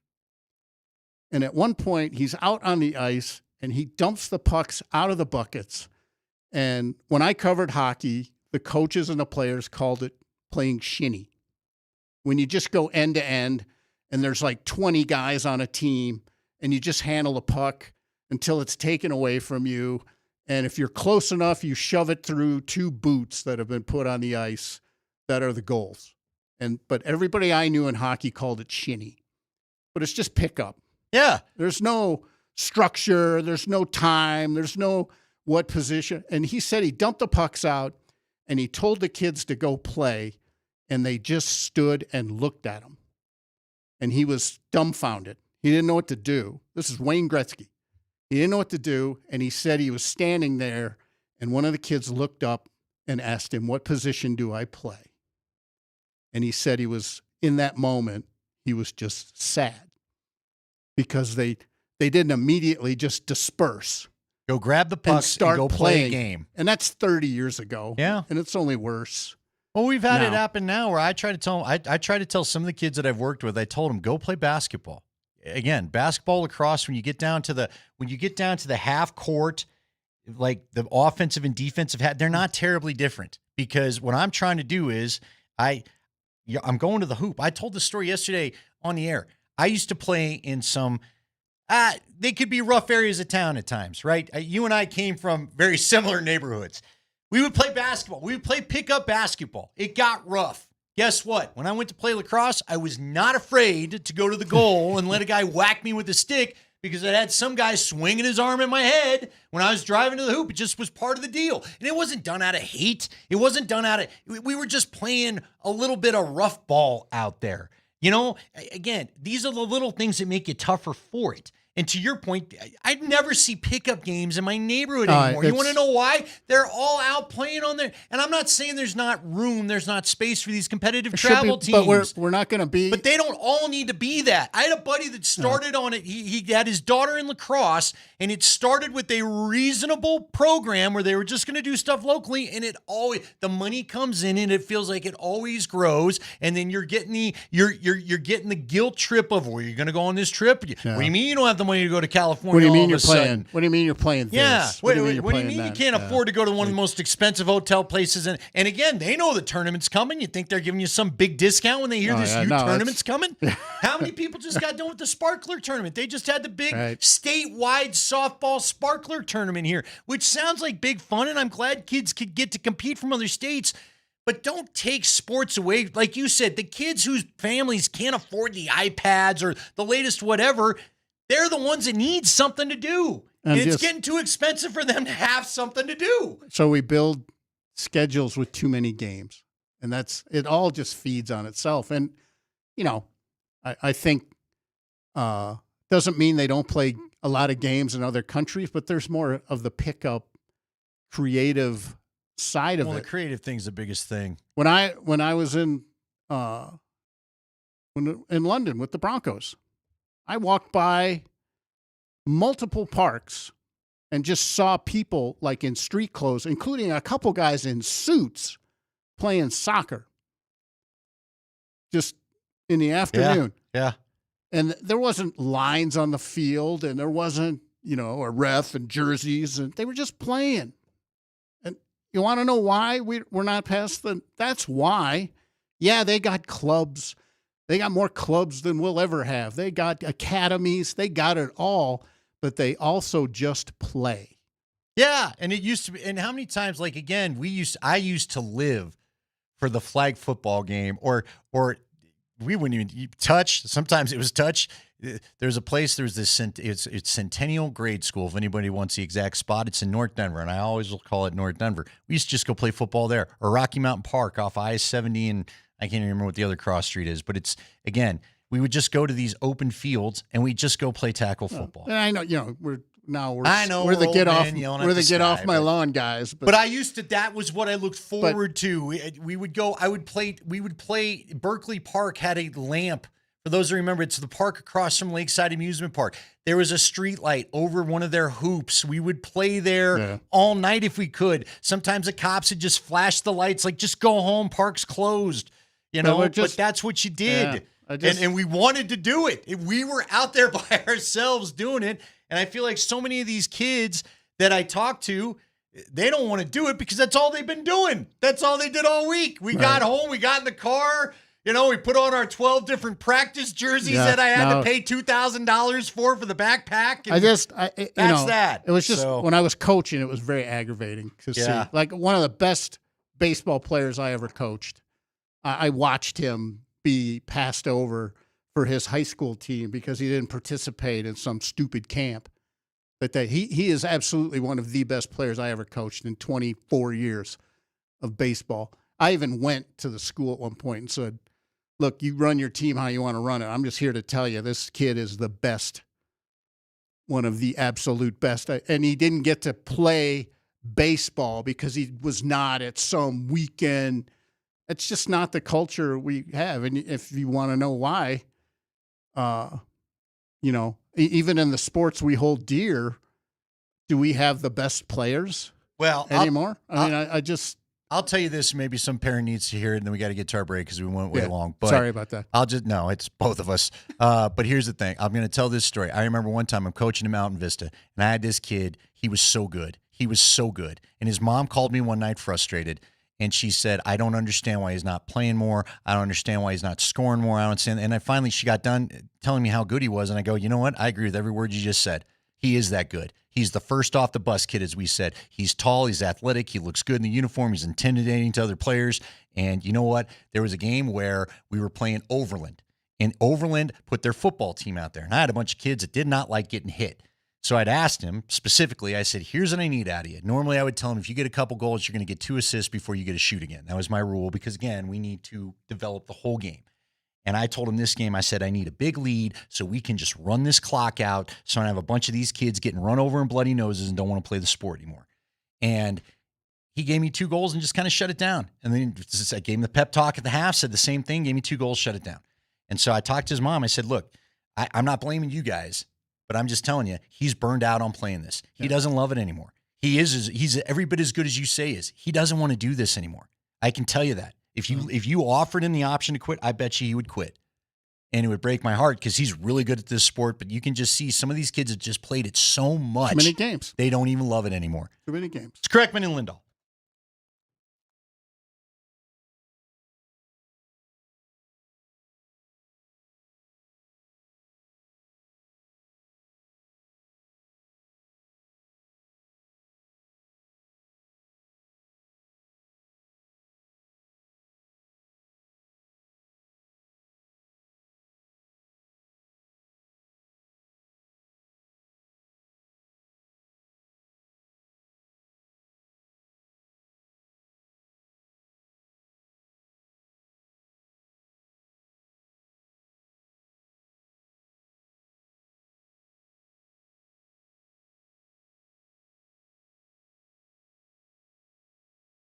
Guys, Andy Lindahl for Wahoo's Fish Tacos. Guess what? It's Thursday. I've screwed this up in the past when I get my days confused, but today's Thursday, which means kids eat free.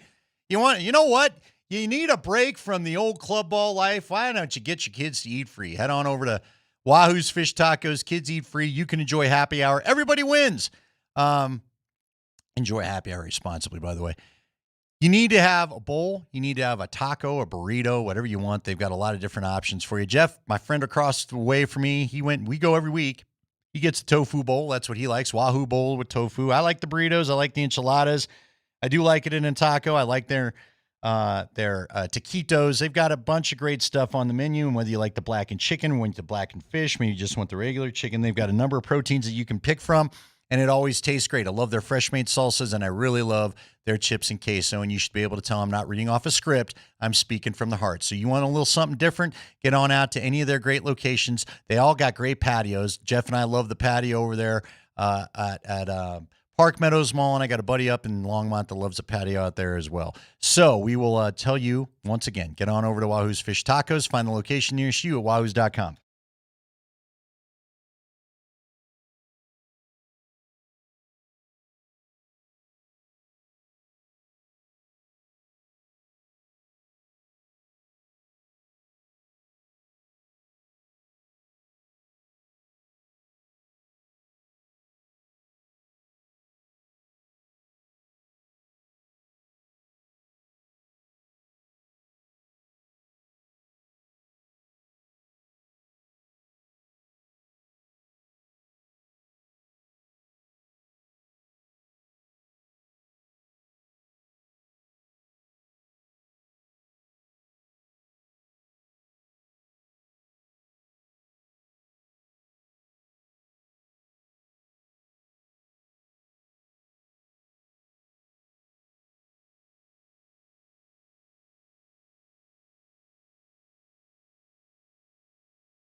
We're back here, Altitude Sports Radio. Thanks to everybody that texted in. We got a lot of response to that from a lot of you, and appreciate it. It's an interesting phenomenon, and I get all worked up. Well, I do too. I get worked up.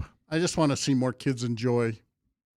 Yeah, at the end of the day, enjoy it, not play it. Enjoy it. Well, and it just is. I could not. I guess I just think about it. I could not afford to be an athlete these days, but that's all I loved growing up. Again, I did not have a video game system until, and I'll be a super old guy. I was a junior in high school by the time my mom allowed us to have a video game system. I still don't in the have house. one, so I'm super. And we had no old guy. cable, so sports outside is what I did to entertain myself. Period. And I just look at this thinking, my mom, because my parents got divorced when I started high school, we couldn't have afforded this. We could not have done this. It would have robbed me from a lot of what made me me, period. So I hope it swings back the other way. But you know what? I digress. All right, let's talk a little bit of Broncos. So I wanted to get your opinion about this because we've been talking team run it back, and you heard our Nuggets discussion. And I think every team that we talk about with run it back, they're all going to be a year older. I think, help me out with this, Jeff. Where do the Broncos rank as far as the mixture of youth and vets? You're always really good with. They're not an old team. No, he right? talks about having a young team, but they're kind of middle of the pack. Okay. And I just saw this the other day. Kevin Seifert at ESPN covers the Vikings, handles a lot of our officiating stories and all that. Kevin's a really good, long-time NFL reporter. But we were looking at some things, and he sent me over the last 3 seasons. This is defense only because it was part of what he was looking at. But last 3 seasons, defense only. Last 3 seasons, the Vikings are the only team with fewer rookie snaps than the Broncos on defense over a 3-year span. So that tells you they're not really leaning on young people on the best side of the ball for them. They've had a couple rookies play more on offense. Meinert's played right away. Bo played right away. R.J. Harvey played right away. There is an element to it, but Sean Payton traditionally had some of the oldest teams in the NFL year after year after year, like top 5 oldest year after year in almost every one of his seasons in New Orleans. So they're going to lean older. The only reason they've leaned younger in his regime so far is because of the Russell Wilson decision that they made. They had to be younger. They were forced into it. I'm intrigued to see if they take any benefits of the success they've had over the last 2 years, especially, and attribute that to any of the youth and do a little more of it moving forward. But we don't know that until they move forward a little bit. Yeah. So a year older, like, again, I don't get. It's never great in the NFL. How about I say this, though? When I watch the Avs defensive core, especially with McCarr injured in that last series, and I worried about a little bit about how they were moving, like a year older. When Mark and I get to the discussion about that next hour, the year older, I worry about that age. They're not as young as they used to be. That seems like more than a year older as I watch them play. Yeah. For a team that relies, if you're going to rely on speed and right and that element to the game, that the speed at which you play, speed and skill, that's going to be your year older is going to be more than it's going to be like a dog year older. It's a good call. Yeah, right there. But so I guess we don't have to totally be worried about that with the Broncos necessarily. But I find it interesting, Jeff. So I told you when you were in here Tuesday, we brought up how the rankings by ESPN had them, and look, it's not gospel necessarily, but I do think it's interesting that somebody on a national scale looked at the roster and said, I placed this 8th best, considering they were a Final Four team and they bring everybody back. Basically saying it's a playoff team, but sure. And then today, CBS, I know your competitor, but CBS Sports puts out their tiers, and they had the Broncos in the 3rd tiers of a really good team, but they weren't in the top 2 tiers. Is there some element of, and we talked about it with Casey a year ago, when you win that many 1-score games, is that a little bit of a worry? And I know Sean has even accepted that when you read the article from this past week from Wickersham, that you can't count on replicating late game magic every time. He has said that many, many, many times, to us around here too, is that he calls it meat on the bone. That when you get to the off season, you attack what meat you left on the bone, and to him, relying on the close game thing is not good business. And it isn't. It's been proven not to be good business. That's not a reliable, transferable trait about your team. Year after year, we see it. That doesn't go with you to the next season. You're not in the moment. You were better in that tight game moment. In that moment you were, but that's not a skill or a trait you take with you to the next year because you got different guys or somebody's hurt or the other guys got two more guys they didn't have the last time you beat them in a close game. That there's just so much there. So I think they all know that that's not something to lean on. I think in the media world, if you're not explosive on offense, no one's going to give you much of a nod until you prove you are. Like the Broncos are very good on defense. They're very good in the metrics that matter for a lot of things, third down defense, red zone defense, DVOA, the advanced metric of defense, defensive EPA. I mean, they're one of the best in the league, so that's why they win a lot of games the last 2 years. But that isn't going to put you on the sexy list. Sure. And they have not been explosive on offense, especially after Dobbins got hurt last year. They weren't just they were decidedly bottom third of the league in a lot of things after Dobbins got hurt last season. And I think that's what people are looking at. And they got bounced from the playoffs because they couldn't score more than a touchdown. Do you think, and this, so many people I know that are deep in football, whether it's former players or the coaches or you that have been around the game for a number of decades, when it comes to running the football, which was the topic of that article, and I think it's one of the things that could help the offense maybe flow a little bit better, that's something that's got to start in training camp, right? You don't wake up and decide you're a run team in December because that's what that week's game plan calls for. And do you think it's in Sean's DNA to really dig in on that thing this time of year? Will we see that? We don't know yet. He keeps saying it's going to be part of it because that was absolutely the first thing. Like, they lose in the playoffs. They're back in there that next morning. Coaches, everybody's back in there because suddenly it's all over. And the first thing, I've had many people tell me this, the first thing Sean Payton is out of his office and down the hall is to Zach Strief, who is the run game coordinator. And he is basically saying, let's figure out what happened and why they couldn't be consistent running the ball.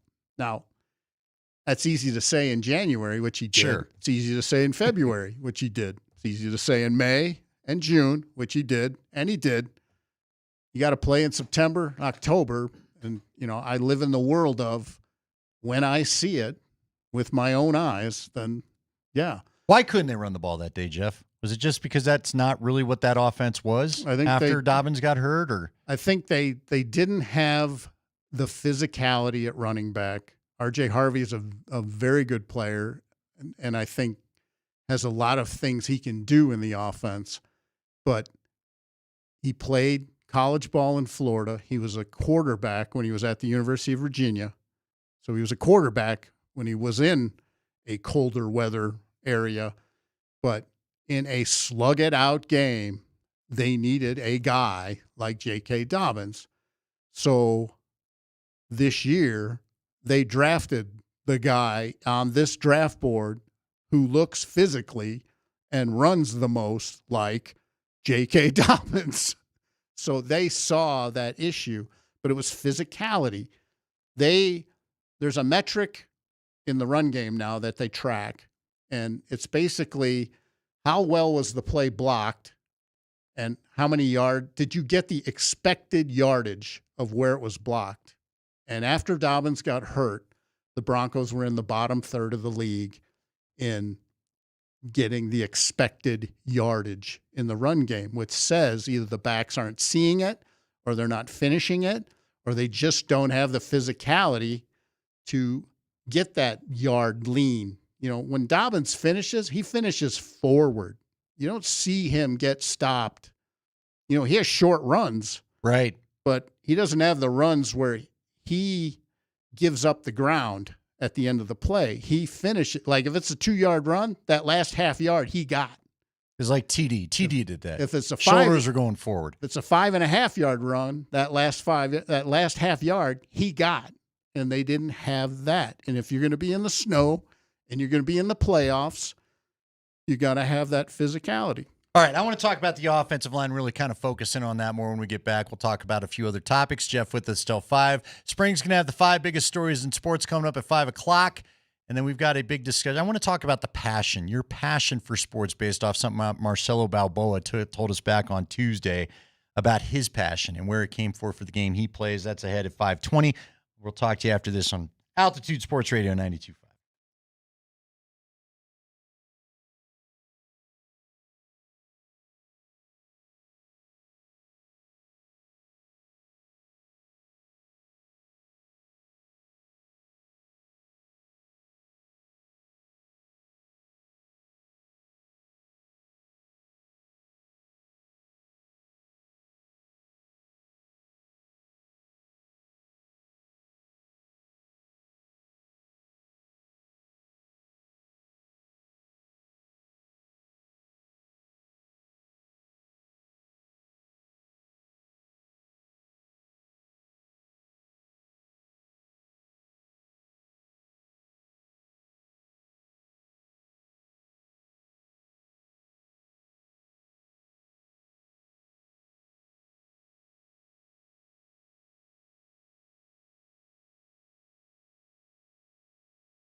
It is Altitude Sports Radio 92.5. I'm Andy Lindahl along with Jeff Legwald, Nate Kreckman on vacation. Again, I want to assure anybody that maybe missed the big speech yesterday, no one's going anywhere. This is the slow time, as you guys can all probably figure out by some of our topics, where we have to take our vacations. So a lot of people are doing so. So if you don't hear your regular hosts in any of the time slot here at Altitude Sports Radio over the next couple weeks, I would tell you don't fret. It's just the vacation time of year because we're all gearing up because training camp really in full. What are we at? Thursday. We'll have a couple days of veterans reporting and practices. We'll be in full football mode 3 weeks from today. And that's where everybody will be back and this, that, the other. But no one's been fired. Nobody's moving off this station. For now, it's radio. I always get a little uncomfortable.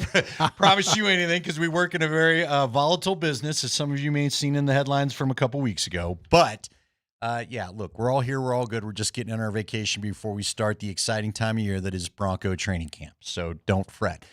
All right, let's get back to that offensive line, Jeff, because I do think it's interesting. I ended on the question before we went, why weren't they good enough to block it up in that AFC Championship game? My question to you is, the Broncos are still getting ranked highly in a number of outlets. I'm sure ESPN thinks highly of them, too, in that offensive line. What makes them so good? Is it, and again, how much of that is helped by, like, again, were they hurt in the AFC Championship by not having the quick release game, the quick timing of the Bo Nix offense back there? Even the threat of Bo as a runner changes things on defensively. I mean, that opens up a whole, how many of those plays, if, like even the pivotal play where they go for it instead of kicking the field goal, who's to say if Bo sees that coverage look, he knows immediately what we have called is not going to work. I'll just take off. That's the difference in that. So there is that element to it, but they're just well put together in the offensive line. I mean, Bowles, I think sometimes we still hold Garrett's first 2 years against him when he was the most penalized lineman in the league.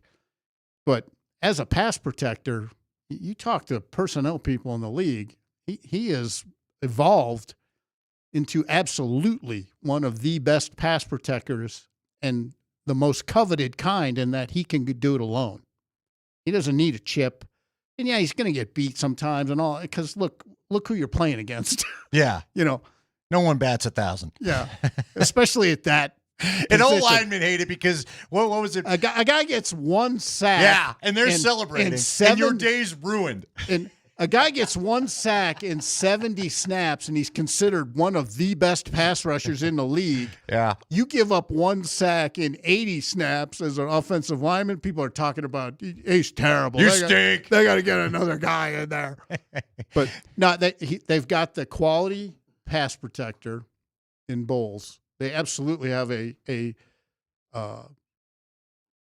center, one of the sharpest. Yeah. Luke's one of the sharpest mentally at the position in the league. He doesn't have some of the physical attributes, but he's got a big reach, which is why they drafted him. He's got a very big reach, arm span for a center.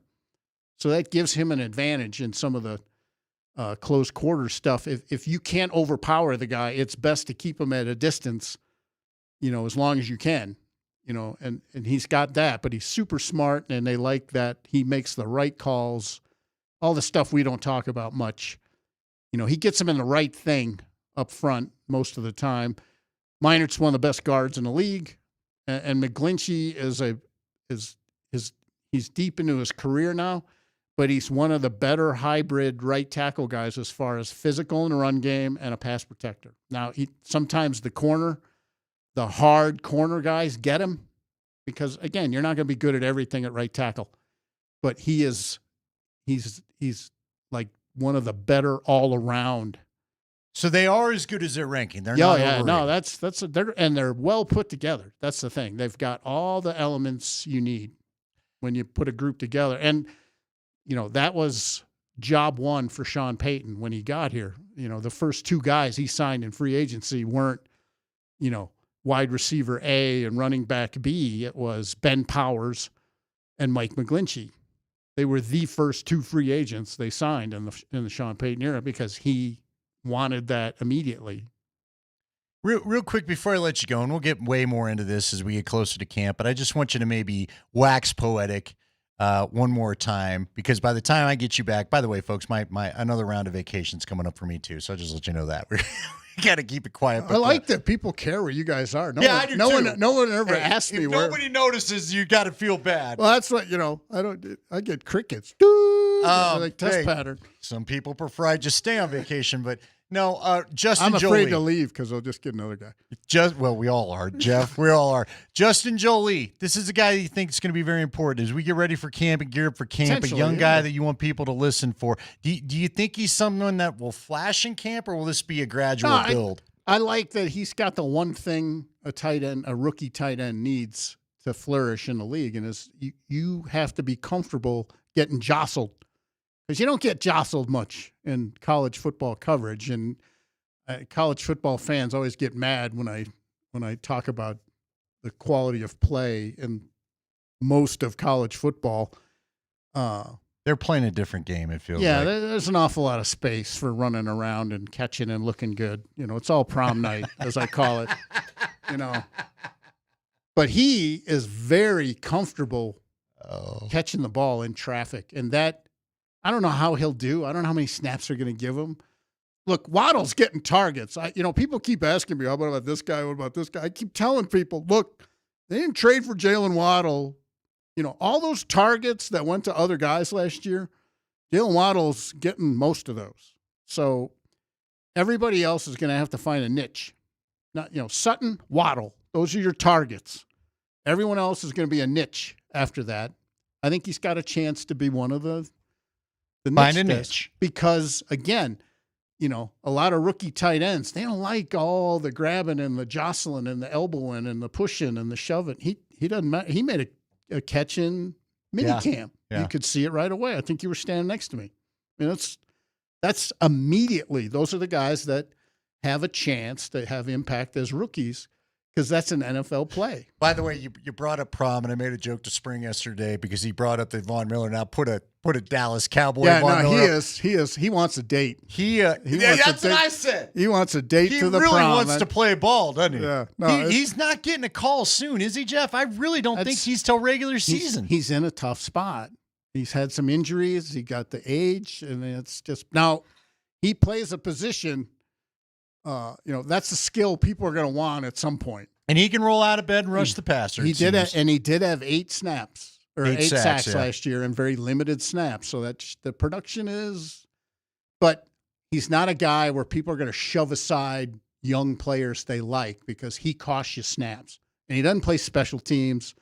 So it's a really tight fit for a lot of people, and the Broncos included. If he had some special team element, I'd say there's a slight chance, but they want to see what Q Robinson can do. Sure. They want to see what Jonah Ellis can do. They want to see these guys, and they can't see it if they don't get snaps. By the way, ESPN guy, what's going on with LeBron? You think they got a shot here? I know we'll have it when it happens.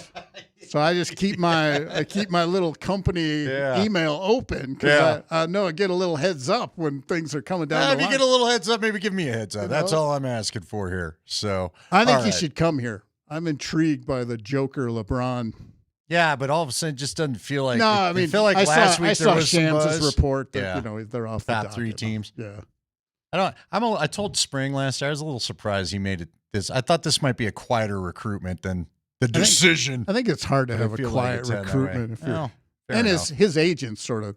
Yeah, he likes to talk. He threw it wide open. We've had 27 teams, whatever he said. Well, you saw his agent today is leaving you a place where you can leave a voicemail that he can play him. I like that. So. Press 1 if you'd like LeBron. I mean, what are we doing? Come on. Press 2 if you want him to play small forward. Tell us why you think he's good. Tell me why you like me. This is a great discussion about me. All right, he's Jeff Legwald. Press 3 with your best LeBron memory.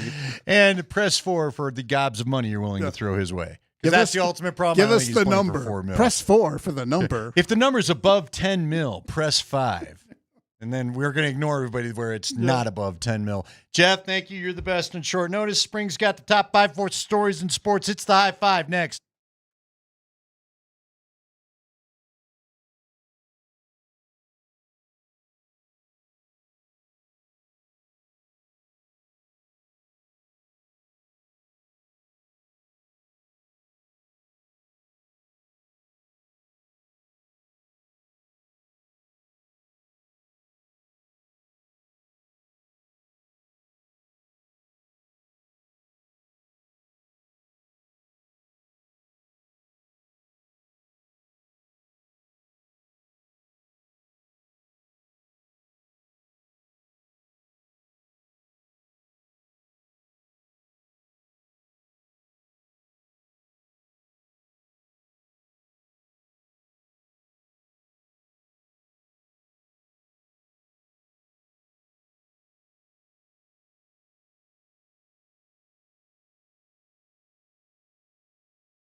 It is the 5 o'clock hour here on Kreckman and Lindahl. We love having you along, is what I'm trying to say. I'm Andy Lindahl. He's Mark Springer. Thank you to Jeff Legwald.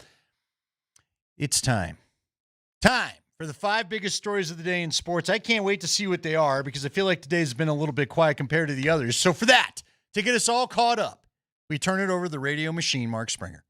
If you are wondering what's for dinner tonight, you need to try Papa Murphy's Pizza. They make delicious pizza. You bake it when you're ready. Order online at papamurphys.com. Here's your daily LeBron James update. Brian Windhorst says that while LeBron James is believed to have a favorite, he has a favorite for which team he will sign with in free agency. He is still waiting to see if anything could change across the landscape of the league that would lead him to pivot to another situation. Here's another note on LeBron from Shams Charania on ESPN today. Wrinkle that has occurred in the last several days is some of the leading suitors for LeBron James, whether that's a Golden State, a Cleveland, Miami, Minnesota, Philadelphia. Some of them have been able to send a voice note to LeBron James via Rich Paul. So whether it's an owner, a president, or a general manager being able to record a voice note, I'm told, send it to Rich Paul, and that makes its way to LeBron James. This is just a part of LeBron James's process of studying as he makes a decision. He has not been in a rush. There's been no timetable that he's been operating under. I'm told there's been a lot of family time, friends time, golf, of course, over the last couple of weeks. The last 2 he's spent in the Akron, Ohio area, including with one of his close friends that he grew up with in Brandon Weems, who's now one of the leading executives of the Cleveland Cavaliers under President Kobe Altman. So the process continues, and it's unclear whether Cleveland or Miami have been among the teams that have sent a voice note to LeBron via Rich Paul. Again, they kind of don't need to. They already had him in their buildings in the recent past. Yeah.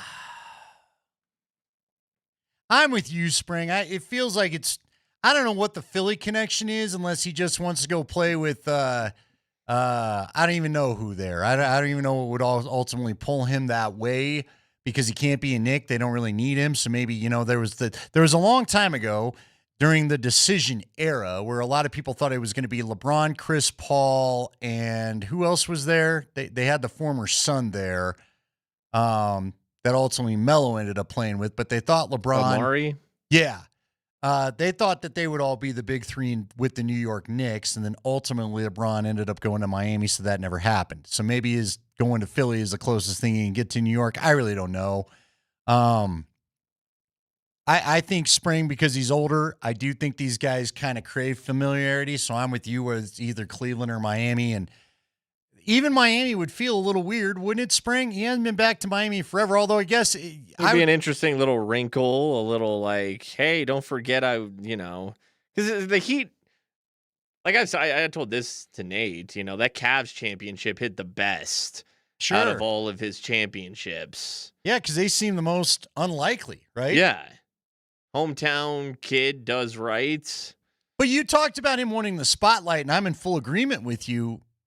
I mean, I guess he overshines Donovan Mitchell because he's back in Cleveland, but that's still that's his team, right? And then he and Rich Harden, if Harden decides to sign back on, that's still kind of an interesting pairing to me as well.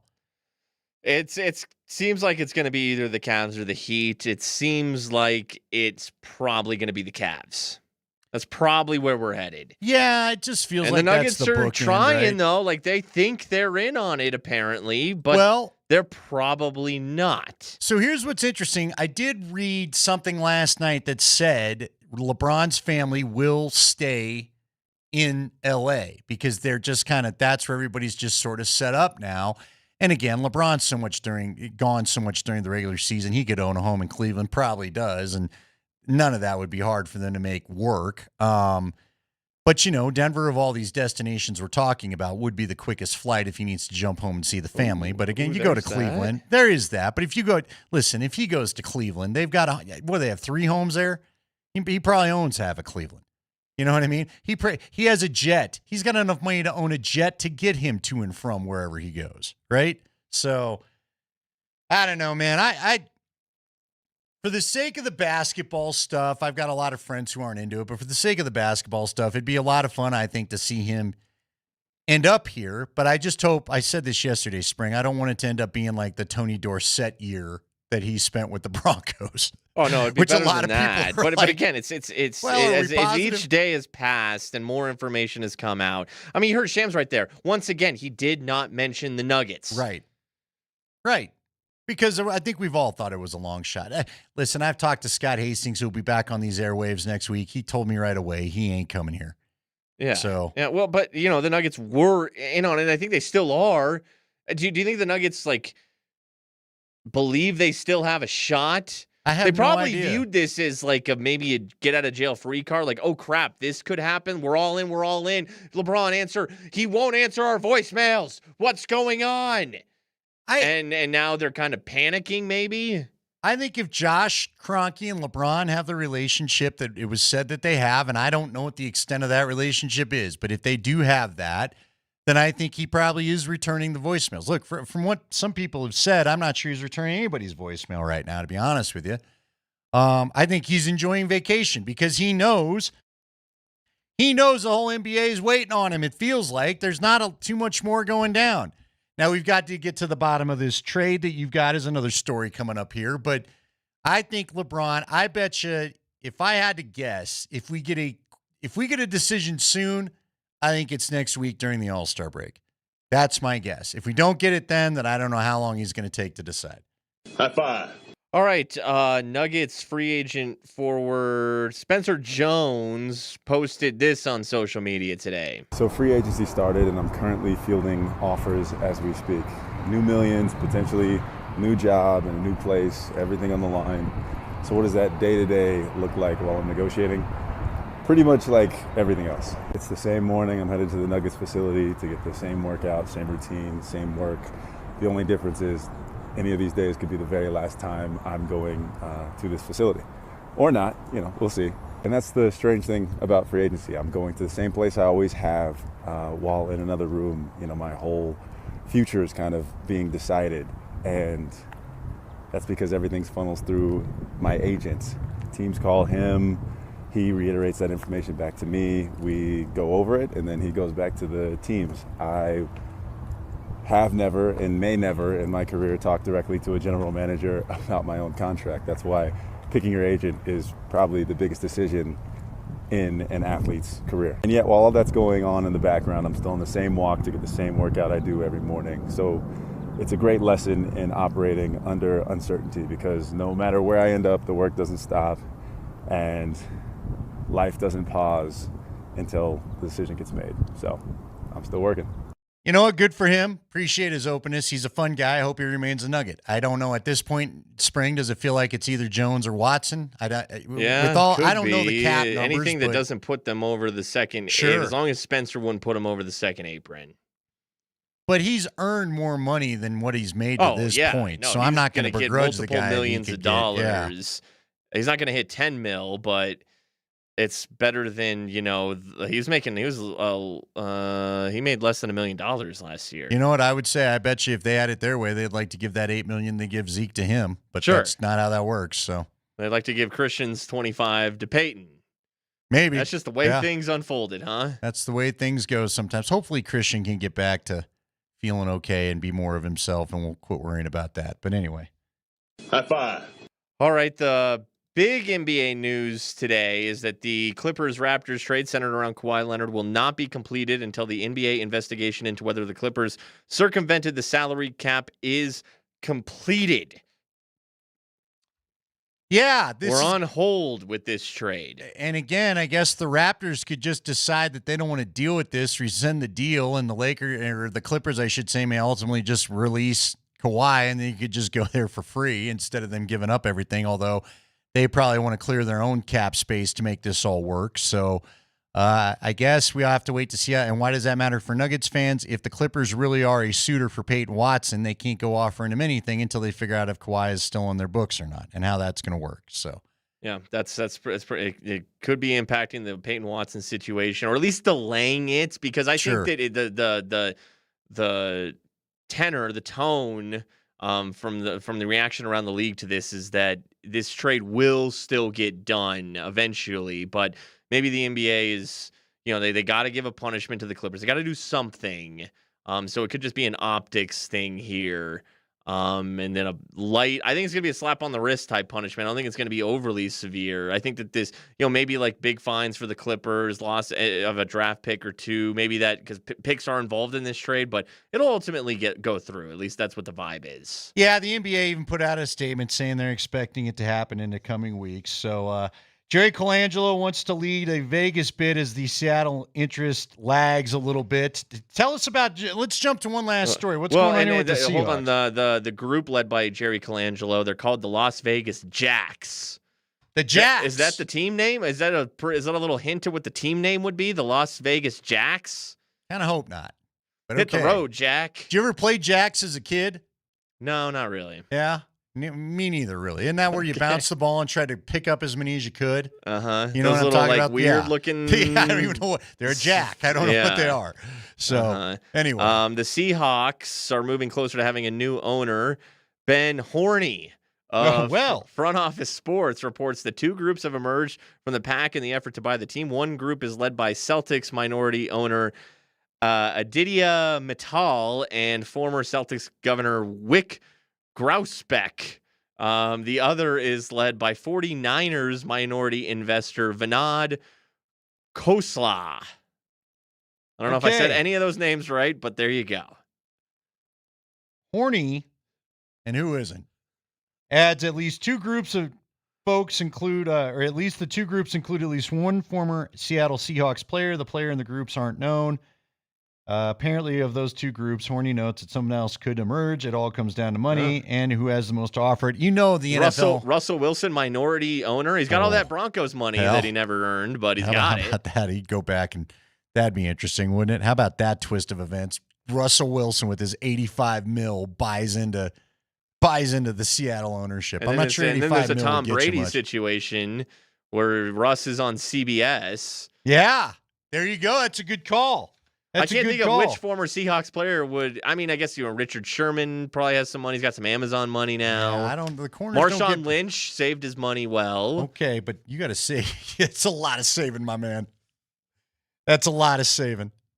That is, you know what? That's a good point. Who is the richest former Seahawk that could actually buy into the team? Russ has got to be up there, dude. Yeah.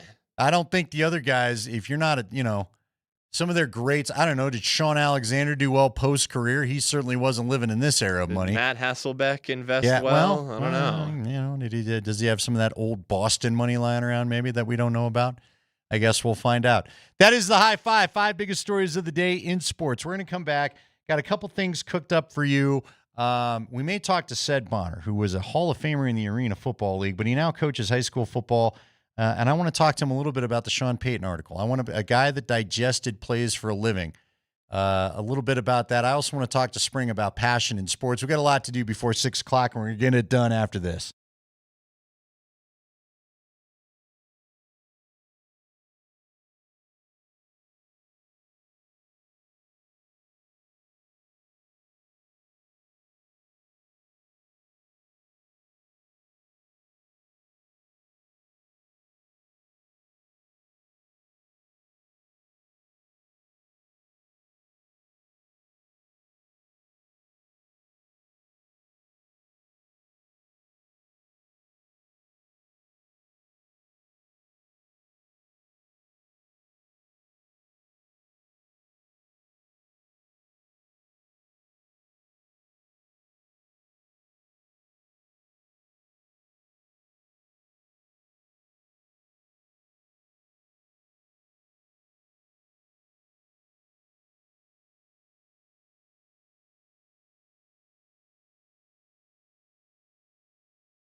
We welcome you back to Kreckman and Lindahl. Andy Lindahl, Mark Springer, rolling with you here until 6 o'clock. Pleased to be joined by one of my buddies and a guy that I know as a great quarterback in the Arena Football League for the Arizona Rattlers. Did not like him so much back then when I was covering the Colorado Crush because he always seemed to have a day against the Colorado Crush. He is Cedric Bonner, and we appreciate having him on today. Ced, first off, you already heard him laugh. We appreciate you taking a little bit of time today. I know it's busy.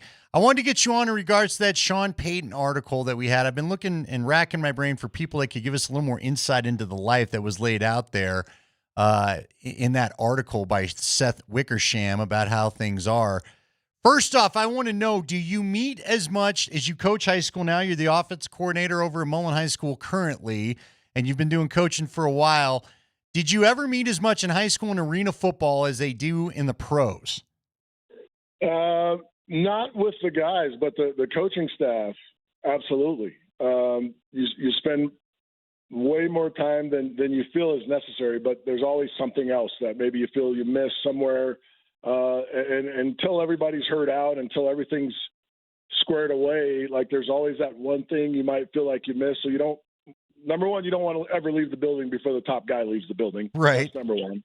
And number two, you want to make sure that you're doing your due diligence at every turn, because it's difficult to win. And you know, the situation the Broncos were in throughout that article, like getting ready for a conference championship game, you don't want to leave anything out.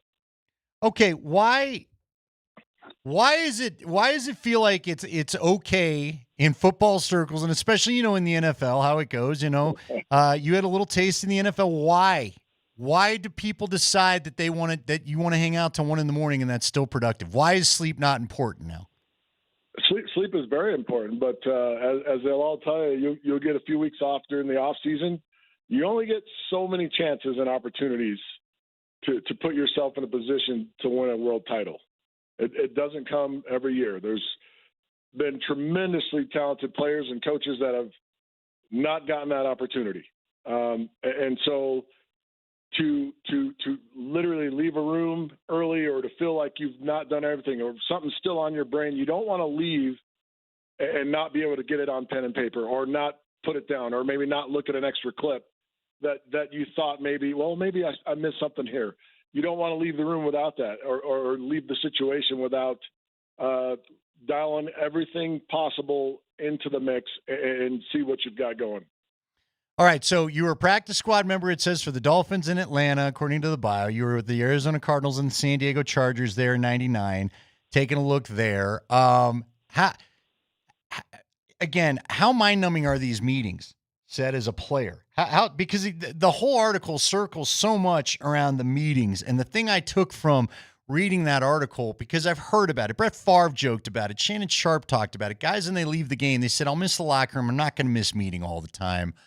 How much did you just want to run screaming from some of these meetings? Well, for me, I was trying to stick. So my eyes were wide open and I was paying attention. Like I was with the Falcons when we lost to the Broncos in Super Bowl 33. Like when you want to talk about paying attention to every little detail, that's where I was. Now, if I'm Shannon Sharp or one of those dudes that you're not going to tell me anything new that I haven't heard, veterans, it's a little bit different feel. But if you're a new guy or a guy that's excited, it's your first opportunity to be in a situation like that, you're going to be amped up and raring to go. The problem is you have your team meeting. Then you have your offensive team meeting. Then you have your position meeting. Then if you're a special teams guy, you have your special teams meeting. Then you have the next special teams meeting and the next special teams meeting. And then maybe you have your pass game meeting. Like there are a lot of meetings. However, when you're trying to get a job or keep a job, you can't be bored. But for the veterans, man, excruciating. I'm sure you've kind of sniffed around some NFL jobs. What do these assistant coaches get paid? Because that's the other thing I kept thinking about. The guys that are staying there the latest are the ones, again, it's kind of like the players. Sure, Sean Payton's making a nice paycheck, but I'm sure there's plenty of guys on there that are making not a lot of money. I mean, you're not always getting rich as a coach in this venture, are you? Not getting rich, but you're well taken care of. You're not. I mean, that's a relative statement, right? Like you're if you're making $200,000 a year to coach a game, and maybe you're a coach on a popular team in a popular city like the Broncos, are you paying for meals? Are you doing these kind of things? Like there's a lot more benefits than the large paycheck. And here's the deal: if you're good at your job and you grind as a young coach, you're going to work your way up.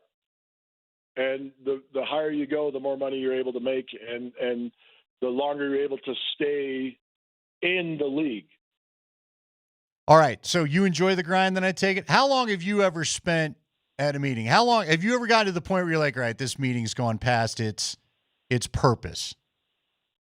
Oh, shoot. My last pro coaching job was in the arena league. And myself and the head coach would stay. We'd have the kids in, or kids. We'd have the men in for meetings. They're all kids now to me. We'd have the men in for meetings for 2 hours, 2.5, as long as it took us to get our points across through all the film. We'd cover every detail. And then he and I would sit there and go through film clip by clip, depending on where we were at in the season. And then make our schedule, make whatever we needed to make. So I would say we probably spent 6 hours together in a meeting.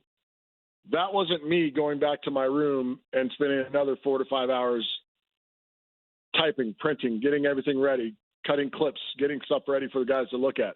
So there's just a lot of time when you don't have the support staff, right? So we had to do those things. But right. Those guys don't have to do those things. They have a support staff. They have interns. They have people who do all those things for them. The longest I probably stayed with someone in a meeting while we're running was 6 hours. That's it. I love that that's it. So we keep getting the comment as we break down this thing that it's paralysis by analysis at times. Yes. That's what it feels like. Why, and you just said you agree right there. Why don't they change some of this up then in the NFL? Or football in general. It's not just the NFL. I just feel like Mike Sanford coached at CU and has told me he's lived why can't you guys change the routine? Because that inevitable miss, if you're going to miss something, right? What did I do enough? And I think that's what coaches, they're hard on coaches. Head coaches are hard on coaches because they're trying to coach those guys up because it's their job to get those guys ready to go coach somewhere else, to be successful in the coaching world. That's kind of what I view as a head coach's job. His job is to coach his coaches to get them ready to go. So if you're not willing to grind, if you're not really willing to kind of literally leave it all out there, and I think every one of us are competitive by nature. So what's going to give me that edge? If I turn this off too soon, will I miss something? If I don't look at that clip again, did I see every angle from that play? Did I see every clip that I needed to see? If you turn it off too early, are you going to miss something that could benefit you in a game? It's hard. It's hard. I don't know if there'll ever be a way to trim it down because if you talk to the guys that have won the most,